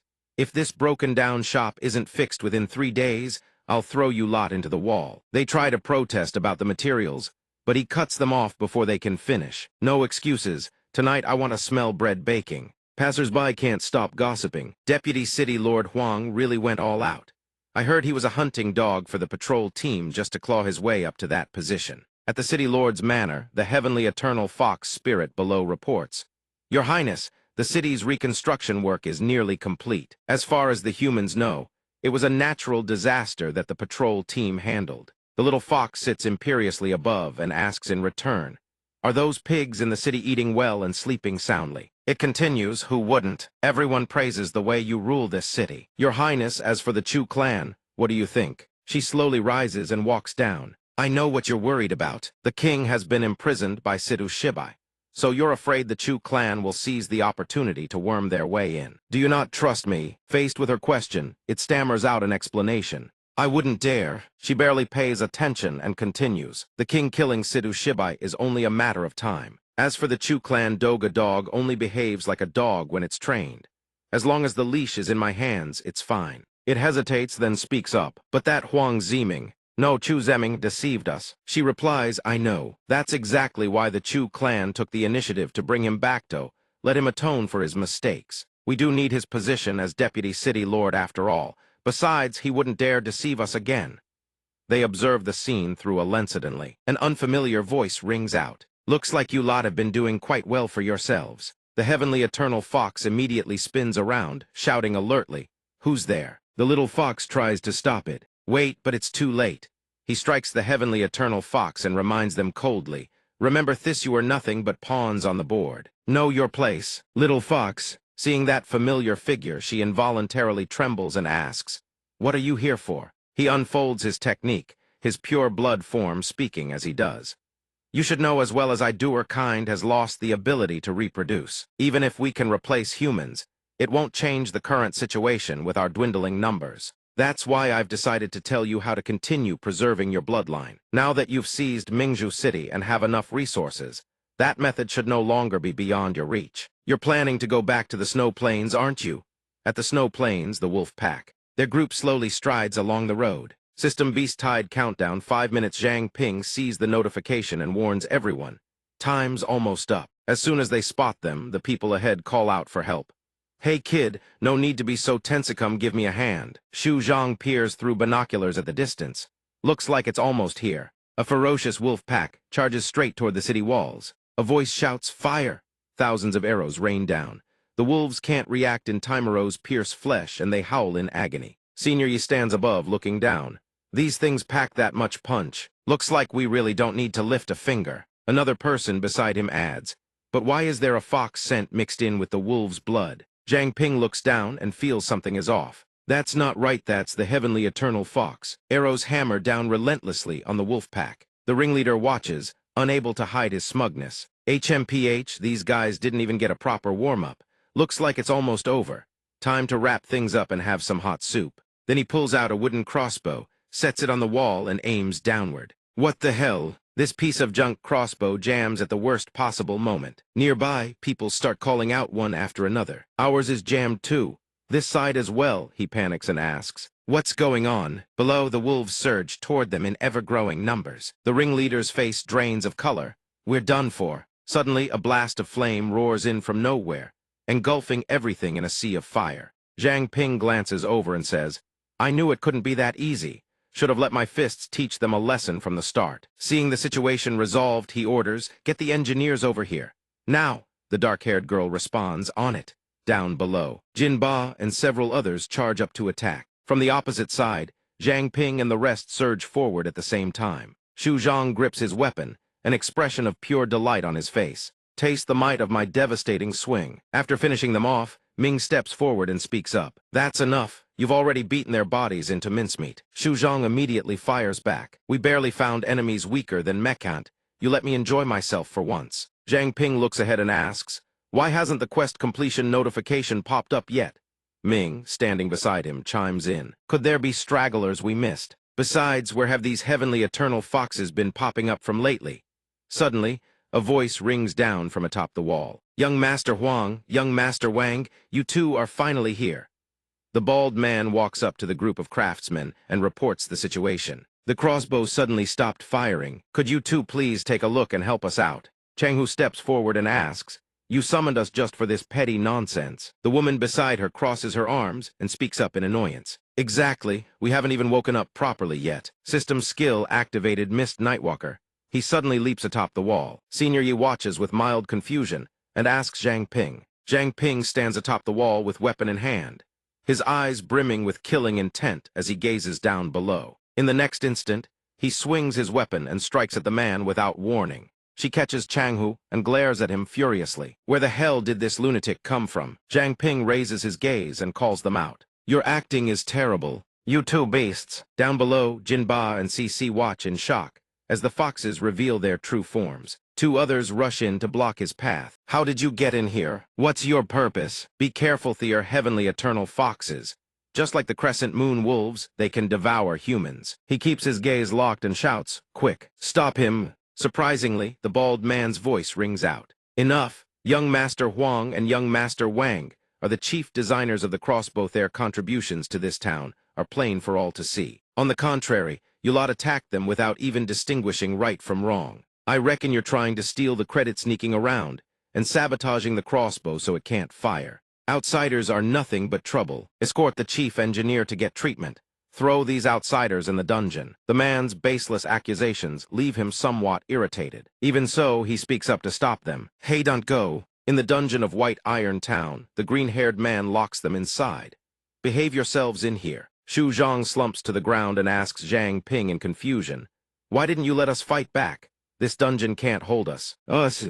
Zhang Ping turns around, sighs wearily, and answers, "Killing foxes is easy. Finding their den is the hard part. I deliberately let them throw us into this deserted dungeon, so we can move without being watched." Xu Zhang grumbles in agreement. "Fair point. Those two foxes disguised as humans hold some serious authority in this town.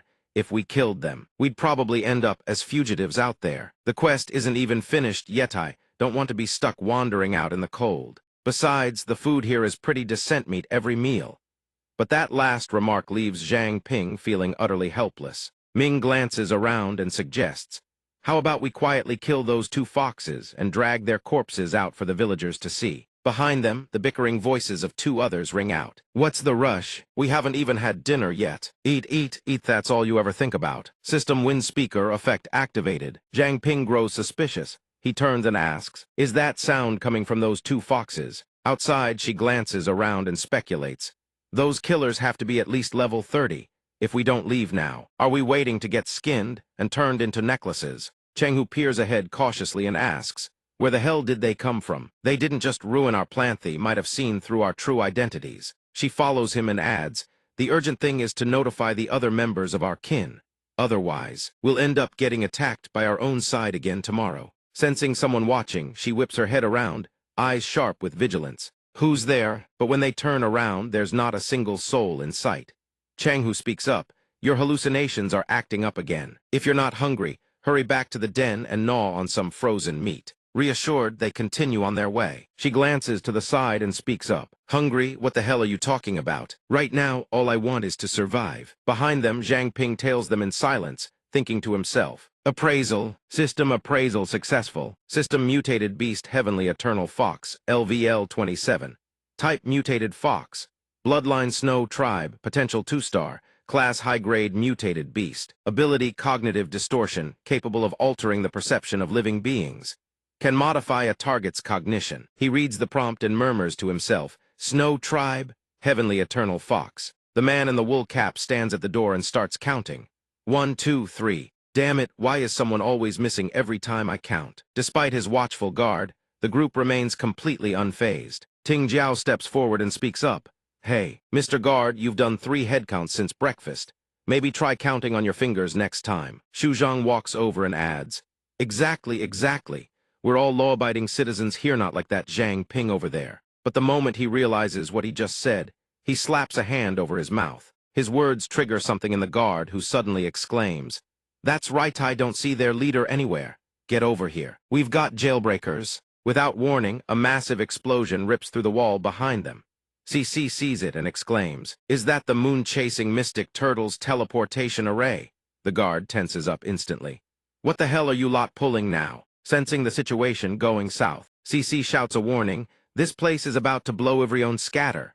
The moment she finishes, the wall shatters apart. The massive silhouette of a giant turtle appears right behind them. The red-haired girl clutches her head and yells, Ow, that hurts. Xu Zhang forces a laugh and looks around. Can you not be so sudden next time? We're done Forvin explaining ourselves, next time won't matter. I really don't want to sleep out in the snow. The turtle looks at them and speaks. Everyone climb on. Zhang Ping sent me to pick you up. He's already uncovered some new leads on this quest. Once we clear this stage, you won't have to stay in this place anymore. Meanwhile, the 2 heavenly eternal foxes slowly step into the cave. One of them looks at the others and asks, Is everyone here? The red-haired wolf glances around at the ones present and asks, 300 brothers, and this is all that's left. Why didn't the 2 of you just die out there? Another one speaks up. There was nothing we could do, outsiders interfered.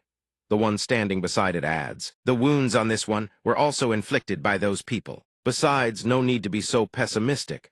Once we get our hands on that equipment, raising as many of our kin as we want will be nothing but a matter of time. While the heavenly eternal foxes are still talking, a massive explosion blows out the wall behind them. Jinba strolls in and says, I was wondering why it smelled so rotten in here. So this is a fox den. The orange-haired wolf takes a fighting stance and stares them down. You've been tailed. The heavenly eternal fox standing nearby chimes in. Impossible. These guys are way too high-profile. How could I have been tracked? Behind them, a figure shrouded in shadow emerges, eyes sharp and cold as blades. Surprised, your ancestors appeared in my dreams and told me to clean house. The orange-haired heavenly eternal fox hears this, whips around immediately, his expression flickering with a trace of fear. Boss, something's off. Who the hell are you? Surprisingly, the figure erupts with a torrent of dark energy that surges straight toward them. The terrifying force blasts them off their feet and sends them hurtling through the air. Elder Yi launches his technique and charges in from behind. And us to eat this fist. Caught completely off guard by the surprise assault, it fails to react and gets sent flying. The red-dressed girl unleashes a relentless chain of combo attacks. This combo is called Hellchain Jade. Break, remember it well. Countless arrows rain down as Ming stands motionless, controlling them to strike the enemies. The red-scaled girl suddenly appears from behind and pats him on the shoulder. Well done. The heavenly eternal fox trembles the moment it sees them and begs, Don't come any closer. Zhang Ping holds back his irritation, his expression stern. Answer me honestly. Where did you come from? Was staying here an order from the Moon Prince? She clutches her head and says, trembling, I don't know who you're talking about. We were born here. Hearing her say this, the heavenly eternal fox flies into a rage. Shut your mouth, you fool. Sissy draws her sword and points it at his throat. Still want to cause trouble. Yet he shows not a shred of fear and answers defiantly, "The heavenly eternal fox will never bow to humans. We're dead either way. Might as well go down fighting." He drops all pretense and immediately reveals his true form. Zhang Ping's eyes flash. He grips his spear and charges straight at them. System rage acquired. Ming's missed energy 20. Successfully aided Platinum Town in overcoming its crisis. Trial complete. After the successful elimination, Sissy exclaims with joy, "Looks like we've completed the training course without any major issues." Shu Zhang chimes in from beside her. "But after everything we went through in Platinum Town, the hidden achievement, I'd say don't get your hopes up." A strange noise suddenly echoes from outside. Zhang Ping glances over, his expression tinged with bewilderment. What was that sound? His eyes suddenly go wide. Inside the room, the heavenly eternal foxes are contained within a series of experimental tubes. He asks in shock, "What is this?" The group steps closer. Zhang Ping stares at the scene before him, thinking, "I've seen things like this in movies from my previous life. Mingzhu City definitely shouldn't possess technology like this. And why does it feel so familiar?" Shu Zhang looks around in awe and exclaims, "These machines are even more sophisticated than anything I've ever built. This truly blows my mind." Jing Jiao speaks up from nearby, asking a question. "I can't sense any souls. Could this, too, be something the trial grounds have nurtured over time?" Manny stands nearby, pulling out a book and saying, "Look, thighs contains handwritten experimental data. It proves someone was operating here. Experiment log 217, the creation of an entirely new species." Zai hears this, steps over to her and frowns slightly. In other words, the heavenly eternal fox was artificially bred by humans. Manny chimes in from the side. "No wonder there are no previous records of the heavenly eternal fox anywhere. So it turns out to be an entirely new species." Another figure appears, glaring at him with irritation before speaking. "Damn it, those little foxes I transported back Thenthi were all goddamn lab specimens." Sidhu, hearing this, falls into deep thought. Plus, time flows much slower in the trial grounds than outside. So naturally, raising the heavenly eternal Fox King would take an incredibly long time. Makes perfect sense. Manny reads through the book while reporting to everyone. "Wait, there's more experimental data recorded in these documents." The title reads, "Potential Development of the Saintess." The experiment was conducted in the Lost Forest, but the content after that appears to have been deliberately destroyed. Jing Jiao immediately rushes over and stands beside her, asking, "The Lost Forest, isn't that the name of the next trial area?" Zhang Ping also steps forward and examines the book. It seems if they want to uncover the truth, they'll have no choice but to continue the trial. His eyes narrow slightly as he issues an order. "However, to prevent more heavenly eternal foxes from being created, we need to destroy this place before entering the next trial zone." At Shengsu village, a woman enters the room and asks the man following behind her, "What are you doing here?" He replies, "You promised me that once you broke through to King rank, you'd hand over the corpse of Sidhu Shibai."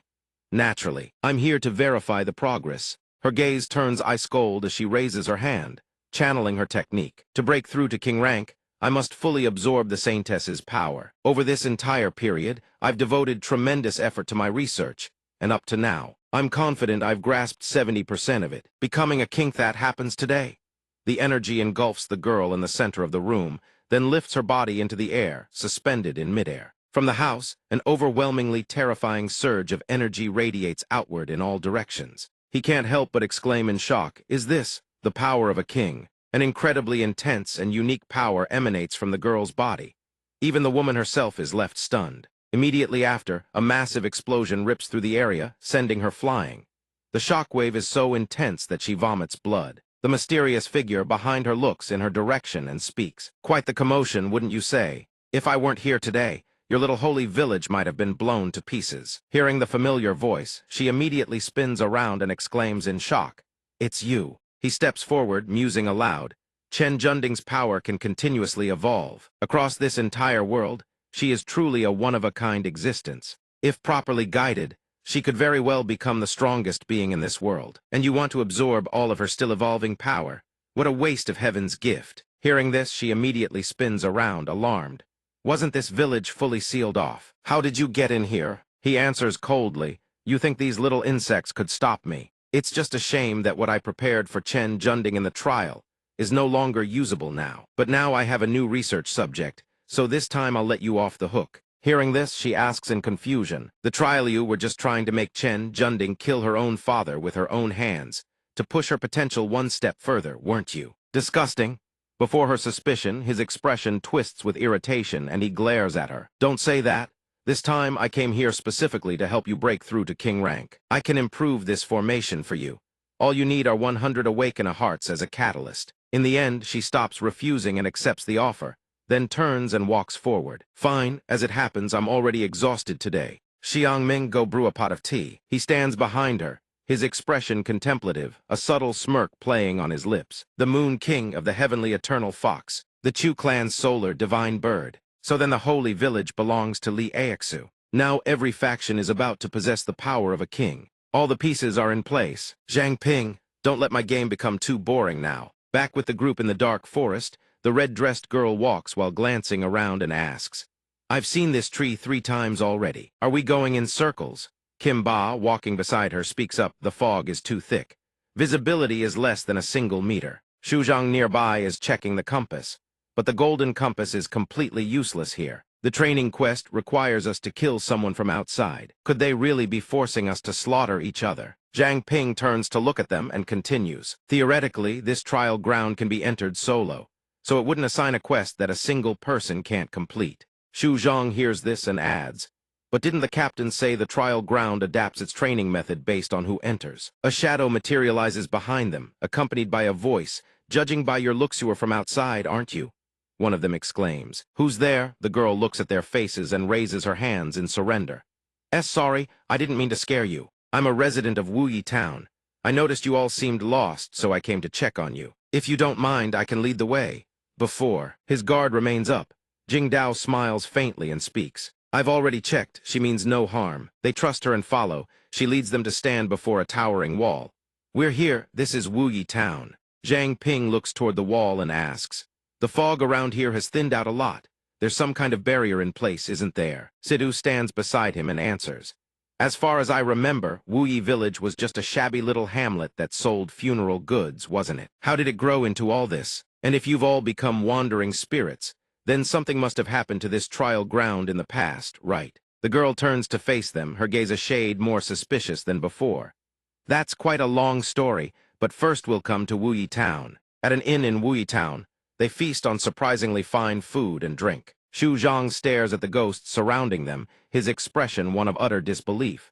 This place can actually serve such fine food, we can't even hear their heartbeats. Jingdao hears this but remains utterly unconcerned, eating and drinking with perfect composure. Not every wandering spirit means harm to humans. Either way, I trust them. The young man, seeing the scene, speaks up somewhat awkwardly. Please don't blame this gentleman. Back in the day, we'd be shaking in our boots at the sight of wandering spirits too. Even so, seeing everyone like this piques his curiosity, and he asks, you were all human once, why did you end up like this? The young man's face darkens immediately, but he still speaks up to explain. We ran into giants as tall as 10-story buildings. Hearing this startles him. Giants, he thinks, isn't that the same as? The young man's eyes glisten with unshed tears as he tells them. After becoming wandering spirits, our sense of time grew hazier by the day. We no longer know how many years ago it happened. That day, the fog over the forest vanished without explanation. Then 4 mountains of flesh crashed down from the sky, trampling the forest to splinters. Against monsters like that, we had no way to fight back. Wuyi Village was utterly reduced to rubble. Not a single villager escaped. Every last one perished in the catastrophe. After an indeterminate time, everyone suddenly came back to life as if by some miracle. But when they woke, they discovered they had all turned into wandering spirits. After that, the fog blanketed the forest once more. The giants seemed to lose their target because of it and ceased their rampage. It was also around that time that an outsider arrived at the village. Under his leadership, not only were we able to rebuild the village, but we used the knowledge he shared to develop it into what it is today. For that reason, he became the grand sage of our town. The young man's words fill him with fury. He slams his fist on the table. Where is this grand sage right now? In his mind, he thinks so an outsider can actually alter the environment of a trial ground. Could that mysterious figure be connected to the creation of the heavenly eternal fox? At the sage's residence, the young man looks toward the figure seated behind a curtain and announces, Grand Sage, there are outsiders here to see you. The man immediately pulls the curtain aside. Why did it take so long this time? That's nothing like your usual efficiency. Did I mistake you for someone else? What a senile old fool I am. The moment they lay eyes on him, One of them gasps in shock. "You're Chen Heiyun." Zhang Ping is equally stunned. "Chen Heiyun, one who went missing over 10 years ago." Manny immediately chimes in. He's Chen Junding's father. The moment he hears her mention his daughter, he asks frantically, "You know Junding. How is she? How is my daughter doing now?" His intense reaction alarms the young man, who rushes to his side at once. Grand Sage. He steadies himself, glances over, and makes a request. "You, step outside for now. I want to speak with them privately." The young man immediately complies. "Yes, sir." After that, Manny explains the current situation regarding Chen Junding. After learning the full story, he gazes up at the ceiling in sorrow. In the end, he still couldn't escape it. The more he dwells on it, the angrier he becomes. He slams his fist down on the wheelchair. "We had a deal me life in exchange for Junding's, and that bastard dared to break his word." But the violent outburst causes him to cough up blood. System bloodline physique activated. Zhang Ping rushes forward. "The man you're talking about's our common enemy." His eyes narrow, brimming with killing intent. He asks, "What exactly did he do?" Heiyun wipes the blood from his mouth with a handkerchief and answers, "That year, I left Mingzhu City on a training expedition and happened to meet an extraordinary woman. She was not only well-versed in the classics, but also remarkably kind and virtuous. Before long, the two of us came together and became husband and wife. It was only later that I learned she was the saintess who had escaped from Chengzhou village. By that time, Li Aixu had already seized total control of Chengzhou village. The saintess's power was what allowed her to break free from Li Aixu's grasp. It was precisely that realization, seeing Li Aixu's oppression for what it was, that drove her to flee. But the days that followed were nothing but an endless pursuit by Chengzhou village.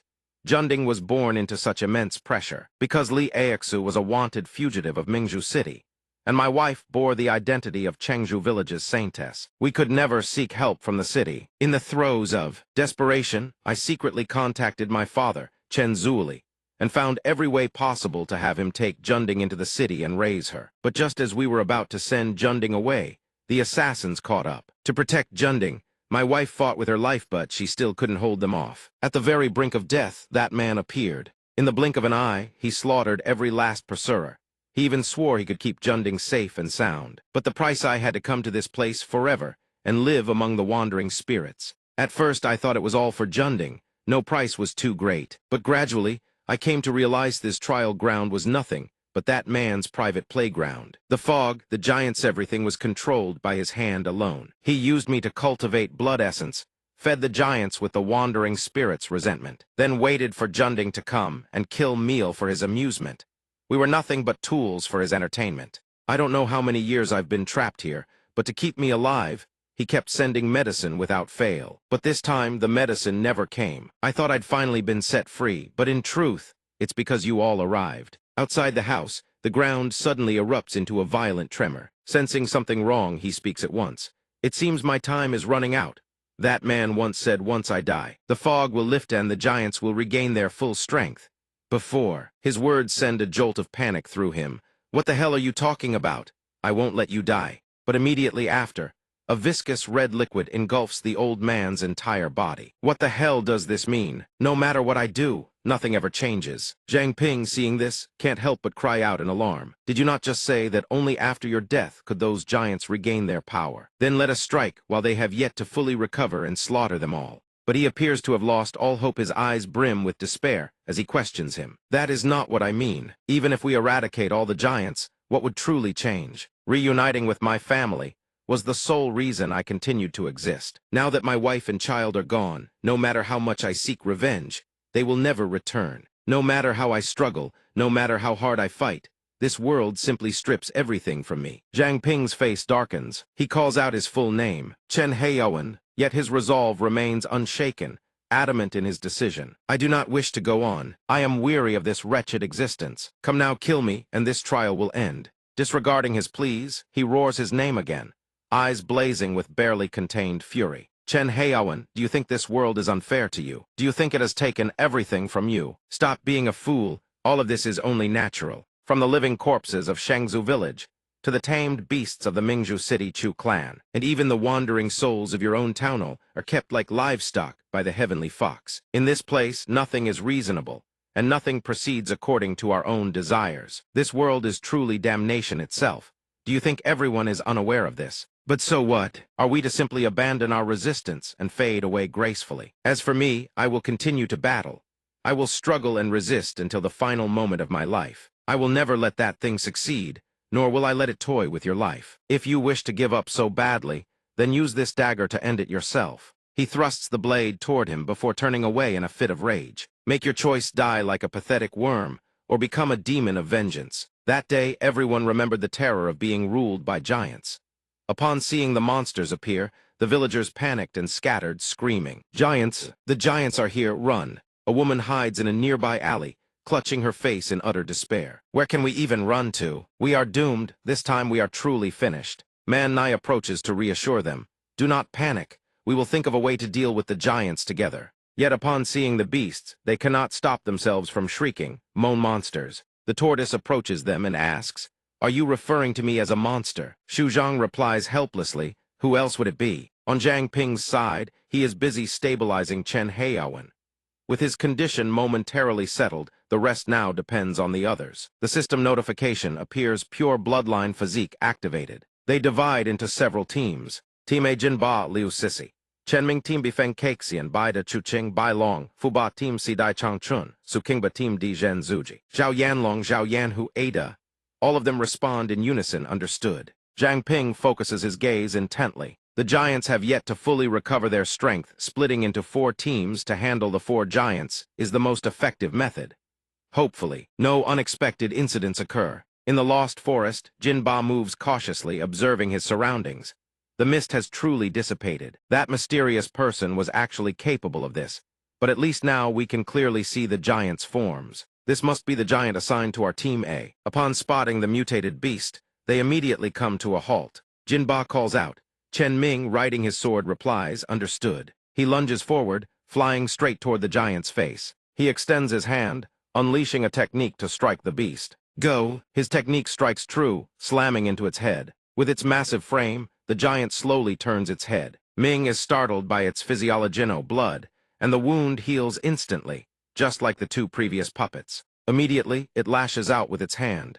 Jinba rushes to assist, shouting a reminder to keep their focus. He stands beside him and asks, "In other words, these giants have a core controlling their actions, don't they?" Ming gestures to the side and replies, "Indeed, just like the ugly emblem on the heads of the previous puppets.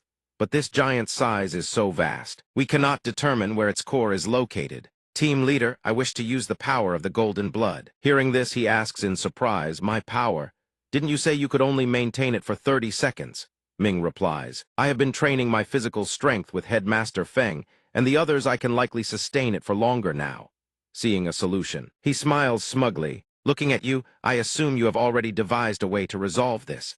Very well, but you must know your limits." Ming quickly drinks from the vial of blood. Consuming this potent blood amplifies his abilities, but places a heavy burden on his body. He cannot maintain it for long. While his abilities are enhanced, his flying sword can transform into a non-corporeal state. Thus, the speed of his strikes can reach the speed of light. The vial of blood seems to have further empowered his technique. He unleashes the dimensional slash sword technique to attack. After success, he calls out a reminder. The giant's recovery speed cannot match the speed of my slashes. Once the core is exposed, the team leader must deliver a fatal blow. Jinba agrees instantly. Understood, he then activates his own technique. Golden Snow, maximum release. Ming strikes forward, thinking to himself, "No. The efficiency is still too low. I must expand the range of the attack." Jinba looks down and shouts, "Liu Sisi, I recall you have the ability to create mirrors. Can you arrange them around the giant?" She holds her jade token and replies, "But my ability can only be used to bewilder the opponent." Jinba retorts instantly, "Never mind that, trust me." Sisi stops hesitating. She activates her technique, her eyes sharp as she stares at the mutated beast. Understood, she immediately unleashes the flower mirror, water moon technique. Ming sees the situation turning in their favor, his joy evident. Well done. Utilizing the mirrors she created, he immediately launches his attack. Water mirror savage dance. The monster roars in agony after the continuous barrage. One of them finally discovers its weak point. Found it, that spot must be the core. She calls out to the team leader. Seizing this opportunity, Jinba unleashes his technique, golden finish, and strikes the giant directly. Die! The technique pierces through its chest at blinding speed. The core shatters, emitting a blinding golden light. A few seconds later, The monster is completely defeated. Jinba pats his shoulder, his expression overflowing with joy. As expected of you, to devise a countermeasure so quickly. There is no one else suitable to lead the next battle but you. Ming shows little interest, his expression indifferent. Forget it, just thinking about it is bothersome. Let Liu Sissy handle it. Tis looked toward the mutant and reported, Squad A has completed its reconnaissance. These giants are like the puppets we encountered before. A weak point is the core embedded in their chests. Jinba exclaimed all they had to do was destroy the core to halt the giants' movements entirely. On Zhang Ping's side, Chen Haowen suddenly coughed up blood. The sight sent a jolt of panic through him. Looking at Chen Haowen, his eyes still brimming with unease, he glanced at the old man, thinking what happened. Why had so many dark wounds suddenly manifested inside his body? A booming voice erupted from within the sphere. Get out of the way! The mutant suddenly reanimated and lunged straight at them. Tis dodged aside and called out the alert. Intel update. The giant's core is confirmed to be located in the chest area. But the dead giant has come back to life. Zhang Ping shifted his gaze to the side, his expression contemplative. The giant's core had been destroyed yet it had already regenerated. Dark wounds suddenly appeared all over Chen Haowen's body. Could there be a connection between the two? An appraisal, maybe. A system notification popped up. System Soul Suppression Seal Host has established a life link with other targets. The linked target's power will be permanently suppressed until the host's death. Target suppressed 4 symbiotic entities. If a life-linked target receives a fatal blow, the host will sacrifice HP to restore the target's fatal wound continuously until the host's death. He spoke, the curse isn't just one type. These dark wounds can't be fully healed in a short time either. He played us hard. On Jinba's side, he and Tis sprinted while reporting the situation. Everyone listen up, I know why the giant came back to life. That mysterious figure placed 2 curses on Chen Haowen. One forces him to suppress the giant's internal power. The other siphons his life force to repair the giant's core whenever it's destroyed. Destroying the core now will accelerate Chen Haowen's death. Wen Ming, running alongside them, offered a suggestion. Damn it, I already burned through most of my stamina using sword light earlier. Now even flying on a sword is a stretch. Wait, if Zhang Ping's chain reaction theory holds, doesn't that mean the giant is even stronger now? The mutant raised its arm, eyes blazing with savage fury. Ming Duo couldn't dodge in time and crashed to the ground, his face twisted in agony. The two above them weren't faring much better. Jinba pressed a hand to the ground, sensing the oppressive force. Is this the giant's true power? Over at Squad D, the red-haired girl climbed onto a duh and reported. We've stayed hidden from the giant this whole time, but we're still getting hit by the gravity field. The range on this gravity is insane. How do we even get out of it? At Squad B, the situation was no better. Senior Yi slammed a fist into the ground and roared, Don't you two have ability-sealing artifacts? Use them now. Someone nearby shouted back, We want to, but we can't find them. At Squad C, Qingba analyzed the surroundings. If I merge my body into the snail shell, this ability won't affect me. But the giant doesn't need to breathe, so I have no way to attack it either. Changchun beside him urged, Stop yapping, get over here and help. On Zhang Ping's side, the reports from everyone deepened his worry. Everyone's situation was far from optimistic. Can't fight, can't retreat, was there really no other way? Haowen, his face taut with tension, spoke up. I still have something in reserve, please. Create an opening and destroy the giant's core as fast as you can. When the time comes, leave it to me, I can make sure the giant's core never regenerates. Zhang Ping's eyes darkened. He asked, Do you have a way to break the curse? The old man smiled calmly and replied, I've lived this long golf course, I've got a few tricks hidden up my sleeve. But this is a one-shot deal. I'm counting on all of you. On Jinba's side, he stomped hard on the ground, pouring everything into his Technique Noble Gold Bloodline Supreme Release. Tis drove her ice sword into the ground and locked eyes on him. We have to destroy the core simultaneously. I refuse to be the one dragging everyone down. Jinba turned back and nodded. Good, let them see what our combat squad is made of. On Senior Yi's side, the two split the yin-yang circle artifact into 2 halves. He hurled the pieces toward the mutant and shouted triumphantly, It worked. The gravity field has disappeared. But then he sensed something wrong and immediately spun around with a warning. But that means we've got 0 defense left.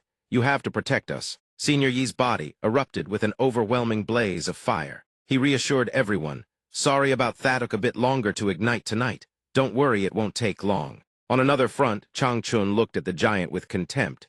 You brought this on yourself. This time it's your turn to kneel. He called out, Brother Chu, hold it steady. I'm going to siphon some nutrients from it. Should hold me over for now. Over with Yan Long's group. Zhu Jai rubbed her nose, looked around, and spoke.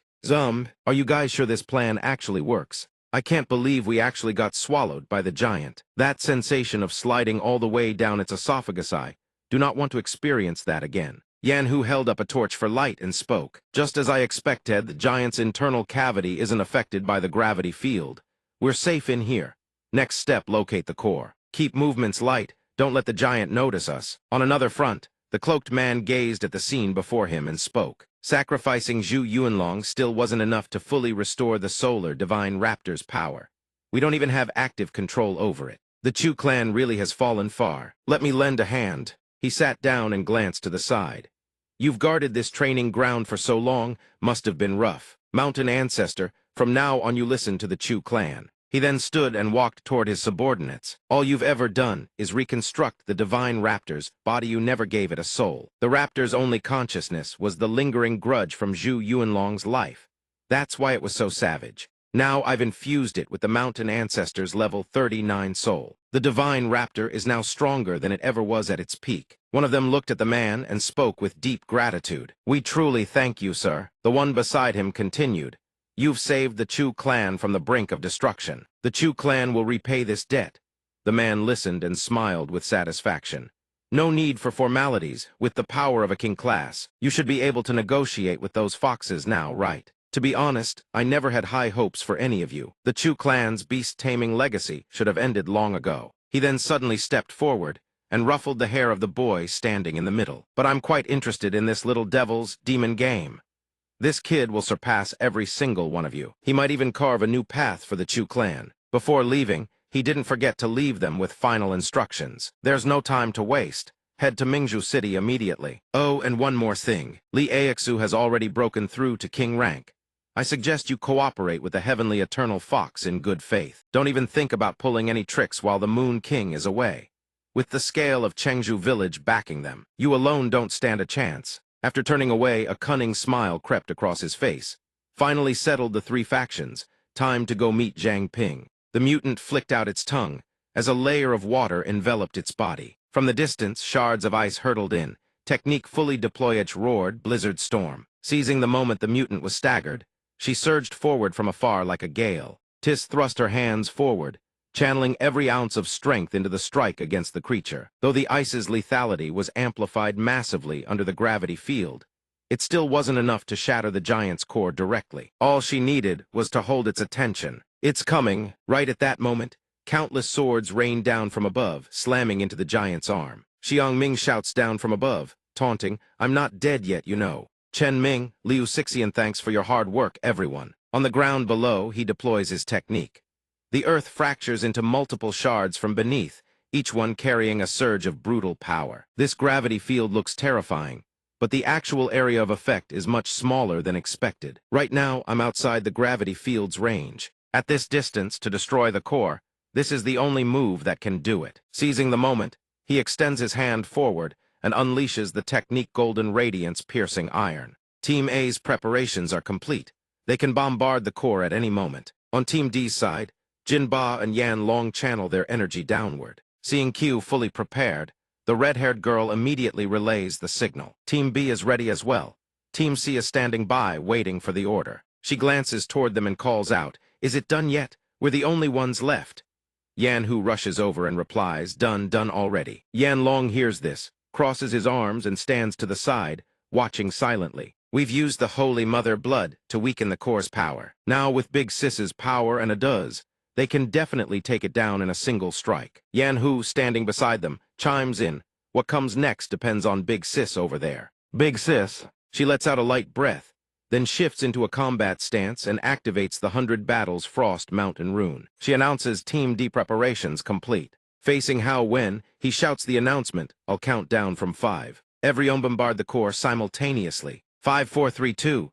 Just as he reaches 2, a deafening roar erupts from deep within the forest. He reaches the final number 1. On Team A's side, he launches his attack technique forward. Is that piercing star? A colossal surge of power hurtles straight toward the monster. On Team B's side, they launch their attacks at the exact same moment. Changchun charges forward with the Beast King's ultimate Art Phoenix Rend Sky Strike. On Team C's side, the tree creature pins the monster down with its roots while unleashing its technique growth induction. Nutrition sufficient. But unfortunately, the taste isn't all that great. On Team D's side, the girl and the others press the assault. She charges in, unleashing a chain combo shield Shadow Sky, strike into rear chariot kill flanking toward Hao Wen's position. He also begins his move. A blazing red energy envelops his body. All right, I'm going to use that technique now. That technically I can pull it off. So get out of my body, and don't waste this chance. Zhang Ping, standing beside him, asks with visible worry, is there really going to be no problem? Suddenly the man smiles faintly and speaks, thank you. Zhang Ping, you are the one who reignited my hope. Thank you. Seeing him like this leaves Zhang Ping utterly stunned. Chen Hao Wen seems to have guessed his intention, and immediately tries to dissuade him. Don't come over. I've lived long enough. I've been wanting to leave for a while now. Thank you all for protecting this town. You gave my life meaning once more. Junding, this time, your old man really pulled it off. Watching him sacrifice himself right before his eyes, while being completely unable to help. Zhang Ping can't stop blaming himself. On the communication jades, everyone's status reports keep coming through one after another. Team Acor shows no abnormalities. Team B, same here. Looks like we actually did it. How did we even pull this off? Jing Jiao walks toward him from behind, smiling. Zhang Ping, I heard the operation was a success. But the moment she sees his condition, she freezes. What happened here? As if suddenly remembering something, he turns to her and asks urgently, right, Su Jingjiao, your ability can directly interact with souls. Can you preserve Chen Hao Wen's soul? Jingjiao kneels down beside him, her body trembling as she tries to respond. Let me try. It won't work. In his current state, even if the soul is pulled back, it'll dissipate almost immediately. He extends his hand and speaks. Time inside the treasury is frozen, though living beings can't be brought in. So at the very least let him see Chen Junding one last time. Morning, the village. Everyone in the village stands gathered around his coffin. Elder Yi stands on the outside, gazing in with eyes full of regret. Chen Hao Wen wasn't a native of this place, so his soul can't linger here, can it? Zhang Ping can't help but blame himself. It's all my fault. If only I had noticed sooner. CC hears his words and speaks to comfort him. A warrior's fate isn't to die in bed. This is the most glorious way for him to leave the stage. A gust of wind swirls beside him like a sudden vortex. He looks over, confused. He eyes it with a vigilant expression, then asks, is this a teleportation gate leading to the final stage? Suddenly, his eyes widen in sheer disbelief. From ahead, the mysterious figure's voice rings out. Experiment data from all 4 giants has been fully retrieved. Impressive, truly impressive.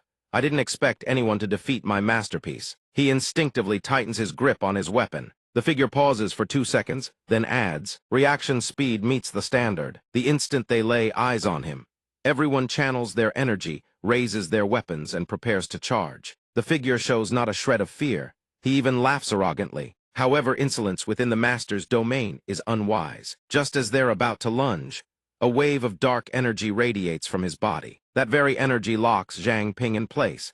His expression shifts to bewilderment. What is this? Can't move. He raises his hand, glances at the group. Can't use it here. Let's change locations. Then he flicks his finger casually. With that single flick, all of them are teleported deep into the forest. This place will do. Zhang Ping's mind race silently invokes appraisal. The figure tilts his head, glancing toward the people behind. Those people over there, are they also your companions? System alert, administrator privileges detected. Appraisal skill, NULLIFID. She and Ada are frozen in place, unable to charge forward. He speaks mockingly. The way you all destroyed the giant's core, quite entertaining. A pity, though, I didn't like it. The moment he finishes speaking, a blast of dark power rockets toward Zhang Ping's companions. Zhang Ping grits his teeth, fury blazing in his eyes. In his mind, he screams one command move. Through sheer willpower, he tears free from the restraint, grips his weapon, and lunges from behind, then stops. Seeing that Zhang Ping can actually move, the figure's eyes flicker with surprise. Watching him dash toward the others, the figure thinks he broke free of the restraint. Has the trial grounds already started acknowledging this kid? He hasn't even set foot on the heavenly divine peak yet. Then he smiles with genuine amusement. Interesting. Zhang Ping dashes toward Zujai, extending his hand. Zuji, grab my hand. Before she fades away, Zujai doesn't forget her parting words. Remember to feed the ants for me this time. Consider it me going on ahead. The figure's voice rings out from behind, futile. Watched bright flame is severing the contract. How does it feel to be abandoned by the world? They're all fading one by one. System alert, contract terminated. Don't blame anyone but yourself, you're simply too weak. The very act committed against him fills him with fury. He whips around, screaming, I'll chop you into pieces, all while system notifications keep popping up. System contract, Jewel-activated weapon enhancement, 100%. System missed Nightwalker speed enhancement, 300%. Substantiation form advanced -300. Missed Dao body -1000. Substantiation remaining 0. Missed remaining 0. Damage amplification 10,000%. Missed flame 300. Ancient King's blood active.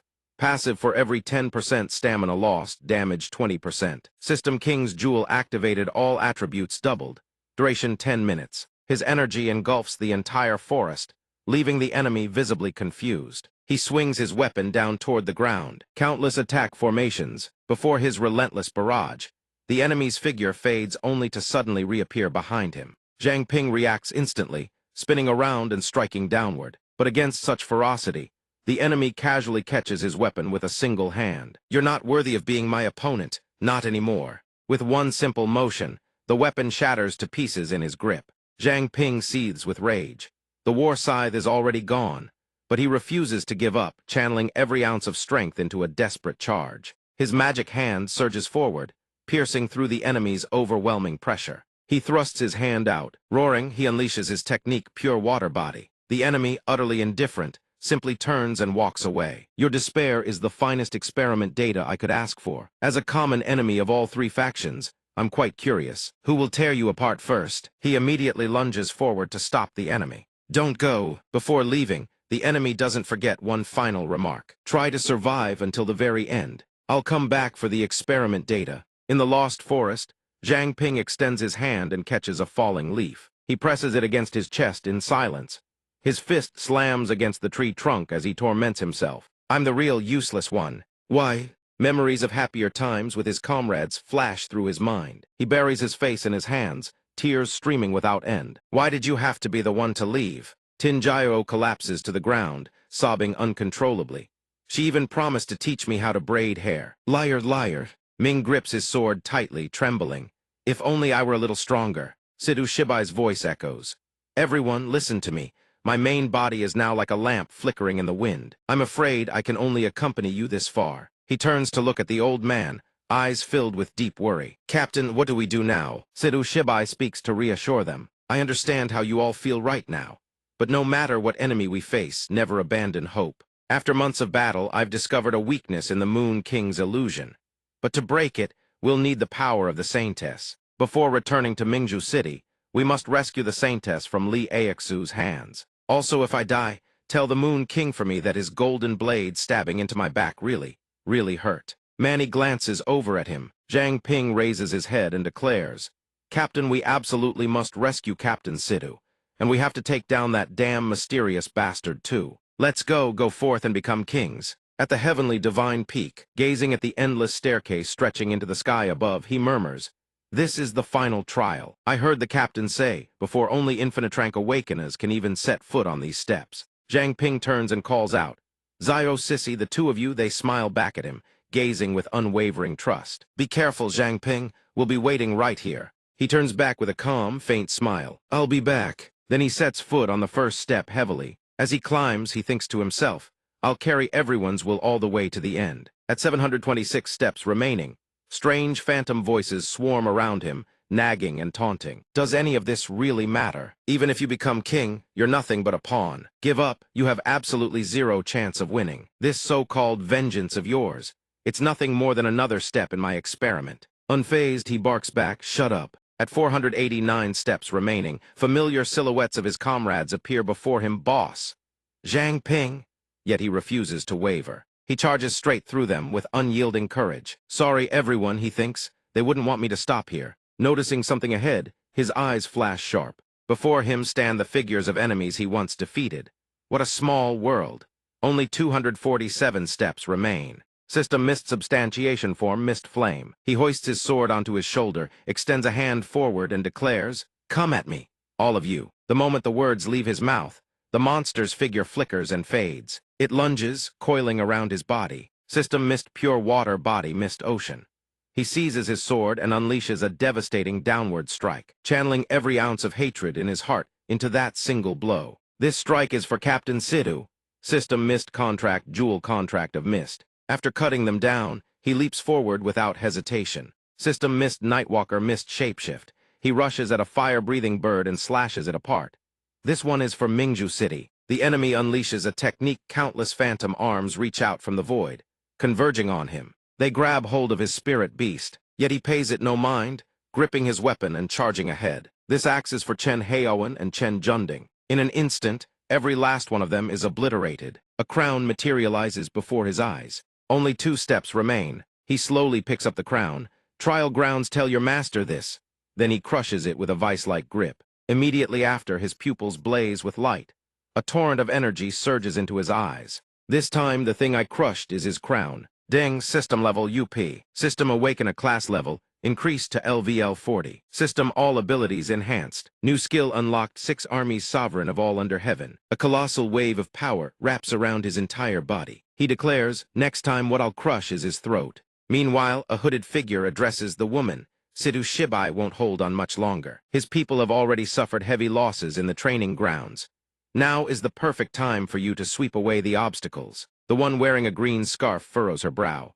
You've been inside Chengzhou village this whole time.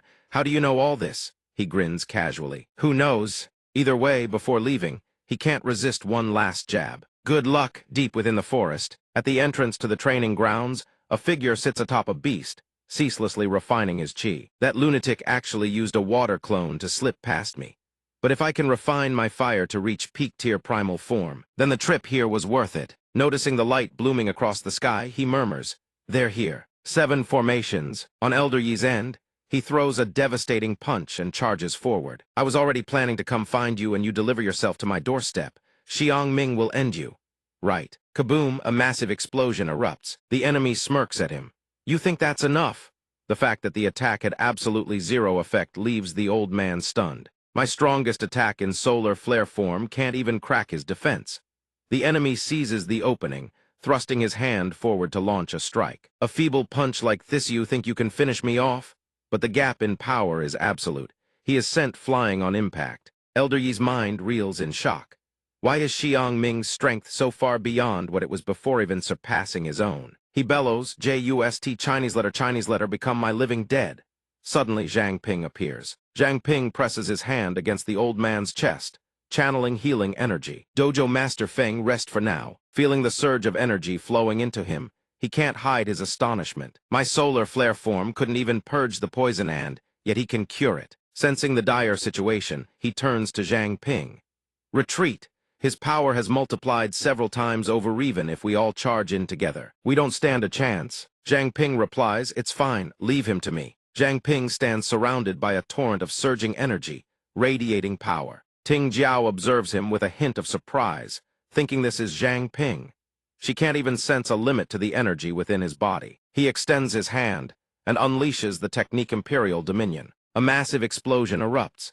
The force shoots upward like a blinding pillar, piercing straight through the sky. CC, standing within the blast zone, can't help but gasp in disbelief. She never imagined Zhang Ping had fused all of his abilities into a single unified form. This is just way too over the top. On the other side, the creature raises his staff and begins summoning dark power. You barely scrape together a few scraps and you're already flexing. Countless monsters come swarming in, coiling around his body. In an instant, he transforms into a colossal beast of nightmarish proportions. Zhang Ping stares at the towering monstrosity and scoffs. You think sheer size is enough to intimidate me? His arm surges forward. A show of raw force clamps his grip around the creature's massive body. With his bare hands, he tears the beast clean in half. But despite this display of overwhelming power, the creature shows no fear. In fact, it grinsicaningly pleased with itself. Who actually dies here is far from certain. Within minutes, the creature's body regenerates, reforming back to its original shape. Elder Yi witnesses this, and can't help but worry for Zhang Ping. Damn Ithe's trying to inject corpse poison directly. I've fallen for that exact trick before. The towering creature looms over Zhang Ping, its massive form radiating menace. Just now noticing. Too late. I wonder what would happen with an infinite army of living dead. Before the creature's smug display, Zhang Ping couldn't care less. Zhang Ping raises his hand high, drawing spiritual energy from every direction. Had enough fun, he launches a devastating direct attack. The creature's eyes go wide, seeing himself about to be obliterated by Zhang Ping's power. He can hardly believe what's happening. I poured in that much corpse poison and should have been fully corrupted. How is this possible? Zhang Ping looks at the creature with pure contempt.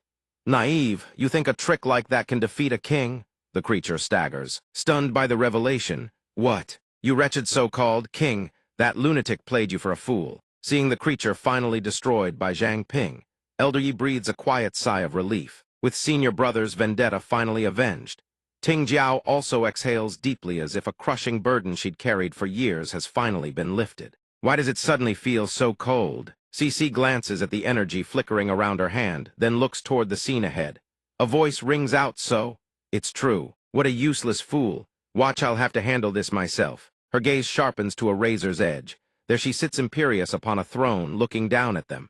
Sidhu Shibai's little pawns. I've already dealt with everyone you brought. She exhales a freezing breath downward. Repent your sins in a frozen prison. She simultaneously unleashes the technique Tyrant Dragon Frost Peak. In an instant, countless ferocious ice dragons materialize around her. They roar as they charge straight toward the group. Zhang Ping doesn't flinch. He immediately deploys the Technicate Extreme's Radiant Flame. In his mind, a thought flashes: I can freely combine multiple abilities now. System notification displayed. System skill fusion jewel. Sovereign Heaven-Earth Dharma manifestation. Radiant Flame 8 Extremes Radiant Flame. If Radiant Flame brings death, then 8 Extremes Radiant Flame brings life, which is why, when the ice is burned, it transforms into butterflies and takes flight. His eyes flash as he looks toward her. Your ice. Turns out it does know how to fear fire after all, doesn't it? Ting Dao raises her hand to shield herself from the shockwave, unable to hide her astonishment. Both sides are terrifyingly powerful. CC suddenly collapses to her knees. Ting Dao panics and calls out to her. CC. A flash of ice-gold clarity sparks in the depths of her eyes. I remember everything now. Staring at the chaos unfolding before her, a thought rises from deep within. Father, is this the truth you wanted to tell me about Li Aixu before you died? 20 years ago, her father points directly at Li Aixu and shouts, Li Aixu, the Liu clan has no enmity with Yaoi. Have you come here to slaughter our people? Li Aixu descends before them, then answers calmly, no grudge. But there's something here that I need. In mere seconds, she appears right in front of her father. The sight sends a chill through him, but he stands his ground, resolute. Don't you break. But the moment those words leave his lips, she freezes him solid into a block of ice. Li Aixu turns to glance at her ice dragon and praises, not bad, but your proficiency still falls short. She suddenly thaws his ice, then seizes his throat and hoists him into the air. This extreme frost essence, I'm taking it. Even in his final moments, all he can think about is his daughter. Even in his dire state, his only concern is protecting his daughter. Her mother watches in horror. Little CC cries out in terror, calling for her father again and again. Papa! In the next instant, Li Aixu draws a sword and drives it straight through his chest. Her mother clutches CC tight, shielding her body with her own. She stares at her father's silhouette, sobbing uncontrollably. Papa! In an instant, a blazing red energy engulfs both of them. Li Aixu unleashes the technique Frost Judgment. Back in the present, CC stares at Li Aixu, her expression twisted with pure, undying hatred. Father used a blood curse to seal away my memories of her, all to keep me alive. Li Aixu, time has come to pay for your sins. She thrusts her hand forward and launches a furious attack. From the heavens above, hawks forged from ice dive down in relentless waves. Get down here. Zhang Ping seizes the opening, deploying a technique to intercept Li Aixu's strike. He narrows his eyes. I know your abilities aren't limited to just this. System Supreme Appraisal, Blood of the Sovereign Royal Authority. System appraisal successful. He studies the results. So this throne was stolen, not earned? In his mind, appraisal. System Plunder, Invisible Sword, Corpse Puppeteer Art. Extreme Frost Essence, Remnant Power of the Shadow Puppeteer King. He deploys a new Techniquegolden energy, envelops his entire body. Think you can still sit pretty after this? Li Aixu barely bats an eye. She raises her hand and launches a technique straight at him. Being plunder at that is the destiny fate has written for the weak. Her dark power surges forth with terrifying force, splitting the very earth in two. He dodges to the side in a flash. At that very moment, a skeletal hand bursts from the ground-bone creature, erupts into existence. The shadow puppeteer recoils in shock. The moment he sees the familiar creature, memories of climbing those endless stairs come flooding back. That skeletal beast from back then. It grins at him with a sinister, otherworldly smile. Now it's your turn to become the stepping stones of the new king. Lee Aixu stands atop the creature's shoulder, gazing down like a nightmare made flesh. The skeletal monster launches its attack straight at him. Shadow Blade Bullet. He watches the technique hurtling toward him, thinking it looks strikingly similar to Phantom Mist. The energy is immensely stronger, even than shop manager Feng's killing technique. The monster's hand gradually materializes into view. It lunges forward, seizing his body in a vice-like grip. Zhang Ping fights to resist, thinking it was hiding a hand inside that energy form all along. 8 Extreme's bright flame immovable. His eyes flash with sudden brilliance. Lee Aixu watches him with a proud, contemptuous smile. It's futile. Just give up and accept your fate. Lahai is the strongest shadow walker ever forged in the flames of purgatory. Burning through its body is nowhere near that simple. The massive slab of ice she conjures hurtles down in a direct frontal assault on his Bodino restraint whatsoever. As the frost gradually dissipates, his voice rises from beneath the ice. Lee Aixu, you really do have a capable subordinate. The words startle her. He's vanished. System pure water body. New King Bloodline King's invisibility activated. Zhang Ping has already slipped free from her grasp at some point, standing tall and defiant on the ground below. But don't forget I have allies backing me up too. He hurls a burst of energy skyward, where it erupts into tiny sparks like fireworks. Bolts of light rain down one after another onto everyone around him. His voice rings out across the battlefield. Everyone lend me your strength. A system notification flashes into view. System King's 4 Blessings is continuously channeling the King's Gemstone enhancement buff to all allies in range. He feels the surge of power flood into his body and can't help but grin with excitement. If we can be of help to you, that's something we wouldn't dare refuse. Elder Yi chimes in from the side. Finally, it's our turn to take the stage. Xiang Ming extends his hand forward and activates his technique. Zhang Ping used this. Giant God Heavenly Sword. Zhang Ping spreads his arms wide behind him and gives the command.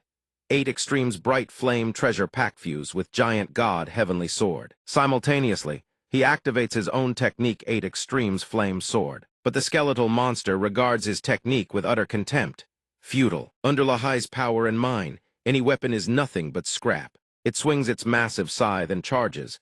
Huan Bing Lahai advance. It leaps into the air, bringing the enormous scythe crashing down toward him. Before us, you're nothing but a tiny insect. Zhang Ping reacts in a flash, raising his sword to parabut. The sheer size difference is devastating. One hard push, and he vanishes from the monster's field of vision. Seeing the sword shatter, it sneers with contempt. Scrap is scrap, can't even withstand a single blow. Wait, these fragments are burning. But after the attack landed so easily, a flicker of doubt crosses its mind. Something's wrong, it's a trap. Lee Aixu launches herself from atop the monster's shoulder, thinking, just some petty tricks. Elder Yi tracks her movement with wide eyes and blurts out in alarm. Lee Aixu is over there. Lee Aixu thrusts her hand forward, commanding the technique with a roar. Extreme Ice Lotus. A colossal wave of ice and frost energy plummets from above like a raging blizzard. Seeing him engulfed within her technique, she scoffs with disdain. Zhang Ping, your so-called King's 4 Blessings amount to nothing more than this. Ting Jiao raises both hands skyward and activates his technique.